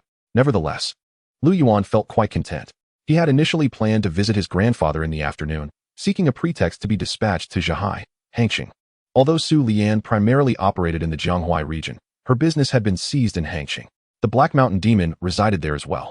With an official position, matters would be manageable, as the commander of Zhahai was a junior of his father, essentially a former subordinate. If he went to Zhahai, leveraging his title as the Han Wang's son, he could easily requisition some troops and acquire a few official red cannons. This would allow him to deal with the Black Mountain Demon without complication. As for the pretext, Lu Yuan had yet to devise one. He would think of it when the time came. Similarly, an imperial decree soon followed, addressed to Lu Yuan. Within 2 months, 8,000 tricycles were to be delivered to the Ministry of War. Of course, the Ministry of Revenue had allocated funds as well. Yet, as Lu Yuan had previously contemplated, his grandfather had misinterpreted the intention. Based on the price of 4 taels per tricycle, the allocated funds amounted to a staggering loss of several 100,000 taels of silver. This was essentially a protection fee. The sudden demand for 8,000 tricycles naturally indicated preparations for war. At noon in the palace, the Yongle Emperor was in high spirits. His eldest son had finally agreed to go to war, which delighted the Yongle Emperor immensely. He was also aware that his son's willingness to fight stemmed purely from the fact that the provisions and funds required for this campaign were only a third of what they had been in previous years, a result of his good grandson Lu Yuan's efforts. During the family banquet, the crown prince, Han Wang, and all relatives of the Zhao Wang were present. The Yongle Emperor looked at his increasingly impressive grandson Lu Yuan and remarked, "Grandfather notices you seem much sturdier than before. It's rather warm now. You still need to wear your inner garments beneath the grand robe." After drinking, feeling flushed, Lu Yuan unfastened a few buttons, which caught the Yongle Emperor's attention. Lu Yuan merely smiled sheepishly, responding casually. Meanwhile, he was pondering how to find a reason to visit Hangqing. The Yongle Emperor noticed a peculiar figure standing behind Lu Yuan, and with a look of astonishment, inquired, "Who is this person behind you?" Lu Yuan, taken aback for a moment, promptly explained, "This is Lu Wenqing, the legitimate grandson of Lu Chong'an, and currently, he is my disciple. His face bears the marks of a fall he took while walking." The Yongle Emperor raised an eyebrow. Can a fall cause such injury? Nevertheless, he grasped a significant piece of news. Lu Chong'an's legitimate grandson had become the disciple of his own grandson. What a delightful turn of events this was.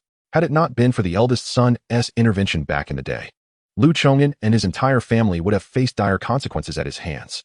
The Yongle Emperor held a distinct disdain for Lu Yuan, who reciprocated with equal disdain for the imperial family. Yet now, his grandson had become the disciple of someone he had once looked down upon. The thought brought a smile to his face.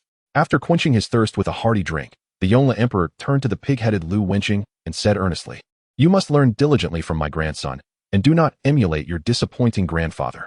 Lu Yuan, who had never been fond of his grandfather's ways, immediately knelt in acknowledgement. Witnessing Lu Yuan's obedient demeanor, molded by his beloved grandson, the Yongle Emperor was filled with joy and indulged in another couple of cups.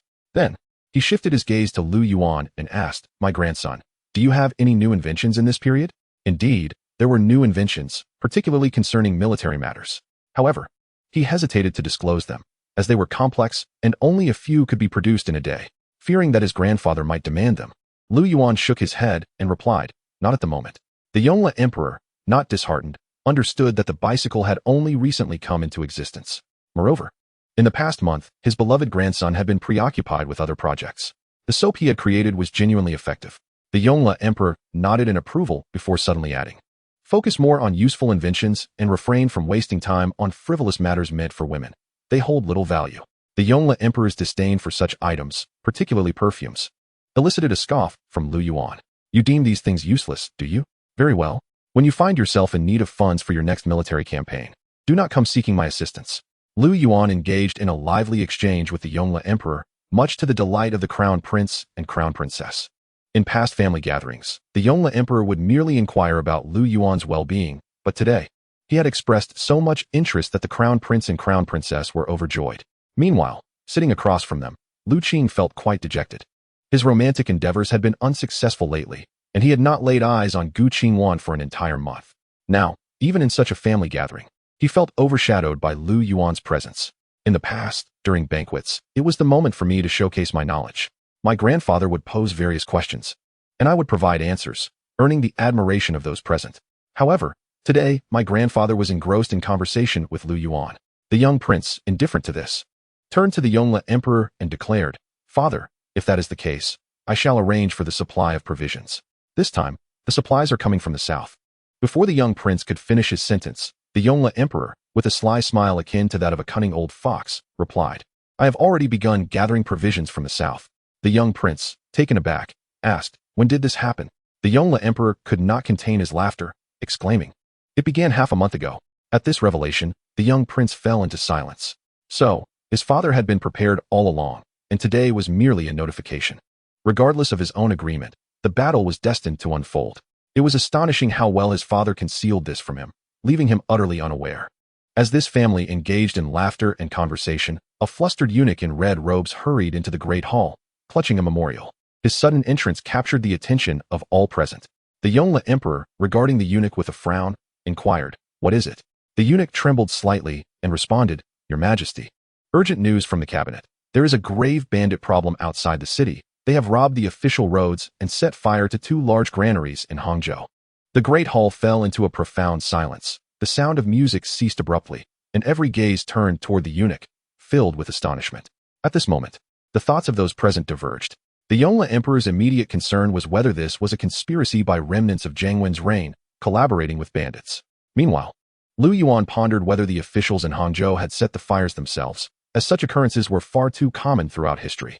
Granaries had faced fires numerous times, often coinciding with grain inspections or usage. Indeed, if the grain were left untouched, it could remain unscathed for millennia. However, once utilized, disaster was almost guaranteed.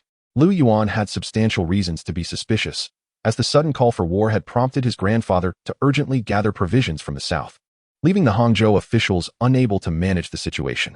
Perhaps they conspired with bandits to stage this spectacle.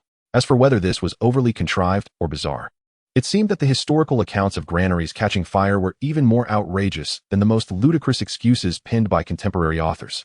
Regardless of the initial thoughts occupying everyone's mind, there exists a common thread. These brigands dare to ambush official roads and incinerate granaries, indicating that there must be something amiss.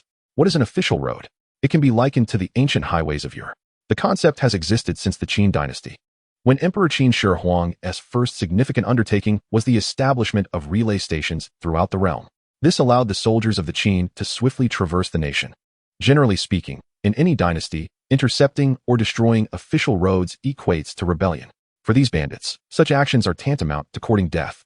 Historically, the attitude of various dynasties towards mountain bandits has been one of ambivalence. They often turned a blind eye as long as no egregious acts were committed, with the court merely putting on a facade to placate the populace. The reality is that such matters cannot be eradicated solely by force. In times of prosperity, the number of bandits tends to dwindle. Conversely, no matter the efforts to suppress them, they are never wholly eliminated. Particularly, the endeavor to eradicate bandits is no simple feat. Take, for example, Liangshan Marsh. Aside from a few genuine heroes like Wu Song, the majority were mere ruffians. Were it not for the protection afforded by the vast waters of the marsh, they would have been vanquished by the court long ago. How audacious! The Emperor Yongle exclaimed with fury as he slammed his palm onto the table, prompting all present to rise and kneel in the center of the grand hall. It is hardly surprising that the emperor was so enraged. The granaries of Jiangnan are the largest in the entire empire. This southern region serves not only as a rear base, but also boasts the ability to cultivate crops like potatoes in 2 harvests annually. Thus, the granaries are substantial. With 2 granaries set ablaze, the loss in grain is incalculable, potentially delaying the timeline for military campaigns. Most critically, as the duration of conflict extends, the need to transport provisions from Jiangnan remains paramount. If the supply lines are compromised, how can the army mount an offensive? What if the grain is intercepted during transport? This issue must be resolved before the army embarks on its expedition, and the sooner, the better, no later than 3 months. Immediately, Lu Qing stepped forward and declared with fervor, "Grandfather, I am willing to lead troops to the south to eradicate the bandits." As he spoke, Lu Yuan glanced up. Next to Lu Qing, the crown prince appeared helpless, seemingly having attempted to recruit Lu Qing, but to no avail. Lu Qing was eager for the opportunity to showcase his abilities, and this presented a prime chance. Meanwhile, Lu Yuan, kneeling in contemplation, recognized that this situation also posed a favorable opportunity for himself. He could seize this moment to venture south as well. In the next instant, Lu Yuan raised his gaze to Emperor Yongle and remarked, "Grandfather, I believe this situation is not solely the fault of the bandits." In the past, during such times, Lu Yuan would have remained utterly silent. On this day, the sudden declaration left everyone astonished. All eyes turned towards Lu Yuan, with the Yongle Emperor also gazing at him in surprise. After a brief pause, the emperor slightly lifted his head and inquired, "Do share your thoughts." Without hesitation, Lu Yuan clasped his hands and responded, "There must be some intrigue behind this matter. I suspect it is likely due to the grain shortage in Hangzhou, which cannot be swiftly remedied. It appears that local officials have conspired with bandits to stage this affair. I am willing to travel to Jiangnan to investigate." Upon hearing Lu Yuan's words, both the prince and the princess were filled with joy, their delight evident on their faces. It was indeed a rare occurrence. How extraordinary it was that their son could suddenly conceive such an insight, a far cry from his previous demeanor. The Yongle Emperor, though initially taken aback, quickly connected this to the remnants of the Jiangwen era and the grain shortage. It was surprising that his previously reckless grandson could arrive at such a conclusion. This was truly remarkable. In light of Lu Yuan's awakening, the burning of the 2 grain depots in Hangzhou seemed a trivial matter. The emperor's expression brightened considerably. At that moment, the crown prince, kneeling before them, cast a meaningful glance at Lu Yuan. His chubby face, radiating innocence, regarded Lu Yuan thoughtfully. Previously, whether it was the invention of bicycles, tricycles, or soap, while his father had always praised him verbally, he had never been granted an official title. Suddenly, the Yongle Emperor proclaimed, "Lu Qing, Lu Yuan, heed my command." In the early hours, the Grand Canal dock was ablaze with lights as 4 grand vessels arrived, 1 imperial treasure ship and 3 warships adorned with tiger heads. These were all arranged for Lu Yuan by the prince. This journey was marked by an impressive display. The princess consort had prepared over 300 servants solely for Lu Yuan, all aboard the imperial ship. Accompanying them were 3 tiger-headed warships, manned by 3,000 of the prince's elite troops. Typically, a princely guard consists of 3 battalions, each comprising 5,000 to 6,000 men. But this was for a feudal lord. Since his father had not taken on a fief, his guard was merely a few hundred. These elite troops were directly summoned from the 3 main camps for Lu Yuan's protection. In truth, such a heavy escort was unnecessary, as Lu Yuan's mission to Hangzhou was to investigate corruption among officials. It was Lu Qing who was skilled in warfare. Moreover, calling upon troops in such a manner was quite irregular. Nonetheless, this was Lu Yuan's inaugural appointment, and the prince and his consort were exceedingly delighted. They were determined to present a grand spectacle for their son. Lu Qing would also accompany him on the voyage, though it was evident that he was reluctant to share the same ship with Lu Yuan. However, the crown prince insisted on not indulging in extravagance and insisted that Lu Qing board Lu Yuan's ship. Han Wang wore a smug expression, even raising an eyebrow at Lu Yuan, as if to say, "Look how impressive your father has arranged this for you." Lu Yuan, rendered speechless, found it absurd that while the crown prince and Lu Qing embraced frugality, his own family reveled in opulence and ostentation. As the family awaited the servants and guards to board the ship by the dock, the distant sound of galloping hooves approached. Gu Qingwan had arrived. Upon disembarking, she first greeted the crown prince, Han Wang, the princess, and the two young heirs with a respectful bow before dispatching someone to retrieve two large trunks from the carriage. These were, of course, intended for Lu Yuan. One trunk contained clothing, as Lu Yuan would be traveling to Jiangnan for at least 2 to 3 months, and upon his return, the chill of late autumn would set in. The other trunk held various delicacies crafted by Gu Qingwan. Observing the flower dusting her collar, cuffs, and neck, it was evident that Gu Qingwan had immediately set to work upon receiving the news and had hurriedly brought the treats. The sheer quantity of pastries suggested that she had been tirelessly laboring since the afternoon without rest. Lu Qing, witnessing this scene, blinked in disbelief. "Oh, Lu Yuan, you truly deserve to perish." Chapter 60. Why is it that every woman around Lu Yuan is more beautiful than the last? Regarding the matter between Gu Qingwan and Lu Qing, he was acutely aware of the unfolding situation. The warmth that once lingered had long since dissipated. Gu Qingwan would never harbor affection for him. Over the past month, Lu Qing had not been oblivious. He understood the dynamics all too well. Furthermore, Lu Qing was a man of pride. Pursuing Gu Qingwan, who had not even spared him a glance, seemed futile. Moreover, the two had been inseparable for the past month, garnering the attention of even court officials. What would be the point of forcing his grandfather to betroth Gu Qingwan to him, only to become the subject of ridicule? He was the esteemed grandson and would never be ensnared by the whims of romance. Thus, though Lu Qing had ceased to entertain thoughts of Gu Qingwan, he still desired to prove something, to show her that she had chosen unwisely. This motivation was precisely why he had boldly proclaimed his intention to lead troops against the bandits in the Grand Hall. His father had desperately tugged at his sleeve. Yet Lu Qing was undeterred. Did he not understand how arduous this endeavor would be? The challenge did not lie in the act of subduing the bandits, but rather in the time constraint. Only 3 months at best. Nevertheless, he was resolute in his decision to proceed, intending to demonstrate to those who had been whispering about him that the esteemed grandson would remain steadfast. It was Gu Qingwan's vision that was flawed.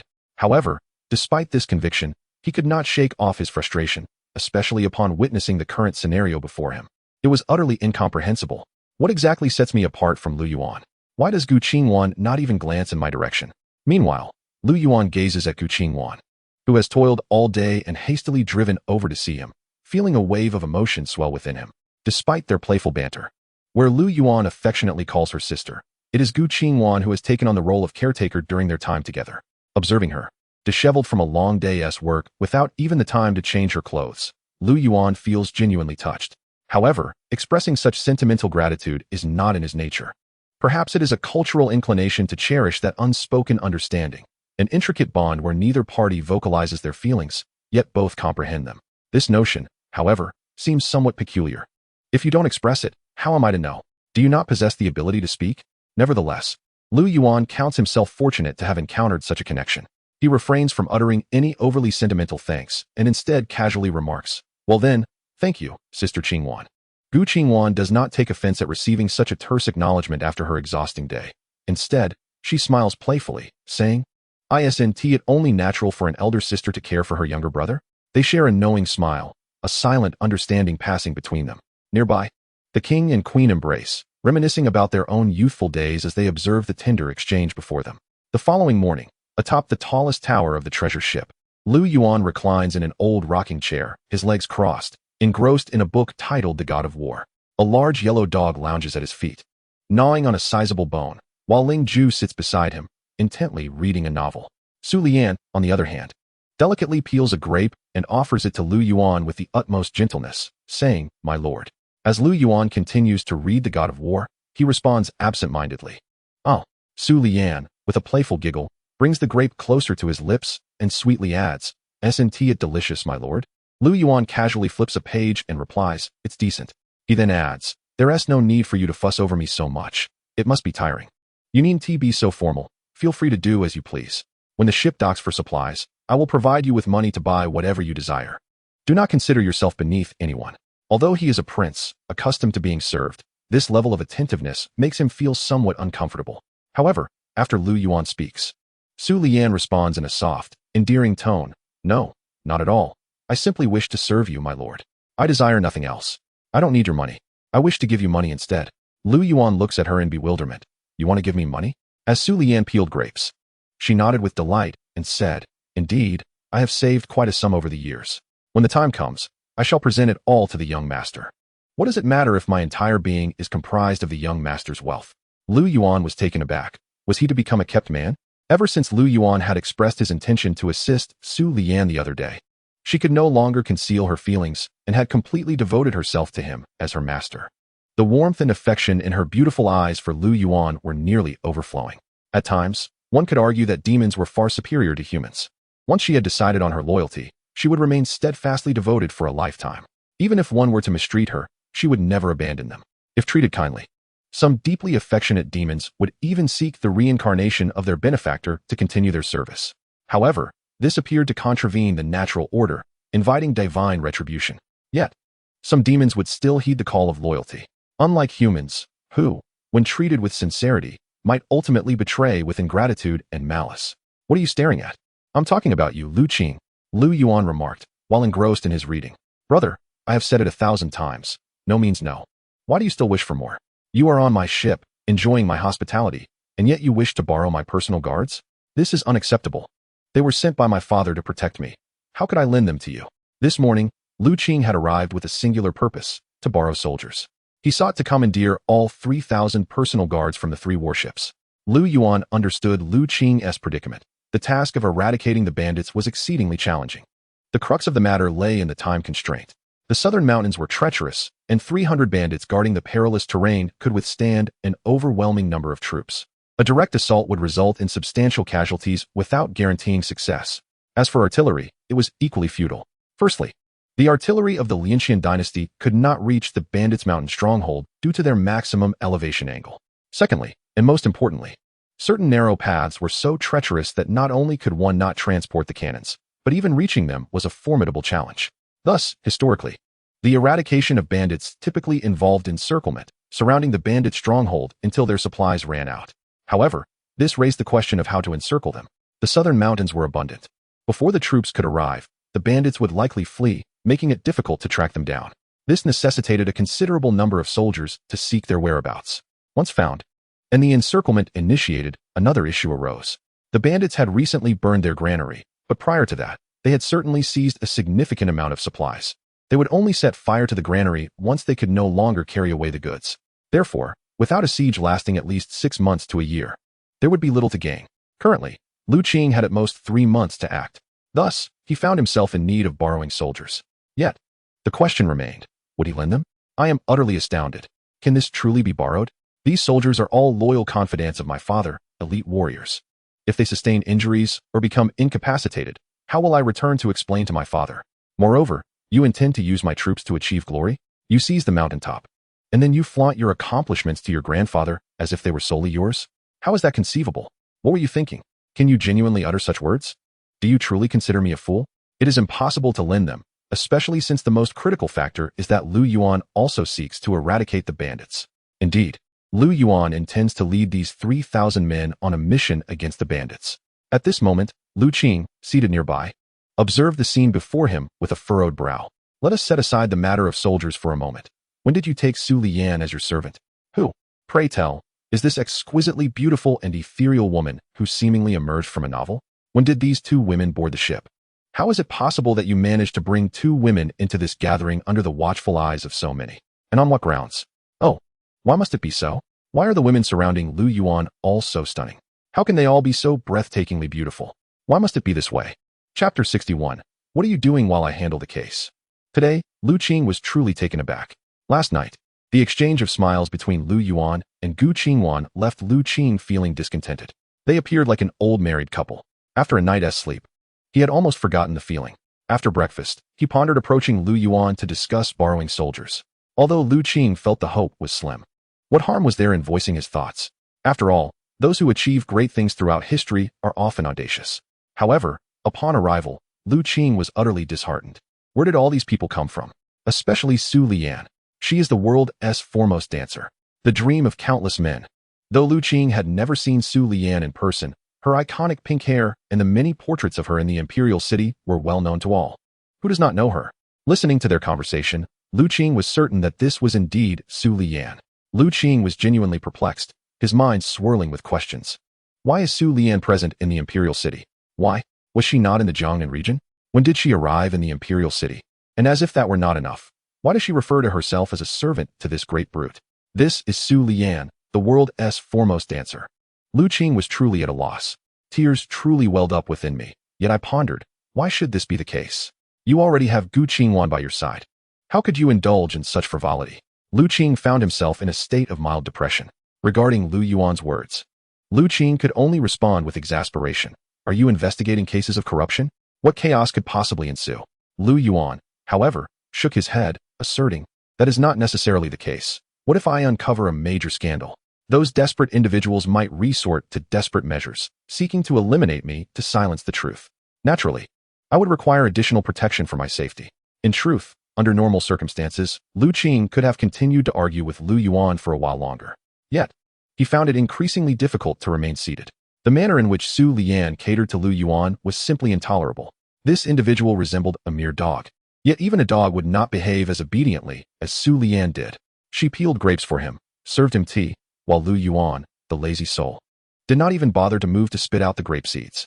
Instead, he merely gestured, and Su Lian hurried to dispose of the seeds he had discarded. If Su Lian were coerced into this role, it would be somewhat understandable, and Lu Qing's heart would not ache so painfully. For in such a case, it would imply that Lu Yuan relied solely on his noble lineage, a scoundrel, a debauched wastrel. Meanwhile, as the esteemed grandson of the emperor, he would never stoop to such demeaning acts, maintaining his own dignity and superiority. But alas, the truth was far from this. Su Lian appeared to revel in her servitude. Her smile radiated joy, and her demeanor was filled with delight and eagerness.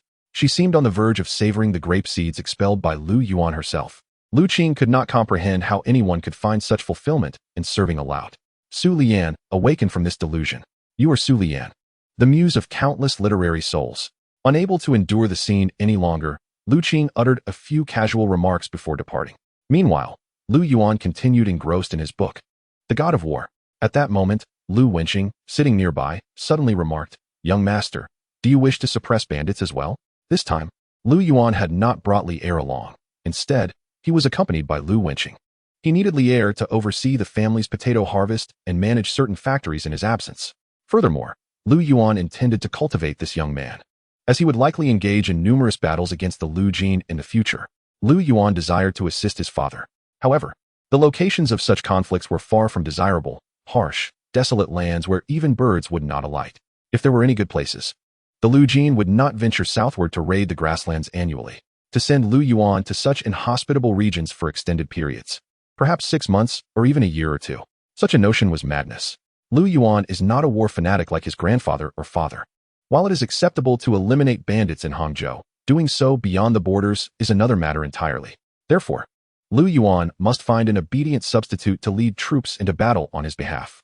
Lu Wenqing presents an excellent choice. He is straightforward and possesses great potential. Whether or not he has a natural talent for warfare is inconsequential, as Lu Yuan himself is well-versed in combat. Lu Wenqing serves merely as an unfeeling executioner of Lu Yuan's will. Upon hearing Lu Wenqing's insightful conjecture, Lu Yuan raised an eyebrow and chuckled. Oh, quite perceptive, aren't you? Lu Wenqing, upon realizing the truth in Lu Yuan's words, became instantly exhilarated and eagerly inquired. So, how shall we engage in battle? The method of engagement was of little importance. What mattered was that he could participate. Lu Yuan, shaking his head with an air of mystery, replied, It's a secret. Days swiftly passed, and at last, Lu Yuan and his entourage arrived in Hangzhou. Upon reaching the dock, various officials were present to extend their welcome. As the ship docked, Lu Qing hurriedly disembarked, unable to contain himself any longer. After enduring the past several days, he could no longer tolerate this cursed place. Each day, Lu Qing had observed Lu Yuan mingling with 2 stunning women, particularly Su Lian, whose captivating demeanor and alluring voice left him utterly exasperated. The way she gazed at Lu Yuan with such affection was almost unbearable for Lu Qing. Was there truly such deep affection? Her gaze was so intense it felt as if it could unravel him. This wretched environment made Lu Qing feel he could not endure another moment. As the ship reached the shore, he swiftly led his 2 attendants off the vessel. Lu Yuan followed suit, leisurely descending the ship alongside Ling Ju and Huang Go, while Su Lian remained aboard, as her presence could potentially raise alarm. The group boarded the carriages prepared by local officials to convene at the Bureau of Revenue. Once gathered, the discussion naturally gravitated towards the pressing issue of bandits, overshadowing Lu Yuan's concern regarding the grain warehouse fire, which was of lesser significance. While feigning sleepiness, Lu Yuan attentively listened, discreetly noting the current locations and numbers of the bandits. After Lu Qing had shared some basic information at the Bureau of Revenue, he proceeded to lead the party to the military camp. The remaining officials turned their collective gaze towards Lu Yuan. Next, it was time for Lu Yuan. The mere mention of Lu Yuan instilled fear in everyone's hearts. While Lu Qing was sent to address the bandit issue, Lu Yuan held the power of life and death over this group. Without delving into whether these individuals were entangled with the bandits concerning the granary, the matter of corrupt officials alone was enough to instill dread. As the officials anxiously regarded Lu Yuan, he, with a beaming smile, proposed, "Shall we host a grand celebration?" The crowd was perplexed by the term celebration, prompting Lu Yuan to elucidate. It entailed inviting all the literati from the Jianghuai and Jiangnan regions, along with various renowned courtesans, to gather for a week-long event filled with poetry, beauty contests, and fragrance appreciation.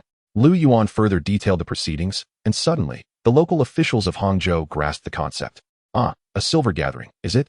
they thought, and upon reflection, they felt no surprise. The reputation of the Han Prince was already notorious, and rumors had circulated that he had recently undergone a transformation, no longer the same as before. They genuinely believed that the Han Prince had become formidable and might take decisive action against them. However, upon witnessing the current proposal, they realized that it was the same old routine. A silver gathering? How splendid! As long as there were no investigations into corruption and no blatant acts in broad daylight, they were amenable to it. The officials nodded in agreement, smiling, "Excellent, excellent." For days later, the Yongle Emperor, upon reviewing an urgent report, was consumed by fury. He hurled the document onto the dragon table, exclaiming, "I sent you to investigate, and you choose to host a silver gathering." Chapter 62. The overbearing prince falls for me. The Yongle Emperor was truly incensed. He harbored great expectations for Lu Yuan. In truth, the emperor never anticipated that Lu Yuan could entirely cleanse the bureaucratic landscape of Jiangnan. Such a feat was impossible. Historically, those who had burned the granaries had evaded detection. Jiangnan was now a united front, and any inquiry would yield no results. This situation would necessitate future adjustments. Could one rely solely on a special envoy to rectify all matters? It was unfathomable. Not only was his grandson merely 17 this year, but even the most astute ministers would find themselves at a loss. Nevertheless, the Yongle Emperor still sent Lu Yuan on this mission, hoping to find an opportunity for his beloved grandson to begin his career in the court. Unlike Lu Qing, who had taken on significant responsibilities at the tender age of 14 or 15, Lu Yuan had been unable to do so until the age of 17.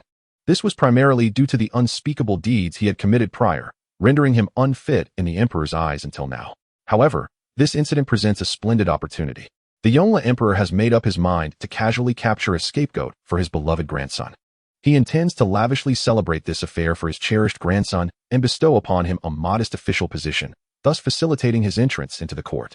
The Yongle Emperor has indeed paved all paths for Lu Yuan, laying them out splendidly, a broad and illustrious highway. Yet alas, despite this benevolent path laid out for Lu Yuan, he chooses to stray into the gutter. Meanwhile, the city of Hangzhou is still embroiled in conflict, engaged in a campaign against bandits. In recent days, urgent military reports have been arriving one after another. Surrounding is not an option. A forceful assault is the only recourse.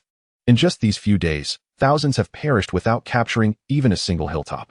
According to the military reports, the southern bandits involved in pillaging and burning grain must number in the thousands, scattered across various mountain peaks, at least a dozen in total. What is this situation? Yet, Lu Yuan revels in the city of Hangzhou, indulging in a farcical beauty pageant, the so-called scent selection festival. What is there to celebrate? Promoting your perfume? Fine. I shall demolish your perfume factory. The next moment, the Yongle Emperor thundered, "Go! Instruct the imperial guards to immediately destroy the perfume factory at Shaoqingshan." The chief eunuch, startled, gasped, and with a resounding bang, the emperor slammed the table. The chief eunuch, trembling with fear, hastily complied. The Yongle Emperor then turned to another eunuch. His voice filled with fury, "Go, hasten at full speed. and have the Jiangnan governor capture this little wretch and bring him back. As night fell, Lu Yuan reclined on a flower boat, his legs crossed, savoring the summer breeze of Jiangnan while sipping fragrant wine. At that moment, in the heart of West Lake, there lay a grand floating stage, at least the size of a football field, where singers and dancers from Jiangnan and Jianghuai took to the stage. The lively atmosphere was electric, with performers following one another in a delightful display. Surrounding this magnificent floating platform were an array of flower boats and swift vessels. Scholars and poets exchanged cups, reciting verses while admiring the enchanting performances at the center of the lake. For a moment, West Lake was a spectacle of vibrancy and beauty, adorned with colorful lanterns and delicate lights. Lu Yuan, aboard a small boat, sipped his wine, gazing at the stage in the center of the lake, quietly awaiting the grand performance to commence. Why was Lu Yuan organizing this silver party? Bah! What silver party? This is a legitimate celebration. The reason for this affair is, of course, the system task at hand. One must understand what Lu Yuan's system task entails. It is to assist Su Lian in reclaiming her identity. Restoring Su Lian's identity is no simple matter of vanquishing the Black Mountain demon. It bears no relation to merely slaying the demon. The slaying of the Black Mountain Old Demon is a personal promise made by Lu Yuan to Su Lian, entirely separate from any system task. This matter must be made known to the world, allowing others to comprehend the situation. Moreover, Lu Yuan's grand display serves to ensure that everyone understands that Su Lian's recent actions were not her own. The counterfeit Su Lian, under the influence of the Black Mountain Old Demon, has begun to peddle her own charms, transforming from a pure courtesan into a courtesan of ill repute. Such a development is utterly unacceptable. Su Lian must be cherished, if not as a legitimate wife, then certainly as a beloved concubine. This is a perfectly reasonable arrangement. It is not a matter of Lu Yuan's moral failing. Even if his parents share a profound love, his father possesses numerous concubines, fathering many children with them. It is unnecessary to impose Earth's moral standards upon the inhabitants of this world. Furthermore, given Su Lian's current predicament, she would likely refuse to leave even if he attempted to send her away. Thus, it is only natural that she be accepted into his fold. Is there any fault in Lu Yuan's intentions? He merely wishes to provide Su Lian with a home. Therefore, certain matters must be clarified to the world. Firstly, this will protect Su Lian's reputation. Secondly, it is imperative to prevent the world from mocking the esteemed son of the Han Wang for taking a courtesan of ill repute as his own. Such ridicule would be intolerable. As for the Black Mountain Old Demon, should he be eliminated? Undoubtedly. In fact, he has already been vanquished. The process of dispatching the Black Mountain Old Demon was, in truth, rather comical. Lu Yuan had made ample preparations, 3,000 loyal soldiers assembled, 20 cannons at the ready, and 600 solid lead bullets, all determined to obliterate the Black Mountain Old Demon. However, the outcome was quite different. The cannon fire created a cacophony, which disrupted Ling Ju's reading of her novel. Consequently, she charged straight into the fray, utilizing her book to strike down the Black Mountain Old Demon, who had cultivated his powers for 800 years. Indeed, an old demon of such formidable experience was felled by a mere book. This left Lu Yuan pondering the profound truth that knowledge is power, even on a physical level. What of the novel? Literature is also a form of knowledge. He glanced toward Ling Ju, who sat quietly immersed in her reading, finding her earnestness increasingly endearing. Lu Yuan winked at her and, filled with curiosity, asked, Ling Ju, the Black Mountain Old Demon possessed 800 years of cultivation, while you have a millennium. The disparity is not insubstantial. How could you defeat him with just a book? Ling Ju looked up, blinking at Lu Yuan as she pondered the question seriously, before responding, perhaps it is because I practice the righteous path, while he follows the demonic way. Lu Yuan blinked in response. Is this the proverbial truth that the demonic may rise a foot, but the righteous will rise a mile? Ling Ju nodded slightly and remarked, it must be so, akin to how the monk and Taoist cultivate the righteous path. However, it is astonishing that merely a few decades of cultivation can vanquish a malevolent demon that has existed for centuries. I suppose this is precisely the reason. As she gazed at Ling Ju, Lu Yuan found himself increasingly captivated. With a sudden exclamation from Ling Ju, Lu Yuan embraced her slender waist and took the book from her hands, saying, allow the young master to see what has so thoroughly engrossed you these past few days. As he flipped the book over, he was taken aback. The dominant young master falls for me. Chapter 63. All cleared. Upon reading the title, Lu Yuan could not suppress his laughter. Meanwhile, Ling Ju's usually icy countenance turned a deep shade of crimson in an instant. Regaining her composure, she quickly snatched the book back and turned away, unable to face Lu Yuan. Lu Yuan laughed heartily. He had assumed that after their days away from the imperial city, Ling Ju was engrossed in something of great significance. only to discover it was this sort of material. However, it did seem quite fitting for Ling Ju's character. While Lu Yuan and Ling Ju engaged in their playful banter, the grand performance in the distance commenced. Today's finale was the Qingxiu Fox Dance, performed by the Fo Su Lian. As the main act began, the entire West Lake fell silent. The literati ceased their revelry, no longer exchanging cups or composing poetry. Flower boats and small vendors halted their activities, and the crowd on the shore paused to watch. Everyone turned their gaze to the center of West Lake. Soon, the Fo Su Lian appeared, adorned in a cool outfit that revealed her midriff and shoulders, reminiscent of a K-pop girl group from Earth. She began to sing and dance, showcasing her graceful movements. As the audience became entranced, Lu Wenqing led Lu Yuan's personal guards onto the stage. Lu Wenqing dashed to the center, concealing a jade golden dragon scale in his hand. He then reached out, seizing the Fo Su Lian by the crown of her head. In an instant, pandemonium erupted at West Lake. Who was this Su Lian? She was undoubtedly the dream lover of all literary scholars. Although rumors circulated that she had transformed from a Qing courtesan into a red courtesan, even accompanying the prominent figures of Hang City, such gossip did not dampen the affections of these literati. After all, there was no evidence, merely hearsay. What? Evidence? I cannot hear. I cannot hear. I cannot hear. False. False, false, false, false. Su Lian must be the best. Lu Wenqing's actions towards Su Lian incited an uproar at West Lake. Some sword-wielding scholars even leaped into the lake, frantically charging at Lu Wenqing, vowing to eliminate him. Fortunately, Lu Wenqing was quick to react. After seizing control of Su Lian with the dragon scale in hand, he immediately raised his voice, shouting, "Fake! Fake! She is a fake!" The soldiers accompanying Lu Wenqing were equally alarmed, joining in the cacophony as they echoed his cries. The chorus of several hundred voices proclaiming Su Lian's inauthenticity momentarily quelled the uprising. Lu Wenqing, unwilling to linger, boldly declared, "She is a mere imitation, a counterfeit. Everyone, take heed."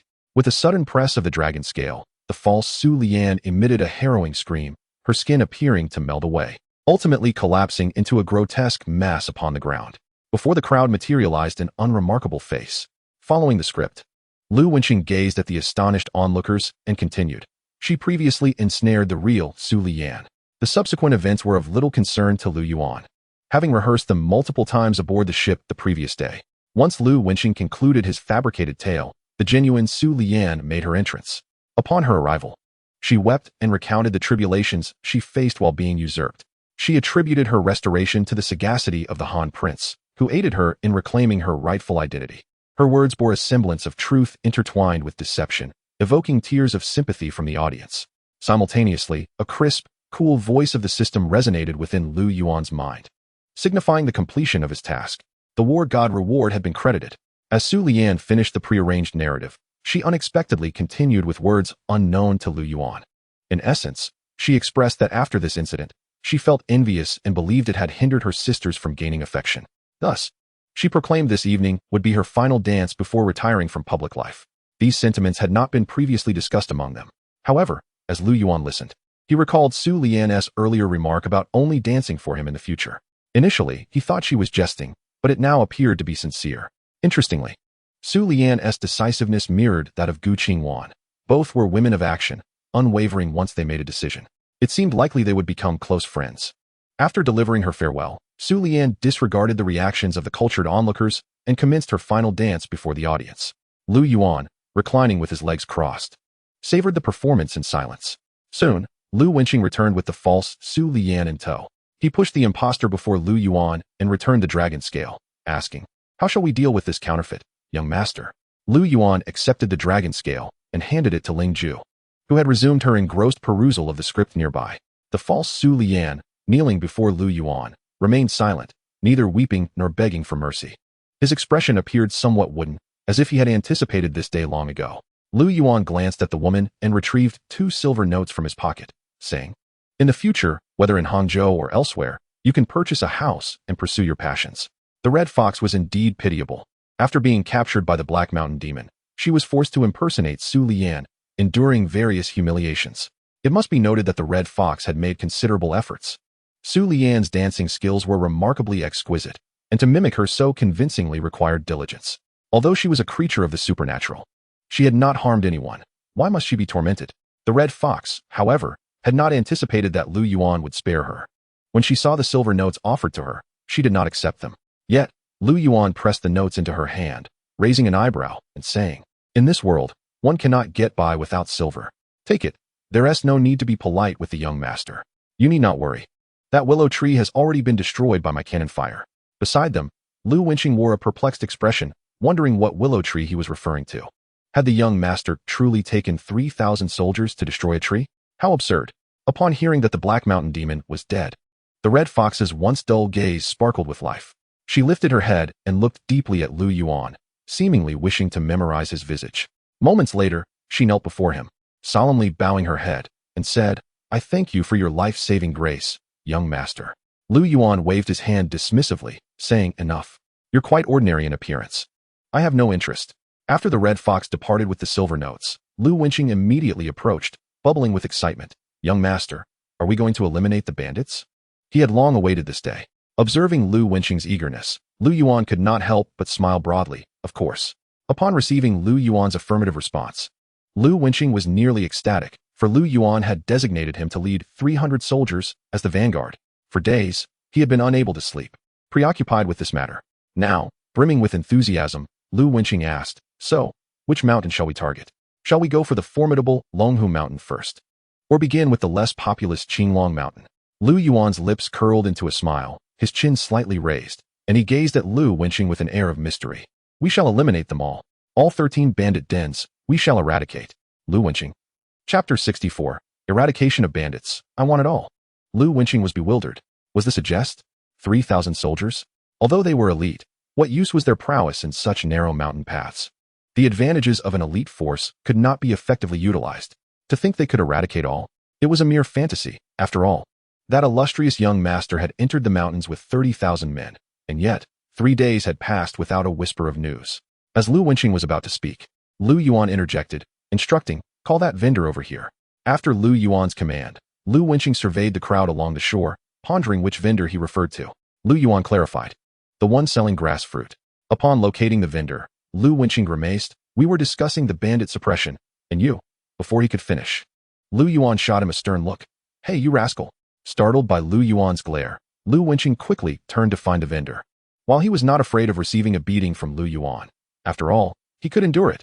He dreaded the thought of displeasing him and being excluded from the vanguard team. Before long, Lu Wenqing returned with the vendor in tow. The vendor greeted Lu Yuan with an overly eager smile. "Sir, would you like some grass fruit?" Lu Yuan raised an eyebrow. "It's about the Qingtsong Guard." The vendor looked utterly perplexed, glancing around in confusion, completely at a loss for what Lu Yuan was implying. Without indulging in further banter, Lu Yuan rummaged through his garments and produced a black token.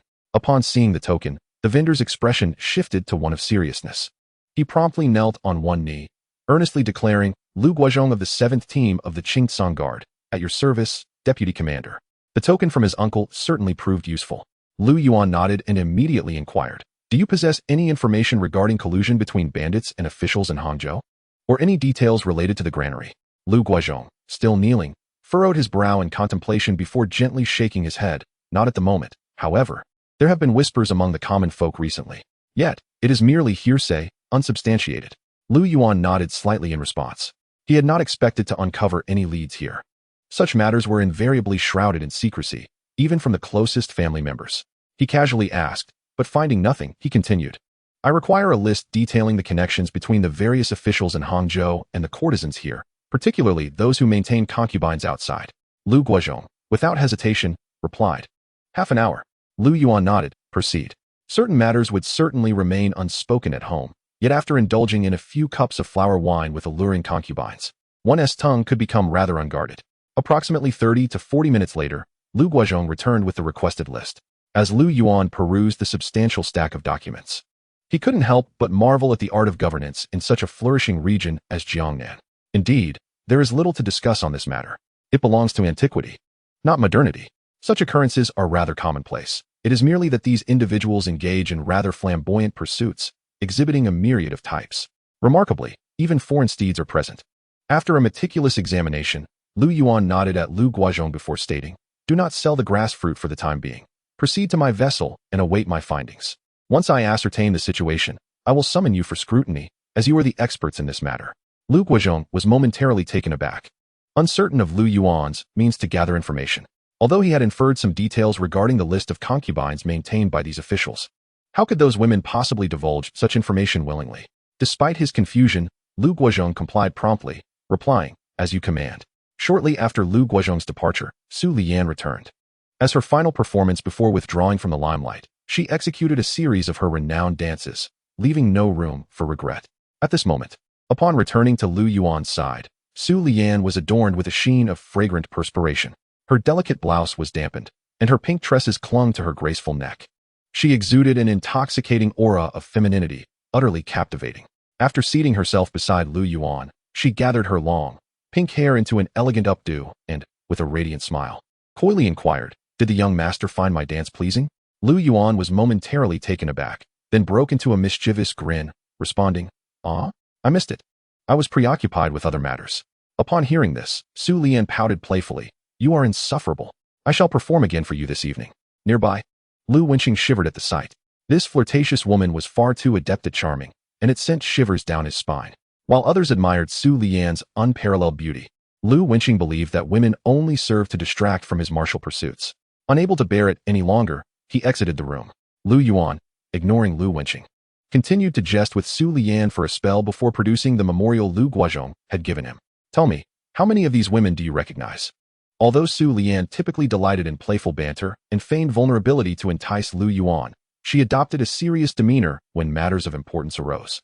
After carefully perusing the document he provided, she gazed earnestly at Lu Yuan and declared, "I am acquainted with nearly all of them. These women are quite renowned in the Jiangnan region." Lu Yuan surmised that Su Lian indeed recognized them all. Given this familiarity, the subsequent proceedings would be considerably simplified. Immediately, Lu Yuan smiled warmly at Su Lian and said, "You need not follow me for the next few days. Your fragrance is quite distracting." He then leaned in close to whisper swiftly into her ear. The warm breath from Lu Yuan brushed against Su Lian's ear and delicate neck, causing her to blush profusely. By the time he finished speaking, her demeanor was strikingly alluring, and her gaze toward him had grown enchantingly dazed. From this evening forth, it was imperative to expedite matters. The goal was to conclude everything within 3 days. Lu Yuan, however, remained unaware of the current situation in the imperial city. Yet, he sensed that his grandfather was already informed about the celebratory event he was orchestrating in Jiangnan. Given his grandfather's temperament, the mere thought was overwhelming. It was likely that urgent reports had already been dispatched from the imperial city, expected to arrive in Hangzhou in 4 days. At that juncture, his grandfather would undoubtedly summon him back. Thus, it was crucial to act swiftly. As for Su Lian's role, it was, of course, to investigate and apprehend corrupt officials. Since Lu Yuan had arrived, he was determined to eradicate bandits and tackle all cases at hand. Chapter 65. I, Lu Wenqing, shall serve the young master as a loyal dog for all eternity. The following day, at dawn, beneath Zilingshan, Lu Yuan held a fish skewer between his lips, munching while observing his personal guards hoisting large iron barrels up the mountain. In front, one soldier carried a hefty barrel, followed closely by a dozen others bearing packs of explosives. They carried neither weapons nor shields. Those familiar with wartime dramas would find these two items remarkably familiar. Indeed, this was the infamous Heartless Cannon. While it held a certain allure, it was not as formidable as one might think. This contraption had been developed during the Liberation War due to a lack of heavy artillery. Remember playing with firecrackers as a child? Yes, this bears no relation whatsoever. Rather, it resembles a large-caliber mortar. However, in a comprehensive comparison, it would pale in comparison to a proper mortar. Its range was shorter, its accuracy inferior, but its power was undeniable. Particularly cumbersome in size and challenging to adjust, yet its impact was significant. Most critically, it had a propensity to explode. Yet its devastating power remained. Its rate of fire was slow, and its mobility was poor, suitable only for positional warfare. Once buried, it became immobile. Nevertheless, its power was immense, immense, immense. Moreover, while it may not be up to the standards of conventional military-grade mortars, its simplicity was striking, merely a large iron barrel filled with explosives. So straightforward, one could wonder why anything else was needed. During the Liberation War, and particularly in the context of resisting the Americans, it had proven to be exceptionally effective, delivering a substantial impact. When discussing the most challenging aspects of eradicating bandits, one must acknowledge the formidable terrain they occupy, perched atop steep mountains that serve as natural fortifications. The regular army finds itself at a distinct disadvantage, unable to deploy effectively. The range of firearms barely extends beyond 100 meters, rendering them ineffective. Although the ready artillery, while imposing, is burdensome, with the cannon barrel weighing a staggering 1 to 2,000 pounds. On flat ground, it requires multiple individuals to maneuver it, but on sheer cliffs, how can it be transported? Moreover, even if it were somehow transported, the maximum elevation angle of the Red E artillery cannot reach the mountaintop. As previously mentioned, one could either encircle the bandits or charge headlong at them. However, a direct assault would incur significant casualties, not to mention the uncertainty of success. The concept of attacking from a higher position to strike downwards is not merely a saying, it holds profound truth. In this context, Lu Yuan's unconscionable cannon, a colossal mortar, is perfectly tailored for targeting these mountain-dwelling bandits. This seemingly cruel artillery is, in essence, designed for the sole purpose of annihilating bandits hidden in the crags. A tin barrel weighs less than 20 pounds, far lighter than a full suit of armor. The bandits, confined to a small area atop the mountain, would be vulnerable to bombardment. Crucially, these bandits cannot escape, after all. The natural barriers surrounding them function similarly to the treacherous terrain of Shu during the Three Kingdoms period, where entry is difficult and egress is equally challenging. Instructions were given to ensure that the fuses are sufficiently long, allowing for a hasty retreat to a concealed position once ignited. 20 mortars constitute a unit, with each unit firing in succession. After firing one unit, the next is ignited while the subsequent unit is loaded, creating a relentless barrage. While savoring a meal of fish noodles, Lu Yuan conversed with the excited Lu Wenqing, who stood at attention, brimming with enthusiasm. At that moment, Lu Wenqing exclaimed, "Yes." Upon finishing his declaration, he eagerly inquired, "When shall we charge?" Lu Yuan raised an eyebrow, amused, and replied, "Charge? What do you mean charge?" Lu Wenqing, momentarily bewildered, blinked in confusion, questioning, "If we don't charge, how shall we attack?" To which Lu Yuan responded with a chuckle, "We shall wait for them to emerge." Lu Wenqing, perplexed, retorted, "How could they possibly come out?" Lu Yuan, unwilling to engage in further banter, raised an eyebrow and remarked, "Why are you so full of questions? Do you interrogate generals with such inquiries on the battlefield? If you continue to be so troublesome, you might as well return home when we reach the imperial city." Lu Wenqing, fully aware he should refrain from asking too many questions, still found the situation absurd. To this day, he remained uncertain about Lu Yuan's intentions. After all, he was fully equipped and ready for the charge, anticipating leading the assault. If there was no charge, would they merely fire the cannons? Would that even suffice? However, Lu Wenqing now dared not inquire further, merely expressing resignation as he replied, "As you command." Ultimately, Lu Wenqing led his men upward. After approximately half an hour, a thunderous explosion reverberated through the mountains, its echoes resonating far and wide. The sound of the blast was not only audible to Lu Yuan, even Lu Qing, situated 3 to 4 kilometers away, could hear it. At that moment, Lu Qing was devising a combat strategy within the camp when he was startled by the distant rumbling. Although it was not overwhelmingly loud, on such a clear day, what could possibly cause such a noise in the mountains? Lu Qing lifted his gaze toward the distant sky. Puzzled, was it raining somewhere, accompanied by thunder? It seemed quite far away. After observing for a while without discernible clarity, he returned his attention to the map. He then pointed to the map, declaring, "Clear a firebreak around this perimeter and set the mountain ablaze." Known since childhood for his wisdom and hailed as an exceptional talent, Lu Qing was far from incompetent. In just 2 or 3 days, he had conceived a solution to ignite the mountains. However, Lu Qing felt a tinge of regret, for not all mountain peaks were clad in forest. Moreover, the bandits could dig fire trenches within. It could only be said that with the more than 10 mountain peaks and numerous bandits, they would have to respond to each tactic as it came. Lu Qing was confident that with his intelligence, 3 months would suffice to conquer these peaks. The explosions persisted for approximately 20 minutes. Once they ceased, Lu Yuan emerged from the tent, extracting cotton from his ears as he gazed at the small path leading up the mountain. Soon, Lu Wenqing came rushing down, brimming with excitement, exclaiming, "It worked! Young master, it worked!" After bombarding them for several rounds, they raised the white flag and opened the gates. Observing Lu Wenqing's exuberance, Lu Yuan raised an eyebrow and remarked, I see. You're quite proud of yourself. On to the next." With each command given and each shot fired, the following day in the afternoon, Lu Yuan awoke from his nap and emerged from the tent. Before him knelt the last band of outlaws. He knew that among the 13 factions that had participated in the highway robbery and grain warehouse arson, 12 had already been subdued by him. Lu Wenqing was now animatedly bouncing with joy, although he had not led the charge nor directly slain any bandits. The experience of commanding the cannon fire, which sent the bandits into a frantic escape, was immensely gratifying. After all, such scenes had only ever unfolded in his dreams. Now, Lu Wenqing was genuinely in awe of Lu Yuan. This young master was indeed extraordinary, truly impressive. This represented 12 factions of bandits, 12 mountain peaks, 12 formidable strongholds. A total of over 5,000 individuals, all within a single day, from the break of dawn yesterday until the last den of bandits was eradicated this afternoon. 3,000 loyal soldiers managed to vanquish 12 nests of brigands in a single day, and astonishingly, without a single casualty. Only 7 individuals suffered minor injuries from the blast of a cannon, which were hardly grievous. A miracle. This is nothing short of divine intervention. The young lord is a genius, undoubtedly a genius. I, Lu Yuan, pledged to serve the young lord for a lifetime. Chapter 66. Lu Yuan is a dog that cannot change its nature.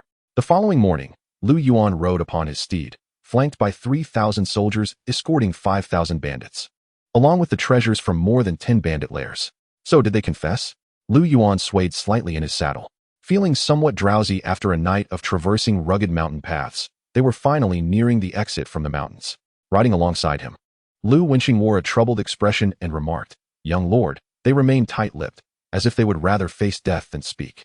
Listening to Lu Yuan's words, Lu Yuan nodded slightly and replied, "Such unanimous silence indicates that something is amiss." Lu Yuan nodded in agreement. Yet, these men are obstinate. They likely understand that revealing their crimes would lead to certain death. Thus, they choose silence. Should we not wait until we return to Hang City and allow the Qingtian guard to interrogate them? Those professionals would surely extract confessions within a day or two. However, Lu Yuan had no time to spare. He estimated that by tonight, or, at the latest, by noon tomorrow, he would receive his grandfather's imperial decree. He had to act swiftly. He shook his head and said, "Is it really necessary to complicate matters so? The young lord is also part of the Qingtian guard." Raising an eyebrow, Lu Yuan continued, "Here's what you shall do. Gather the leaders among them, strip them of their trousers, and pose a question. If they refuse to answer, execute one of them immediately. Be ruthless and swift. After one execution, turn to the second. If he remains silent, execute him too. And proceed to the third. Rest assured, after a few such actions, someone will inevitably speak. Once one confesses, the rest will follow suit." Lu Yuan, puzzled, responded, "Do they not value their lives? Why would they care about such trivial matters?" Lu Yuan shook his head dismissively. "You are still young. Just carry out the task." Without hesitation, Lu Yuan rode to the rear to commence the task. Indeed, within a mere 15 minutes, he returned with an exhilarated expression, exclaiming, "Young lord, they have confessed." "They truly have." Furrowing his brow in displeasure, Lu Yuan retorted, "So they have confessed. Why the commotion? Go record their statements and later compare them with the intelligence gathered by Lian from those concubines. If any match, we shall apprehend the culprits by noon today." Lu Yuan nodded repeatedly upon hearing this, his gaze towards Lu Yuan filled with nothing but admiration. How is it that this young master possesses such a multitude of cunning schemes? He is merely a year older than I. After a moment of reflection, Lu Yuan hastily continued, "Young master, regarding the spoils seized from the bandit dens." Before Lu Yuan could finish his statement, Lu Yuan interjected, "Load everything onto my ship. What I seize belongs to me." "Understood." Lu Yuan responded promptly. At this moment, he was entirely devoted to Lu Yuan. Whatever Lu Yuan commanded, Lu Yuan would dutifully execute. Just as Lu Yuan prepared to depart, Lu Yuan gazed towards the distant mountaintop, where thick smoke billowed, momentarily lost in thought. Then, a wicked smile crept across his face. He turned to Lu Yuan and instructed, "Let us return via the previous route and intercept those bandits. We must not allow anyone from the Holy Sun to catch sight of them." Lu Yuan was momentarily taken aback, although he did not fully comprehend the plan. He nodded in agreement. Next, Lu Yuan looked at Ling Ju, who sat quietly in the carriage, and said with a smile, "I shall take a brief stroll. You need not accompany me." Ling Ju lifted her gaze from the book she was reading and nodded in acknowledgement. With a flick of his whip, Lu Yuan urged his horse into a gallop towards the inferno. Ling Ju blinked and, in an instant, transformed into a streak of golden light, swiftly following him. Lu Yuan, who had intended to say something further, fell silent, preparing to return and interrogate the bandit leaders. However, when he cast a glance behind him, he was taken aback. "Where's Ling Ju? Where has she gone?" At that moment, Lu Qing stood at the base of the mountain, gazing up at the billowing smoke. "Have the fire breaks been established?" he inquired, looking at the raging flames above. Lu Qing merely intended to use smoke and fire to flush the bandits out. But he certainly did not wish to set the entire mountain ablaze. Those around him nodded in agreement, as the onlookers observed the fire's intensity atop the mountain. The sound of galloping hooves echoed. They turned to see Lu Yuan approaching with a mischievous grin, his demeanor somewhat irreverent. "What brings you here?" Lu Qing asked, his expression perplexed. "Isn't Lu Yuan supposed to be reveling in Hangzhou every night? How did he end up here?" Lu Yuan, riding his horse with a cheeky smile, replied, "I'm just taking a stroll." Before Lu Qing could finish his thought, Lu Yuan continued, "Oh, you haven't managed to extinguish it yet? Setting the mountain ablaze will surely land you in prison." Lu Qing was left utterly baffled, unable to fathom Lu Yuan's intentions or how he had arrived at this juncture. Furthermore, why was Lu Yuan speaking in such a sarcastic tone? Why on earth does this scoundrel dare to speak to me in such a manner? The deeds of this rascal in Hangzhou had been reported back to the imperial city daily through military dispatches. Days ago, grandfather must have been aware of Lu Yuan's activities in Hangzhou. Lu Qing was acutely cognizant of her grandfather's temperament. Lu Yuan's days of indulgence were numbered. One could surmise that an imperial edict would arrive today or tomorrow, and he would soon face punishment upon his return. Lu Qing was baffled by the audacity of this scoundrel to flaunt himself before her. However, before she could voice her thoughts, a messenger arrived, announcing that bandits had emerged in desperation. In an instant, Lu Qing's spirits soared, and she dismissed Lu Yuan from her mind. Grasping her battle blade, she declared, "Charge! Capture them!" Lu Yuan, perched upon his steed, regarded the exuberant Lu Qing with a grin, reveling in the spectacle.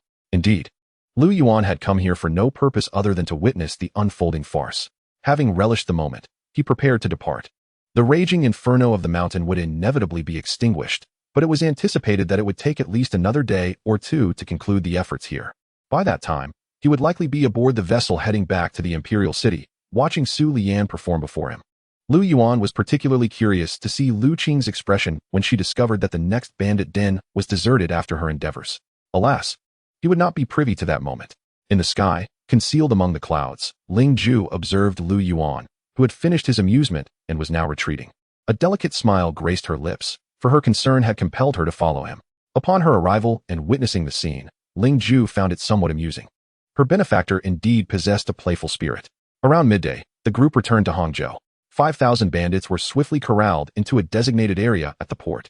Su Lian had been waiting on the ship for quite some time. Upon Lu Yuan's return, she promptly presented the intelligence gathered over the past few days. Lu Yuan summoned Lu Guozhong, handing over the information from Su Lian, along with the testimonies from the bandits. "Conduct the interrogation tonight, employing any means necessary, including severe penalties or other dubious methods. By noon tomorrow, I expect a comprehensive report on this matter." Lu Guozhong stared at the substantial stack of documents in his hands, bewildered. So much in merely a few days? How did it seem that this young lord was more formidable than his own Qing Tsang guards? Some individuals within this pile were officials of the court, and to resort to torture. Lu Yuan raised his head, proclaiming, "Do not fear. I am an envoy dispatched by His Majesty. I will bear the responsibility for any consequences. You have my permission to act." Lu Guozhong was taken aback, then straightened his expression, replying earnestly, "As you command." Meanwhile, in the imperial city, at the Gu residence, Gu Shiqing regarded his daughter Gu Qingwan, who sat silently in the pavilion, her eyes reddened from tears. His expression was one of frustration as he chastised, "Crying now, are we? It's about time you realize the gravity of the situation. I have long said that while one may change their circumstances, their nature remains immutable. Lu Yuan is a dog that cannot change its ways." Chapter 67. I must confine him for a year. He is the grandfather, and I am the grandson. Gu Shiqing was undoubtedly aware of the mischief that Lu Yuan had been up to in Jiangnan. In fact, Gu Shiqing was the first in the imperial city to learn of these matters, as the memorial had been presented through the cabinet. Upon opening the document, he nearly fainted from indignation.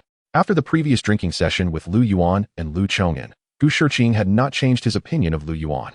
However, he had come to tacitly accept the connection between his daughter and Lu Yuan. There was little he could do, for he was merely a subject, and the emperor had set his sights on his family. His daughter seemed to have narrowed her affections to either Lu Qing or Lu Yuan. Yet she was resolutely uninterested in Lu Qing, insisting on Lu Yuan instead. They had been seen together frequently, a fact known to all, especially in the past month when Lu Qing had sought his counsel, only to abandon the endeavor when it proved fruitless. After all, which empress had spent her days before marriage in the company of other men?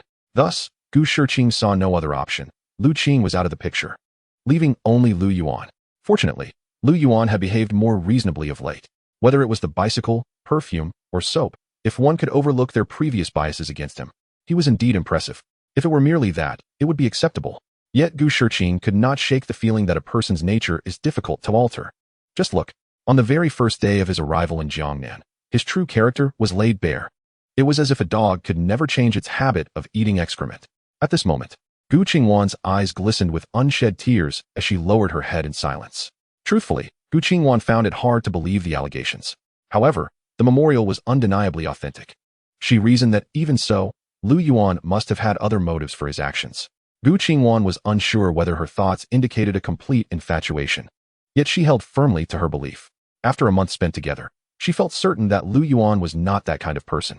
Yet, with the situation as it stood and the evidence presented, she found herself unable to argue with her father. All she could do was wait for Lu Yuan's return to clarify everything. As for her tears, they were a result of the misfortune that had befallen the perfume factory. When Lu Yuan departed, he had entrusted Gu Qingwan with its care. However, just days ago, the factory had been ordered to be demolished by the emperor, resulting in the loss of her painstakingly developed latest fragrance, which contained rare ingredients that could not be replaced. The demolition order had instilled such fear that no one dared to intervene after the destruction. In recent days, the imperial city has been graced with several gentle rains. One can only surmise that such downpours render all efforts futile. Gu Shiqing, after a prolonged bout of lamentation, eventually sighed and shook his head as he departed. At this juncture, no words could change the situation. Gu Shiqing's heart ached for his daughter. It seemed that Lu Qing's prospects were bleak, destined to wed a beast like Lu Yuan. Alas, there was no remedy for this predicament.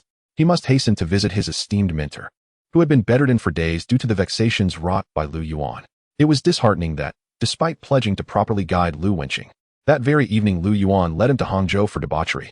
Upon learning this news 4 days prior, his mentor nearly succumbed to the shock. Oh, how Lu Yuan truly was a harbinger of calamity. The following day in Hangzhou, the weather was splendid. Lu Yuan's spirits mirrored the bright skies, filled with delight. The officials of Hangzhou seemed spineless, easily cowed without the need for severe punishment. A mere intimidation from the Qingsang guard sufficed. Threats of violence against their families and desecration of their ancestors' graves instilled fear. And with the ample preparatory work Lu Yuan had undertaken, featuring the confessions of their concubines and the bandits' own testimonies, the truth became undeniable. Once one person spoke, the others quickly followed suit, much like a dam giving way. All rushed to confess, fearful of missing their chance to claim credit for the revelations. Before him lay a grand table laden with confessions. Lu Yuan lounged comfortably in an old rocking chair, his legs crossed, patiently awaiting developments, with Su Lian nestled in his embrace. At that moment, Su Lian, nestled against Lu Yuan, playfully brushed her exquisite face against his chest, embodying an irresistible charm. Before long, the governor of Zhejiang hastily arrived with a contingent of soldiers. Upon spotting Lu Yuan from afar, the governor's voice rang out sharply, "Crown Prince Han, we have received an imperial decree. We cannot continue the interrogation. It must not proceed any further. If it does, we are finished." He was acutely aware that he was the principal conspirator. The previous afternoon, Lu Yuan had issued a sudden order for arrests, resulting in nearly half of Hangzhou's officials being detained. That night, the governor had not dared to sleep, fearing he too might be taken. With the dawn came the imperial edict, delivered with great urgency. Upon receiving the decree, the governor hastened to this location, intent on securing Lu Yuan's release and swiftly liberating the captured officials.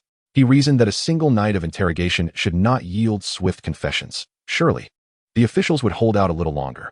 Lu Yuan quietly observed the provincial governor below, refraining from uttering a word. Behind him, Lu Wenqing, clad in armor, promptly turned and disembarked from the ship.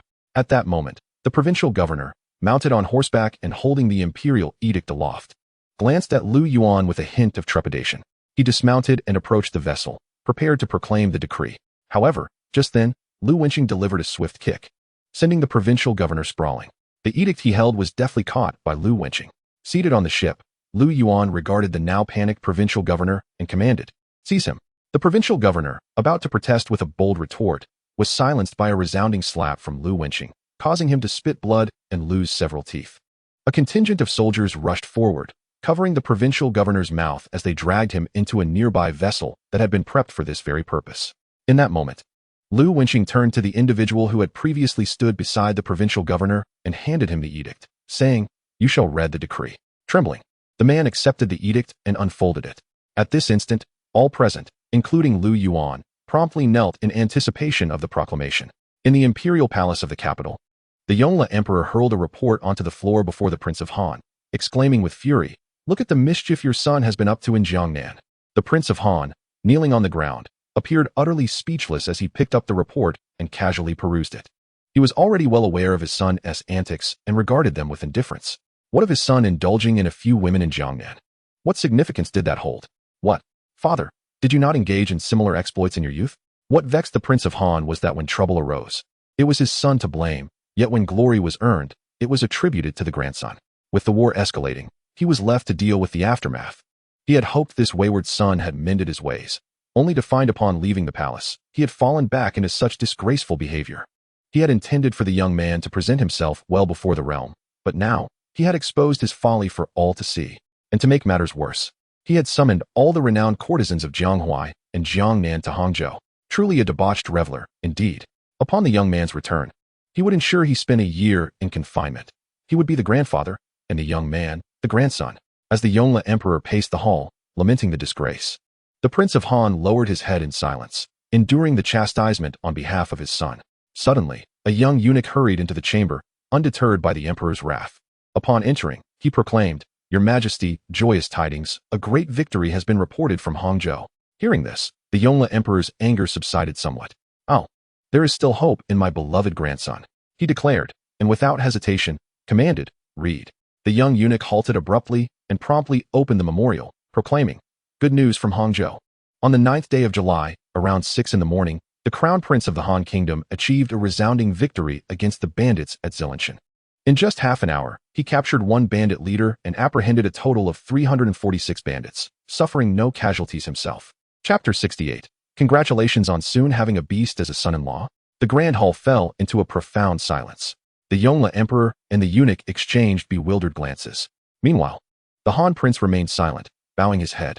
The Han Prince had not fully comprehended what the young eunuch had announced. Instead, he was preoccupied with the thought of how to fold his robe inward to alleviate the discomfort on his knees. Based on his understanding of his father's temperament, he knew that unless he endured a scolding for an entire hour, the matter would not be settled. At that moment, the young eunuch, observing the astonished Yongle Emperor, blinked and quickly added, "Indeed, Your Majesty, it is true." This news was expedited over 800 li, and the cabinet merely glanced at it before sending it forthwith. The Yongle Emperor waved his hand urgently, prompting the eunuch to present the document. After carefully scrutinizing the memorial, the Yongle Emperor slowly closed it. The earlier fury that had filled the room began to dissipate as he sat down, bewildered, glancing at the Han Prince, who was still bowing his head in preparation for a reprimand. The Yongle Emperor blinked again. He hastily reopened the memorial for another look and confirmed. Yes, he read correctly. It was indeed signed by Lu Yuan. Moments later, the Yongle Emperor gradually closed the memorial again, turning his gaze towards the Han Prince, who was now looking up at his father, realization dawning upon him. They exchanged astonished looks, and after a brief pause, the Han Prince swallowed hard and ventured, "Father, I believe the eunuch mentioned the Han Crown Prince. Could it be my son?" The Yongle Emperor, after a moment of silence, suddenly slammed his hand on the table and exclaimed loudly, "What of your son? What is wrong with your son? This achievement is an achievement, and wrongdoing is wrongdoing. Just because he excels at eradicating bandits does not grant him license to act recklessly." The Han Prince, perplexed, responded, "I wasn't boasting. I was merely inquiring." However, now that he had realized the eunuch was indeed referring to his own son, excitement surged within him. In an instant, he sprang up from his kneeling position, hands on his hips, bursting into hearty laughter. The Han Prince was all too familiar with his father's temperament. Although his father still appeared stern and his voice boomed, he was no longer angry. As the Yongle Emperor observed the Han Prince in such a state, he immediately glared and exclaimed, "What? You merely subdued a mountain stronghold. What are you so proud of? Kneel." The Han Prince stood there, grinning broadly. Yet he did not retort. He calmly knelt down again. But this time his demeanor was quite different from before. Instead of drooping his head and awaiting reprimand, he raised it high, still grinning at the Yongle Emperor. The Yongle Emperor then remarked with a slight smirk, "This child is clever, just like you. I truly hold great affection for your family. However, one must pay attention to education. He cannot be allowed to act recklessly. Regarding this matter, yes, he has swiftly dispatched bandits, which is indeed commendable, as suppressing banditry is of utmost importance now. But does subduing one mountain stronghold grant him license to act with impunity?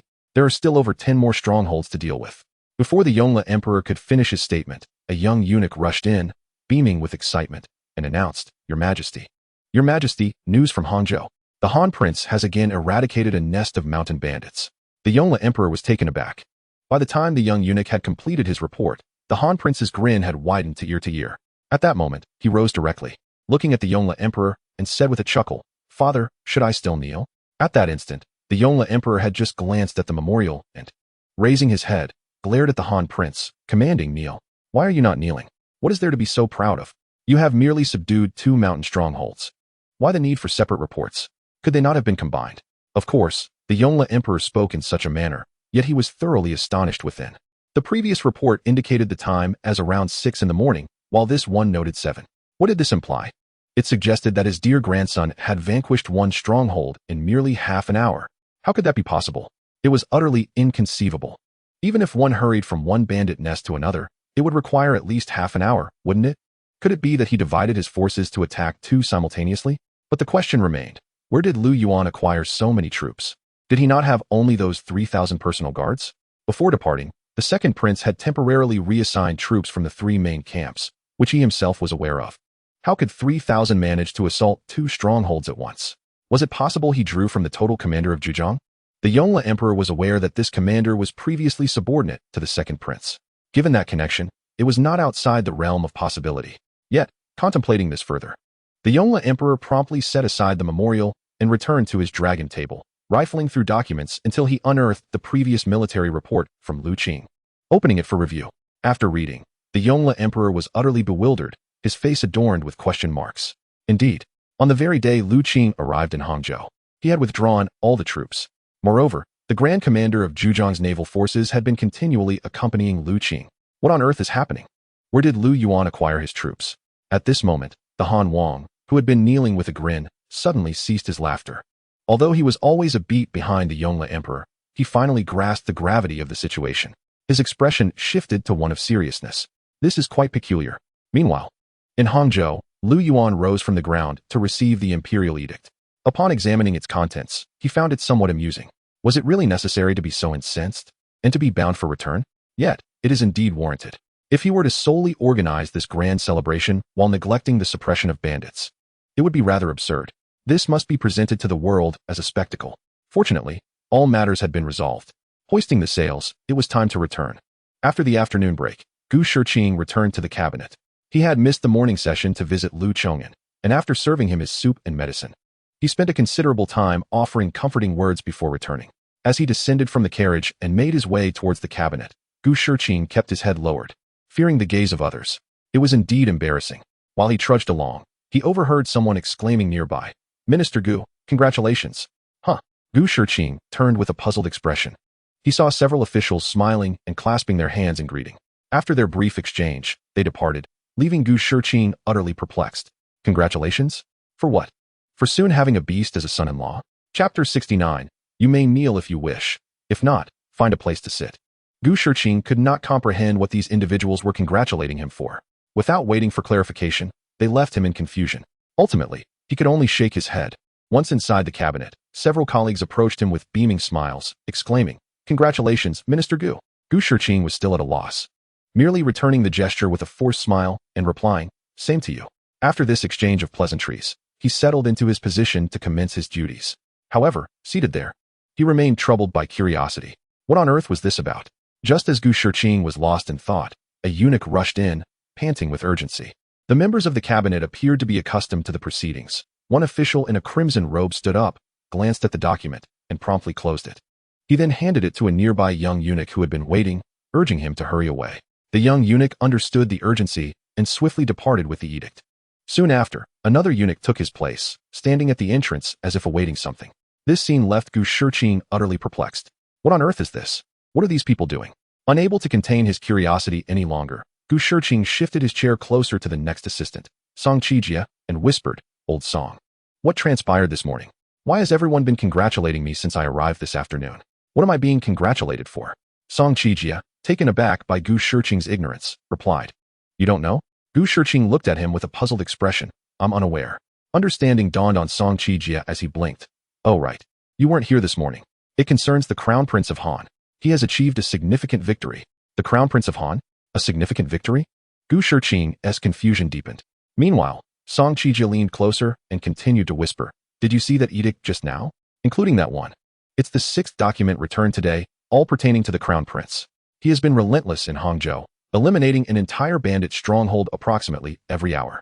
So far, there have been 6, and most remarkably, without any casualties."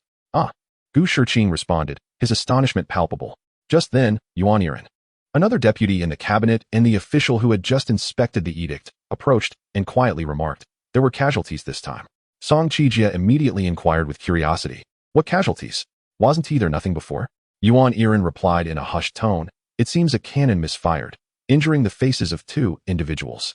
Upon hearing this, Song Qijie blinked, then shook his head with a smile. "Is that truly considered a casualty? Surely, the Crown Prince is not here to boast. Such an incident hardly qualifies as a casualty. It's clear from the stream of military reports he is sending back that he is indeed showcasing his prowess. Nevertheless, the Crown Prince of Han is undeniably impressive. In just one morning, he has already vanquished 6 strongholds. Do you think he could eliminate all the bandits in a single day?" Gu Shiqing responded with a bewildered expression. Meanwhile, Yuan Irin pondered seriously. "That seems rather unlikely. Those bandits aren't all in close proximity. Moreover, the Crown Prince's personal guards will need to rest, which will slow down their progress during the afternoon. I estimate it will take at least 2 days. Beside them, Song Qijie contemplated for a moment and nodded earnestly, saying, "It should be approximately 2 days. Gu Shiqing interjected, "Wait, what are you talking about? Isn't he in Hangzhou dealing with that perfume business and gathering those famous courtesans from Jiangnan and Jianghuai?" Before Gu could finish, Song waved his hand dismissively. "Oh, that was ages ago. However, upon reflection, the things that the Prince of Han is involved with must be related to suppressing bandits. As for the specifics, I'm not quite sure." Gu Shiqing, perplexed, replied, "But didn't the Emperor send him to Jiangnan to handle a case?" To this, Yuan Irin chuckled, "Ah, old Gu. You haven't quite grasped the situation. To our Emperor, what is the most crucial matter? It is, without a doubt, the eradication of bandits. As long as they can eliminate the bandits, who cares about anything else? Moreover, the Prince of Han is an outsider, and the officials in Zhujiang are all unified in their stance. It's not just because the 17-year-old Prince of Han is inexperienced. Even if we were to go, we'd find it equally challenging. The young prince is quite astute," he continued. "It's just that the connection between the grand celebration, the perfume sales, and the suppression of bandits remains unclear. Could it be that some of those renowned courtesans are involved with the bandits?" Song Qijie nodded vigorously. "I think it's plausible. Perhaps the young prince has captured the bandits' associates and then brought them to the mountains for questioning? Otherwise, how could he manage such swift action with just 3,000 personal soldiers? The esteemed Saint Sun brought 30,000 troops, yet even now, no military report has been received." Yuan Irin pondered for a moment before suddenly exclaiming, "Wait a minute. Isn't there a report of casualties? They mentioned the cannons misfiring. So, they did engage in battle. But then again, how were the cannons transported up there? I've been to that area, and the paths up the mountains are so narrow that even a single person struggles to navigate them." Hearing this, Song Qijie clicked his tongue and shook his head. "I truly don't know. It's utterly baffling. The current methods of the Prince of Han are impossible to decipher." With a face full of questions, Gu Shiqing suddenly blinked and weakly suggested, May I propose a possibility, gentlemen? What if this young man is fabricating military reports? What if it's all a deception?" In response to Gu Shiqing's words, Song Qijie looked exasperated. "Hey, old Gu, how could you think that? Though this situation is indeed strange, what you're suggesting is even more implausible. No matter how foolish the Prince of Han may be, how could he engage in such deceit? What would be the point of lying one moment and being exposed the next?" Gu Shiqing quietly admitted to himself that he harbored similar thoughts, yet the circumstances were undeniably bizarre. Beside him, Yuan Irin gazed curiously at Gu Shiqing and remarked, "Indeed, old Gu, how can you entertain such wild thoughts? Moreover, with the Crown Prince of Han achieving such great merit, should you not be the happiest of all? Have you not noticed how everyone congratulates you upon seeing you? How can you possibly think otherwise?" Gu Shiqing, bewildered, responded, "Me the happiest?" Yuan Irin and Song Qijie nodded in agreement, their expressions one of obvious understanding. "Of course, you ought to be the happiest. Are you not pleased?" Gu Shiqing inquired. Meanwhile, within the Hall of Governance, the Prince of Han knelt on the ground, grinning broadly as he looked up at the Yongle Emperor seated upon the dragon throne, perusing the 6th urgent report. He chuckled, "Father, should I still be kneeling?" The Yongle Emperor, putting down the memorial, cast a glance at the grinning Prince of Han, and, unable to suppress a smile, retorted, "Kneel if you wish. But if you prefer not to, find a place to sit and cease your incessant pestering of me." Chapter 70. Why? I clearly arrived first. Throughout the morning, the Prince of Han remained on his knees. Previously, he had been somewhat reluctant to kneel, yet today, he was exceedingly content. However, as time passed, his legs began to feel quite numb. As the prince stood to stretch, the Yongle Emperor looked at him and asked, "Where did Yuan get those troops? Did you truly bring just 3,000? Despite their joy, both the Yongle Emperor and the Prince of Han were perplexed. What had transpired? Their confusion mirrored that of Gu Shiqing and his two companions, or indeed, the sentiments of everyone present. After all, compared to others, the Yongle Emperor and the Prince of Han were not privy to any additional secrets. They were utterly bewildered by the events that had unfolded. The Prince of Han, taken aback by the Yongle Emperor's inquiry, replied, "Indeed, it was merely 3,000. When Yuan departed, there were only 4 ships in total, 1 for himself and 3 warships. Even if he wished to bring more men, it would have been impossible." Listening to the prince's words, the Yongle Emperor nodded, harboring no further doubts. He was aware of the situation himself. However, apart from increasing the troops, he could conceive of no other solution. Yet therein lay the crux of the issue. Merely augmenting the forces would not suffice to resolve the matter at hand. The Yongle Emperor found himself in a state of exasperation. Although he was genuinely elated, he was equally intrigued. What was truly occurring? The Yongle Emperor, enveloped in confusion, felt an itch of curiosity. Soon, another memorial arrived, today's 7th. Upon opening it, it was, unsurprisingly, another report from Lu Yuan. At this juncture, both the Yongle Emperor and the Prince of Han shared a sensation. Could it be that the bandit troubles in the south would be resolved by Lu Yuan in just a day or two? Such an outcome would be astonishing beyond belief. Particularly, if this banditry can truly be eradicated so effortlessly, then the Ming Dynasty shall never again suffer from such villains. This is remarkably swift. Moreover, the most significant aspect is the absence of casualties. Well, indeed, there were some injuries. The 6th report mentioned that a cannon misfired, resulting in a few individuals being harmed. However, if their faces were merely disfigured, can this truly be classified as casualties? This hardly counts. What on earth is happening? The Yongle Emperor could not fathom it. Yet he ceased his pondering. In any case, in a few days, his beloved grandson would return, and all would be revealed. Speaking of this matter, the Yongle Emperor suddenly had a jolt of realization and turned to a nearby eunuch, exclaiming, "Hurry, dispatch someone to inform them to release the Han Princess heir. He must not be bound upon his return." Previously, in a fit of anger, the Yongle Emperor had insisted on having Lu Yuan restrained throughout the journey. But now, who would dare to bind him? Not only is binding out of the question, but they must also arrange for officials and commoners to line the streets and welcome. The Han Prince, seated on a chair, was thumping his leg while chuckling to himself. He still recalled his father's words. He would act as the grandson, while his own son would take on the role of a grandfather. Given the current circumstances, it was clear that his son could not be restrained upon his return. Naturally, even if the Han Prince were dim-witted, he understood that his father was unlike other emperors, and he would refrain from mentioning the matter again. Yet, even if he chose not to speak of it, one could not deny him the joy of the moment. The Yongle Emperor observed the Han Prince's beaming face and remained silent, unable to voice his thoughts, opting instead to pretend not to notice. However, as the Han Prince continued to revel in his amusement, the Yongle Emperor grew somewhat irritated and waved his hand, saying, "Enough, go attend to your own matters. Do not linger here in merriment. Also, please inform the Han Princess that she need not worry about the child during these days." The Yongle Emperor sought a pretext to send the Han Prince away. Yet, the Han Prince cheerfully replied, "Father, I shall not depart. I will remain here to see how long it takes for my son to completely quell the banditry in the south. As for my wife's worries, you are overly concerned. This matter weighs heavily on you, but not at all on her. What is there to worry about? The Han Princess shares my sentiments.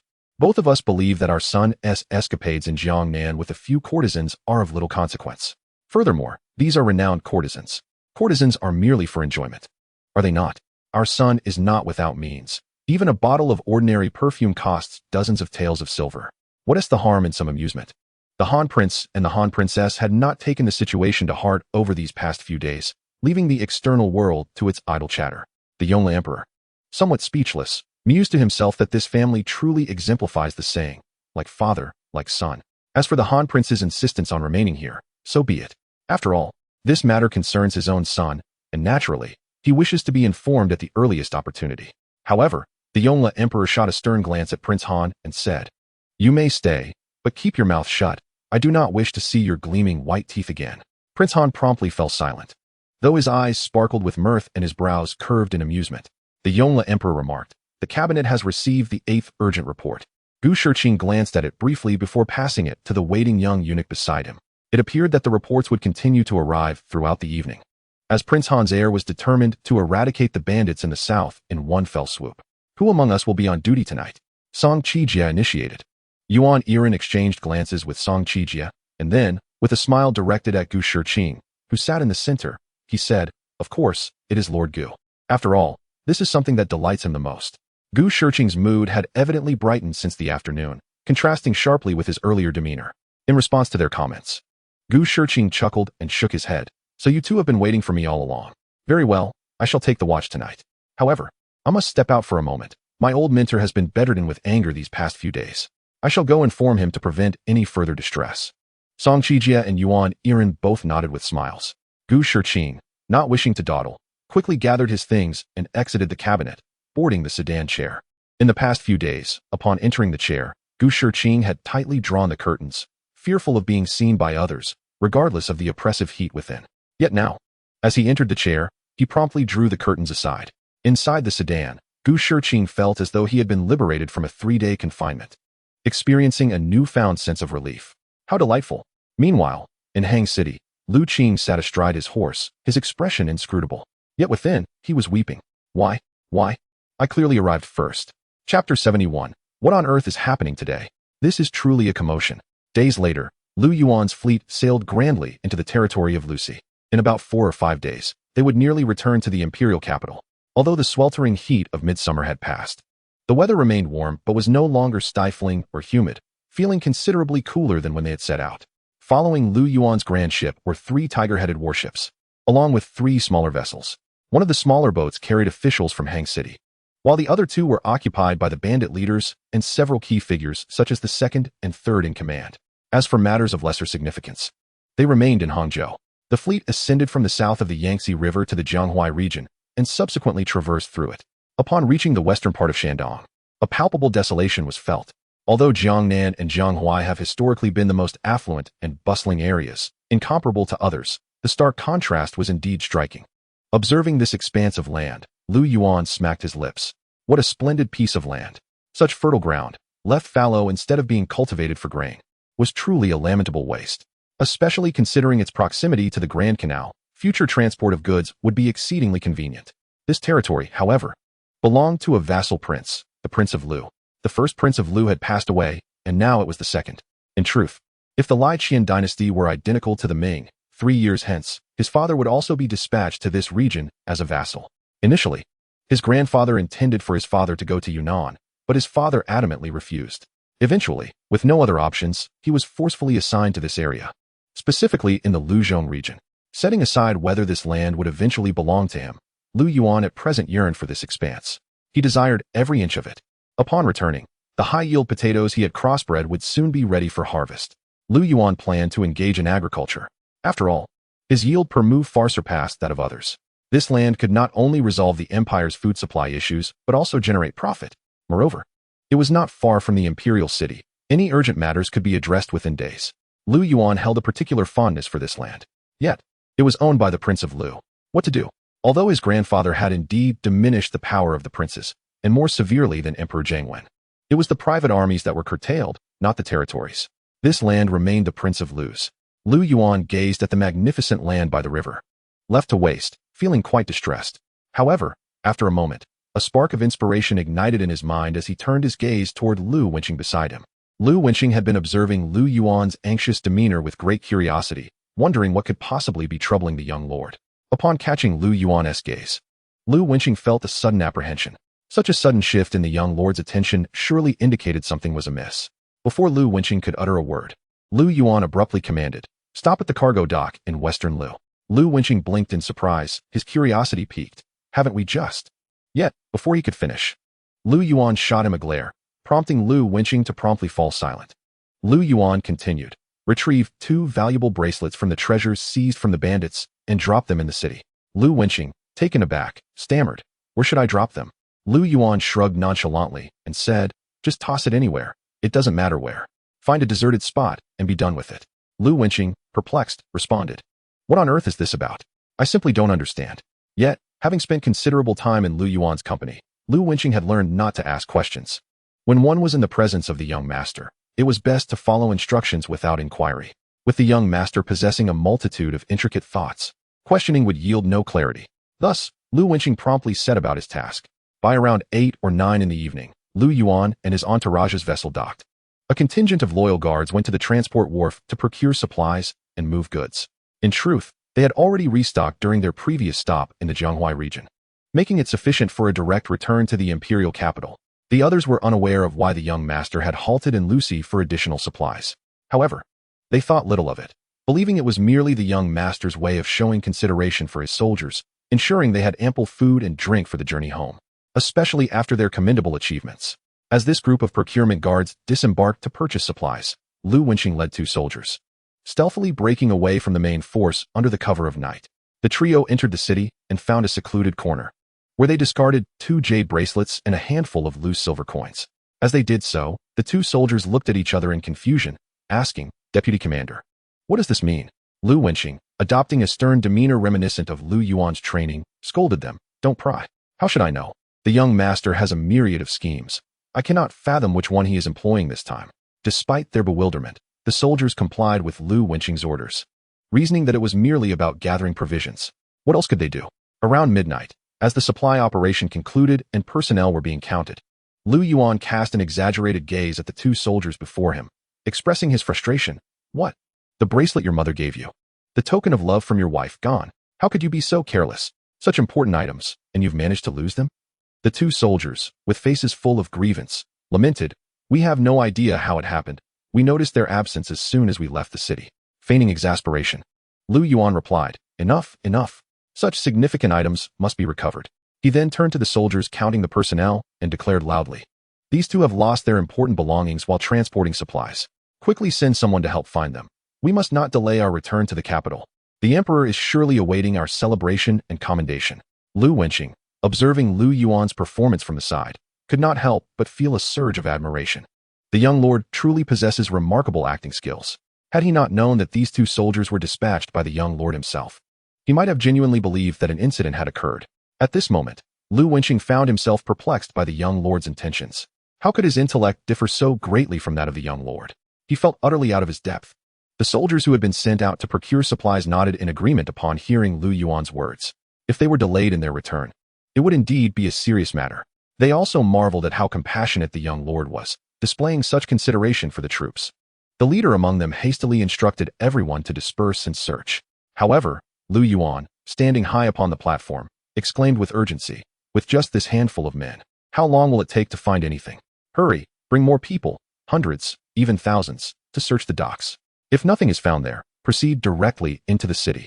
The head of the personal guards nodded repeatedly, looking to Lu Yuan for guidance. He swiftly ran to the 3 tiger-headed warships, took a whistle from around his neck, and blew it vigorously. "Assemble! Assemble!" Lu Yuan observed this scene with satisfaction.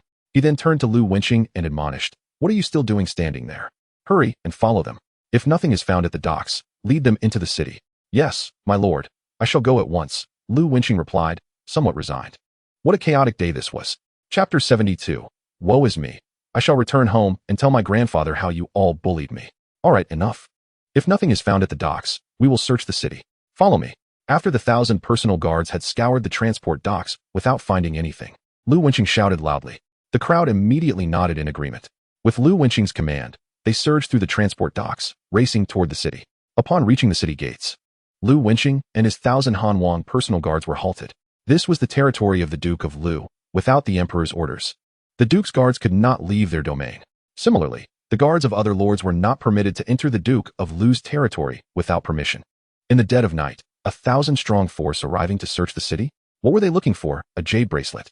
The guards at the city could not possibly allow them entry. Consequently, the Hanwang's personal guards grew anxious, as time was of the essence. They needed to find the item quickly to return to the imperial city, for delaying their return could jeopardize their chance for accolades and rewards. What a pity that would be. In an instant, chaos erupted in the vicinity. Soon, the royal guards of King Lu arrived, further intensifying the conflict.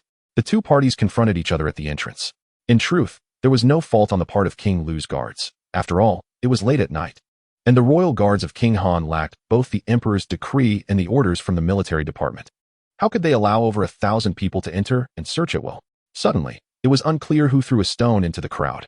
The 2 factions, already at odds, reacted explosively, akin to pouring cold water into a boiling pot of oil. Soldiers began to shove each other. Fortunately, the royal guards of King Han were merely searching for someone and were unarmed. Otherwise, the situation would have escalated into a brawl. As the situation grew more heated, Lu Yuan stood up from a nearby ditch, brushing off the dust from his hands. He then mounted the magnificent steed brought by Ling Ju and rode towards the city gate, shouting, "What is going on? What is happening?" As Lu Yuan approached, Lu Wenqing hurried over, cupping his hands in respect and declaring loudly, "The royal guards of King Lu do not permit our men to enter the city to search for anything."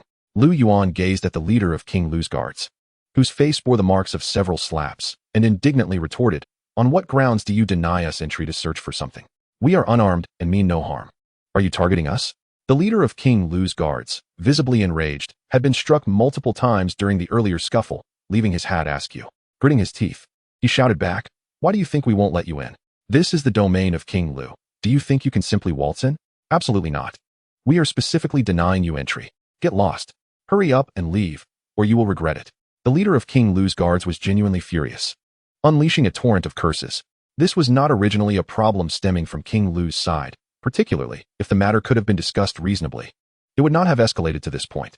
However, the royal guards of King Han approached with an aggressive demeanor, demanding to force their way in. What did that imply? Did they think the guards of King Lu were insignificant? If they were allowed to enter, would they still have their heads intact? Absolutely not. Denial of entry meant denial of entry. We are justified in this. What do we have to fear? Regardless of who you are, you shall not enter. After the leader's declaration, all 1,000 royal guards of King Han turned their gaze towards Lu Yuan, indicating that the moment he gave the command, they would act. "Everyone, let's confront them. Who are these people?" The elite of the three major camps. The guardians of the imperial city. These local guards are utterly insignificant. We have just returned from a victorious battle, brimming with enthusiasm.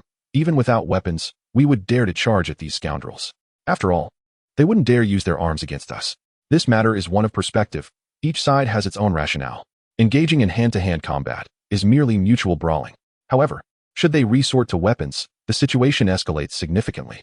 No one believes they would act so foolishly. All eyes turned towards Lu Yuan, eagerly awaiting his command. During these past few days in Hang City, the men had already begun to regard Lu Yuan as a true general.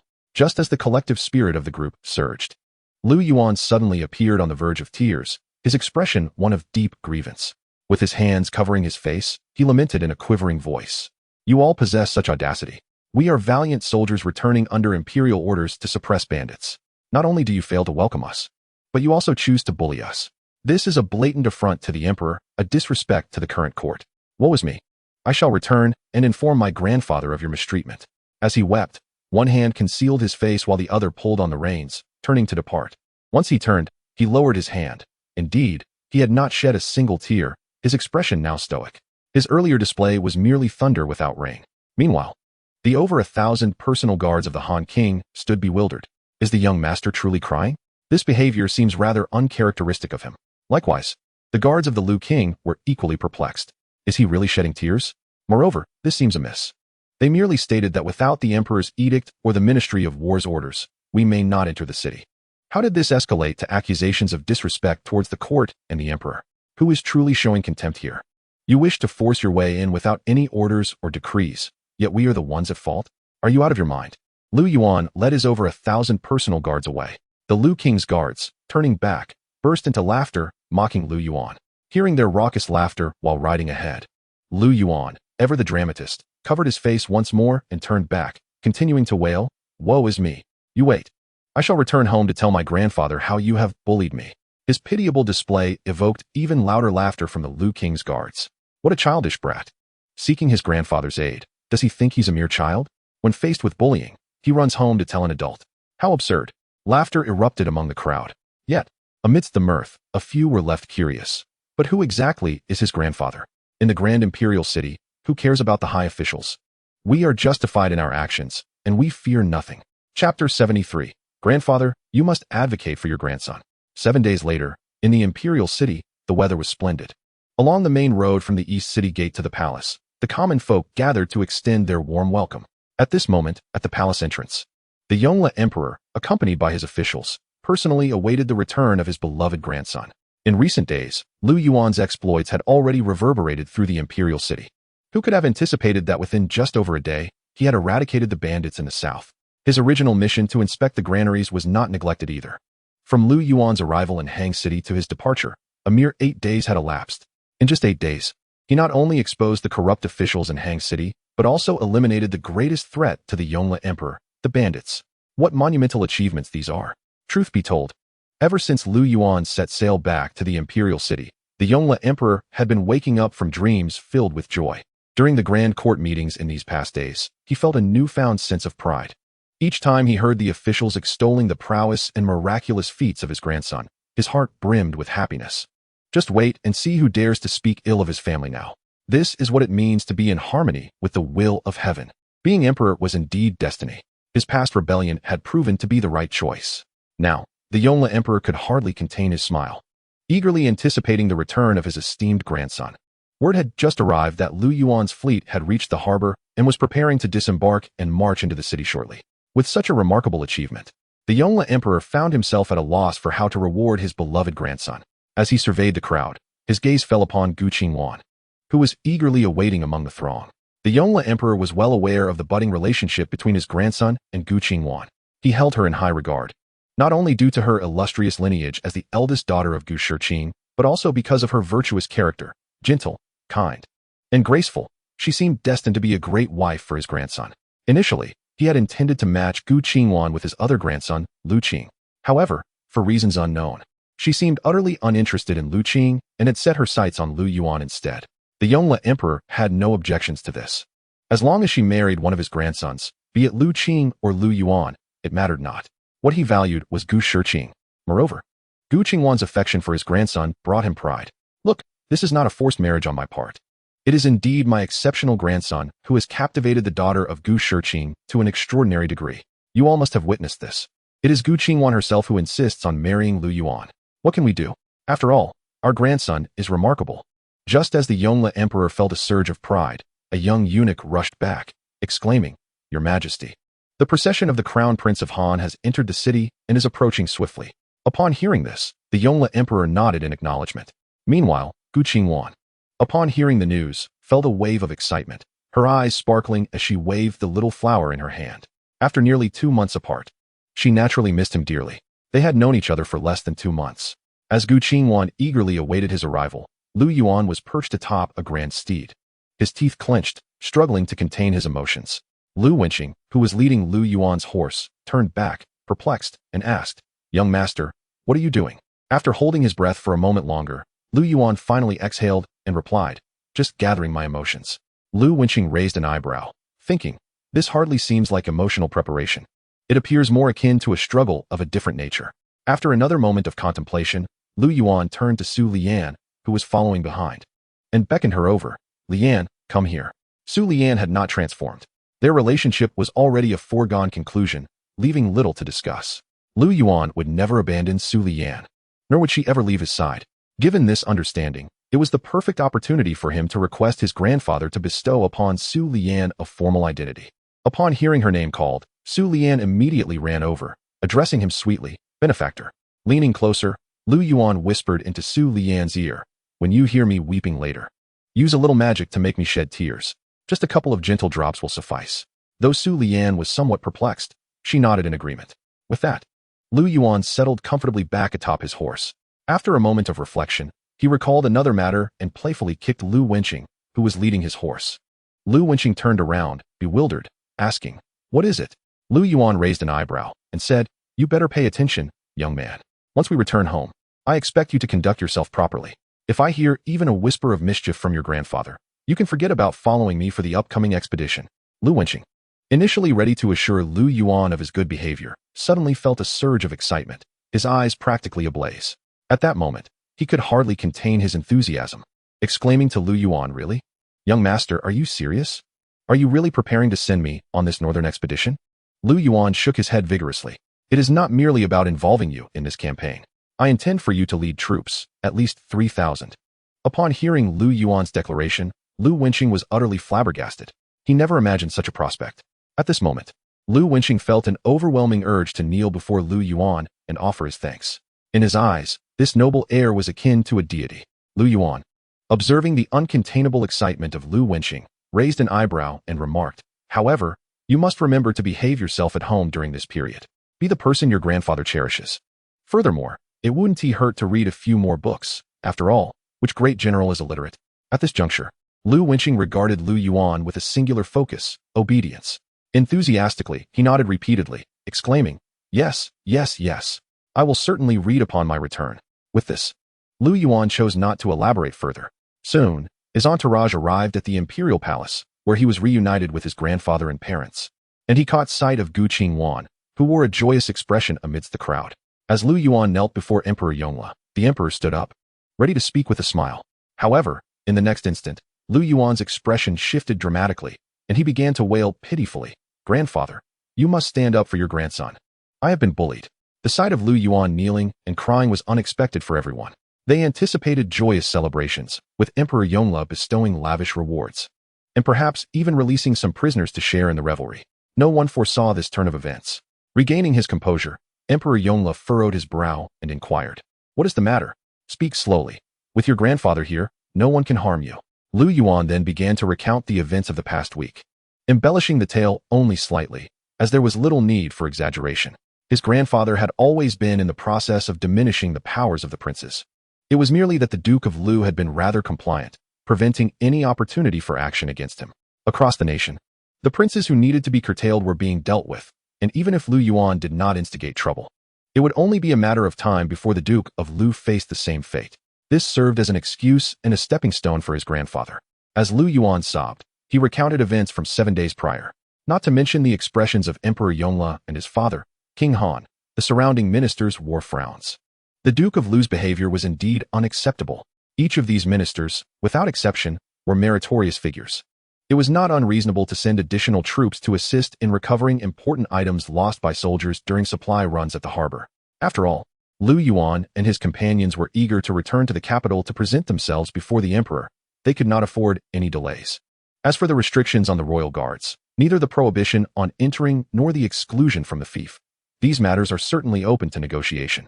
Moreover, regardless of the circumstances, these are the imperial guards of the Han Prince. Are they to be compared with the likes of the Duke of Lu? At such a moment, to adopt this stance and treat those who have rendered service in such a manner, what is your intent? Are you dissatisfied with the current dynasty? Or do you harbor other ambitions? Upon hearing Lu Yuan's remarks, the Yongle Emperor slammed his dragon throne and exclaimed in fury, "This is truly outrageous." Meanwhile, the Han Prince, who had been holding back his emotions for quite some time, could no longer contain himself upon hearing his father's words. He immediately interjected, "Father, allow me to lead the troops." After declaring this, the Han Prince turned to the kneeling Lu Yuan and continued, "My son, do not weep. I shall ensure that you do not suffer any injustice." The Yongle Emperor, with a stern countenance, commanded, "Han Prince, heed my decree." The Duke of Lu had always been quite honest, which is why the Yongle Emperor had refrained from taking action against him until now. However, he had not anticipated such an incident unfolding. It was clear that the Yongle Emperor could no longer indulge him. The surrounding ministers, too, offered no dissent. They lowered their heads in silence. After issuing his orders, the Yongle Emperor turned to the kneeling Lu Yuan and said, "Enough, enough, rise. After your arduous journey, there is no need for you to remain kneeling." Upon hearing this, Lu Yuan immediately expressed his gratitude. "Thank you, grandfather." His previous tearful demeanor vanished, replaced by a cheerful smile, leaving those nearby astonished by the rapid transformation of the Han Prince's heir. Subsequently, the Yongle Emperor regarded Lu Yuan with a smile. "My dear Yuan, do share with me what transpired in Hangzhou. How did you manage to resolve the case and eliminate the bandits in merely 8 days? I have been pondering this for days without arriving at an answer." Lu Yuan glanced at the ministers around him and the citizens not far away, quickly discerning why his grandfather had come to greet him personally. Nevertheless, he shrugged nonchalantly and replied, "Oh, it's nothing much. It was all thanks to my cleverness." Seeing Lu Yuan's demeanor, the Yongle Emperor chided him with a laugh. "Speak properly. First, tell me how you managed to eliminate the bandits with just 3,000 men in a little over a day. I have laid out all this for you, and you still wish to remain silent? You must explain, and you must do so thoroughly." Lu Yuan chuckled and promptly replied, "The key to this matter lies in my invention of a device I call the Thunderbolt. With this, I was able to eradicate the bandits in such a short time. On average, 400 to 500 men could capture a nest of bandits within the span of an hour." Knowing that his grandfather would inquire about this upon his return, Lu Yuan immediately gestured to summon his attention. 2 individuals approached, one carrying a large iron barrel and the other a bundle of explosives. Of course, the bundle contained no actual explosives, only a fuse. As soon as Lu Yuan brought the items forth, Han Wang, Zhao Wang, and several other military generals could hardly contain their excitement and hurried over. Even the Yongle Emperor rose promptly to inspect the offering. Although the specifics of Lu Yuan's anti-bandit strategy were not entirely clear to everyone, they could surmise that he had devised something remarkable. However, upon witnessing the contraption, they were somewhat taken aback. It appeared rather straightforward. The Yongle Emperor, after examining it with his two sons, expressed his astonishment, inquiring, "Is this truly effective?" The device was indeed uncomplicated, exceedingly so. In fact, many of the firearms within the three camps, particularly the divine mechanism camp, employed a similar method of propulsion. Yet, one might wonder why such an invention had not been conceived earlier. The answer lies in the fact that no one had thought of it before. It required a moment of inspiration. It is akin to the stirrup, a groundbreaking innovation that altered the course of history, which had only been invented during the Han Dynasty. Yet, horseback riding had existed for centuries. Although Lu Yuan's creation seemed simple and its principles comprehensible, the question remained, why had no one else devised something similar? The truth is, there had been no time traveler to spark the idea. Joking aside, while this seemingly straightforward cannon could be constructed by many, the ingenuity required to adapt its design was not easily attained. It was only someone as quick-witted and astute as Lu Yuan who could have conceived such a notion. After all, firearms and explosives had been around for many years. Why had no one previously explored this avenue? "This is remarkable, truly remarkable," the Yongle Emperor exclaimed, marveling at the large iron barrel. This invention not only addressed the current banditry issues in the south, but also promised to eliminate future threats. From this point on, the empire would no longer contend with mountain bandits. Who would dare to hide in the hills now? The Yongle Emperor circled the barrel, nodding appreciatively, continually exclaiming, "This is indeed splendid." Lu Yuan, with a beaming smile, continued, "With this device, and alongside the 3,000 elite soldiers my father provided me, valiant and skilled warriors, we shall surely eradicate the southern banditry in a single day. My grandfather must reward my father and these soldiers handsomely." Upon hearing this, Han Wang, who had previously worn an angry expression due to his son's mistreatment, finally broke into a smile. "Look at our wonderful son. As I ventured forth, my endeavors bore fruit, yet I did not forget my venerable grandfather." The Yongle Emperor, bemused, nodded with a hearty laugh before inquiring with curiosity, "How did you manage to eradicate the bandits and simultaneously deal with the corrupt officials in such a brief span of a day?" At this, Lu Yuan gazed at the Yongle Emperor and continued, "Grandfather, this undertaking did not transpire in a single day. I had been contemplating the apprehension of these individuals since my very first day in Hangzhou. I surmised that the officials in this prosperous region of Jiangnan could not possibly be virtuous. Surely, they must have numerous concubines and clandestine affairs. Hence I convened a grand assembly. While it appeared to be a frivolous gathering, the true intent was to bring these individuals together." Upon hearing this, the Yongle Emperor nodded, beginning to comprehend, yet he remained curious. Even if you locate these concubines and paramours, how could you compel them to speak so swiftly? Lu Yuan raised his head, a smile gracing his features as he replied, "Grandfather, do you recall the family banquet before my appointment, when you remarked that perfume was a frivolous indulgence? It is precisely this perfume that I employed." "Perfume?" At this revelation, the corners of the Yongle Emperor's mouth twitched involuntarily. "Oh dear, how unfortunate." Chapter 75. Woe is me. I cannot endure this any longer. Upon mentioning the perfume, the Yongle Emperor was reminded of an incident. When he learned of his grandson's assembly in Hangzhou, he had ordered the destruction of the perfume factory. A few days prior, when news of his grandson's remarkable achievements reached him, his thoughts had been solely focused on conveying messages and avoiding abductions, completely overlooking the fate of the perfume factory. He surmised that it must still lie in ruins. Alas, how careless of me to forget to restore the factory. In that moment, the Yongle Emperor watched Lu Yuan, who was animatedly recounting his tale, with a sense of agitation. Meanwhile, Lu Yuan continued with a beaming smile. It was indeed the bottles of perfume that persuaded these women to speak. At this juncture, Lu Yuan paused and, with a serious demeanor, added, "I owe a debt of gratitude to my third uncle. Without his Qingtsong guard, I would never have been able to locate those officials' paramours in such a brief period, nor would I have discovered their residences so swiftly. Had it not been for my third uncle, this endeavor would have been fraught with difficulties." Among the crowd, Prince Zhao observed Lu Yuan with a long-lost radiant smile, illuminating his previously somber expression. "Look at our fine nephew, truly deserving of the care I have bestowed upon him. See how he has come to present his achievements to us." Prince Zhao grinned widely. The Yongle Emperor, turning his gaze toward Prince Zhao, nodded slightly in approval. Lu Yuan then turned to Su Lian, who, taken aback, hurriedly knelt beside the road. Subsequently, Lu Yuan continued, "Furthermore, I must express my gratitude to a dear friend of mine, Su Lian." The Yongle Emperor, glancing at Su Lian kneeling beside his grandson, raised an eyebrow slightly. This woman was undeniably enchanting. From the moment his grandson's entourage arrived, the Yongle Emperor had taken notice, particularly when his grandson was on the ground, weeping profusely.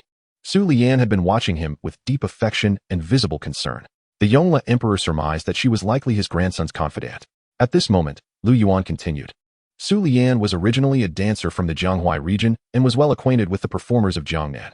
It was she who assisted my grandson in conversing with those women. Were it not for her, even with 100 vials of perfume, others would not have been able to extract information so swiftly. I truly owe her a debt of gratitude, and I hope you will reward her generously, grandfather. Upon hearing this, Lu Yuan hastily lowered her head and replied, the heir is like a rebirth for me. Without him, how could I have achieved my current standing? It is merely my duty to assist, and I dare not speak of rewards. Lu Yuan's words left the Yongle Emperor somewhat astonished. What was the meaning of this? Curiosity piqued, he inquired further, to which Lu Yuan responded with ease, as she had long prepared her explanation. She refrained from mentioning the transformation of the white fox and instead recounted how she had encountered Lu Yuan on his journey to Hangzhou, sharing her grievances and detailing how he had helped her reclaim her identity by apprehending the impostor who had posed as her by Westlake. Listening to Lu Yuan, the Yongle Emperor nodded slightly, contemplating her words. He clearly understood her statement regarding the false Lu Yuan who had tarnished her reputation by accompanying officials in Hangzhou. While the Yongle Emperor pondered, Lu Yuan turned to survey the crowd, then beckoned to Gu Qingwan among them. Gu Qingwan had been observing Lu Yuan and, having spotted Lu Yuan, was immediately struck by her beauty and striking pink hair, which made her stand out remarkably. The sight of Lu Yuan caused an inexplicable sense of anxiety to well up within Gu Qingwan, especially as Lu Yuan gazed at Lu Yuan with such tender affection. This heightened her unease. After several calls from Lu Yuan, Gu Qingwan finally noticed him. Regaining her composure, she quickly stepped out of the crowd and knelt beside Lu Yuan. Subsequently, Lu Yuan turned to the Yongle Emperor seated on the throne and smiled, saying, Grandfather, Gu Qingwan also played a significant role in this matter. Oh. Upon hearing Lu Yuan's words, the Yongle Emperor, Gu Shiqing, and Gu Qingwan were all taken aback. What relevance does this have to Gu Qingwan? Lu Yuan gazed at the Yongle Emperor and remarked, this matter hinges on perfume, and as a man, I confess I am not well versed in the intricacies of fragrances. The creation of these perfumes relies entirely on Miss Qingwan's expertise, and thus the credit rightfully belongs to her. Upon hearing this, Gu Qingwan quickly dismissed the praise, reluctant to take any credit. Yet, the Yongle Emperor felt a pang of anxiety. No, they had been discussing matters smoothly, and now the conversation had veered back to perfume. He hoped they would not dwell on this topic, especially concerning the perfume factory. As the discussion progressed, the Yongle Emperor hastily donned a smile, eager to divert the conversation. However, as fate would have it, before he could complete his thought, Lu Yuan struck at the heart of the matter with pinpoint accuracy. With a jesting demeanor, he remarked, I only hope, grandfather, that you were aware of my endeavors in Hangqing and did not, in a fit of rage, destroy my perfume factory. The Yongle Emperor? The ministers? The assembly? Could it be that this young man, Lu Yuan, could predict so accurately? Everyone was aware of the emperor's earlier order to demolish the perfume factory. Yet, they could not fathom that Lu Yuan had indeed learned of the events in the royal city shortly after arriving at the port. Lier had eagerly gone to the port to greet him, and upon their meeting, he had recounted all the recent happenings in the royal city. Lu Yuan was already well informed. Once Lu Yuan finished speaking, the atmosphere became somewhat somber. He then affected an expression of disbelief, gazing at the visibly embarrassed Yongle Emperor and exclaimed, Surely, grandfather, you wouldn't truly have destroyed it, would you? Huh. The Yongle Emperor, at this moment, Prince Han was looking up at a 45-degree angle towards the sky, attempting to cultivate a sorrowful expression. However, he struggled to maintain his composure, as the corners of his mouth betrayed him, curling upwards. He had longed to laugh, and now, in the next moment, Lu Yuan covered his face with one hand while the other playfully pinched Lu Yuan's backside. Startled, Lu Yuan blushed upon realizing it was Lu Yuan and allowed him to continue, understanding his intentions. She promptly cast a small spell. The next instant, Lu Yuan began to wail, Wah! I can't go on living. Truly, I cannot. My perfume factory. Chapter 76. The commoners will follow the Emperor will upon learning of the events in the royal city, particularly that his perfume factory had been destroyed. Lu Yuan contemplated his next steps. Do not speak, for the impact is quite profound. To be candid, the essence of luxury goods transcends mere exorbitance in price. Historically, to successfully market a product, one must possess the art of storytelling. Without delving too far back, consider the unique specialties of various regions across the globe. Oftentimes, one may stumble upon tales of a humble vendor or a chef from centuries past, who, while preparing an ordinary dish, inadvertently made a slight miscalculation or overslept, leading to an unexpected culinary marvel. This is the quintessence of storytelling. Moreover, luxury items require not only a compelling narrative, but also societal endorsement, a collective consensus akin to the acceptance of currency. If one acknowledges the value of a currency, it becomes functional. If not, it is merely a piece of paper, rendering it worthless. The emergence of luxury goods necessitates the passage of time for their establishment. In contemporary China, for instance, the presence of luxury brands is scant.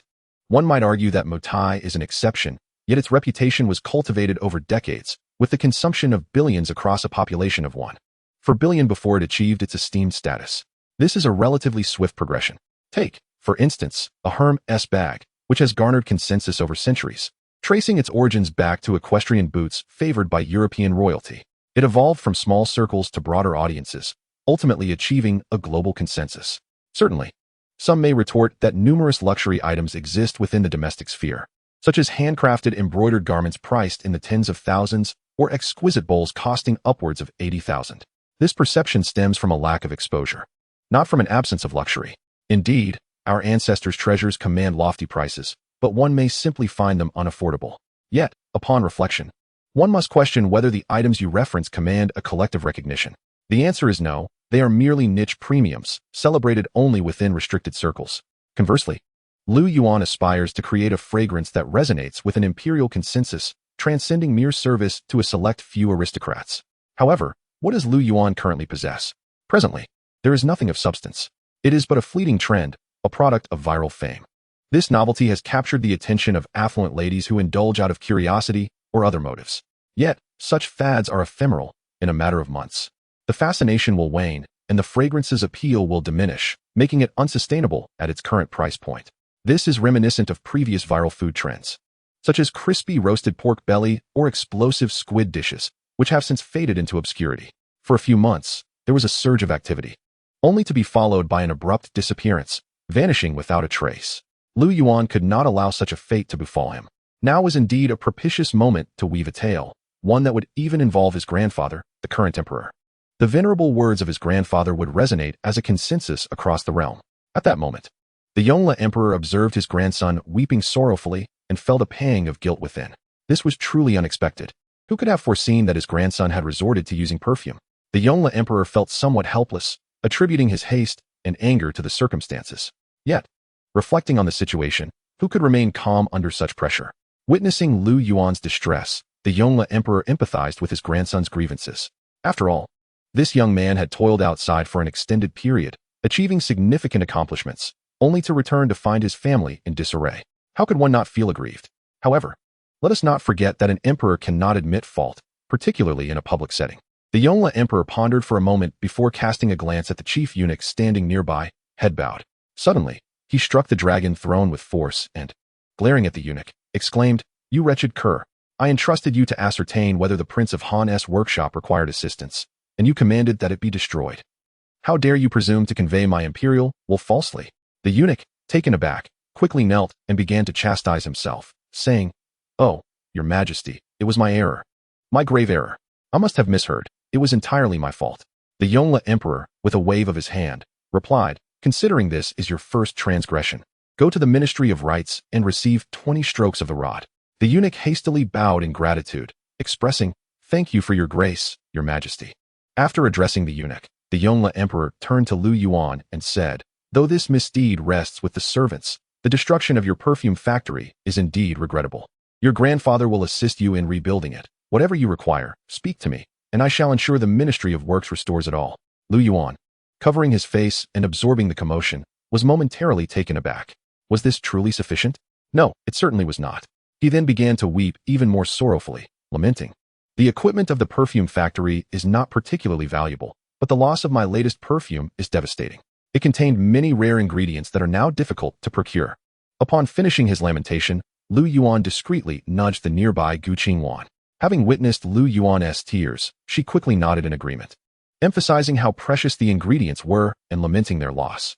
Upon hearing this, the Yongle Emperor promptly reassured, "If you lack any spices, simply request them from the Ministry of Rights. Regardless of their nature, as long as the ministry has them, you shall have them." Hearing this, Lu Yuan withdrew his hand with satisfaction. This was the first step, and it was nearly sufficient. There were several more steps to follow. There was no need to rush. One must proceed gradually. He had numerous schemes awaiting his grandfather's indulgence. Looking at the Yongle Emperor with a grin, he said, "Grandfather, you said it yourself. There shall be no backing out." The Yongle Emperor was taken aback, thinking, is my grandchild's mood so fickle? One moment he is tearful, the next he is jovial. It seems I may have been somewhat deceived. However, the Yongle Emperor did not dwell on it too much, acknowledging that the fault lay with himself. He then stated, "Of course, as long as the ministry has it, you may take whatever you wish." Subsequently, the Yongle Emperor turned his gaze towards Lu Yuan and the two others kneeling before him, preparing to address the matter at hand. It was not to be trifled with.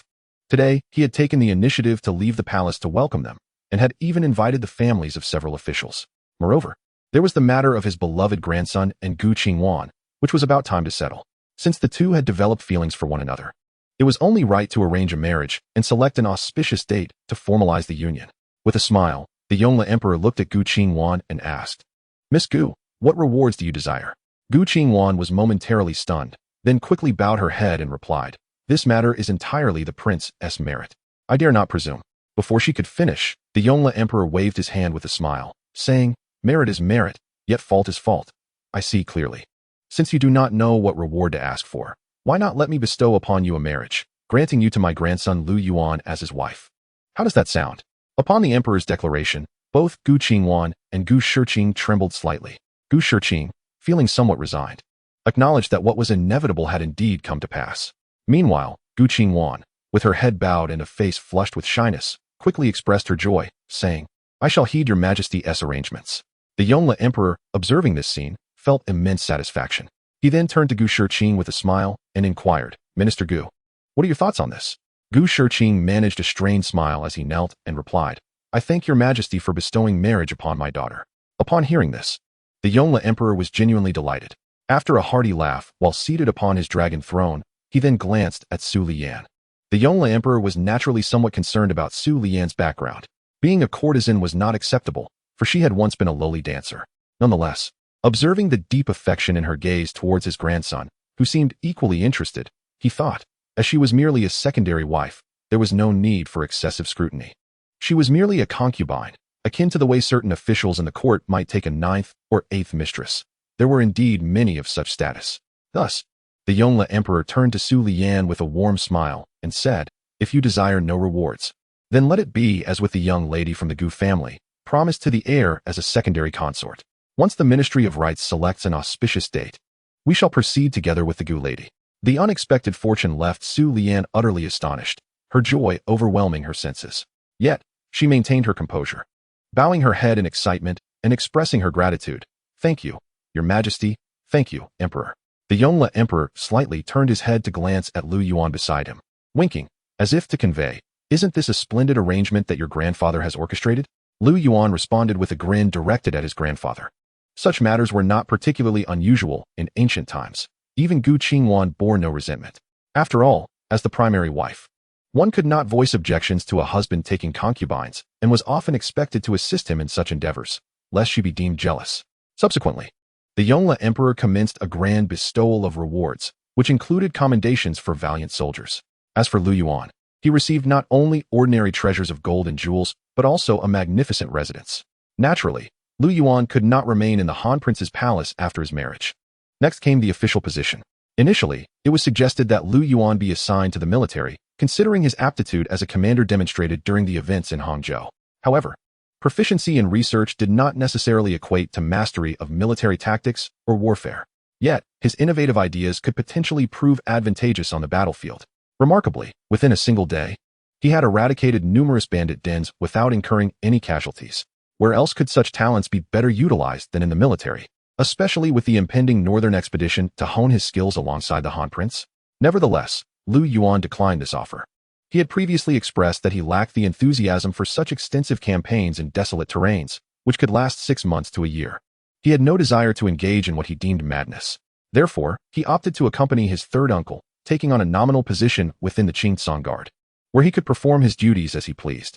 This decision, however, displeased the Han Prince, who questioned why his son would choose to associate with others. Meanwhile, the normally stoic Zhao Wang was now grinning broadly. Lu Yuan remained steadfast in his choice. prompting the Yongle Emperor to consider the matter and ultimately grant his approval. After all, while Lu Yuan might not excel in leading troops into battle, he had proven himself to be an exceptional investigator. Recognizing his grandson's passion for solving cases, the Yongle Emperor sanctioned his decision to serve in the Qingtsong Guard. The Han Prince, however, was still dissatisfied. Preparing to return home to have a serious discussion with his son. Why would you engage in warfare with me when you could be involved in such underhanded dealings with your uncle?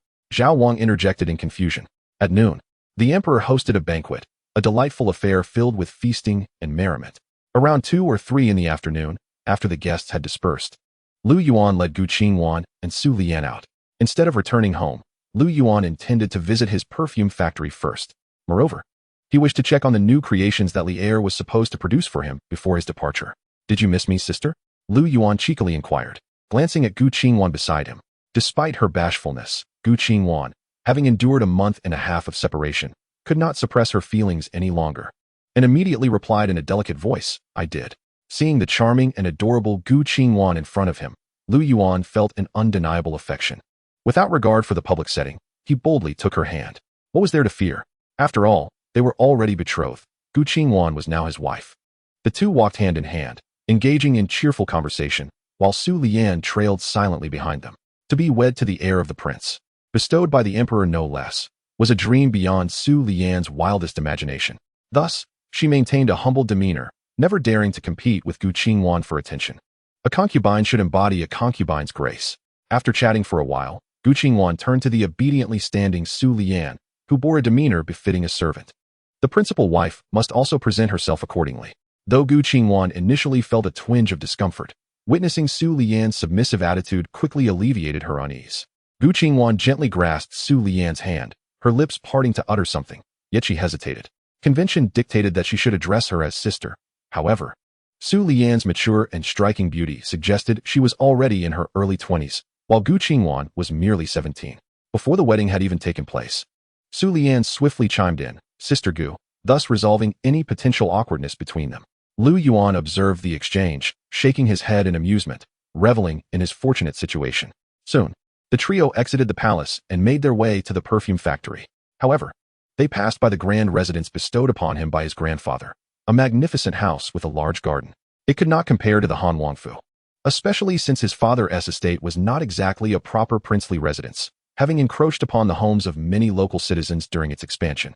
Nevertheless, although the heiress residence was not as grand as the Han Wangfu, it sufficed for Lu Yuan and the three of them. Upon their arrival, they found the courtyard bustling with activity, as the officials from the Ministry of Works had already begun renovations on the house, indicating a busy period ahead. Some houses must be entirely demolished and rebuilt. Ordinarily, one would wait for the completion of the house before Lu Yuan's grand wedding. However, given the timeline, it would take at least 4 to 5 months.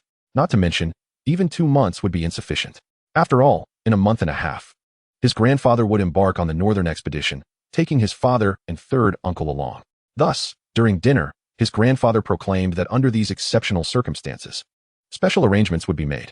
This month, the Ministry of Rites would select an auspicious date for Lu Yuan to marry, ensuring a lively celebration with everyone present. Otherwise, once the war concluded, who could predict when the wedding would be? Could they allow the young couple to remain unwed indefinitely? As for accommodations, they would temporarily reside in the Han Wangfu until the heir's residence was ready. Time flew by like a fleeting shadow, and soon the 15th day arrived, the day of Lu Yuan's wedding. Seizing the auspicious moment, Lu Yuan donned the attire of a groom, mounted on a magnificent steed, followed by a grand procession and musicians. The streets echoed with joyful sounds, as candy and peanuts were scattered along the way. Upon arriving at the Gu residence to fetch his bride, Lu Yuan's gaze fell upon Gu Shiqing. Her expression was ambiguous, neither entirely joyous nor displeased. Yet Lu Yuan felt elated. Dismounting, he beamed at Gu Shiqing and cheerfully exclaimed, esteemed father-in-law. Inwardly, he thought, old dang, I have arrived.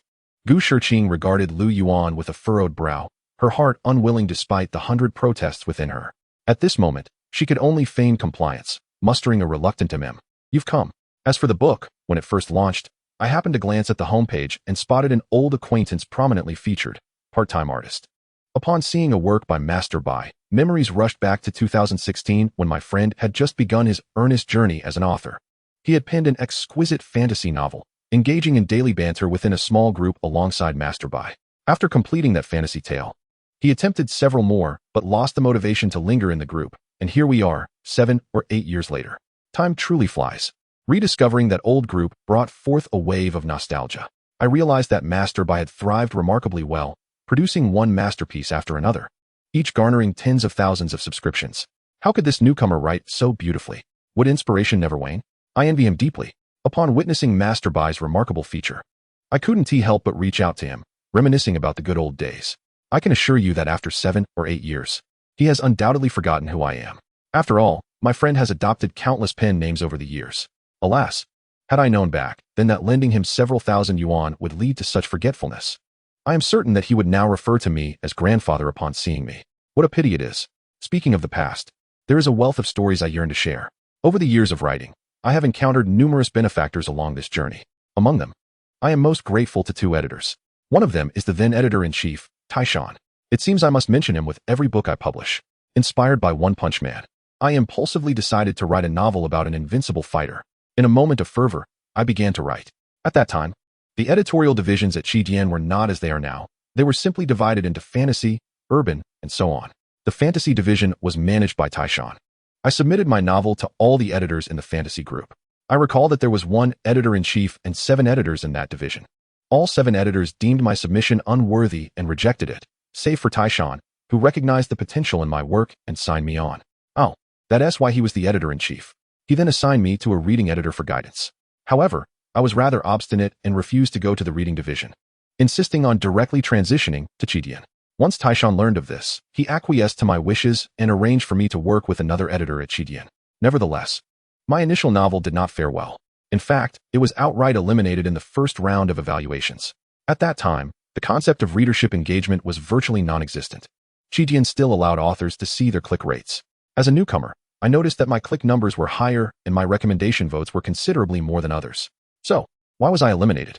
I felt as if I possessed an unwarranted bravado, and that very night, I fervently penned a lengthy complaint to Taishan, accusing Jade of unfair practices, proclaiming, "You are blind to true talent.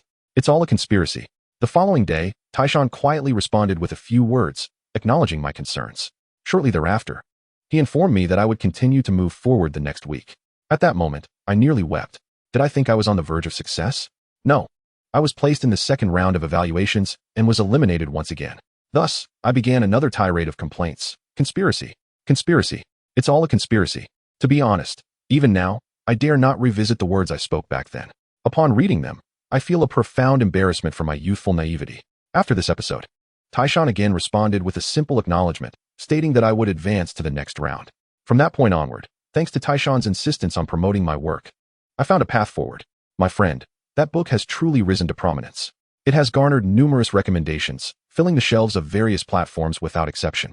As for my own work, it has indeed lived up to the expectations set by my esteemed mentor. The subscription rate has exploded, with a single strong recommendation leading to an increase of 6 or 7,000 followers, making it the top contender of the period. I recall it was launched with merely 13 subscriptions, ultimately achieving a remarkable 2,500. This subscription rate, particularly in an era rife with piracy, is commendable even by today's standards. Of course, one cannot claim that the quality of my writing was exceptional. The primary allure lay in its novel premise. In 2016, the fantasy genre on platforms like Jade was dominated by narratives steeped in sorrow and revenge, with protagonists often facing rejection and oppression. My book, however, commenced with an invincible protagonist, a stroke of luck that paid off splendidly. Regardless of the outcome, I did not disappoint my mentor. After completing that book, I found myself struggling to maintain momentum, as its success was largely attributed to a creative spark and editorial support. I, myself, lacked substantial talent. Once that creative flair diminished, my subsequent efforts floundered. I felt disinclined to reach out to my mentor for guidance. Years later, when I finally thought of him, I discovered he had moved on to other endeavors. I am uncertain of his current pursuits, yet I am confident that someone as capable as he will excel in whatever he undertakes. I wish him all the best and a harmonious family life. Once a fledgling author whom he casually signed, I have now transitioned into a full-time writer, having penned novels for 7 or 8 years. While I have not achieved remarkable fame, my perseverance has endured. The second individual I owe my gratitude to is my current chief editor, Brother Shu, also known as Wudo. I was familiar with him long before, dating back to 2016, when he was a mere editor within the urban fiction department. During our conversations in small groups, I often witnessed urban authors affectionately referring to him, calling him Brother Shu. At that time, I was oblivious to his significance, as my focus was solely on fantasy writing. Their endearments toward him struck me as somewhat excessive. Brother Shu? What a peculiar name. Their affectionate titles seemed aimed at garnering more recommendations from the editor. After all, recommendations were at the discretion of the editors, who wielded considerable influence over an author's fate. However, this was a small group, and the editor was absent. Why the need for such flattery? Who were they trying to impress? That was my sentiment at the time. Now, however, I find myself wishing to be of service to Brother Shu for a lifetime. Come, fellow writers, join us in writing. Let us all gather at Qijian's 11th group and serve Brother Shu together. Trigu is truly the most distinctive editor I have ever encountered. Having spent many years writing, I have worked with no fewer than 20 editors. Yet, Trigu stands apart from the rest. He possesses an extraordinary charisma that is unparalleled. Typically, when conversing with other editors, there exists a palpable distance between the author and the editor, creating a sense of opposition. The editor represents the company. While the author is merely an employee, one is the superior and the other, the subordinate, inherently at odds. However, with Trigu, it is entirely different. There is an unmistakable closeness, as if we are allies facing the challenges of the literary world together. This intimacy is not merely a facade born of casual banter or the occasional expletive. Trigu is refined and never resorts to vulgarity. After all these years, I have come to feel a familial bond with him. I first met Trigu around 2021, during a time when I was struggling to write a fantasy novel. My then editor had vanished, seemingly reassigned to another team. One evening, Trigu reached out to me, offering his assistance moving forward. At that moment, I had encountered similar situations far too often, having seen countless editors come and go over the years. Initially, I was reluctant to engage with Trigu, as my thoughts were consumed with the idea of leaving. Back then, the state of the literary platform was somewhat disheartening. Issues with free content and piracy were rampant, leading many authors to abandon ship and seek greener pastures elsewhere. I, too, was tempted by the prospect of escape. Convinced that I could no longer continue with my current work, I had even prepared a new manuscript, contemplating departure within days. During this critical juncture, Trigu reached out to me, inquiring whether I intended to embark on a new project, given that my old work had stagnated. He offered to assist me in exploring popular themes and provided insightful analysis late into the night. It felt inappropriate to dismiss him while I was preoccupied with thoughts of fleeing. I found myself intentionally ignoring him at times, but after several encounters, I felt a pang of guilt. I am a human being, not a creature lacking empathy. It simply felt wrong to disregard someone who was so invested in my success.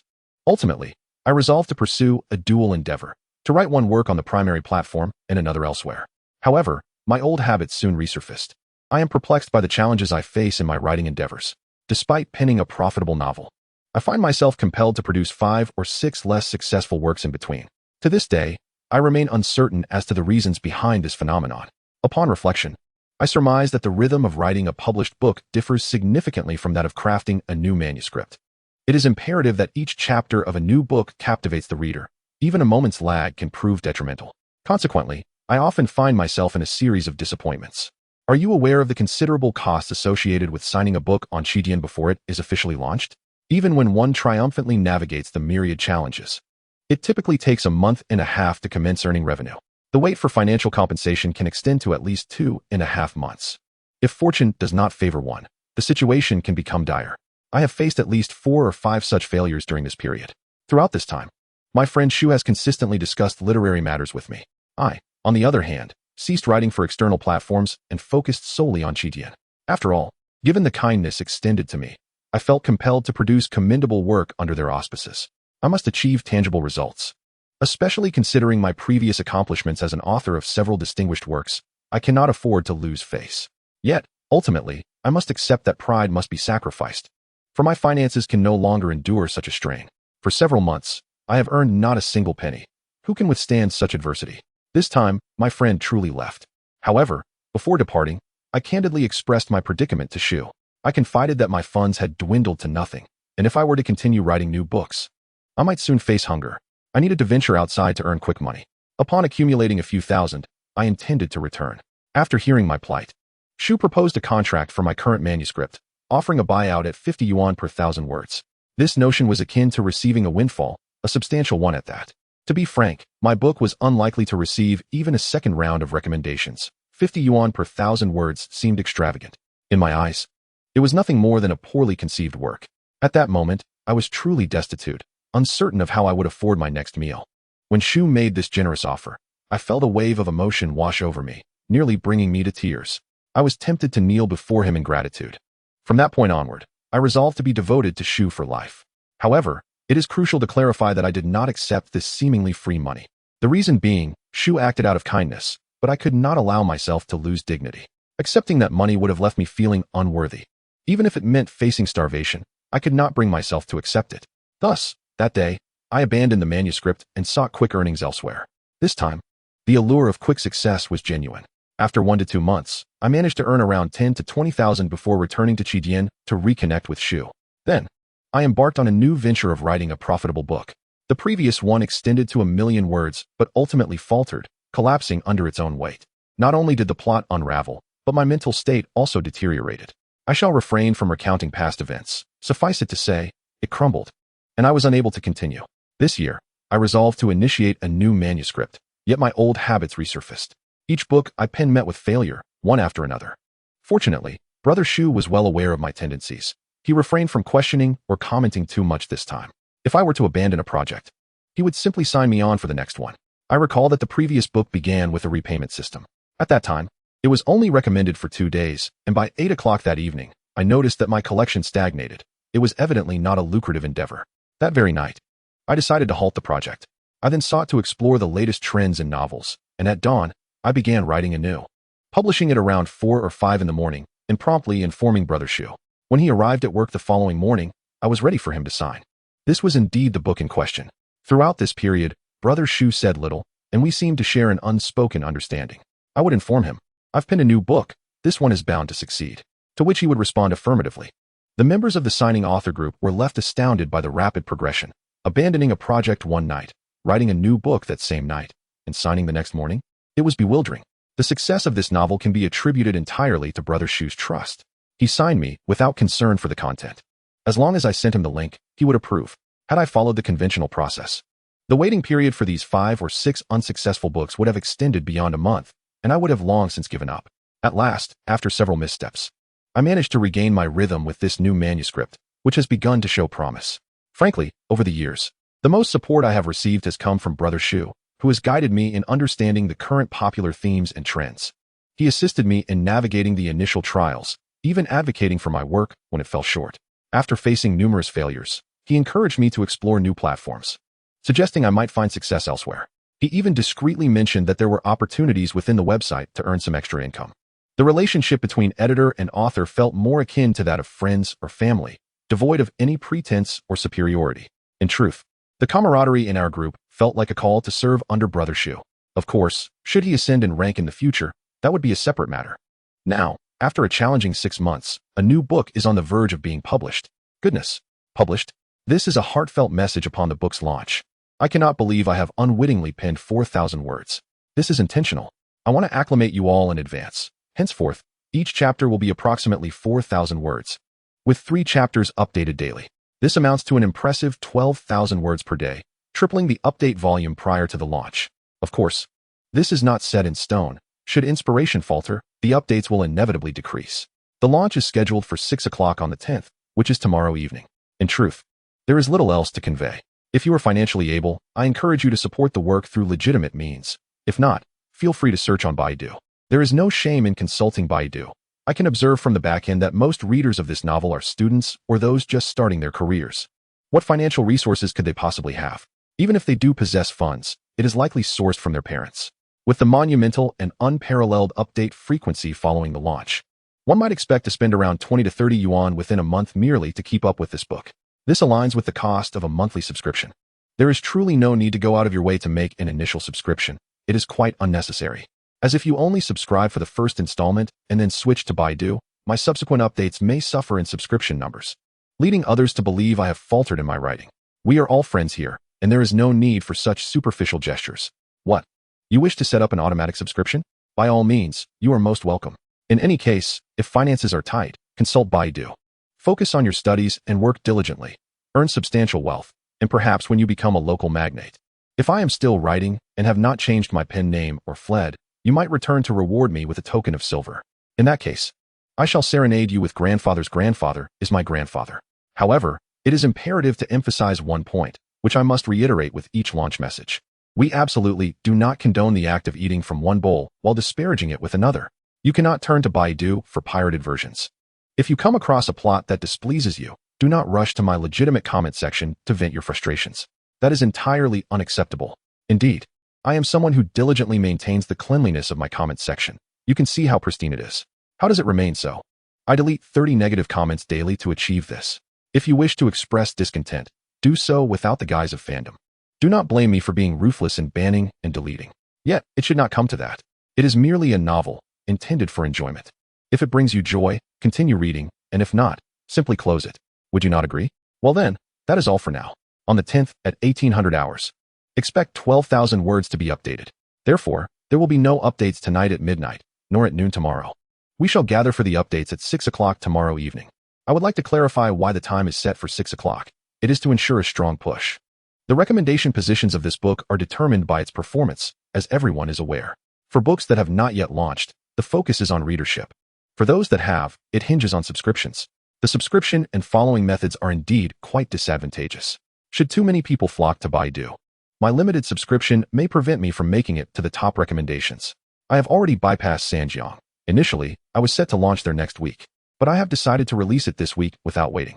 Thus, I must secure that prominent recommendation, or else this book will meet its demise. Tomorrow is the day for arranging promotions. I will request the editorial team to consider my follow-up for a recommendation. Once they have completed their arrangements after 6 o'clock, and as they prepare to leave for the day, I will discreetly release my work. This time, we shall forego any ostentatious displays and instead release it quietly. Furthermore, future updates will no longer be staggered. All will be released in one fell swoop. I look forward to seeing you tomorrow at 1800 hours. Chapter 78 this morning. My wife tidied up things for me. Is it appropriate? The subsequent procedure is rather straightforward. The Ministry of Rites has been rehearsing for several days now. We will proceed methodically and steadily. After escorting Gu Qingwan from the Gu residence, everyone ventured to the Han Prince's mansion. Su Lian, as a secondary wife, naturally need not don the phoenix crown and bridal attire for the marriage ceremony. However, as it is her first entrance, she accompanies Gu Qingwan, thus participating in a grand wedding ceremony. Acting as a maid, Su Lian assists Gu Qingwan in kneeling before heaven and earth, as well as before the Han Prince and his princess in the main hall of the Han residence. For a moment, Lu Yuan's beautiful wife and concubine drew envious glances from those around.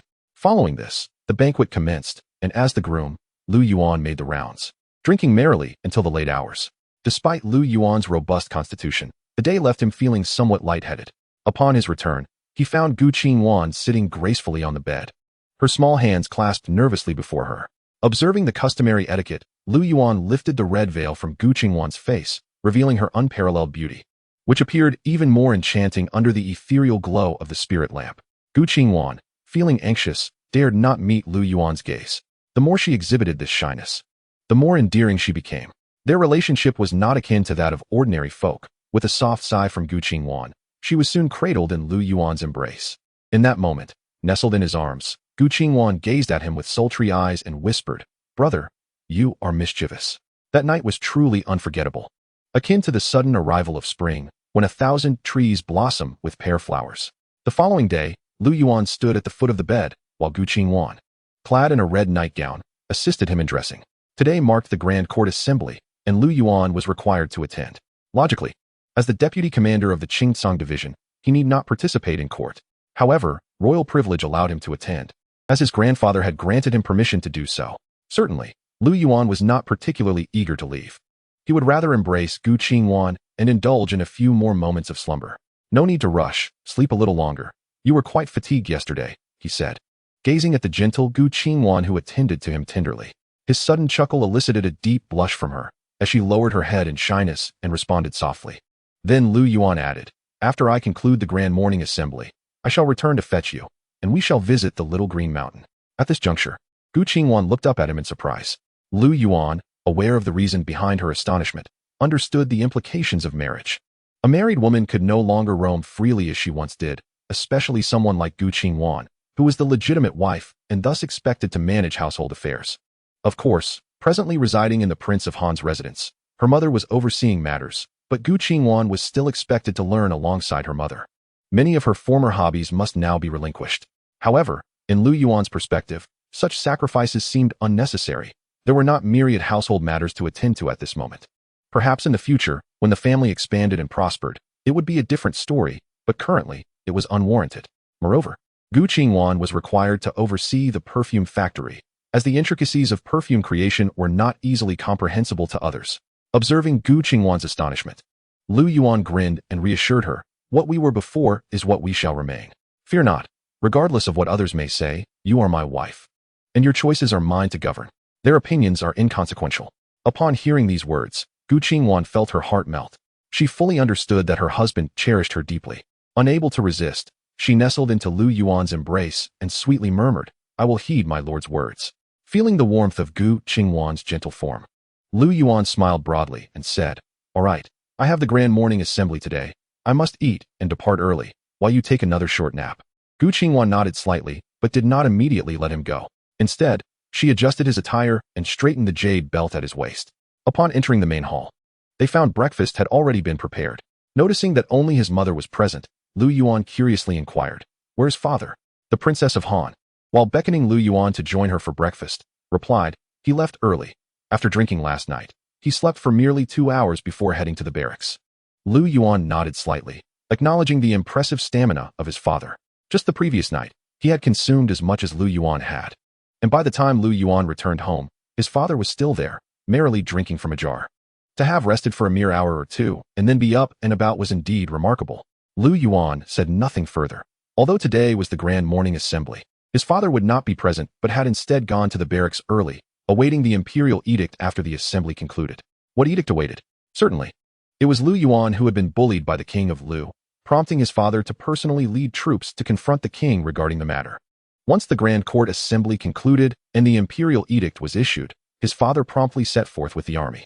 Subsequently, Lu Yuan took his seat and began to partake in breakfast when the Han Wangfei inquired curiously, "Where's Qingyuan? Why has she not joined us for the meal?" Lu Yuan waved his hand dismissively, mumbling between bites, "I let her sleep in a bit longer." Upon hearing this, the Han Wangfei cast a disapproving glance at her son, remarking, "At least you have some conscience. She's a maiden experiencing this for the first time. How could you be so inconsiderate? It's already 2 or 3 in the morning, and you still kept her awake. Aren't you worried about exhausting her?"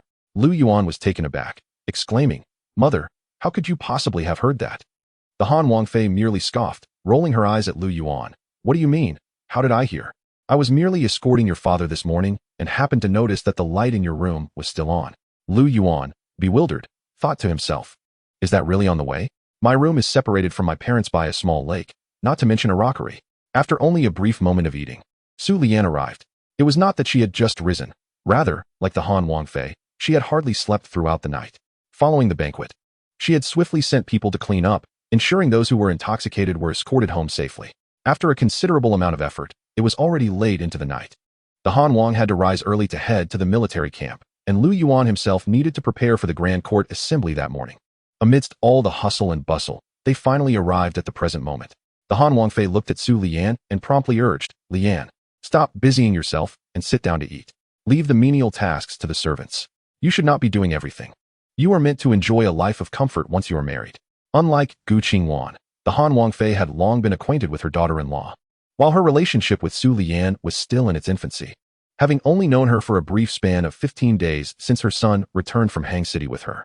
To be frank, when Su Lian was first introduced, the Han Wangfei was not particularly fond of this woman with pink hair. Firstly, her lowly status as a dancer was a concern. Secondly, her striking beauty seemed to embody the allure of a seductress, a potential source of trouble. This was indeed the Han Wangfei's initial impression. However, after these 15 days, Su Lian had genuinely endeared herself to the Han Wangfei. After all, Su Lian was over 100 years old, and her age as a demon differed significantly from that of humans. Additionally, her keen ability to read emotions and bring joy to others had made her increasingly cherished by the Han Wangfei. Over these 15 days, they had grown so close that they resembled mother and daughter. The Han Wangfei now delighted in bringing Su Lian along wherever she went. Su Lian settled beside Lu Yuan, gazing at the Princess of Han with a gentle smile. "It's nothing, mother, I'm not tired." The Princess of Han playfully rolled her eyes at Su Lian and replied with a smile, "Even if you're not tired, that won't do." Meanwhile, Lu Yuan, busily devouring his meal, mumbled, "You should listen to our mother. She cares for you." Hearing Lu Yuan's words, Su Lian felt an overwhelming sense of happiness and turned to the Princess of Han with a sweet smile. "Yes, I will listen to mother. Witnessing this scene, the princess of Han's heart swelled with joy, and while savoring her porridge, she remarked, "How wonderful. Yesterday, it was Yuan. Today it's your turn, Lian. Do your best, and bear a few more sons for Yuan. Even if they are born as illegitimate, mother will love them just the same." Su Lian was momentarily taken aback, then shyly lowered her head and softly replied, "I understand, mother." After the meal, Lu Yuan stepped outside, swiftly mounting his steed. Looking back at his mother and Su Lian at the door, he grinned. "All right, you both should go and take a good nap." He then turned to Su Lian with a mischievous smile. "Lian, make sure to rest well, for tonight your husband will attend to you properly." Upon hearing this, Su Lian's face flushed crimson. The princess of Han could not help but roll her eyes and scold playfully. "Oh, you little rascal, speaking such things in broad daylight. Are you trying to embarrass Lian? Hurry along." Embarrassed? Su Lian was hardly shy. Her bashful demeanor was merely an act for the princess of Han. Hidden behind her, Su Lian gazed at Lu Yuan with enchanting eyes, her expression suggesting, "Hurry back, my dear husband, I await you." Lu Yuan sighed. Realizing why the emperor was reluctant to attend morning court, he then rode off leisurely towards the palace. 15 days may seem brief, yet much has transpired. Besides their marriage, the perfume factory has been rebuilt. During these 15 days, Lu Yuan has meticulously crafted his fragrance into a luxury brand. As previously mentioned, luxury goods must tell a story. What could be more captivating than a tale of being wronged by the current emperor, only for the truth to emerge? The story unfolds as follows. Just when the precious perfume from Qinshin Pavilion was about to be completed, the emperor's men destroyed it. The perfume furnace lay exposed, unmonitored, coinciding with a few light showers. Though it seemed as if the fragrance had been ruined, to everyone's surprise, the rain enhanced it beautifully. Thus, this perfume, which symbolizes the bond between the Han prince and the young lady of the Gu family, coincided perfectly with the emperor's bestowal of marriage. Therefore, it was aptly named Deep Affection amidst the drizzling rain. See, the story has indeed come to life. Once again, the gentle rain falls, entwined with the essence of love. This ambience suffices, yet Lu Yuan seeks out his grandfather, requesting a character to be bestowed upon him. Deep Affection, Misty Rain, these 6 grand characters are now etched upon a glass bottle, a direct impression of his grandfather's writing. How splendid it is! Who would resist purchasing this fragrance? It bears the characters bestowed by the reigning emperor himself. One can only marvel at its opulence. Moreover, the phrase Deep Affection, Misty Rain conveys such profound beauty, embodying the essence of love. Does it not resonate with the hearts of those noble ladies? Which affluent matron does not yearn for a love steeped in such sentiment with her husband? A purchase is imperative, even at 100 taels a bottle. It must be acquired. As for whether the Yongle Emperor is aware that his beloved grandson is weaving tales and peddling his bestowed characters for profit, he is certainly in the know. Yet, he finds himself at a loss for words. How could he express his displeasure? After all, it was he who facilitated the establishment of the perfume factory. What could he say? Thus, while the Yongle Emperor feels a pang of frustration at this audacious young man capitalizing on his characters, he is ultimately left without recourse. Upon coming to his senses, he merely chuckles and scolds him lightly, choosing to disregard the matter thereafter. In these recent days, aside from the fragrance, there are also the hybrid potatoes cultivated by Lu Yuan. With the blessing of the Shin Gnome, their success is assured. The time has come for cultivation. Today, Lu Yuan intends to acquire land during the Grand Court Assembly. Once he secures land from the Duke of Lu, he will prepare to sow. Furthermore, prior to his journey to Hangzhou, he had instructed Li Er to procure some new innovations, which have now emerged with promising results. Upon returning home from the Grand Assembly today, Lu Yuan plans to further experiment with them. In addition to these endeavors, Lu Yuan must undertake a task of great significance, upgrading the stamping machine. Within Lu Yuan's craftsmanship lies a plethora of remarkable innovations, truly epic-making in their potential. However, the stamping machines available here are woefully inadequate, rendering many of his ideas unfeasible. Now that his ventures are on a profitable path, with factories poised to arise in the Jiangnan and Jianghuai regions, Lu Yuan envisions a future of boundless wealth. With financial resources at his disposal, he can contemplate enhancing the stamping machines and developing machine tools. Without delving into steam engines or internal combustion engines just yet, the immediate goal is to produce bullets. Following that, he intends to create a lathe for rifling barrels, bypassing flintlock and smoothbore firearms to directly manufacture bolt-action rifles akin to those of World War II. With such advancements, provided the logistics are adequately supported, the dream of a realm without a sovereign in the northern deserts can truly be realized. In any case, regarding each matter at hand, Lu Yuan had meticulously devised his plans, intending to proceed methodically. Upon arriving at the imperial palace, He dismounted and made his way into the inner sanctum. Along the way, he encountered several ministers, some of whom had indulged in merriment at Lu Yuan's residence the previous day. Naturally, he exchanged greetings with them. After casually engaging for a while, he soon spotted a familiar figure ahead.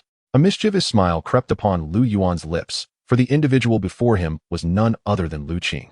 If Lu Yuan had the privilege of attending court, Lu Qing could certainly do the same, having arrived much earlier. Seeing Lu Qing, Lu Yuan quickened his pace, cheerfully exclaiming, "Oh, brother, why didn't you indulge in a few more cups yesterday?" Lu Qing had come to deliver a gift the day before, but had left without partaking in any meal. Upon hearing Lu Yuan's voice, Lu Qing glanced back, feeling a surge of irritation. What else could it be? He thought. Noticing Lu Qing's silence, Lu Yuan chuckled, raising an eyebrow as if he had stumbled upon something of great significance.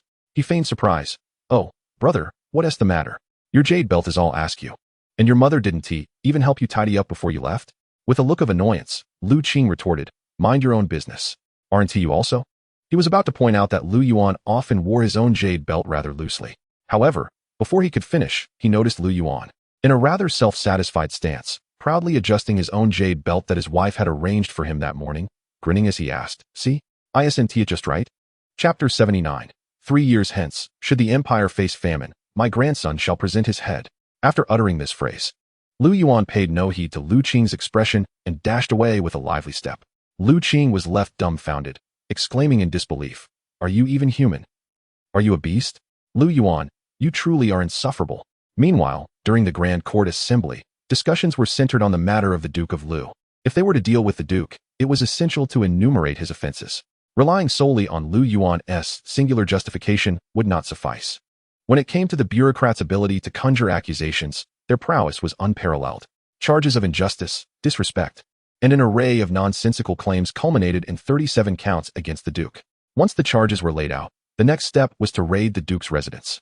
However, prior to this, Lu Yuan suddenly strode to the center of the Great Hall, addressing the Yongle Emperor seated upon the throne, "Grandfather." At that moment, Gu Shiqing, who stood nearby, coughed heavily, a subtle reminder for his son-in-law. In such formal settings, one could only address the sovereign as Your Majesty or His Imperial Highness. In even more formal occasions, such as ancestral worship, one was restricted to calling him Your Majesty. Meanwhile, his father-in-law, the Han Wang, seemed to call out indiscriminately. Such matters are indeed undesirable. Adhering to propriety is always commendable. Particularly now that Lu Yuan is his own son-in-law, it is only fitting to offer some guidance, even if one harbors reservations. However, with a mere cough from Gu Shiqing, the Yongle Emperor readily comprehended the implication. He waved his hand and, with a smile directed at Lu Yuan below, said, "No matter. Call as you wish." The Yongle Emperor still cherished his beloved grandson's straightforward manner of speech, appreciating its clarity in contrast to the convoluted rhetoric of other ministers. On matters that require directness, it is indeed preferable to avoid ambiguity. Lu Yuan himself felt little about the situation, understanding that excessive formality can be rather inappropriate. Thus, he gazed at the Yongle Emperor seated upon the throne and continued, "Grandfather, on my journey back to the capital, I observed vast tracts of fertile land in the Lusha region lying fallow, which is truly lamentable." Listening to Lu Yuan's words, the Yongle Emperor nodded in approval. This grandson was indeed maturing, beginning to take an interest in the pressing issues of the populace. Quite commendable. Before the Yongle Emperor could utter another word, Lu Yuan immediately added, "I propose that these lands be bestowed upon me, for I would surely make better use of them than allowing them to remain desolate." Was he contemplating the establishment of factories? This was the Yongle Emperor's first thought, echoed by many ministers. They gave little thought to it, considering it a trivial matter. After all, how much land could a few factories possibly occupy? It was merely a matter of seeking a favorable location. The Yongle Emperor nodded, prepared to suggest that Lu Yuan select a parcel of land for himself. However, before he could voice this, Lu Yuan directly stated, "I have investigated the fiefdom of the King of Lu, and it encompasses a total of 600,000 acres of arable land, with countless acres of wasteland. I wish to acquire all of it." All of it. Upon hearing Lu Yuan's declaration, the assembly fell into a stunned silence, exchanging looks of disbelief. Even the Yongle Emperor on the dragon throne wore an expression of astonishment. All of it. Before anyone could fully comprehend the implications, Lu Yuan continued, "I would also request that you assign 3,000 soldiers to me for the purpose of cultivating and irrigating the land, as well as reclaiming the wasteland. Furthermore, should the need for more soldiers arise due to extensive reclamation, I should be permitted to recruit locally." This statement sent shockwaves through the court. The ministers exchanged bewildered glances, momentarily rendered speechless. What did this entail? Was it not tantamount to the king of Lu being stripped of his title, with Lu Yuan inheriting all that belonged to him? In essence, did this not mean that Lu Yuan was becoming the king of Lu? How could this be? The crux of the matter was that Lu Yuan was merely a mere heir. His father, the Han king, had not even received his fief. Yet this young man had already laid claim to a domain. The allowance for local recruitment of soldiers was particularly noteworthy. After all, these soldiers were primarily for agriculture and cultivation. However, this matter is perplexing. During the busy farming season, one tends to crops, yet in times of war, one takes up arms and dons armor. This is the essence of an army. To allow the independent recruitment of local soldiers, what does that signify? Is it not akin to the personal guard of a feudal lord? This fellow has lost his senses. He has barely achieved merit and is already overstepping his bounds. This is utterly excessive. Even if the Yongle Emperor were your esteemed grandfather, and you his legitimate grandson, such audacity cannot be tolerated. At this moment, everyone cast their gaze upon the Yongle Emperor seated upon the dragon throne. His expression was evidently displeased. Must the family of the second son persist in vexing me? That father insisted on sending him to the fief, yet he adamantly refused. Yet this son wishes to go.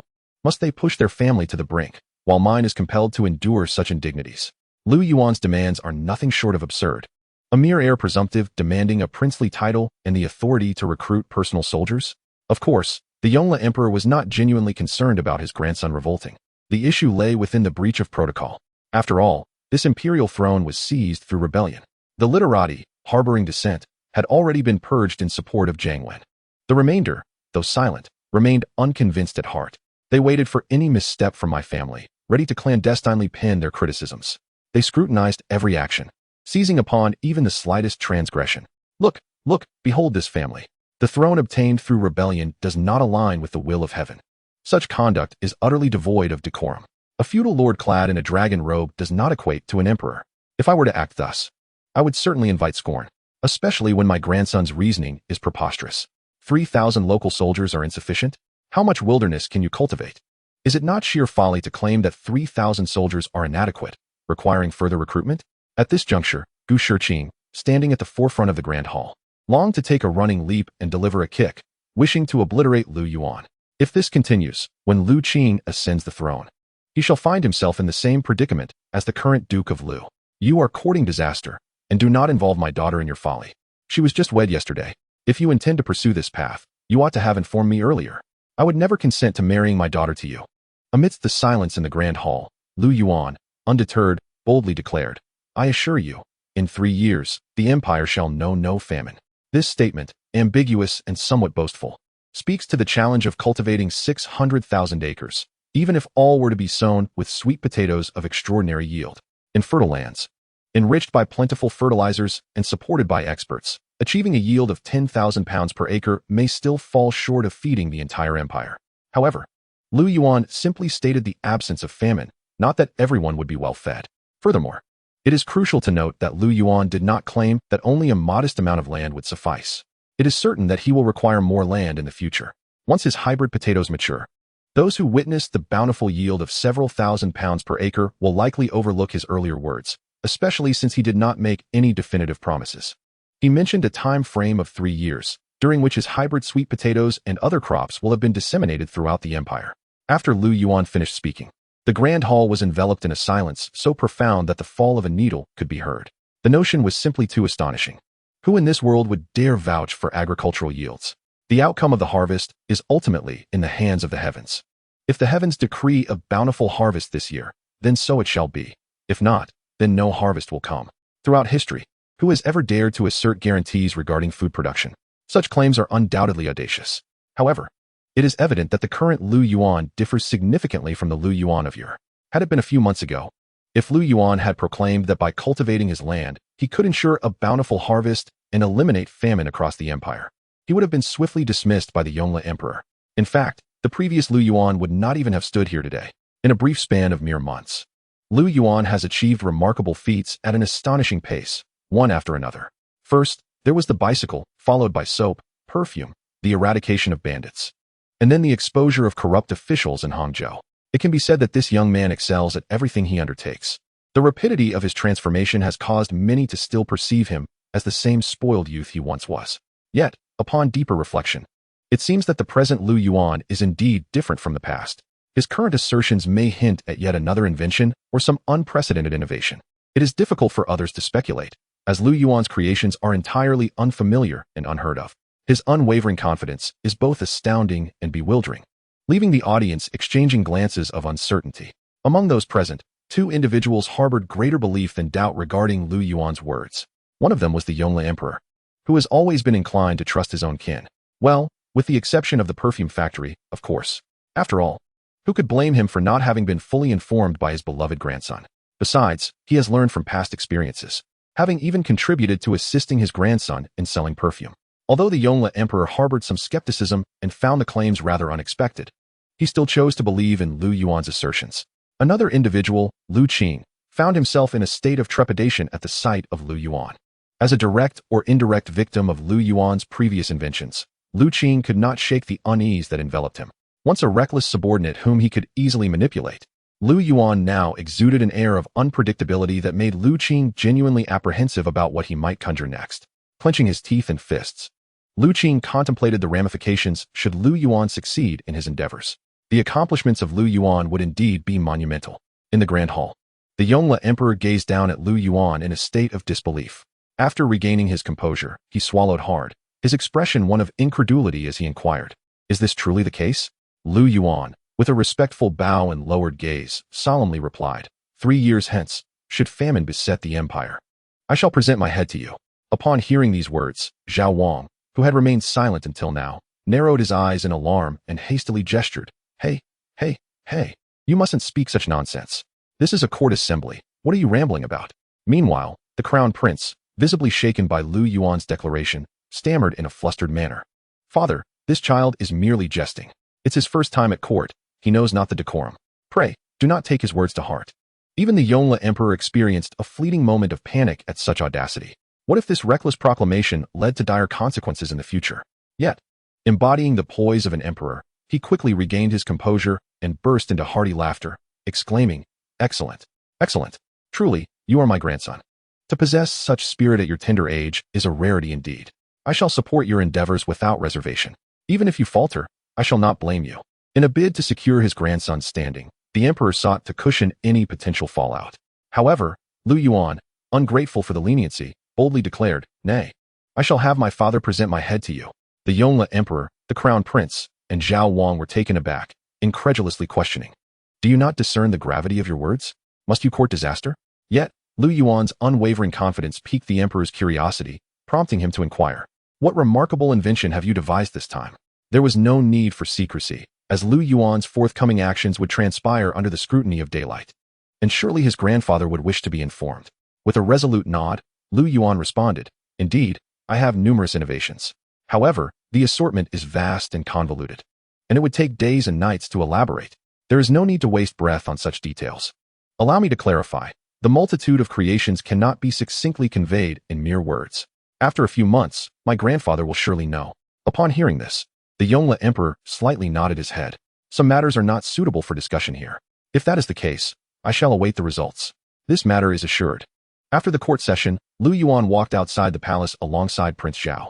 The prince, somewhat exasperated, remarked, "How can you speak so recklessly? Such words should not be uttered lightly. One must always leave room for maneuvering. You may be formidable now, but can you guarantee that will persist? What if you fail?" Lu Yuan, however, dismissed the concern, grinning broadly as he replied, "No worries, third uncle, I am confident in my abilities." Observing Lu Yuan's demeanor, Prince Zhao felt a mix of helplessness and hope. The words had already been spoken. There was nothing to be done but to wish for Lu Yuan's success. If this endeavor were truly to succeed, the accolades would be monumental. Watching Lu Yuan's self-assured expression, Prince Zhao reassured himself, hoping for a favorable outcome. "Let us put aside other matters for now." Then, turning to Lu Yuan, who was obliviously swaying, seemingly untroubled, Prince Zhao sighed. "The day you mentioned joining the Qingtsong division, I was so delighted that I couldn't sleep for 3 days. I envisioned us working together daily, and I would mentor you well. Yet, you haven't reported for duty even once in the past 15 days, and now you wish to tend to the fields instead. When you first returned and expressed your desire to join the Qingtsong division, it brought me immense joy for 3 sleepless nights. However, as time dragged on without your arrival, I began to realize that you were merely using this as a title, not genuinely committing to the work." Lu Yuan chuckled, offering no further explanation, and said, "Third uncle, do not be disheartened. While I may not be there in person, the things I have created will be." Prince Zhao, puzzled, inquired what things. As they exited the palace and mounted their steeds, they made their way to the Qingtsong division. En route, Lu Yuan mysteriously replied, "It's a secret." Prince Zhao jested, "Oh, you rascal, what are you up to now?" Soon, they arrived at the Qingtsong division, and upon turning the corner onto the street, they spotted over a dozen large three-wheeled vehicles. Lier stood at the entrance, commanding the workers to unload items with an air of authority. Prince Zhao was left bewildered, wondering what had been brought in. Upon seeing Lu Yuan on horseback, Lier instantly transformed from a commanding presence to an obsequious aide, bouncing with excitement as he waved. "Young master, 20 all-terrain motorcycles have been delivered, along with replacement parts." Prince Zhao responded with confusion, "What on earth is this?" The Zhao king gazed at Lu Yuan in bewilderment. He soon realized that this nephew of his had created something rather peculiar.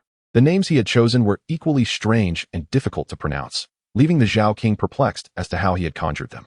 Upon returning to the Qingtsong division, he found rows of bizarre contraptions laid out in the courtyard. At first glance, one might mistake it for a bicycle. Yet, the wheels were extraordinarily large, and there was a significant gap between them and the mudguards. Additionally, an array of wires adorned the structure, the purpose of which was unclear. A large headlight gleamed at the front, while the rear jutted upwards, resembling the tail of a swallow. Enormous springs flanked both sides of the front and rear wheels, and the chains and spokes were notably thickened.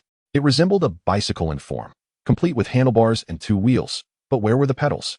The guards of the Qingtsong division observed these creations with curiosity. Setting aside how it functioned, the aesthetic alone was striking. Especially impressive were the intricate dragon and phoenix designs, complemented by a color scheme akin to that of the Qingtsong guards' uniforms, predominantly in shades of blue and black. "What is this?" the Zhao king wondered aloud. Lu Yuan, with a playful grin, swung a leg over the contraption and exclaimed, "Third uncle, this is powered by spirit stones." He then lifted the hatch located at the front. On Earth, this would be the fuel compartment for a motorcycle. However, inside lay a palm-sized spirit stone, emanating a soft blue glow, weighing approximately a pound.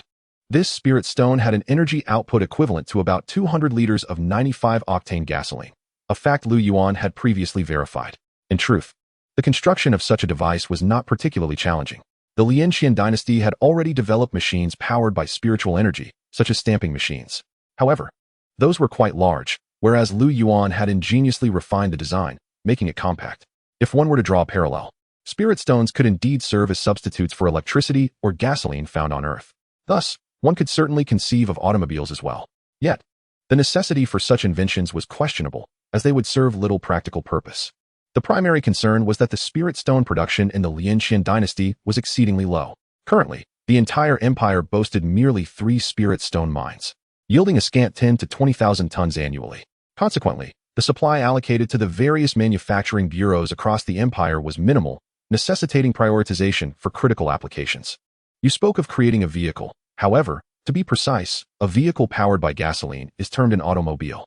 Should it be driven by spiritual stones? Ought it not to be called a spiritual carriage? In any case, your endeavor seems rather futile.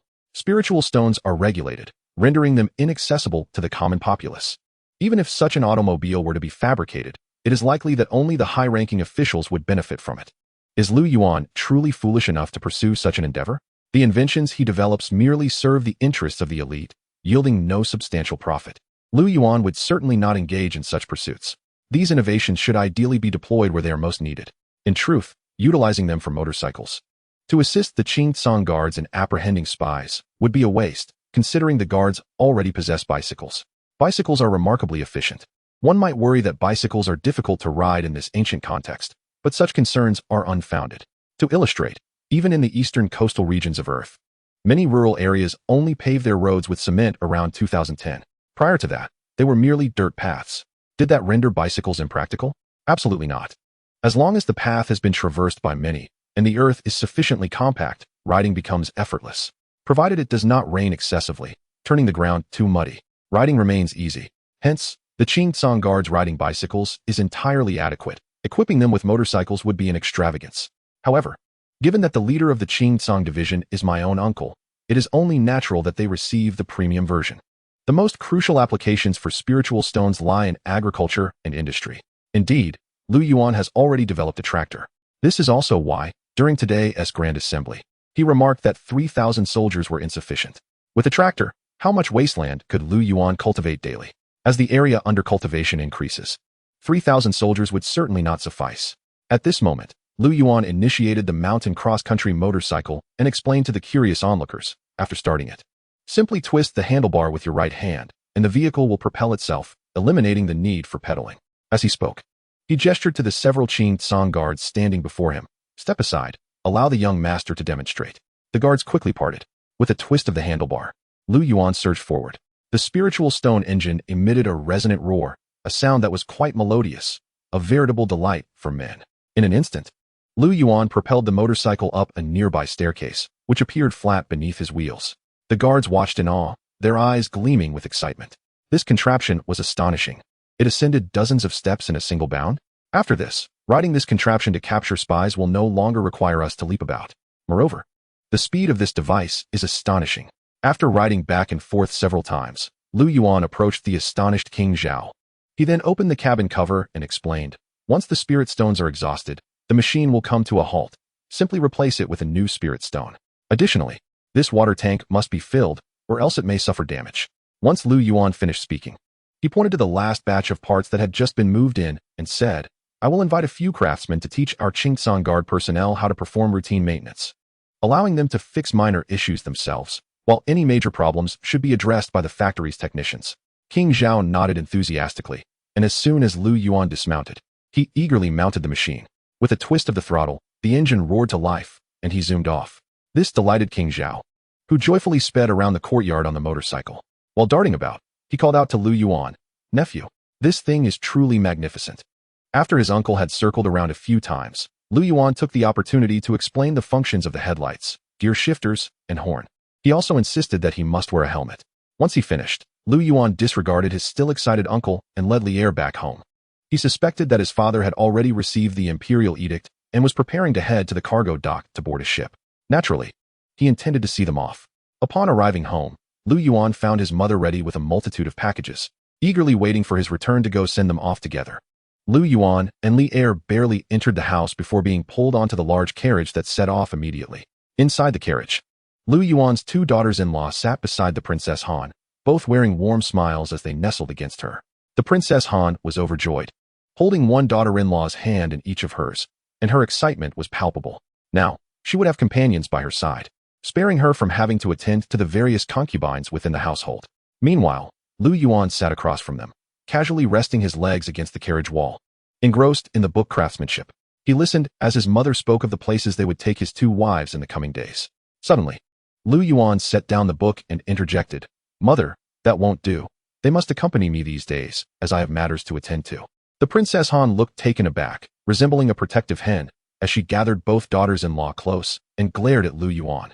Now that they are married, they should naturally stay at home. What do they need to follow you around for every day? Lu Yuan raised an eyebrow and replied, My two wives. One is intelligent and the other is beautiful. It would be a waste for them to remain cooped up at home after marriage. Mother, if you don't believe me, ask them if they wish to stay home all the time. After Lu Yuan's words, Gu Qingwan and Su Lian were momentarily taken aback, their cheeks flushing with embarrassment as they chorused, We wish to accompany our husband. Upon hearing this, the Princess of Han could only curl her lips in disdain, preparing to speak further when Lu Yuan interjected, Mother, when they are pregnant, I shall no longer take them outside. Let each of these daughters-in-law bear you a grandson and a granddaughter, so they can keep you company at home. With Lu Yuan's statement, the Princess of Han cast him a reproachful glance, deciding to let it go. Then, recalling something, she widened her eyes and insisted, What granddaughter? We need more grandsons. Gu Qingwan and Su Lian nodded earnestly, agreeing, Indeed, we want sons. It would be wonderful if they were all boys. Lu Yuan simply smiled and replied, As long as they are our children, whether sons or daughters, it matters not.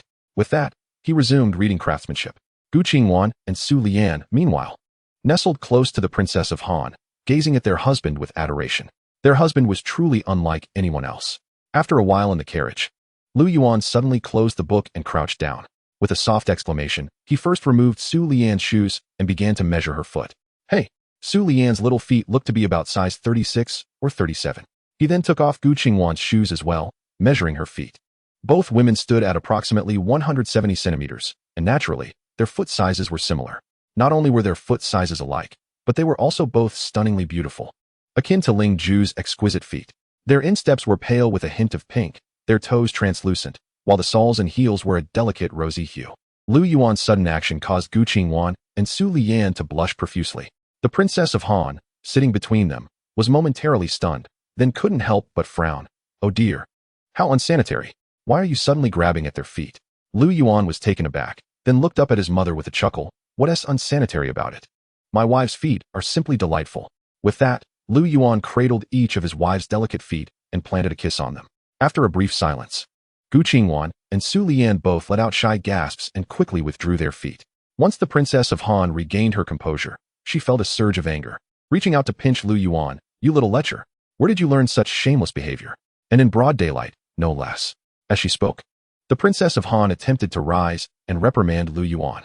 He, however, dodged while laughing heartily, not taking it to heart. Meanwhile, Gu Qingwan was utterly embarrassed, as this was not the first time for her. Just the previous night, her husband had held her close, showering her with kisses, leaving her quite flustered. However, the matters within the residence, no matter how embarrassing, are of little consequence. Yet this is broad daylight, and in the presence of others. Gu Qingwan, a refined lady of the house, had never encountered such a situation and was utterly mortified. Beside her, Su Lian also felt a sense of bashfulness, which was entirely natural. A woman's delicate feet are typically regarded as a private matter. Even if Su Lian did not exhibit the same timidity as ordinary women, it was still an overwhelming experience.